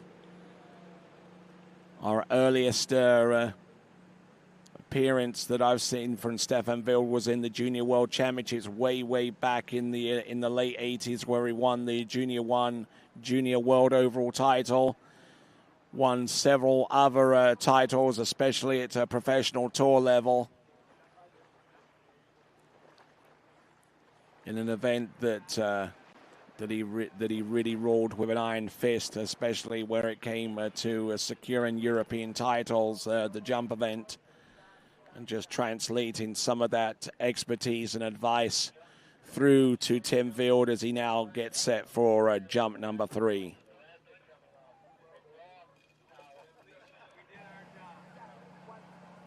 And the boat dropping Tim Wild down at the other end of the lake for some reason. Oh, and the ramp is broke. It's loose in the course, and unfortunately, we're going to have to take a little bit of a break here whilst that ramp is be put back in position. Sometimes this happens. It's no one's fault, but we'll bring Tim Wild back to the dock, and high drama once again. Tim Wild, I'm sure he doesn't want to hear the jump that closed off to the jump course. But in the meantime, we'll bring him into the dock. We will take a quick bit of a break, and we've got a technical situation that we need to resolve in respect to the jump. And once we do that, we'll return with more action. Back here in just a few minutes here at the 2025 U21 World Water Ski Championships here at the Lakes of Casting Stone.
Morning, Brian.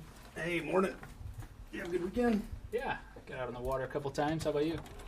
Yeah, I got to set in. Just gonna make a quick phone call here. Oh, of course. Can you get that, Will? Yeah, man, I got it. Thanks for calling Wake House. This is Will. Yeah, looks like we've got those in stock. Get ready, set, go! It's that time! Everybody kick it and go!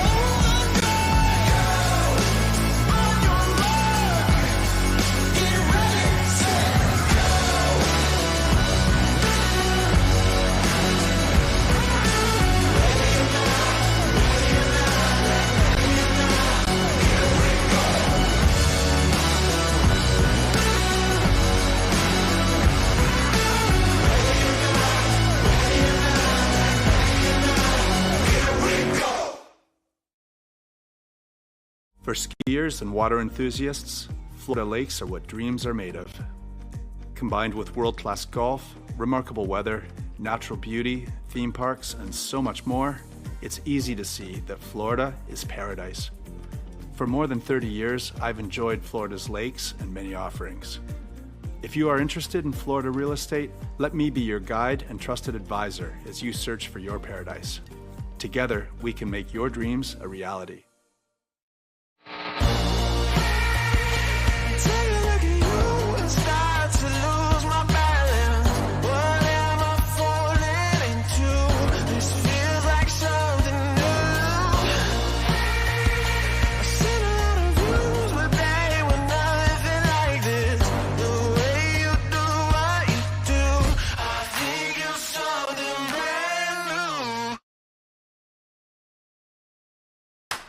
What if I told you there was a place where the sounds of nature are only broken by the roar of a boat, a place where that summer feeling lasts all year long, a place where the Florida sun is only outshined by the smiles of the skiers, a place where first-time skiers can ski alongside world champions and the world-class coaches work with all levels of skiers.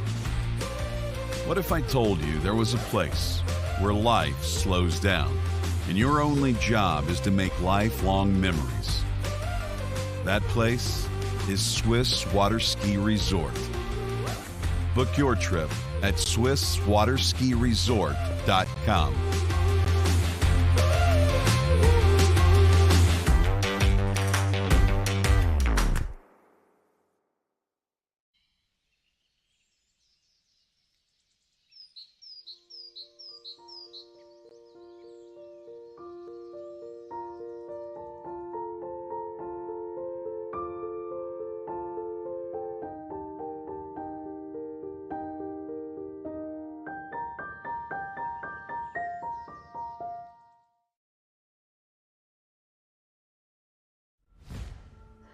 Old logic says success is determined by wins.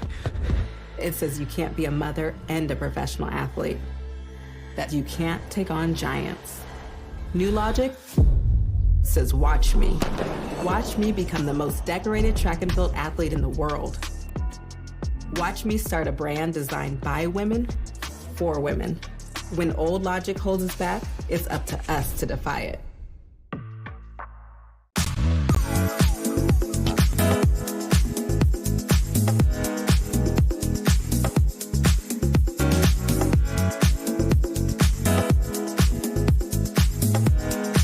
See you in Vienna. At Houston Cadillac, at the moment you arrive, you will notice dedication to excellence. We deliver an unparalleled customer experience, and we're elevating our commitment with a new state-of-the-art facility. Explore our selection of new Cadillac cars, crossovers, and SUVs designed to meet your needs. We are redefining the luxury experience and investing in the future. Visit Houston Cadillac and begin your journey towards luxury. At Dillinger Insurance, we have over 50 different carriers to shop your home, auto, and recreational vehicle insurance needs. We would love the opportunity to save you money. We insure $1 million mansions, condos, mobile homes, rental homes, and everything in between. We know all about wind inspections, 4-point inspections, and how to get you the right coverage for your particular home. You've got questions, we've got answers. Can you remember the last time you had a rate decrease with your auto insurance? Let's take a look and see what we can do. We know all the ins and outs of getting our customers the best rates, coverages, and discounts, so put us to the test. Don't monkey around with your insurance. Call Dellinger Insurance today. We've got tons of companies to help find you the best prices and the best coverage for your particular needs on home and auto insurance. Go Knights!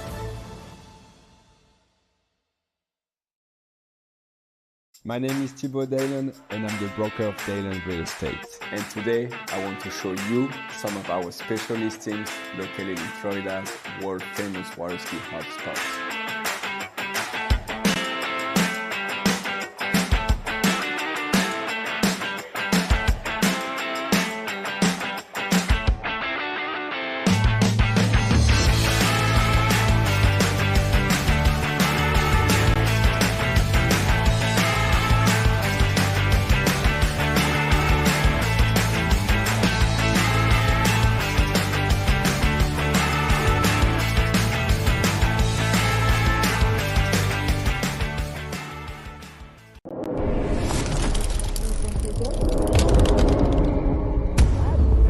everybody. I'm Martin Coleman. I would like to invite you to the 2026 World Junior Championships here at Ahumada Ski School in Villa Dolores, Argentina.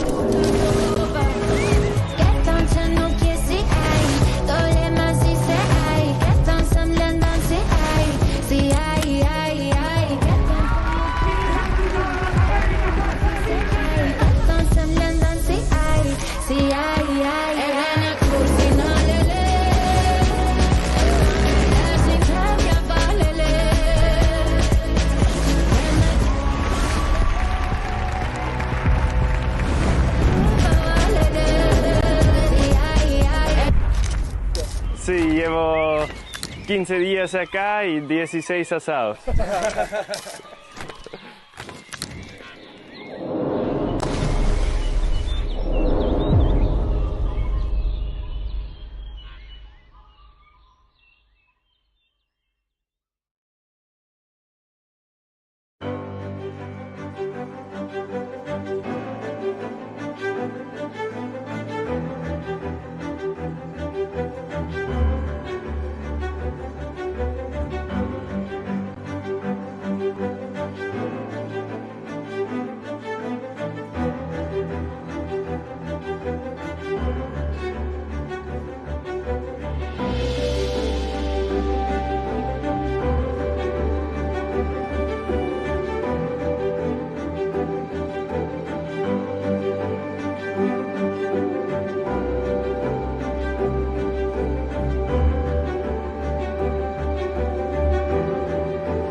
When I left the dock, there was no doubt in my mind I was going to win.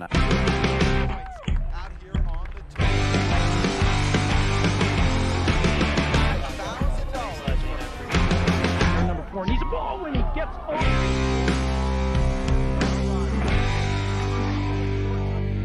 Inside and flips around 2. Wade moves into the lead, and Wade Cobb gets a monstrous turn at 4 and hangs on around 6. First time today. Wade, you made it exciting once again. Slingshotting himself around 1, and that's large. He's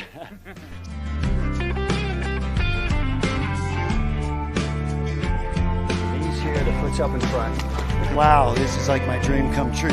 Which one of the men is going to end up in this exact spot?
If you've been there, you know Shuswap Ski and Board is Canada's #1 water sports pro shop. They have what's needed for an amazing, fun-filled summer, and you can take it home immediately.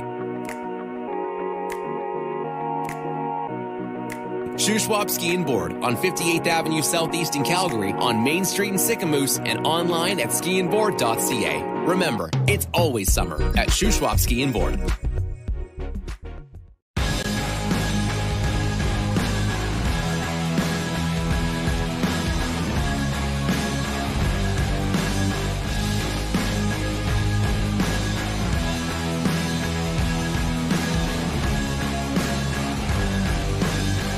World record ropes masterline.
Thanks for calling Wake House. This is Brian. How can I help you? Yeah, Will. Can I let him know who's calling? All right, just a second. Will, I got a fill for you. Perfect. Give me just 1 second. All right, hit it. Thanks for holding. This is Will. Hey, how's it going? Good. Get ready, set, go. It's that time. Everybody kick it and go on, go. On your mark. Get ready, set,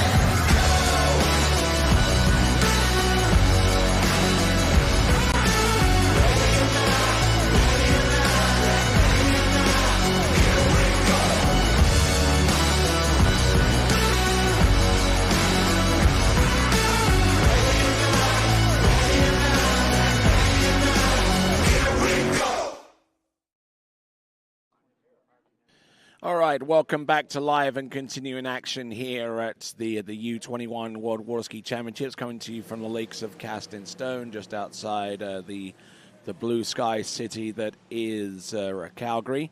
Glad to have the pleasure of your company. We're joining the action with Tim Field, about to take his third and last jump. Now, The reason why he wasn't able to take it originally is because the ramp position shifted. Now that was a pass that he took on the second attempt, but after we picked him up and sent him down towards the course, or at least before we did that, the wave action from the towboat loosened off the moorings of the ramp. And as you can plainly see there, the ramp started to drift off, especially towards the bottom left and the bottom right corner there. There you can absolutely plainly see that the ramp has started to drift off from its original moorings and was getting more and more closed as time went on. So we were Johnny on the spot, and this was a replay on his second attempt, and we'll look at this from another angle. We'll actually speed it up. We're picking Tim Field up, picking up the slack line. And as Tim Field was making his way down, the ramp started to move and shift from its original position. So Tim Field will get an opportunity to take his third jump again, as it were. He has a practice first jump, a non-scoring leap beforehand. And then the next time he comes back into the course, he will have an opportunity to take his third and last jump. Currently, he has a best jump of 58.8 meters, which is good enough for the lead right now with about 4 competitors remaining. So Tim Field, who achieved the distinction of becoming the first ever male skier in the Junior Masters competition in the Callaway Gardens to win not just 1 or 2, but all 3 events, and including the overall title as well, naturally. So winning all of those events in the Callaway Gardens as a Junior Masters athlete. And here in the U21 World Water Ski Championships, he's looking to try and achieve a similar measure of success. So warm-up jump first of all, as we take him down the course for his warm-up jump. Let's have a look at the overall situation. There was maybe about 20 points difference between him and Jake Abelson between first and second, but now that gap is opened to about 105 or so overall points as a result of that increased best jump there for Tim Field of 58.8 meters compared to what he produced earlier in the competition with 57.5 from the preliminary round. Now, because the amount of time in between the original version of this of the third jump took about 10 minutes for everything to resolve, he's given a warm-up jump, and then when he comes back into the course, he will go for a scoring attempt. He decides to pass up on that practice jump, and now the next time he hits the course, it is going to be for real. Handle up a little bit high off the turn, but he probably didn't have much in the way of design to actually hit the jump from that position.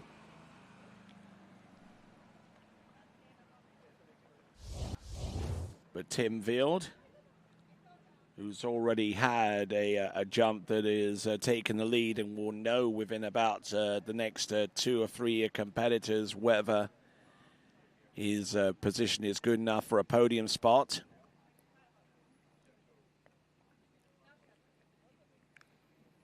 As we continue to roll along with the U21 World Water Ski Championships, it's worth knowing that there is a provision in the rules in Rule 15 for those who have designs to be a a participant in the Open World Championships, which will take place in Rocchetto in Italy towards the end of this month. In the ruling, which is Rule 15 on who can participate in the World Championships, everyone knows that that the world record, that the world champion, the past world champion, has a golden ticket to the World Championships. There's also a way for wildcard skiers to make their way to the Worlds as well, and other provisions. But there is a special provision for a top 3 finisher in any of the 3 events and overall. If a U21 athlete in this championship finishes on the podium, they have an automatic invite to compete in the Open World Championships. And I would suspect that because Tim Field is that good of a skier, he would already be representing Germany already at the Open World Championships, and that just basically reinforces that.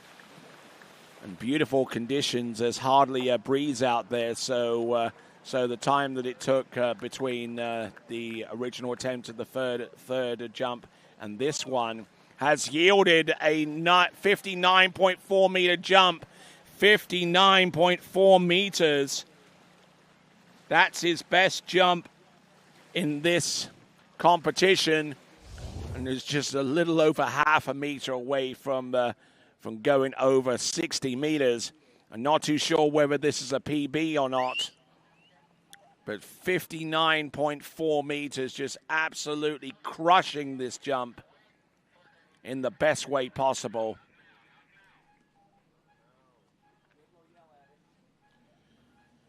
So now,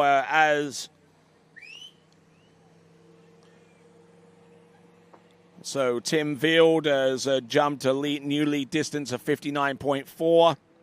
Ty Kosick is our last jumper to come at 1.65 meters high. The ramp is going to stay exactly where it is so far as the ramp height is concerned. So Ty Kosick from the United States, a team skier for the U.S., and that ramp staying put at 1.65 meters high before we transition to 1.8 meters.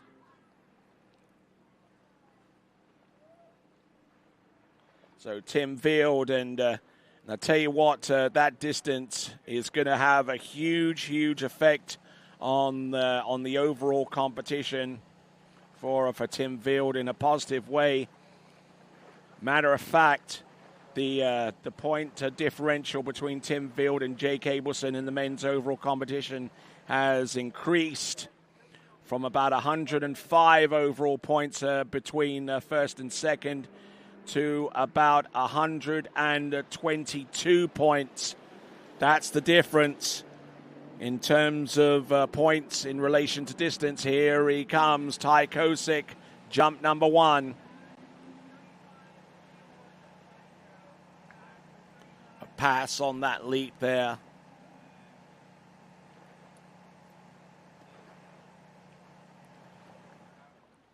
So taking a refusal on jump number 1. And Ty Kosick is also an overall competitor as well. Currently in 11th spot. And provided that he can produce something more than 57.9 meters, if he can get closer to 60, well, that could open up a few opportunities for him going forwards. He's on 2,055.58 overall points. He's not that far away from eclipsing Lucas Cornell's position, about 55 points later.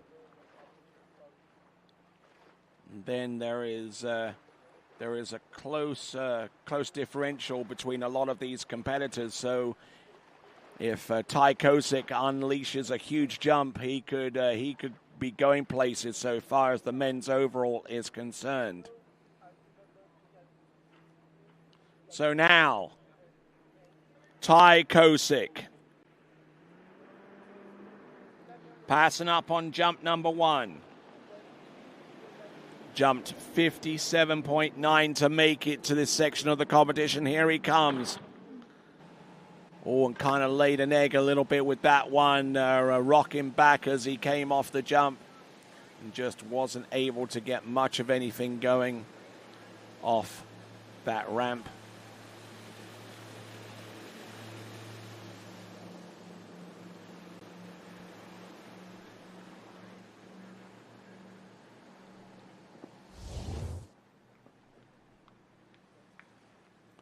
So 50.6. 50.6, certainly not his best jump of this competition. But we'll see if he has anything left. Let's see if he can get closer to the 60-meter range. 50.6.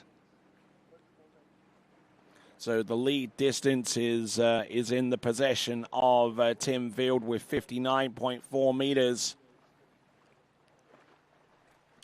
We'll be eager to see whether that distance will hold its own as the lead distance. Tim Field with 59.4, Flaratov with 56.9. Berentius there currently in third spot with a 56.3. Here we go, folks, coming in on jump number 3. Oh yeah, barreling with a lot of speed and swinging out a little bit in the air. That could cost him so far as distance is concerned. But he manages to take the hit from the line and skis into the dock. That is Ty Kosick.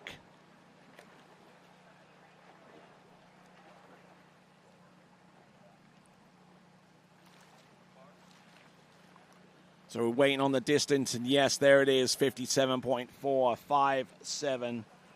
57.4, or 188 feet, 188 for Ty Kosick on his third and last jump. Now the ramp can move up from 1.65 meters high to 1.80 meter for Antoine Marine, Florian Paff, and Cage Kaprovic, representing France, Italy, and USA, respectively.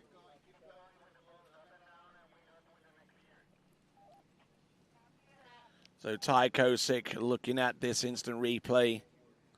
Good extension off the top, but just didn't have it at 100%, and otherwise he would have flown.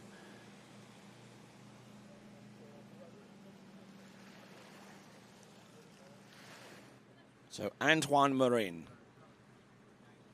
is on deck and ready to go here at these championships, the U21 Championships of the World, brought to you by Nautique Boats. We thank those guys very much indeed for providing us with the best ski boats in the business. We also like to thank Masterline for providing us with the ropes, and also Eagle for providing us with the bibs that were designed by Matt Goss and Dan Velsick. Thanking you very, very much indeed for that. Shoe Swap Ski and Board. Banff Sunshine Ski Resort, who are sponsoring our leaderboards. And this event would be possible due to funding from the Alberta Provincial Government and Tourism Calgary.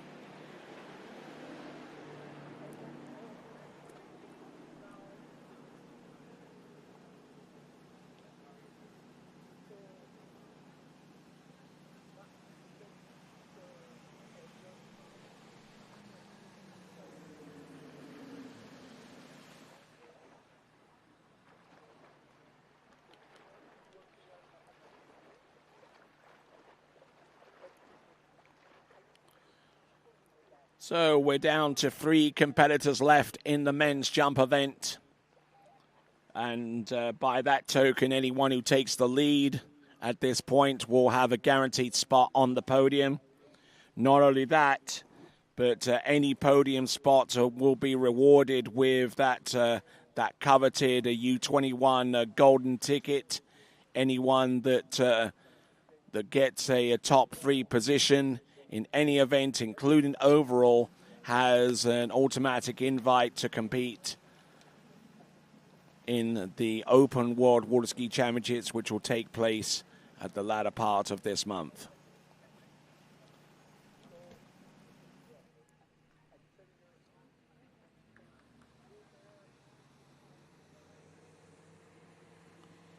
So what's it going to take to make it onto the podium? Well, anything more than 59.4 meters is going to do that, courtesy of Tim Field. So Antoine Marine with 56.9 meters he needed to make it through to this section of the competition. He's jumped pretty usefully over the course of the season. 58.8 at the Malibu Open in Lacanau. And also backed that up with a jump of 56.2. Also jumped to the Sunset Cup where he yielded a distance of 56.7.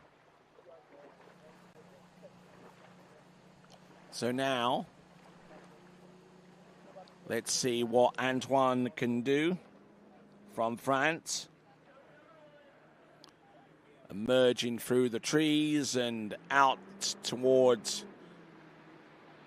the area where he will turn from, make his way towards the jump. Here he comes, Antoine Marine. Yeah, the speed was there, but the control was deserting him. The further and further he got away from the jump.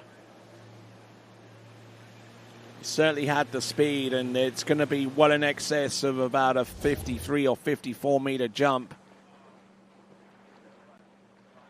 Might actually be closer to about a 56 or a 57 meter effort, as the distance reflects that 57.4, 57.4. And that's it. That actually ties in with Ty Kosick, as a matter of fact. So we would have to go back to the backup distance to determine who has the upper hand, and it is actually Ty Kosick who has the upper hand because he jumped 57.9. Looks like we got a correction on that first jump anyway, so any discussion with tie distances immediately becomes a moot point. 55 meters, which is about 180 feet. He's got 2 attempts remaining. Antoine Marine.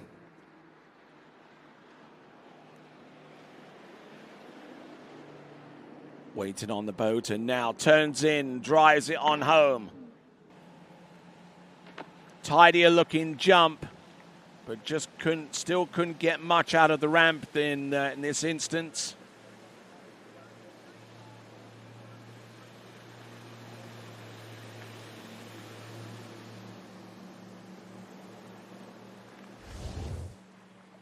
So Antoine Marine, 55 meters on the opening jump. This one is a pretty decent backup. We'll get the distance coming up on the screen very, very soon, but Antoine Marine is pretty consistent with his technique.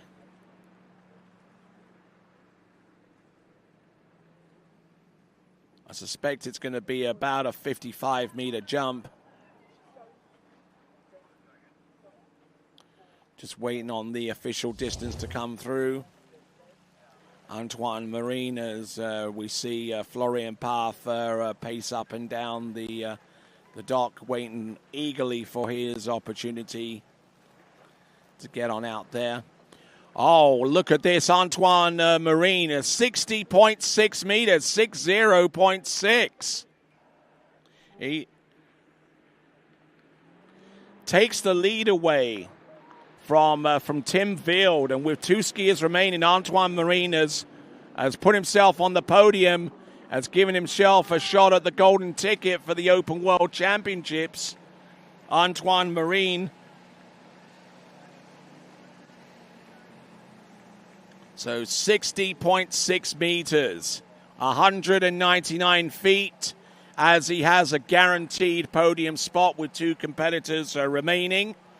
He has, at this juncture, his hands on a golden ticket to be invited to ski at the Open World Championships coming up in less than 4 weeks' time.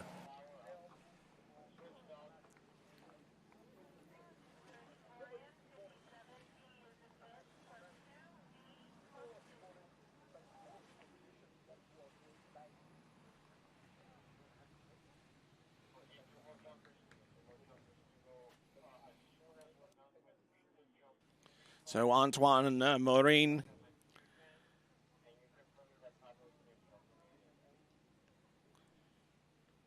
has got himself a path to the Open World Championships on the basis of his new podium position right now. Could it be enough for the win? Could it be just enough for the runner-up spot, or will he be rooted into third place? He can't finish any worse than third. 2 competitors remaining. We're going to see Gage Gaprovic from the United States. He'll be last off the dock. But before him, Florian Path.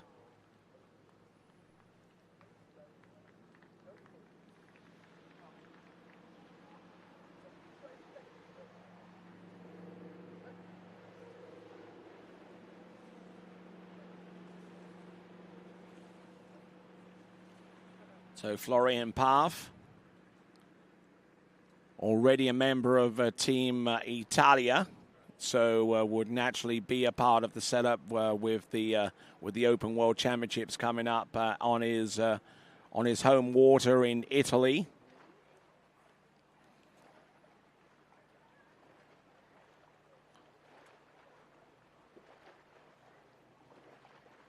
Here he comes, Florian Path.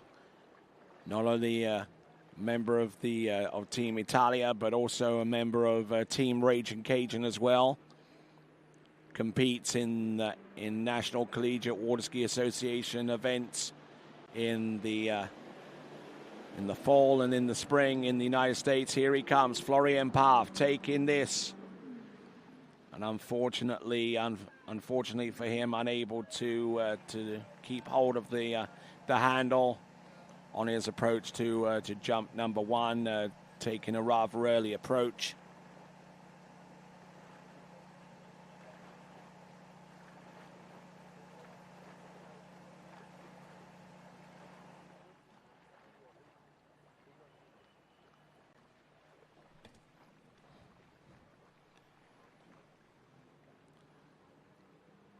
So continuing on, and we've had some great jump scores. Tim Field with 59.4 meters. I think that's very, very close to his personal best, if not exceeding it.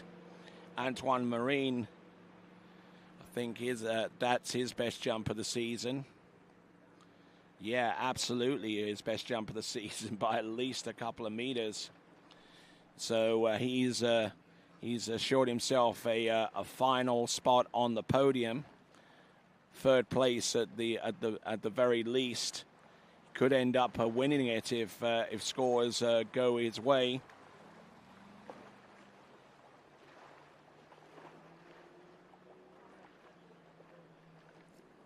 So continuing on,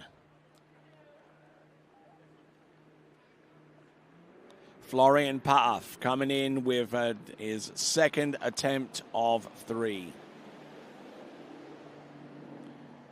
Needing to jump more than 60.6 to take the lead, and I think he might well have done it on jump number 2. And his helmet's come off. So we're going to have to pick that thing up before he attempts another jump. Looks like his helmet is next to that far yellow buoy right there. Helmet came off around about that point. And now we're going to pick it up, and Florian Paff jumping 60.1 meters. 60.1 meters, that slots him into second spot.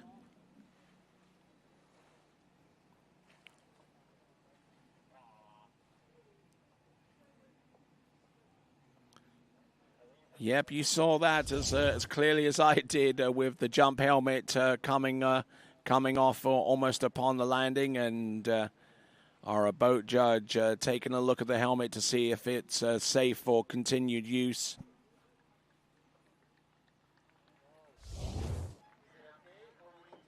Looking at this jump again, just taking a pretty heavy shunt in the landing. And the helmet coming off rather easily in my estimation. So Antoine the Marine still in the lead with a jump of 60.6 meters. And currently in second spot right now, Florian Paff with 60.1.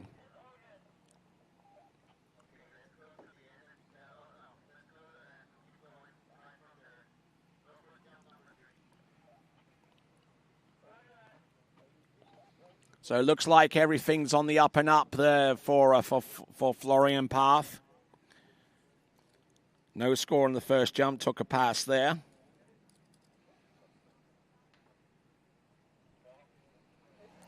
But came through with a great jump of 60.1 meters.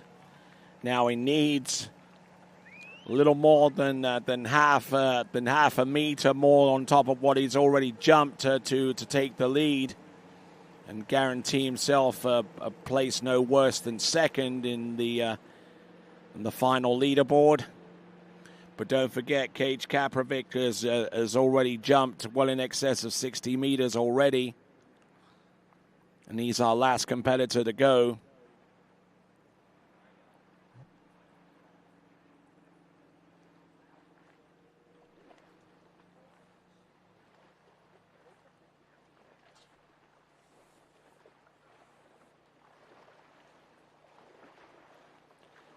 So a few of our friends along the shore side. There's a Florian Paff, and some good friends of his are along the shore side. Keeping an eye on the situation as it unfolds. Florian Paff, 60.1 on jump number 2. Here he comes on jump number 3. Almost getting pulled too far over his skis, and unfortunately not getting everything out of that jump, at least by his estimation. That's Florian Paff. A little bit annoyed with himself as a result. He might just have opened up the door a little bit there. And the jump distance coming through for Florian Paff, it is going to be 60.2. So 1 foot shy, 60.2, 198 feet. So Florian Paff currently in second spot right now, will finish no worse than third. Currently in the lead is Antoine Marine, currently in first, and will finish no worse than second. With one competitor to go.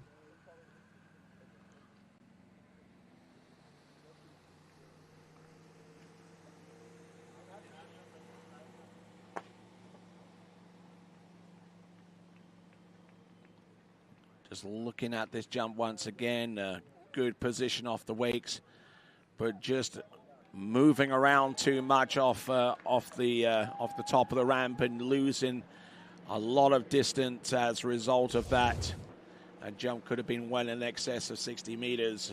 A jump distance that we've already seen Cage Kaprovic produce before. A jump of 62.4 meters. Cage Kaprovic produced in the original opening round of elimination round jumping.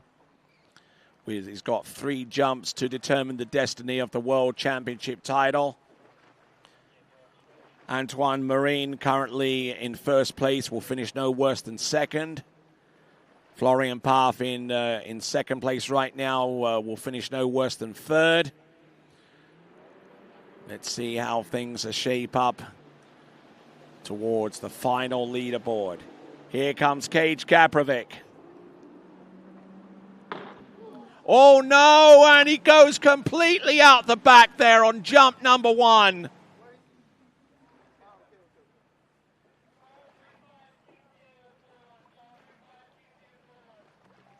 Oh my word, that is a horrendous fall there for Cage Kaprovic. I think the medical officials are definitely going to take a long, hard look before they give the green light and the thumbs up for Cage Kaprovic to continue skiing. Right now, he's been settled in to a neutral position in the water.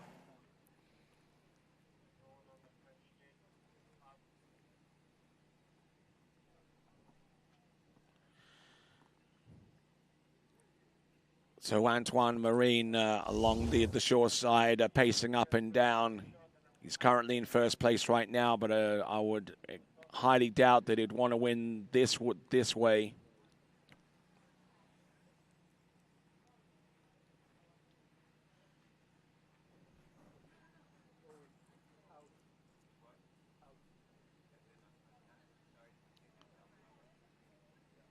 So just looking at this, and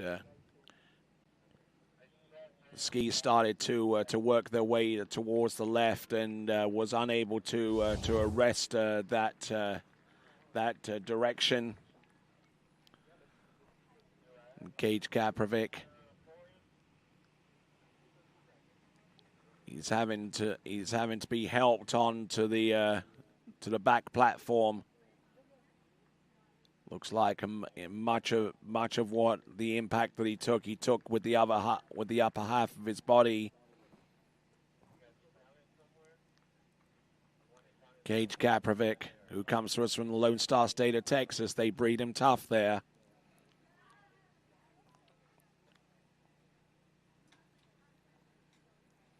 On dockside, we're seeing other scenes for other reasons. Florian Parf on dockside right now, needing to be consoled after his efforts out there on the water.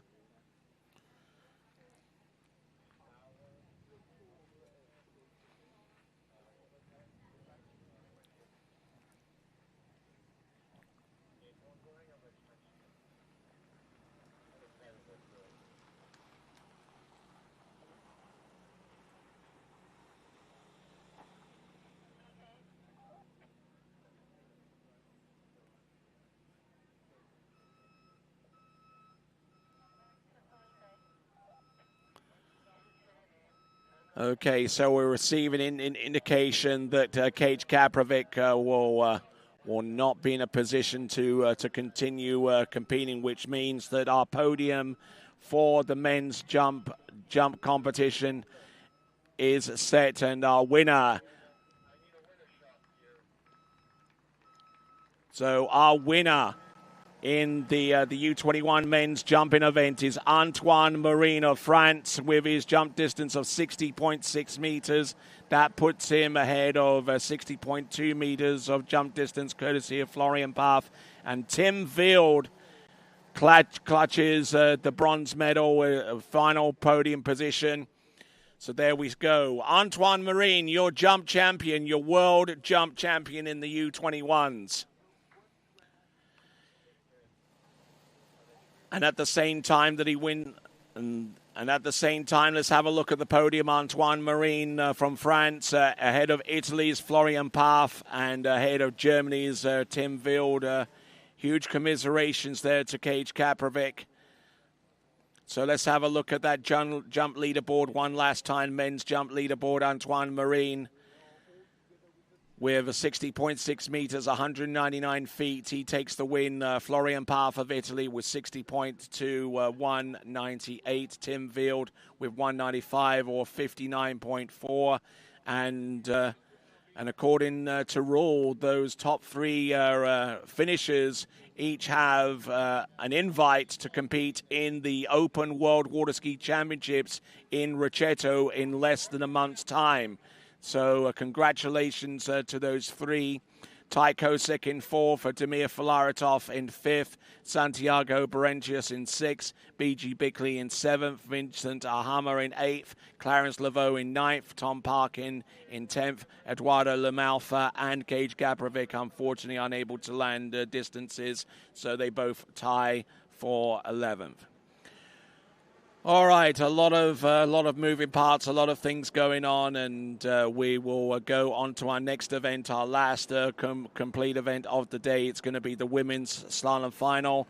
So make sure you grab a comfy seat and grab your favorite beverage, because in the next few minutes we will go on to the women's slalom final as we continue on with coverage of the 2025 U21 World Water Ski Championships, coming to you live from the Lakes of Casting Stone in Foothills County, just outside the blue sky city of Calgary. We'll be back right after this.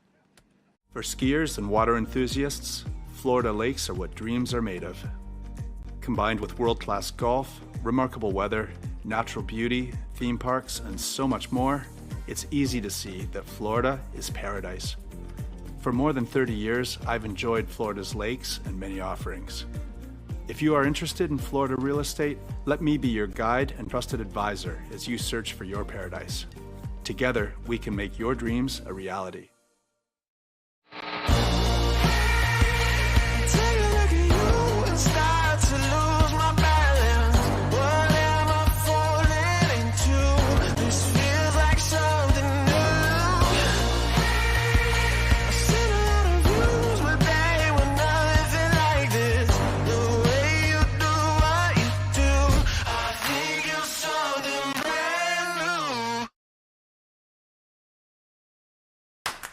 What if I told you there was a place where the sounds of nature are only broken by the roar of a boat, a place where that summer feeling lasts all year long, a place where the Florida sun is only outshined by the smiles of the skiers, a place where first-time skiers can ski alongside world champions and the world-class coaches work with all levels of skiers.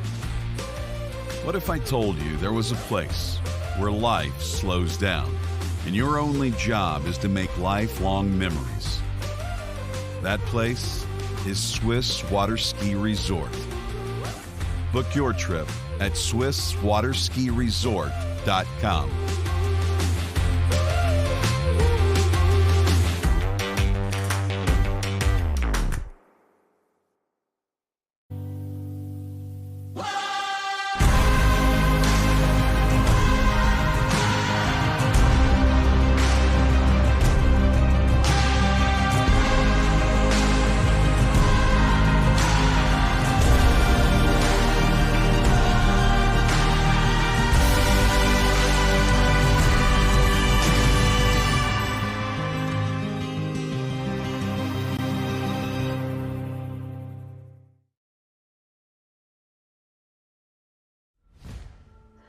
Old logic says success is determined by wins. It says you can't be a mother and a professional athlete, that you can't take on giants. New logic says watch me. Watch me become the most decorated track and field athlete in the world. Watch me start a brand designed by women, for women. When old logic holds us back, it's up to us to defy it. Okay, ladies and gentlemen, welcome back to continuing in live coverage of the U21 World Water Ski Championships here at the Lakes of Casting Stone. And sitting next to me, a person who I absolutely had no idea existed before these championships took place, but Antoine Marine with a jump of 60.6 meters. You're at the top of the world right now, literally, and I mean, absolutely impressive. It wasn't the prettiest performance that we'll ever see in this event, but let's have a look. Tell us a bit about this jump. I can describe it. That's a lot of work.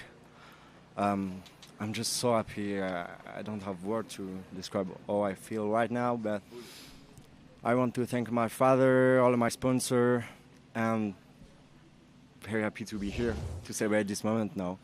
Okay, so what's going to happen beyond these championships now that you've gotten that gold medal that's about to go around your neck? I need to work a lot now to put more pressure on the Open series. I really want to upgrade now, yeah. Yeah. So you want to up the boat speed, up the ramp height a little bit? I know, the ramp is the ramp is 1 meter 80. Yes, of course. Yeah, we were third from last out.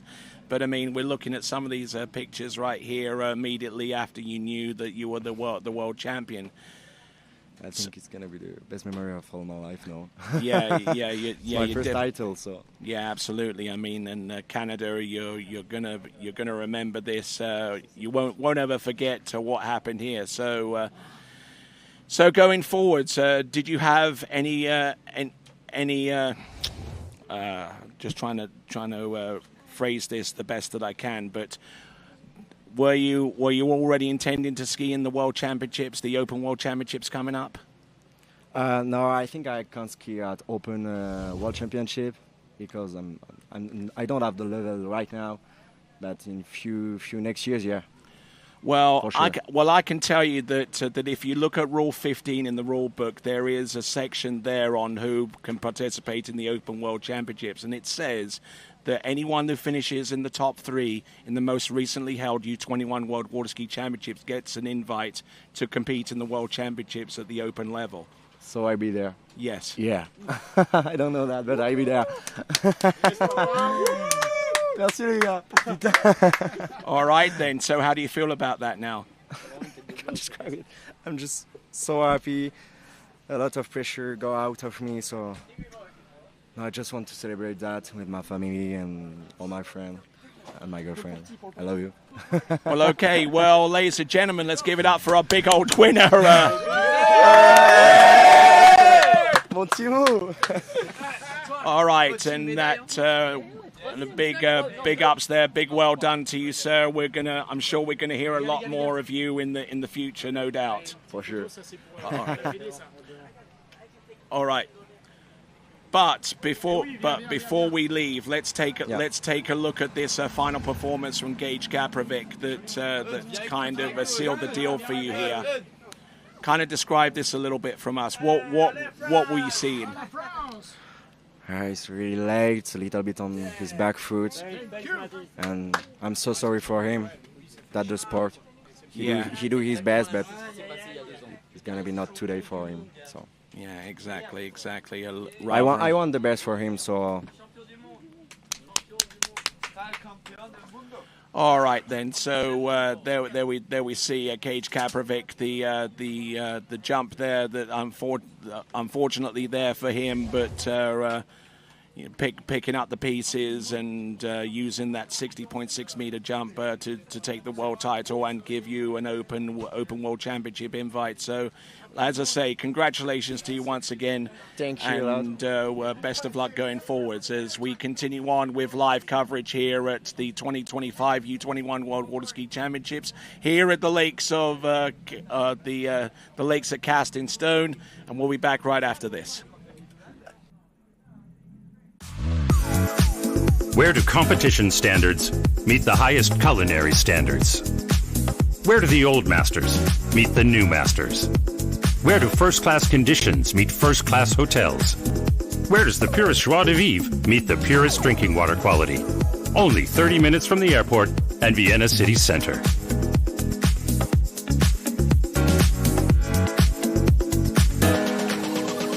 See you in Vienna. At Houston Cadillac, at the moment you arrive, you will notice dedication to excellence. We deliver an unparalleled customer experience, and we're elevating our commitment with a new state-of-the-art facility. Explore our selection of new Cadillac cars, crossovers, and SUVs designed to meet your needs. We are redefining the luxury experience and investing in the future. Visit Houston Cadillac and begin your journey towards luxury. At Dillinger Insurance, we have over 50 different carriers to shop your home, auto, and recreational vehicle insurance needs. We would love the opportunity to save you money. We insure million-dollar mansions, condos, mobile homes, rental homes, and everything in between. We know all about wind inspections, 4-point inspections, and how to get you the right coverage for your particular home. You've got questions, we've got answers. Can you remember the last time you had a rate decrease with your auto insurance? Let's take a look and see what we can do. We know all the ins and outs of getting our customers the best rates, coverages, and discounts, so put us to the test. Don't monkey around with your insurance. Call Dellinger Insurance today. We've got tons of companies to help find you the best prices and the best coverage for your particular needs on home and auto insurance. Go Knights!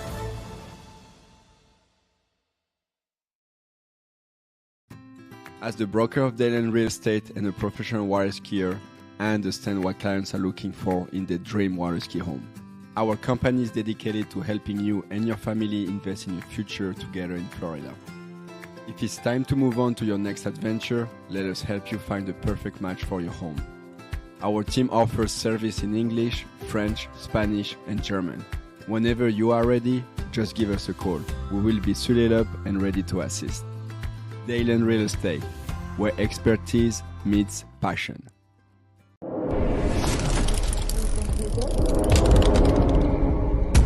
Hello everybody, I'm Martin Coleman. I would like to invite you to the 2026 World Junior Championships here at Ahumada Ski School in Villa Dolores, Argentina.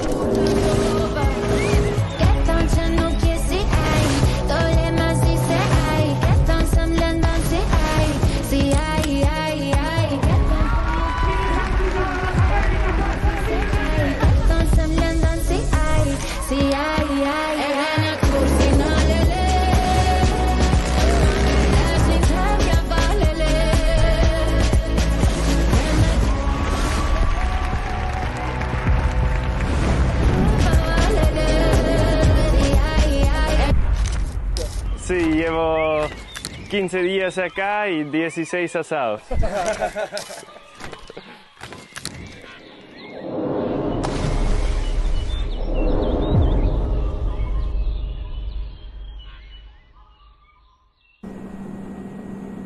All right, welcome back. We've just gotten done with the men's jump championship of the world in the U21s here at the U21 World Water Ski Championships here at the Lakes of Casting Stone. They the home of the Predator Bay Water Ski Club, and big congratulations once again goes to Antoine Marine of France, an individual wildcard competitor in these championships, and because he is a podium finisher, ending up in the top three and on the top rung of the ladder. By rule, he has an invite to compete in the Open World Championships, which will take place in less than 4 weeks' time. So congratulations to him.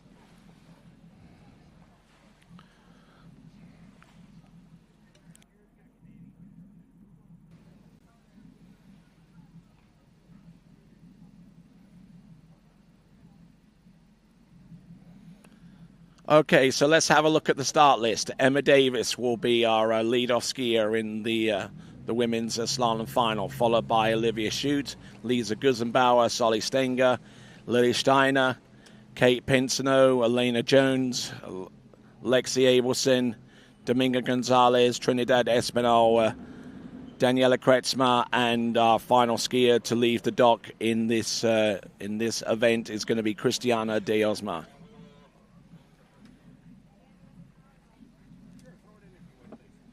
So out of all of the skiers on that running order, only 2 competitors from Europe on that list. So women's slalom final, which will take us to the end of today's action, and we're rescheduling the men's slalom final to take place on Sunday, along with the tricking finals.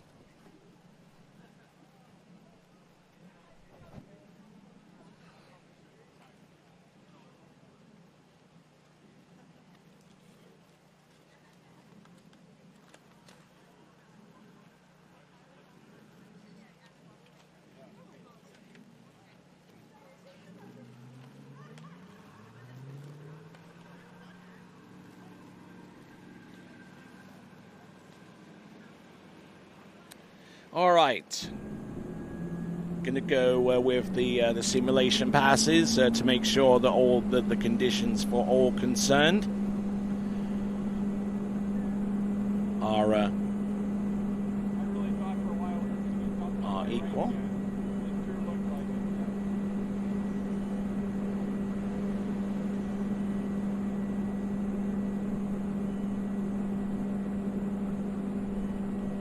All right, as we digest the results that we saw in the men's jumping competition, Tim Field still holds on to his lead in the men's overall, ahead of Jake Abelson and ahead of Vincenzo Marino. Demir Filaretov currently in 4th place overall at this time. Less than 150 overall points separate the top 4 at this time. Axel Garcia there in 5th spot, Dominic Kuhn in 6th, Jack Silver in 7th, Jacob Chambers in 8th, Florian Path in 9th. Thanks in no small part to the 1,000 points that he achieved as the top overall skier in the jump event, and Lucas Cornell in 10th spot in the men's overall. Those are the top 10 overall competitors, and things could change significantly once again once we get into the men's slalom final, which will take place tomorrow as one of our final events.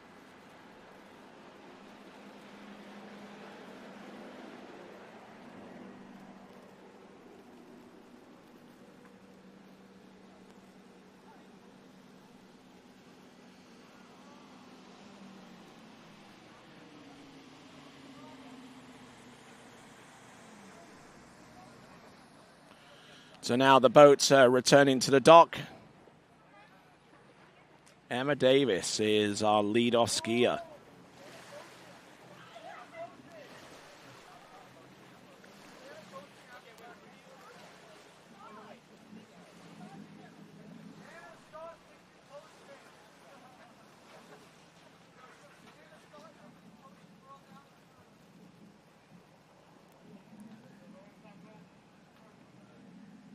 All right, Emma Davis, I believe the minimum starting line length is 16 meters, and she's electing to go with that line length. She scored 3.5 on 12 meters. And Emma Davis, as a matter of fact, is the current lead skier in the women's overall competition.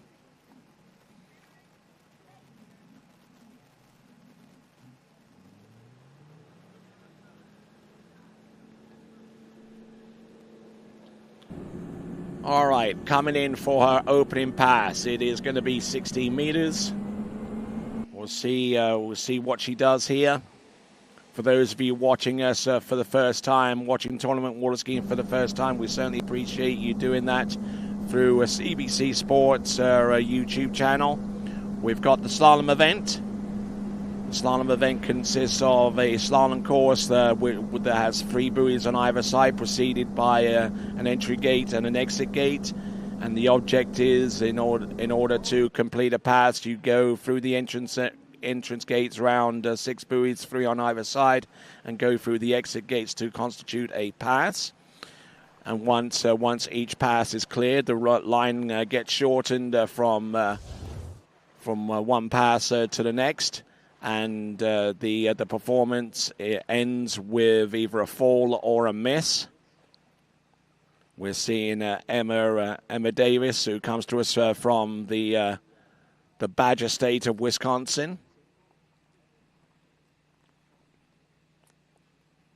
And looking good, though, for the opening pass, just trying to keep everything going, generating just enough speed and direction to keep her nice and wide.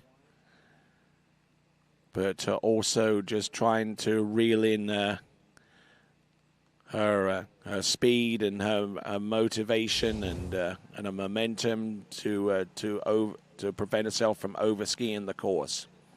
Olivia Shute from Canada is our next competitor to go.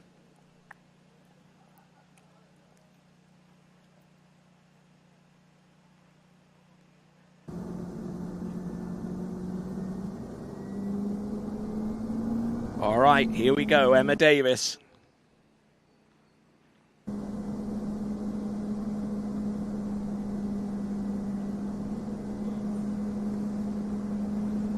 .25 meters.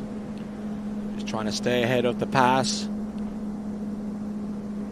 With each pass, the line length gets shortened from one to the other. The opening pass for her was 16 meters. This return pass towards the slalom dock is on 14.25 meters. And we do that to make the whole process of running buoys on a particular pass more and more difficult, because the course dimensions do not change, but the line length does. And you shorten the rope with each pass, and you get to a point where the rope is too short for the skier to realistically make a play on each buoy.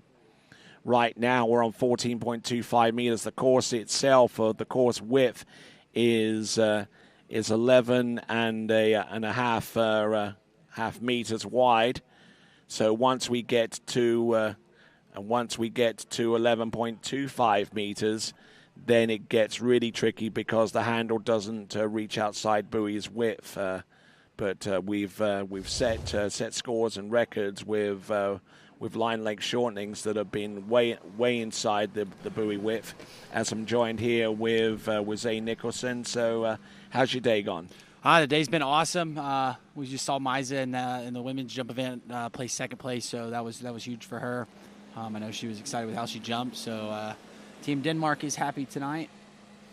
Indeed, as I'm sure Team Australia are pretty happy as well. Christy Appleton taking the world jumping title ahead of Misa Jakobsen and Nelly Alar. Yeah, and it was a really fun event. Same thing with the men's jump event, but right now I am super stoked for this women's slalom final. I know Emma Davis did not quite get the score she was looking for in the preliminary round, but just squeaked in here into the final. She's first off the dock, and looking to get through that 12-meter that she missed yesterday. Yes, indeed, and setting herself up pretty well. She slalom 3.5 on 12 meters now. If memory serves me right, I believe Emma Davis is well in contention for the women's overall crown. As a matter of fact, she's currently leading in the overall by a pretty small amount. Yeah, I saw that earlier, Tony. It looked like there was, they were really close, within like 20 points of each other or something between first and third. Indeed, as we get ready to bring in Emma Davis into the slalom course now. 12 meters is the next run for Emma Davis, and it is the last line length shortening in which the handle actually stretches out beyond buoy width.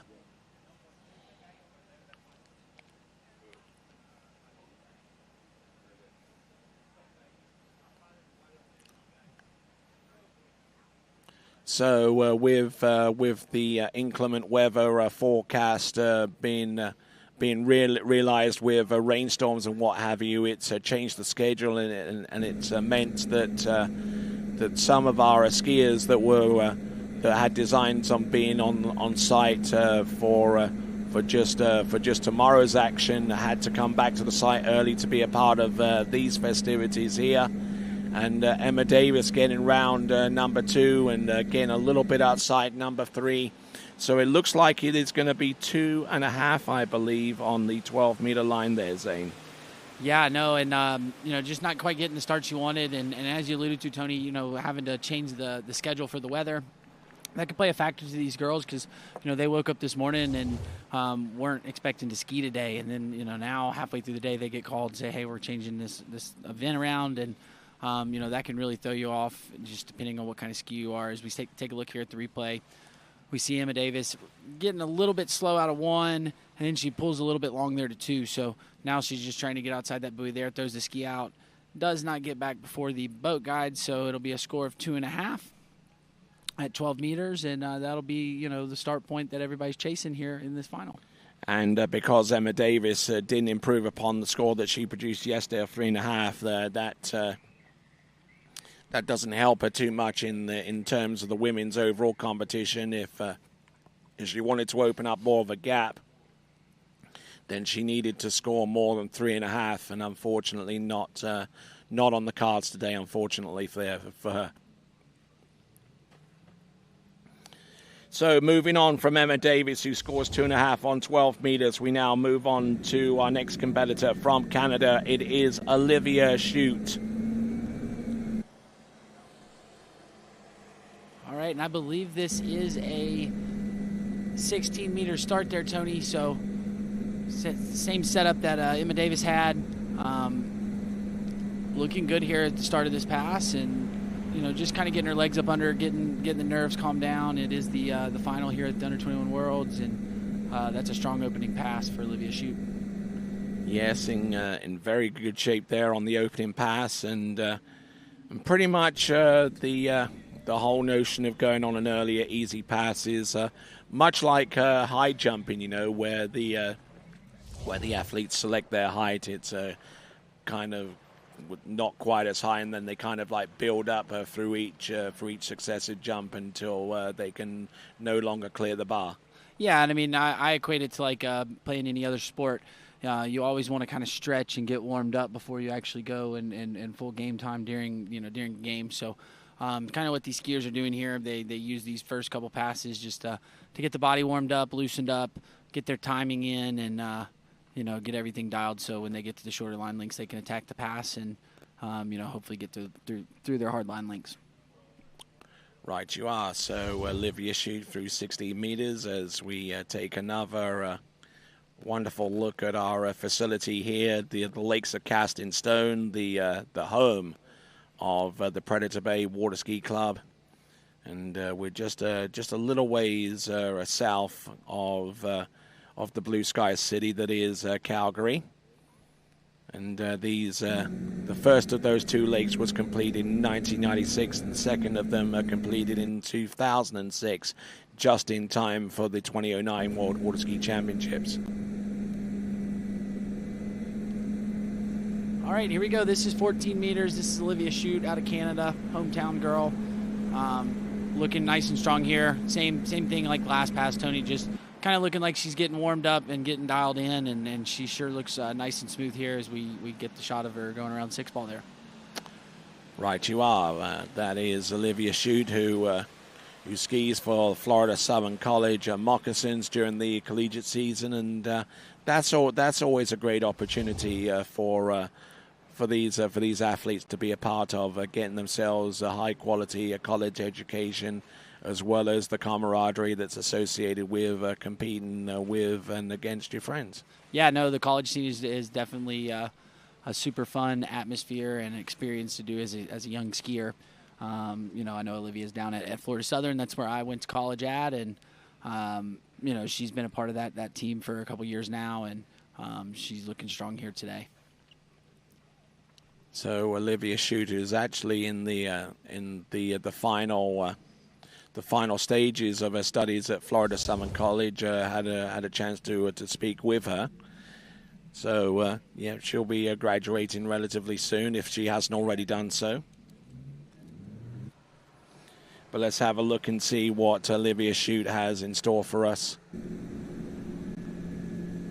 with pass number 3. She's gone through 16 and 14, now 13 meters. And as the rope gets shorter and shorter, things start to get a little bit quicker. You have to react a lot sooner to certain situations, and you have to put your best foot forward behind the boat and be a little bit more resistant to stay in track with the slalom course. Yeah, and getting a little bit down course here. Tony right there breaks over at the waist at 5. Going to have to pull hard to 6. Oh, and drops the shoulder and doesn't quite make it around 6 and out the gates. So that's a little bit of a heartbreak there for Olivia. Yes, indeed, and that score is going to end up less than the score that she needed to make it through to this section of the competition. So it's going to be 5.5. 5.5 on 30 meters. That therefore means that Emma Davis moves up at least one more spot, given that her score is superior to that of Olivia Shute. And then in the two skier leaderboard as it stands, Emma Davis in the lead with 2.5 on 12. Olivia Shute with 5.5 on 13. Yeah, and Tony, you see on the replay here of Olivia, she just thought she had a really good gait, but then she drops her shoulder there at 2-ball and, kind of she squatted back down on the ski, then started running with the boat as she moved down the course. And then right here, didn't get the ski fully swing out, so kind of tried to jump on it with her chest, and the ski bit, and then that kind of caused her to show up late to 6-ball and unable to hang on there. So definitely thought that she was going to make it through that pass. I thought the start looked really good here. If you look at the gate, I thought she rolled in real nice here and got a good swing out to 1. Had a pretty good start here on the pass. A little bit of slack, but, got in position really nice. And then here you see she drops the shoulder and has to squat on the ski, and that's when it went kind of downhill.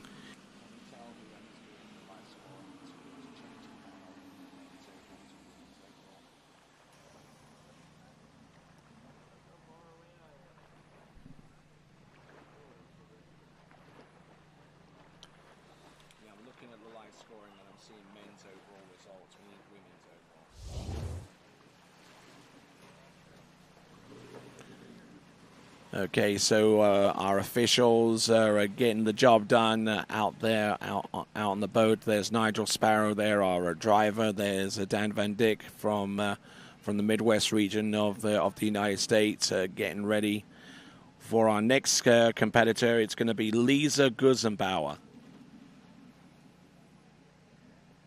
Now, Lisa Gusenbauer slalom 5 on 12 meters to make it here, and tied with 2 other skiers. So it was basically a coin toss to determine who of those 3 takes to the water first. Yeah, and I skied with her in Austria last year, and really tough, strong skier. I know she wanted to run that 12-meter pass, and very, very consistently runs that 12-meter pass, but unable to do it in the preliminary round. So she's hoping she can come out here, get through the 12-meter pass, and get a crack at the 11. All right, then. So as we continue to roll right along, this now is Lisa Gusenbauer. The Gusenbauer family are pretty famous in Austria among the tournament water ski circles, and had the pleasure of training with Claudia many seasons ago when she came on over to England to train for a few weeks on end. Always great to see them. And there we go. That is Lisa Gusenbauer with the opening pass of 16 meters. Skier about to take to the water is going to be Solly Stenger from the United States.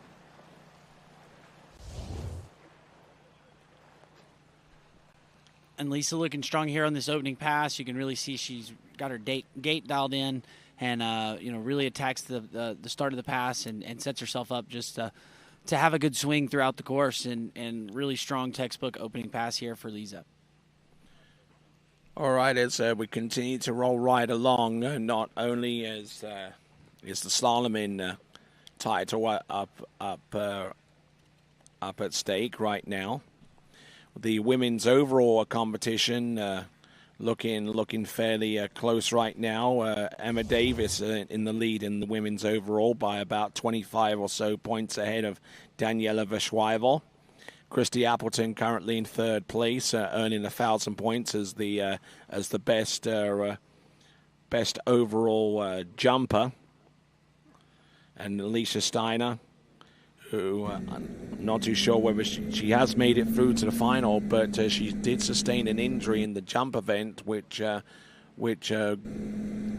is a question mark or two with her participation. But let's have a look and see what her compatriot can do. All right, and Lisa making her way through this 14-meter pass.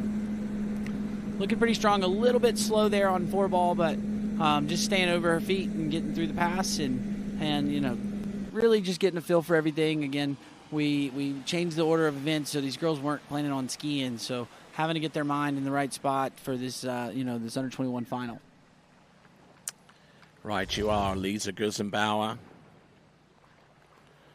A good effort there on her entrance gates into buoy number 1 as she tightens up the line and goes cross course in this 12 skier women's final.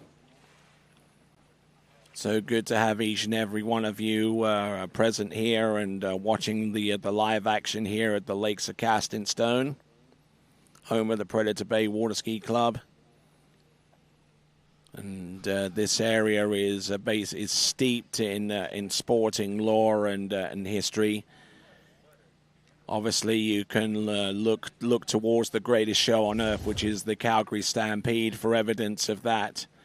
But also take a look at the Calgary Flames of the NHL, the CFL with the Calgary Stamps, and you can look back as far as the '88 Winter Olympic Games that have seen the likes of the Jamaican bobsled team and Eddie the Eagle Edwards immortalized in film in subsequent years. Let's concentrate on what we've got on the water at this time. We've got Lisa Gusenbauer. Yeah, nice start at one ball there, Tony.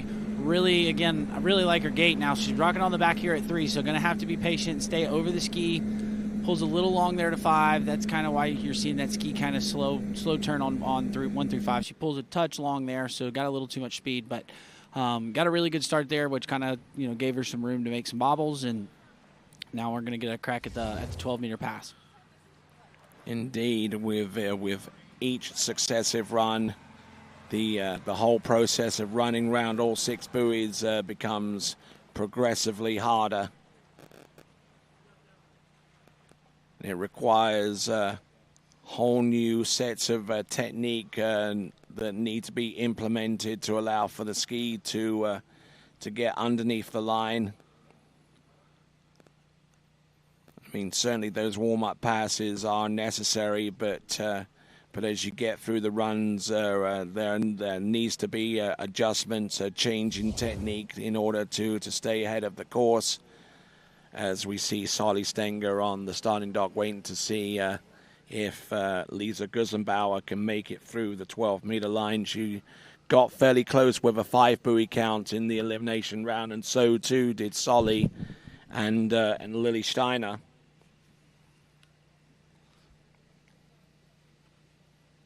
But here we are at the World U21 World Water Ski Championships. Glad to have you here, as always.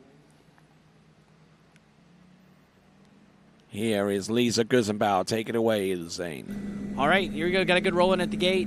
Let's see. Oh, and just falls over, drops her shoulder there at 1, so going to get a half. I thought she rolled in, had a pretty decent start there at the gate, but then tried to turn everything all at one spot and fell over. So we'll have to take a look at the replay. Maybe we can see, where she went wrong here. I thought here was fine. Pulled a little bit long. You see her take that second pull there, which has a little more speed, so she's dropping her shoulder and, a little frustrated there, just not able to, to get the one ball that she wanted to get the start to get down it. So right here, Tony, she goes a little long, and then now she has too much speed, so she's trying to bleed it by dropping her shoulder and falls in the water. And if we take a look at the leaderboard, it still shows that Emma Davis is in the lead with 2.5 on 12 meters. So at the very least, she's going to move up at least 2 spots from where she was going into this slalom final. An impressive performance for such a young talent in the form of Emma Davis. Yeah, no, I'm impressed with how Emma's skiing, and it's hard to be, at the top of all 3 events, and she's here, kind of in the lead right now for that overall battle, and, put out a good score as the first skier off the water, and is in the lead still with 2.5 at 12. All right, here we go. Solly Stenger. So what can you tell us a little bit about Solly? Well, I know Solly skis, she's from, I believe, Pennsylvania, but does a lot of skiing at that Peace, Love, and Water Ski Training Facility in Bum Pass, Virginia, with Corey Vaughn and the crew. So I know there's probably a bunch of people from Virginia and their surrounding areas that ski out there that are here rooting on Solly, and been looking forward to getting her on the water. Definitely able to knock down the 12-meter pass and can get a good start at 11, but we'll have to see. We'll have to see what she's got. So it looks like she's got a 14-meter start, and Tony, it looks like she changed her zero off letter. So she was using A2 in the preliminary round, but bumped it up to B2 here for the final. All right, and the zero off is the system that we employ here to ensure that the boat speed is accurate and equal for every single one of our competitors. But there is a little bit of customization that can go along with it, and that is with the letters and the numbers as we look and see and try and gauge his condition after that horrendous jump crash. Yeah, I mean, it's good to see that he's he's banged up, but at least he's okay. He's up and moving, and we got a good medical team here that took care of him, and we hope him a quick and speedy recovery. Indeed, as we have a look at Soli through pass number 1 of hopefully many, many more of 16 meters. Yeah, I believe, Tony, she started at 14 meters, so this should be 13 meters. Yeah. A little bit of a different start than the first 3 skiers that we've seen so far. Yeah, trying to position herself to have a specific pass coming into the course from a specific direction. So 14, 13, if she's looking for a score into 11.25 meters, this will be the direction she'll attempt it from. So Soli Stenger, 13 meters. She skis a little down course, Tony. You can kind of see she's getting a little more down course each buoy, but doesn't do too much at trying to get anything back, and kind of rides the rope and gets through that pass, pretty nice and smooth. So she'll want to kind of get her swing a little better at the start so she can be wider and in front of the buoys, but that was still a good second pass, and now gets through the 12-meter pass and going to have a chance to take the lead away from Emma Davis. There's certainly more than one way to skin a cat so far as the slalom event is concerned. A lot of different techniques out there. A lot of mindsets that can be used in order to get round all 6 buoys. And not looking bad there for Soli. Taking a little bit of a hit round number 5 and making a good impact into buoy number 6. So now we're going to go from 13 to 12 meters.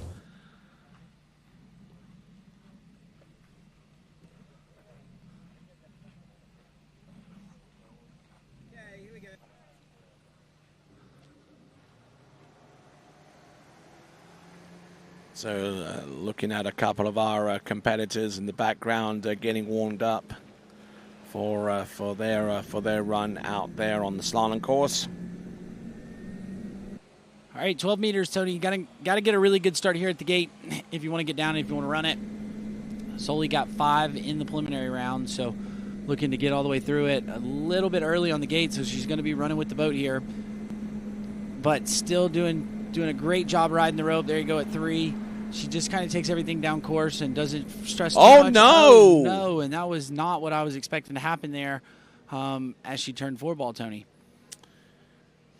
Yep, and that is going to be 4 buoys as she managed to get round number 4 and managed to get through the wake before the line tightened up on her and sent her out the front. She indicates that she's fine, although I'm sure that she would have wanted to have gone a little bit further down this pass, if not run it. Yeah, I mean, not a bad one. A little bit down course, but still fine. And then here you kind of see she brought the handle to the inside hip, so causing her to have a little bit of a check there out of 2, and now things kind of started moving fast. But I still thought she was in good shape here, Tony, as she turned 4. But then you see right here she tries to just pull a little bit harder, throws those shoulders, and gets over the front foot, and that ski released on her. So not quite as good as we saw in the preliminary round, but good enough to take the lead, and she's now set the new benchmark for the rest of the ladies in this final. All right, there. So we've got a little bit of news here. Lily Steiner unable to ski in this event in the women's slalom final due to the injury she sustained in the jump event, which means that our next competitor coming to you from Canada, it's going to be Kate Pinsonneau. And Kate skiing a PB yesterday, running 12 meters for the first time in a tournament, and it was super awesome to see her do it here at the Under-21 Worlds, and I'm really hoping that she could get through that 12-meter pass again today, and maybe we see another PB here in the finals. So Kate Pinsnow getting ready to go with her slalom ski.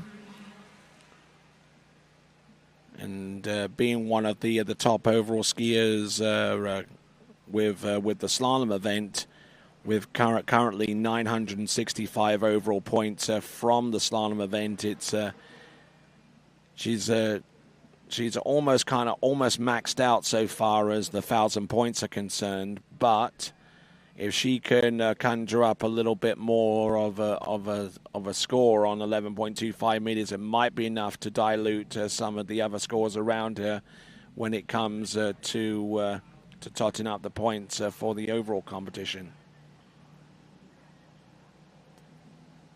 So Kate Pinsnow getting ready with the opening pass. I think it's going to be 16 meters. 16 meters it is for Kate Pinsnow, who ran the 12-meter pass for the first time in her career yesterday. Boat speed working its way up to 55 kilometers an hour, which is the max speed for women's slalom skiing. Here she comes. Yeah, and looking a little timid here, Tony, just from the way she rolled in at the gate and through the pass. So maybe a little bit of nerves kicking in here as we're in the final, but not going to let it get too much. She definitely looks more settled at the back half of the pass, and there you go. That's 6 buoys at 16 meters. Right you are, as she gets ready for the next run. And Kate Pinsnow has already skied in the jump event earlier on today. I think that she might have an appearance in the tricks coming up soon as well. I might be wrong on that one. But Kate Pinsnow currently lying in 7th place in the overall and looking to try and elevate herself a little bit higher. If she can conjure up some better slalom in,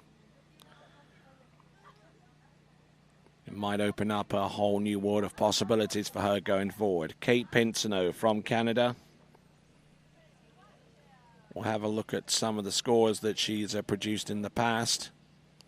Scores into 12 meters, and now we mentioned that yesterday she gotten through 12 meters and into 11.25 meters for the first time, but she's been consistently into 12 meters all season long, so she's given herself plenty of opportunities to have a crack at 12 meters and try and get through the pass. Yeah, I mean, and then, like I said, came out and did it when it mattered in the preliminary round. So hopefully she's a little more settled here, looking a little bit better as we roll in through the gates. And, yeah, she just looked a little bit nervous there on that first pass there, Tony, and a lot more settled in as we're working our way through this pass number 2. There you go, going a little bit further down course here and just trying to stay nice and light on the line, not trying to spike the zero off too much, and just trying to stay nice and agile on that run, and not let herself get into a situation that she can't get a way out of. Yeah, and you talked about the zero off. As a skier, you don't want to load everything up super duper fast and get the zero off to pull back, because then the boat, you generate more speed, and then the boat backs off a lot faster, and you kind of lose your timing with the rope. And so Kate doing a really good job of staying over the ski, waiting for the pull of the boat, and then kind of hits it when the time's right. So keeping the zero off, pretty consistent all the way through.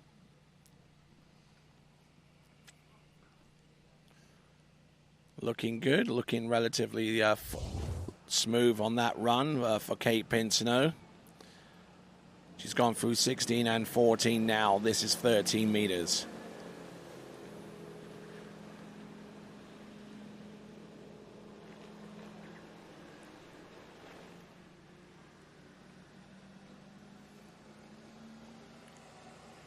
Let's see if she can continue her challenge here for a better slalom score. There's number 1. This is 13 meters. Taking a big hit there off number 3, but managing to still stay there on 4. And and just keeping the water speed up on the slalom ski, not allowing it to slow down too much, because it is an uphill struggle trying to get that speed back if you get bogged down at the tail end of any one of these turns there, Zane. Yeah, no, and she does a good job keeping her speed up, and got a pretty good start here at 1. I think 2 ball C, she got a little check there because the handle came to the inside hip, but right here off of 3, this was a big turn, Tony. Brings the handle across her body, gets locked in, and that really put her on top of the pass, and there was never really any doubt that she was going to make it through that pass after that 3 ball turn.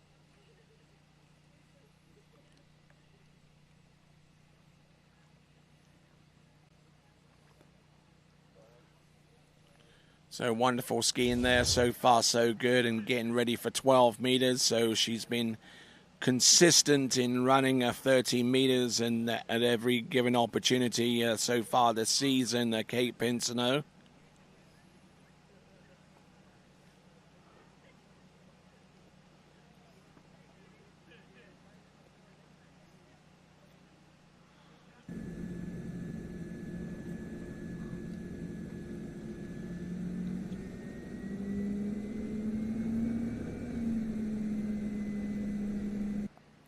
All right, now that boat's coming into course. This is 12 meters. Another opportunity maybe here for Kate Pinsino. There's number 1 taking a big hit there. There's number 2 keeping the ski speed up. She's round buoy number 3, rushing things here a little bit there, and inside number 4. So halfway down 12 meters for Kate Pinsino. That currently gives her the lead by half a buoy ahead of Emma Davis. So not quite the score that she was looking for, but the placement I think she'll appreciate.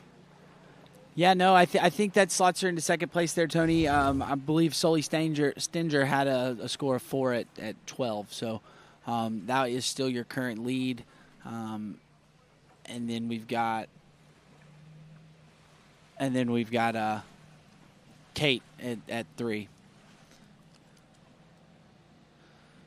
And we could just kind of see, you saw on the replay there, Tony, she had a really good start, good 1 ball, but then got off the handle really, really fast into 2, so not allowing the ski to keep carrying out, and really kind of got her momentum going down course. We'll see here on the replay, but gets a good gate, rolls over into 1.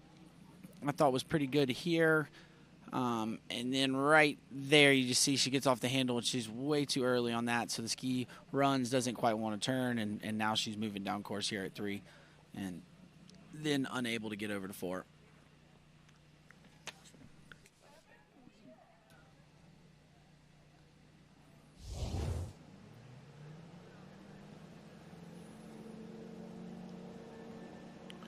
All right, there, coming into the course and hailing out of the U.S. state of Louisiana, Elena Jones, 14.25 meter start.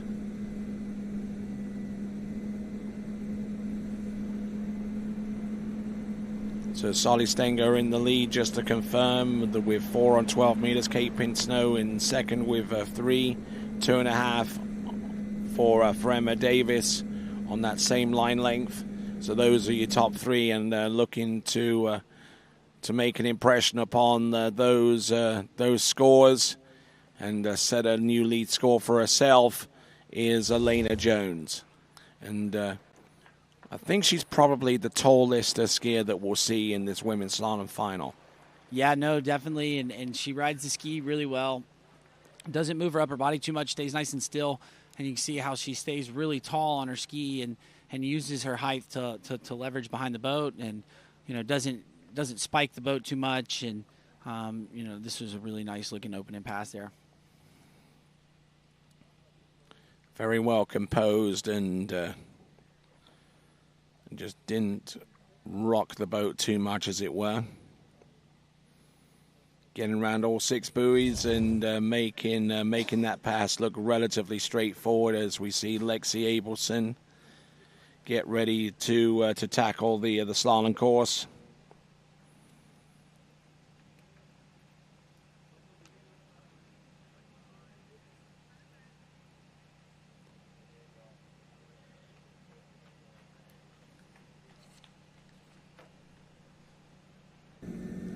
So now boat speed accelerating up to 55 kilometers an hour.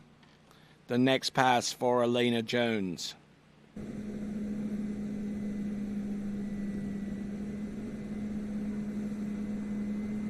And good start there, Tony. Looking really nice, staying over her ski. I really love this ski style. I think it's super efficient, not a lot of movement, and it's not causing her to get in any positions where she can have a bobble, and that was a really smooth-looking 13-meter pass. So I'm expecting her to get a really good start here like she has in the last 2 passes and really, attack this next pass and be our first girl through the 12-meter pass.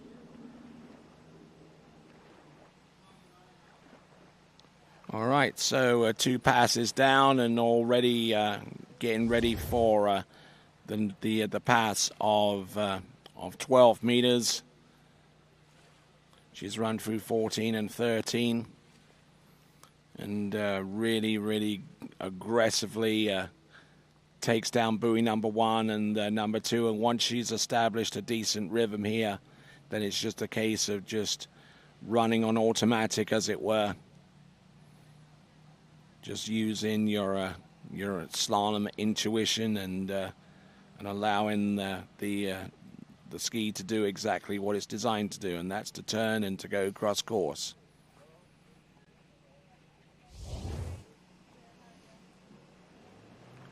All right, Tony, the lead is 4, so I'm expecting one of these next girls, hopefully it's Alana here, can break through this one, and we kind of open up the floodgates and start having scores into the 11 meter right now. So conditions are absolutely perfect right now. Really no wind. I'm going to need to get a good start here. This pass has been giving people some problems so far. Elena Jones, this is 12 meters, round number 1 and number 2. Now she's really going to have to hustle here off her number 4 into 5. And with pristine conditions, a 6 buoy count on 12 meters was going to be inevitable at some stage among the remaining skiers. And the first of our skiers to make it through 12 meters is indeed Elena Jones. Yeah, and that was a good pass, Tony. Really strong. Had a little bobble at the start, but didn't really try to do anything too much and kept using her pulls to help get herself early. And by the time she was at 6, she was kind of, back early and on top of the pass. But right here, 1 ball was really, really good. And then here off of 2, you see, gets off the handle a little early, so the ski kind of runs, doesn't quite finish the turn as much as you'd like. And, didn't freak out here, let the ski turn up under the rope. And, now she's kind of creating space and is back, on top of the pass. And, looking really strong here in this women's final, and now going to push the lead out and see if we can get a big score for the last 5 ladies. Good athleticism there towards the end, and didn't really change too much technically out there on the slalom course. It was all about the intensity behind the boat and placing the ski and everything surrounding it in the right place at the right time. So let's have a look and see what Elena Jones is capable of on 11.25 meters. Let's see if she can use that tall frame of hers to prevail on this pass with the purple loop. There's 1. And hit the gate kind of hard there, Tony, so that's why the ski really didn't want to turn. Kind of almost a replica of what she did in the preliminary round, but yeah, really rolled in and hit the gate, which caused the ski to have too much speed at 1 ball. Did not want to turn, and I believe she got the ski outside of 2, but they're going to have to review the score and see if she had the handle in her hands and where she lost it, and we'll have to wait and see what the judges give her for her final score. There she is off of buoy number 1, and does the ski make it round to number 2? Yes, it does, but Did that ski make it through the next set of boat guides, and what score is that going to be there, Zane? I thought she got through the boat guides, and I thought she had the handle in one hand, so I'm not sure. I'm glad I'm not a judge having to make that call, but definitely looked like she got outside of 2, as we see here. Got the ski outside the buoy, and gets turned and is in between the boat guides, so we'll have to wait and see, what they score there, but I would call it 2 if it were me, Tony. Yeah, I would pretty much agree with that, but it's not down to us. It's down to our officials.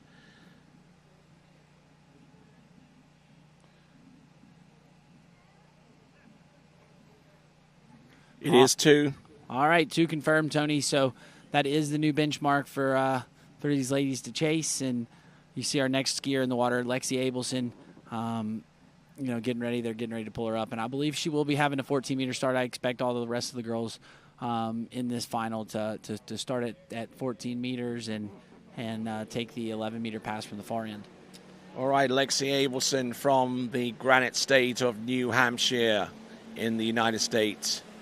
Here she comes. Also trains a fair amount over in Arizona as well.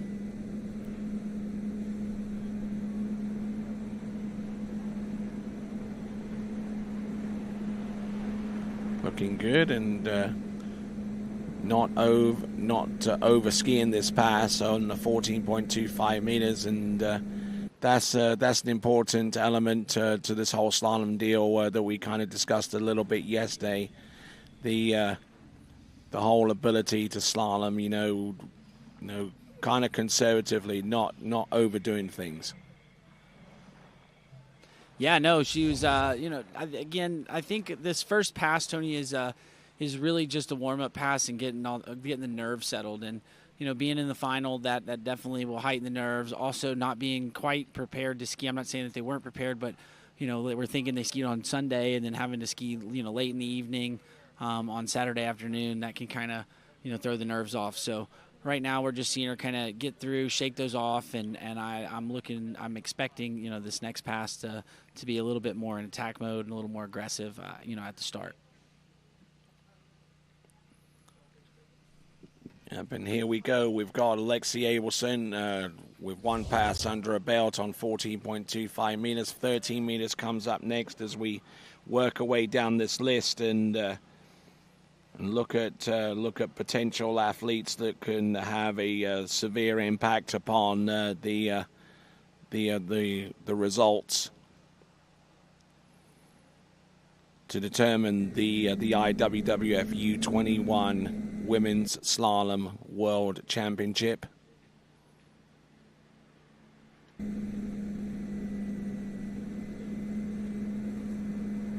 Here we go. Lexi Abelson on 13 meters. A little down course off a 4-ball, Tony. Gets a big turn there at 5. So the ski's turning really good over on that 135 side, and that 5-ball turn was textbook turn, and really solidified that she was going to make it through that pass. Yeah, she had a pretty good measure on that run. She knew that if she just maintained her rhythm right from the get-go, then her chances of making the pass, no matter what it was, would always be better than average. Yeah, and we saw her off 1, didn't quite get her hands across her body, so had a little bit of a checkup with the ski where she lost some angle out of 1, and now kind of having to work a little bit harder than we'd like to see, go into 2 and 3, but gets through it. And then this turn right here was such an awesome turn. See how the handle comes to that outside hip and she locks in, and that was a really nice good turn to get over there, kind of make up some room and get herself through that pass. So now setting herself up for the 12-meter pass.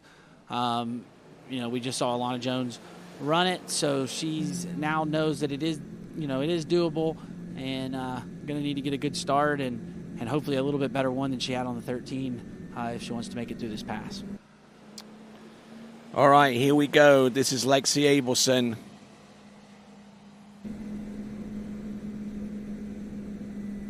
Lexi Abelson, who excelled well in the U17 World Water Ski Championships held here last year. Whoa, getting all released a little bit viciously there off her number 2 into 3, but continuing on, and unfortunately for Lexi Abelson, inside buoy number 6. Oh, man, Tony, that is a little bit of a heartbreak there. I don't know how she held on to that out of 2-ball. Might have been taking notes from Lucas Cornell after we watched him run his 10.7 yesterday, but let's take a look at the replay and see what happened to her here, Tony. But came through. I thought she had a much better start, much better gait. In 1 right here, you see she gets the hands across her body, locks in, gets a good turn. But right here, just drops the shoulder, really kind of got there late to 2. I don't know how she held on to that. And then, good job to get over to 3, get the ski to turn. It was, was generating a lot of speed, kind of moving down course. And then gets here to 5, and you see she's kind of staring down at the buoy, sticks that hand in the water, and, gets pulled up and doesn't make it to 6-ball. So not going to be able to take the lead, but, man, that was impressive that she could hang on to that out of 2-ball.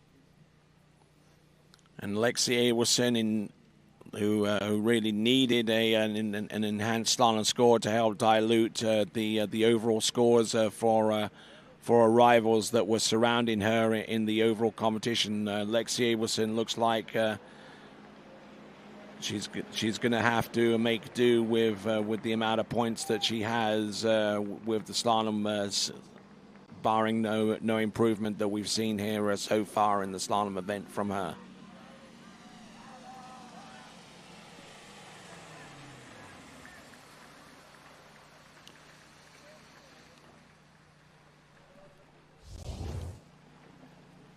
So Elena Jones still in the lead with 211.25 meters.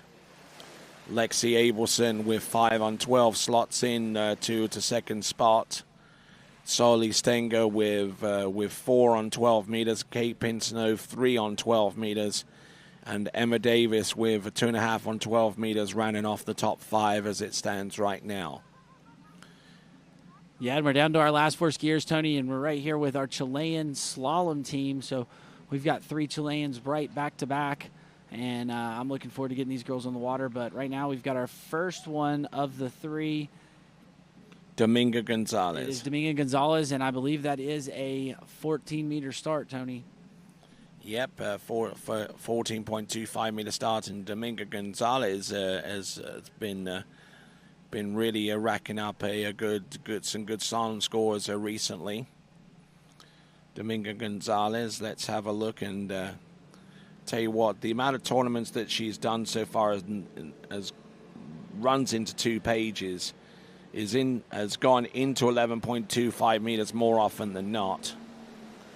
So that's the kind of level of skier that we have on the water at this time. Dominga Gonzalez.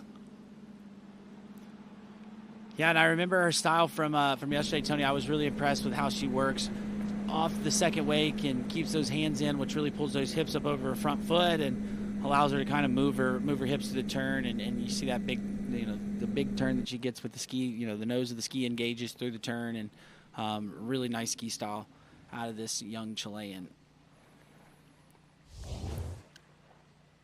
Just getting set on pass number 1, 14.25 meters, and just feeling out the conditions and just trying not to overski it.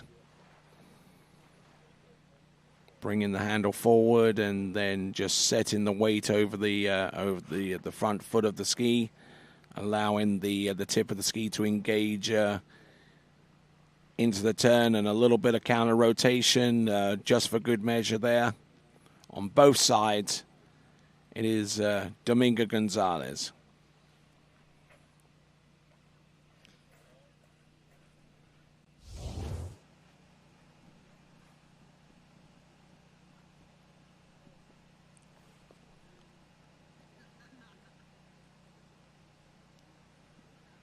All right, we see on the dock, we see our next skier, Trinidad Espinol, another member of that Chilean slalom squad. But you're sitting there, visualizing some passes and getting ready for her run coming up here.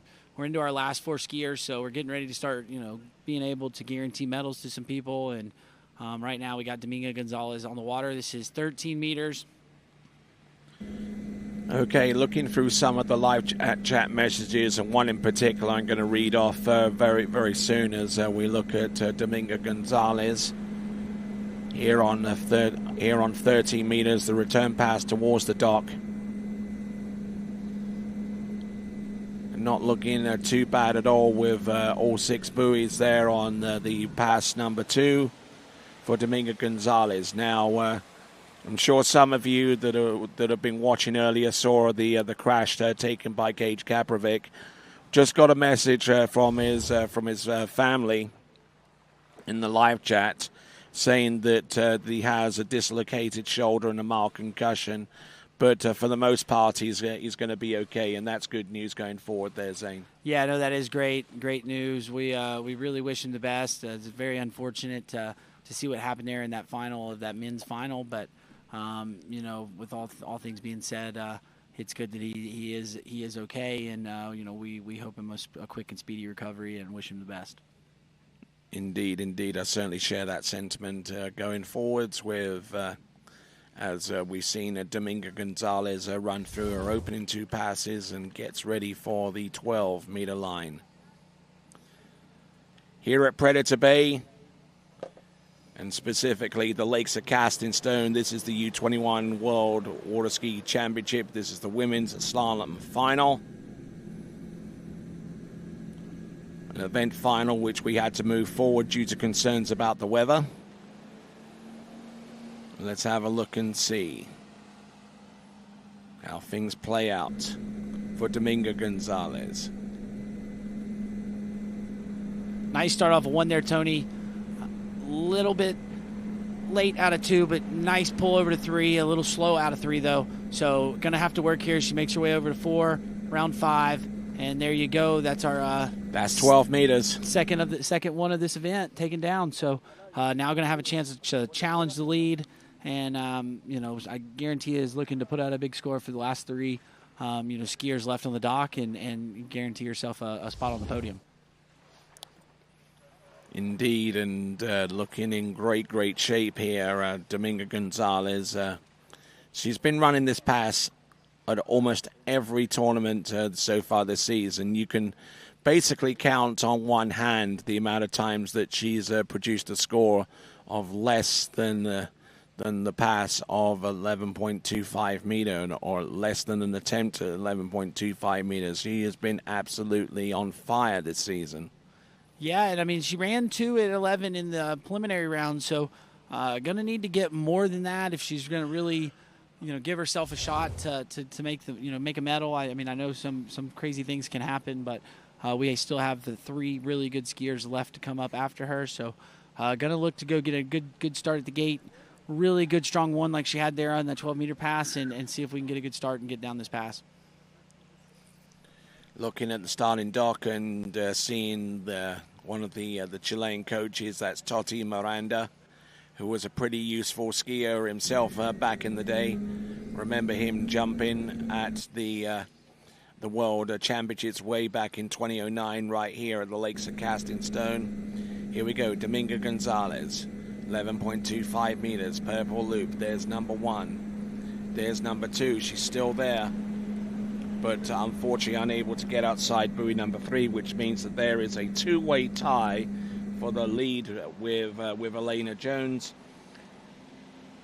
It's 2 at 11.25 meters, I believe, for Dominga Gonzalez, and that should keep things interesting towards the top. Yeah, and I thought she had a really good gait, Tony. I thought she was going to get up more than 2, but just didn't quite get the ski to turn out of 2 ball like she'd like, and didn't get a very good pull over to 3 to get outside it. But right here, you see she rolls the ski in really nice, gets the ski under the line.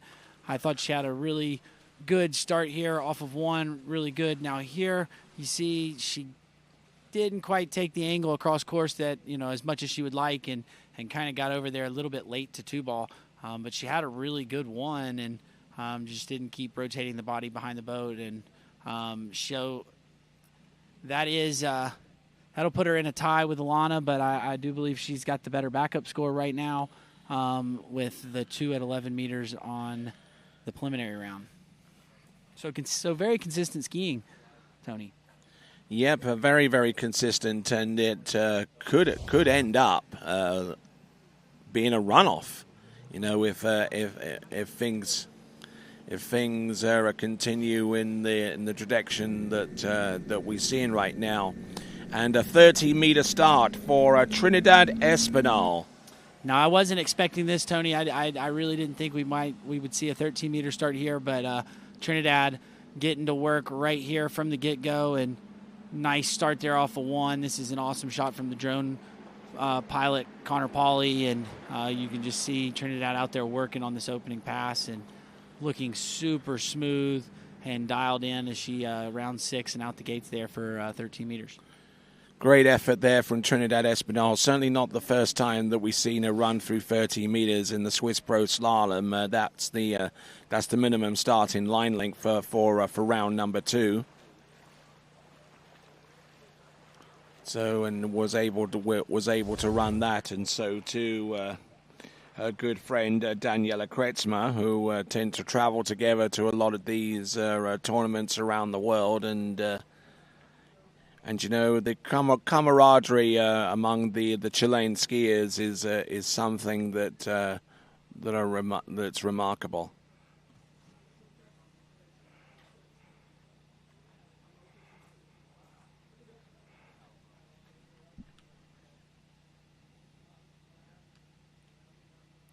And I mean, Tony, I think the 13-meter start is kind of the move here. You know, if you're a skier that's used to doing it, because you don't have to. You kind of got to go a little timid when you run the 14-meter pass. So you get into 13, you can really start attacking and you know, really have yourself really dialed and at that right spot. You know, where you want to be to set a big score. Now, if you like one end better than the other, and you need to take an extra pass to get, you know, the 11 from the other end, I understand that, but I think the 13-meter start right now is kind of the right move for the, you know, especially here for Trinidad, but for the next 2 skiers coming up. Here we go. This is 12 meters. There's 1, there's 2, and number 3 looks very, very on time, except for buoy number 4, round number 5. She manages to get that ski round right at the right time. That is Trinidad Espinal. And you'll see, Tony, she kind of rolls that ski over a little bit fast and does, you know, get somewhere. It's almost like she's a little too early for the buoy, so she's kind of having to double pump as she gets further into the course. We'll kind of see it as we look at the replay here, but the start was really nice here. That's kind of why she got through it. But you see there, she kind of does a double pump with her legs coming into 1. It wasn't as big as it is as we move further down the course. But like here, I believe 3 ball was where I saw it really bad. There's a pump, and then it kind of runs with the ski. So, you know, now she's really having to stretch, and you'll see her kind of pump the ski, and it causes her to have a little bit of a delay on the backside of the buoy. All right, then. So we're at the point now where we can determine what score is necessary for a skier to make it onto the podium. And in this instance, anything more than 2 for Trinidad Espinal on 11.25 meters, which is the next run. Anything more than 2 will guarantee her a spot on the podium. Here we go.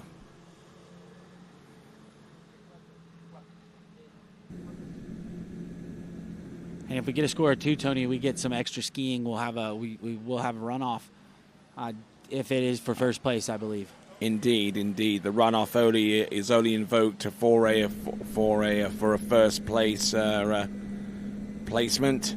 There's 1. Nicely done on number 1. Round buoy number 2. Let's see if she can get round number 3. Yes, she has a guaranteed podium position. She's round number 4. Does she make it outside 5? Not quite. But the possibility of a runoff even at 4 buoys is still very much in play. Yeah, for sure. And I don't know how she stayed on the ski coming out of 3 ball with the way she unloaded it there.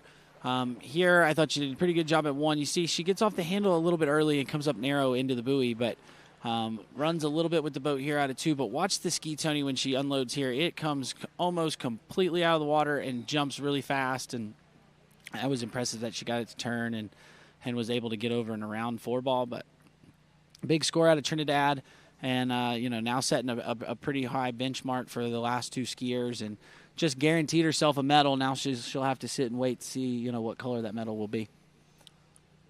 All right, game on. Trinidad Espinal on the podium, and we wait to see the performances of our last two competitors. We'll see Christiana de Osma last off the dock, but before her, it's going to be Daniela Kretzmer.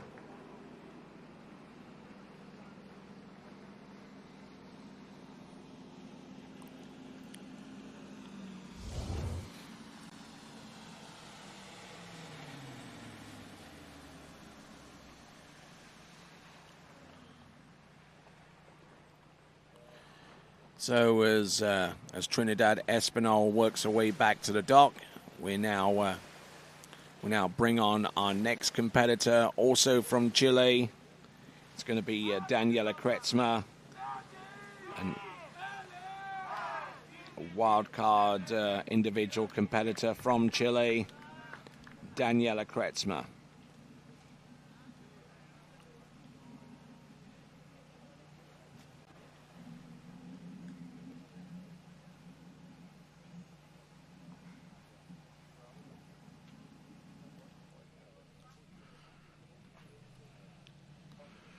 All right, we see Trinidad Espinal getting out of the water, guaranteed herself a medal. She can get no worse than third place, but we'll have to sit here and see what Daniela Kretzmer has coming up here, and then our top skier, Christiana de Osma, to see if they'll be able to take the lead away from Trinidad. All right, eyes up and looking out towards the course, and this should be either 14.25 meters, so still electing to go with the previous strategy and keeping the 11.25 meters going in the opposite direction. Daniela Kretzmer, the junior world slalom world champion from not the previous cycle, but the one before that, those championships that took place in Santiago de Chile. And Trinidad also featured on that podium as well, as far as my memory recalls. But looking steady on the first couple of buoys, and just establishing a nice little rhythm here, Zane. Yeah, no, I thought looking really strong. Electing to take that 14-meter pass, so probably liking the gate shot down at the far end a little bit better than the dock end. So using that, as a strategy on where she wants to, take that 11-meter pass. But looking really strong here as we see her round 6 ball on the replay of that opening pass. Getting the job done with the opening pass. That is Daniela Kretzmer. As we look along the shore side and see a few of our competitors and their respective coaches. Yeah, that was Dominga Gonzalez. She's sitting there kind of waiting. She's in a tie right now for second place, and I believe her and Alana Jones have the same score.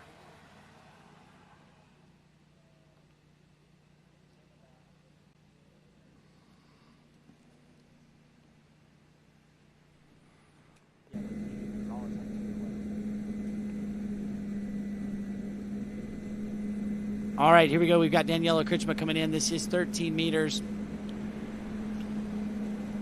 Nice and strong off a 3-ball. Looking really dialed here, Tony, as she's making her way through 13 meters and setting herself up, to take down this 12-meter pass from the dock end. Nice.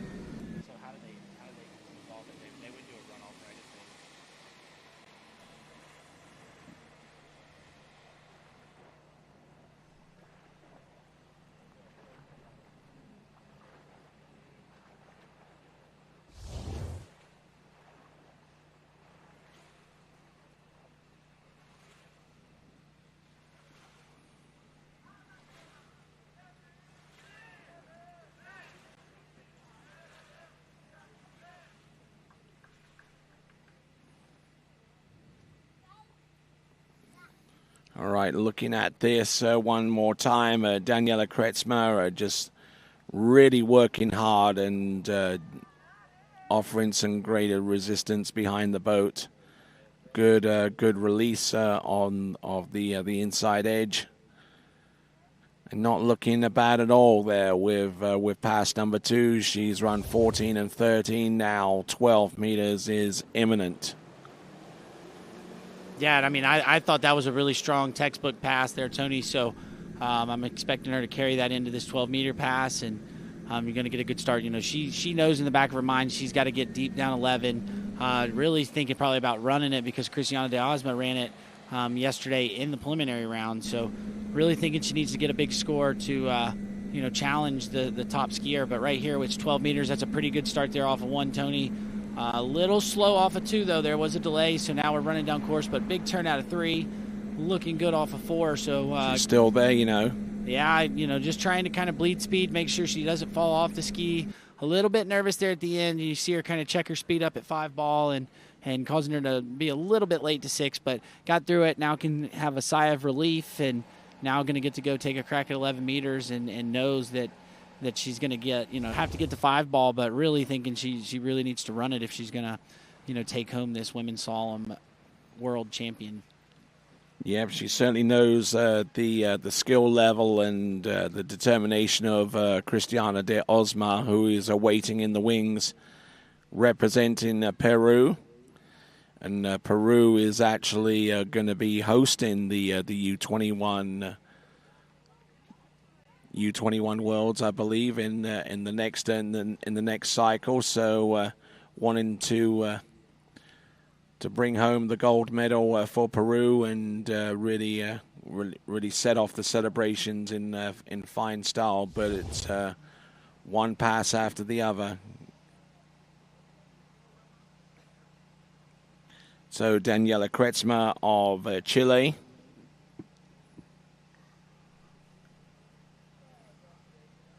With the next pass coming up at 11.25 meters, the lead score at this time. And it is on 11.25 meters. It's Trinidad Espinal with 4 at 11. All right, Tony, we need a good start here. Let's see if Daniela can get it here off of 1. A little slow off of 1, so now going to be fighting to get to 2. Going to work to try to get over to 3. Big pull there. Can she get over to 4 to tie Trinidad here? Gets around 4.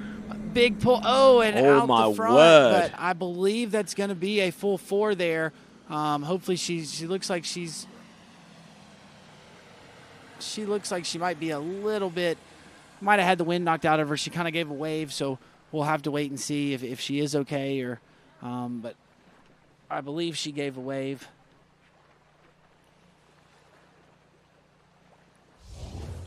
Looks like she isn't moving around too much, though, I would say. So with the superior backup that Daniela Kretzmer had with 2 1/4 on 11.25 meters, that means that she does have the superior backup score. Yeah, and just being super strong there behind the boat. I know she had a couple slow turns, but really pulling and able to get the ski across and got a couple extra buoys out of it. Now put herself in a tie for the lead and got the 4 buoys at 11. As we see here, a little bit fast at the gate when she turned in, so that's why 1 ball was a touch slow here. But big pull there to 2, so that just kind of kept her on it.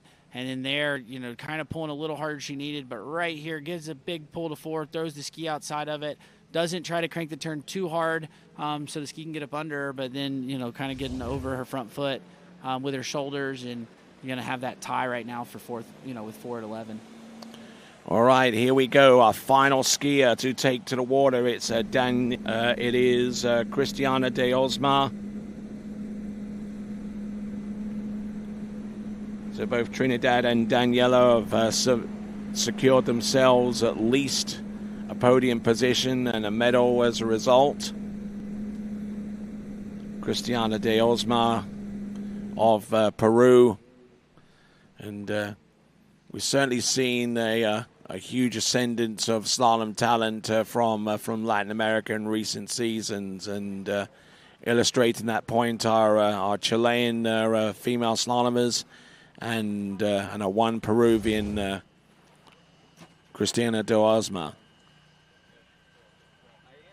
Yeah, and, Christiana taking the 14-meter start, so kind of doing the same thing that we just saw out of Daniela Kritschma, but different strategies here. We saw Trinidad kind of take it and took 13 and took it from the other end, so we were kind of seeing at least a little bit of strategy at play here as we take a look at the replay here of Christiana just making her way through this opening pass and, looking nice and smooth, nice and dialed. Skied really well in the preliminary round. Tony was the only girl through that 11-meter pass, so, definitely is fully capable of taking the lead, taking home this win, but, 4 at 11 is no small score, so got her work cut out for her if she wants to, go home the world champion.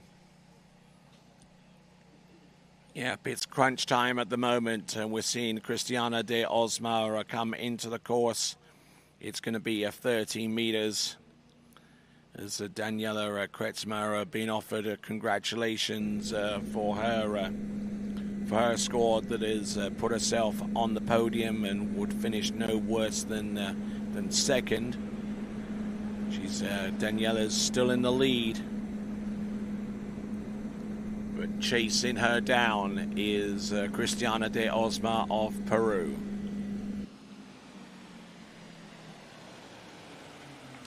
Yeah, and that was a really strong 13-meter pass, and we saw her run a really solid 11-meter pass yesterday in the preliminary round. Got a little bit stuck out of 4, got a little slow, so it was a little shaky at the back half, but the start of it was just absolutely superb. Kind of like that one ball she had right there, Tony, on the 13-meter pass. That was a textbook turn for an offside turn, and it's really efficient, got her to the other side, and this 13-meter pass was really smooth. Yes, and making that ski work for her wonderfully. Doesn't appear to be bleeding off at too much speed, even going into the turn and coming out of it. She tends to ski at one speed.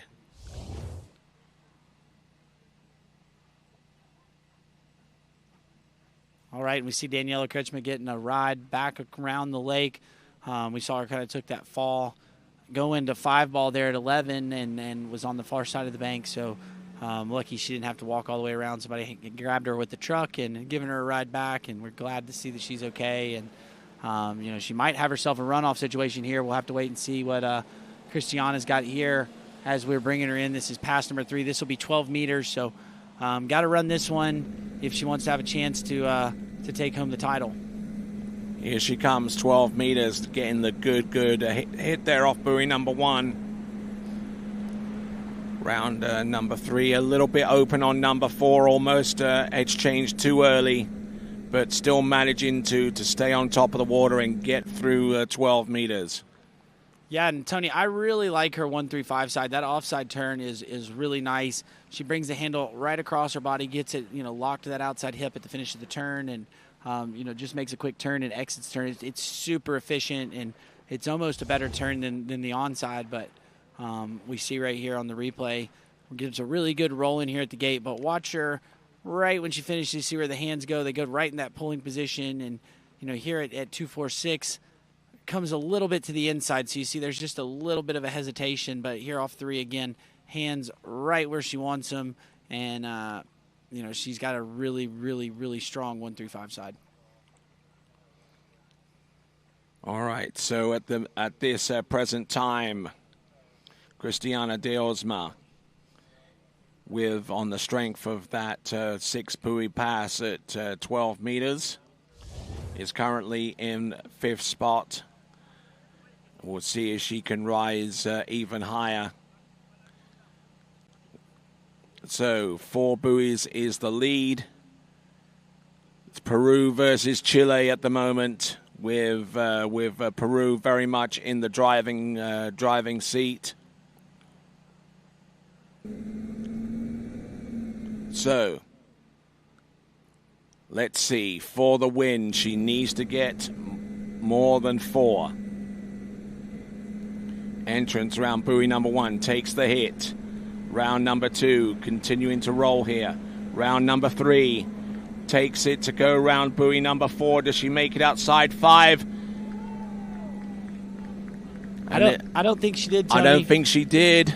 I think she went inside of it. I think it's going to be 4 at 11. So now we've got a 3-way tie for first place. Wow, isn't this a turn up for the books? She was just inches away from snagging the world slalom title with the very first attempt on 11.25 meters, and coming up short. But she does get 4 buoys for that effort at least. And now we are going to go into a how many way runoff? A 3-way runoff, Tony. 3-way runoff. Yeah, we had Trinidad that ran 4 at 11, and then we saw Daniela Kritschmer run 4 at 11, and then now Christiana. I thought she was going to get over to 5, just a little bit slow off of 4 as we see the replay here. I thought she was in pretty good shape here off of 3 going to 4. Gets the hand stretched out, so runs with the boat.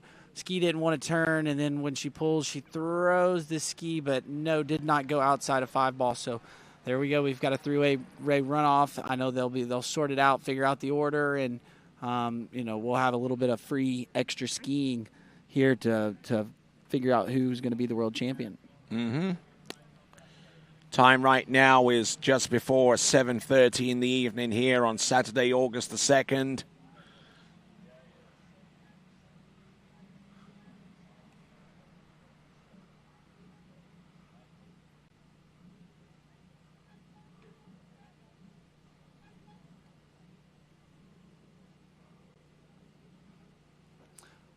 All right, and we get another look there. Seeing her not quite get outside of 5 ball, but that was a really good start. I thought she was going to get through that one, and just getting a little excited going to 4. And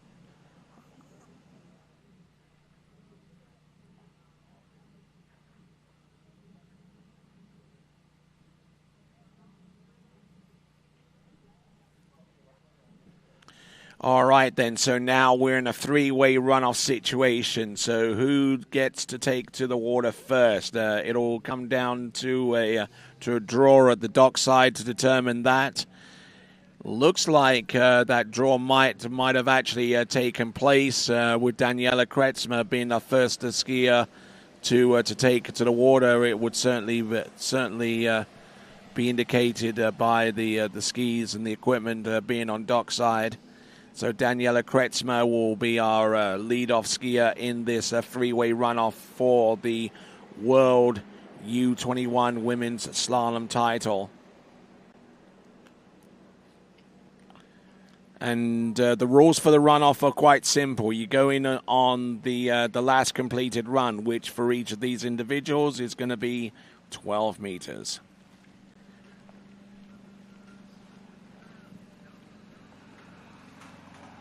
There it is, the running order for the Championship of the World. And of course, we're with 3 competitors and a podium with 3 steps. That means that this determines the final position of those skiers in respect to the podium. And I'm sure each one of those athletes has participation in the Open World Championships to take place at the end of August, very much in mind, a part of their plan. So they've already gotten kind of their ticket to ride and ready to go for the Open Worlds coming up in a few weeks.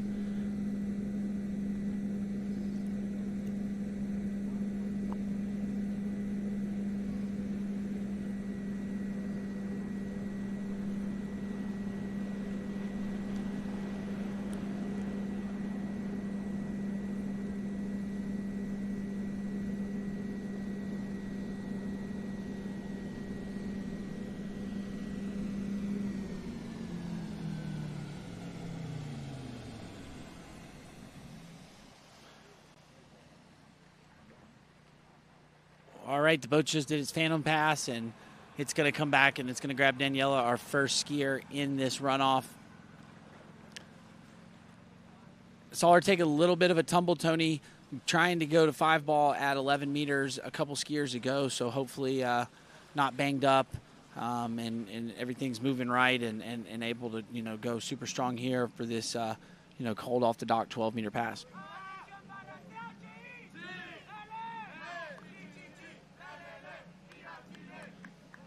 All right, here we go. Three-way runoff for the World Championship title in women's slalom. Our first competitor taken to the water, driven by our one of our official drivers, Nigel Sparrow.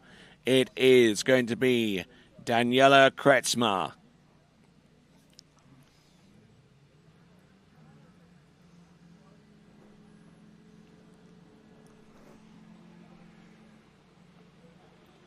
All right, Tony, I thought she was looking really strong when we saw her ski, her first set in the final. So let's see if she can, carry that in, come in. She's going to need to be really strong here. She rolls in for the gate and gets a good start here.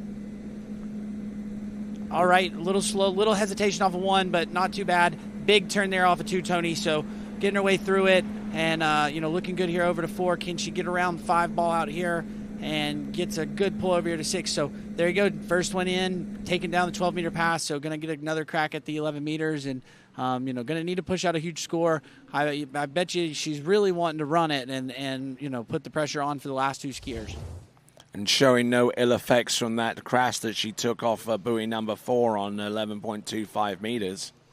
Yeah, no, I mean, that was I had potential to have her really sore, but maybe it's the adrenaline, kicking in, or it just wasn't quite as bad as as it looked from here. But looking nice and strong here as we see that drone shot. It's awesome. Conditions are absolutely perfect right now. Just a little late in the afternoon. It's a little after 7:30 local time. So these skiers have been out here for most of the day, and this is super, super, super exciting way to end the day with a 3-person runoff for first place here in this women's slalom final.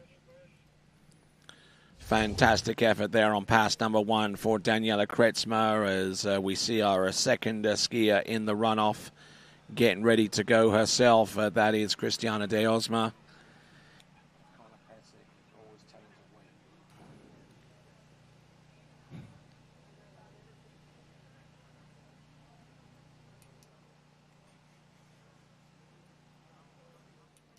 All right, here we go. This is 11 meters, Tony. This is for the win. Needs a big score if she wants to take home this World Championship title. Yes, indeed. Sets the mark for the other 2 competitors in the freeway runoff to attack. There's 1. There's number 2 for 3. And is inside buoy number 4 this time. So 3 is the mark. 3 is the mark. And I thought she had a pretty good one there, Tony.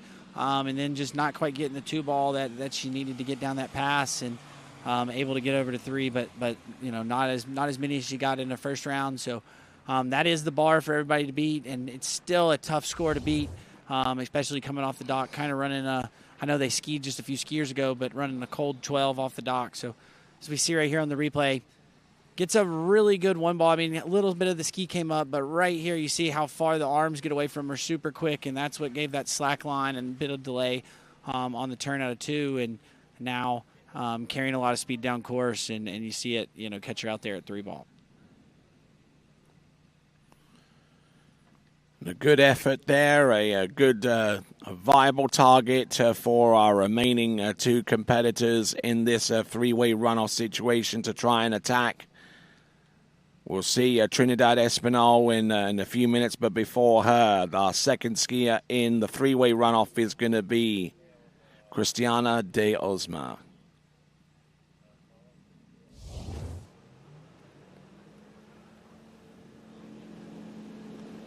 And Christiana de Osma knows that she has got to get through the first pass to keep her challenge alive. 12 meters.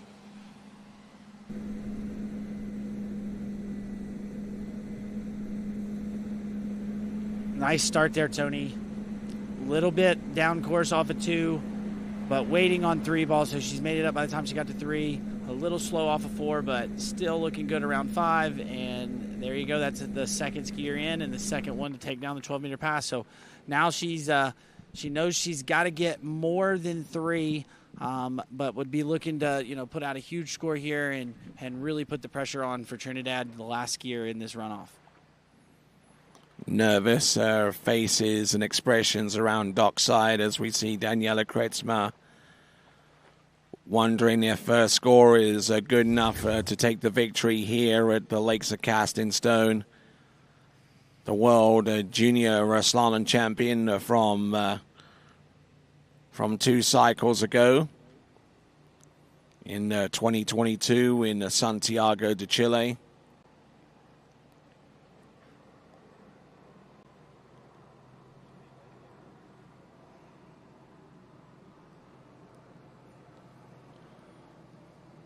So Cristiana de Osma keeping good track, good angle, good extension round number 6.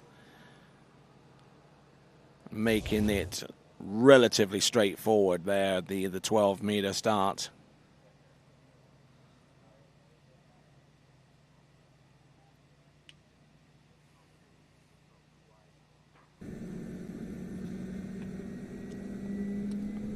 All right, 11 meters.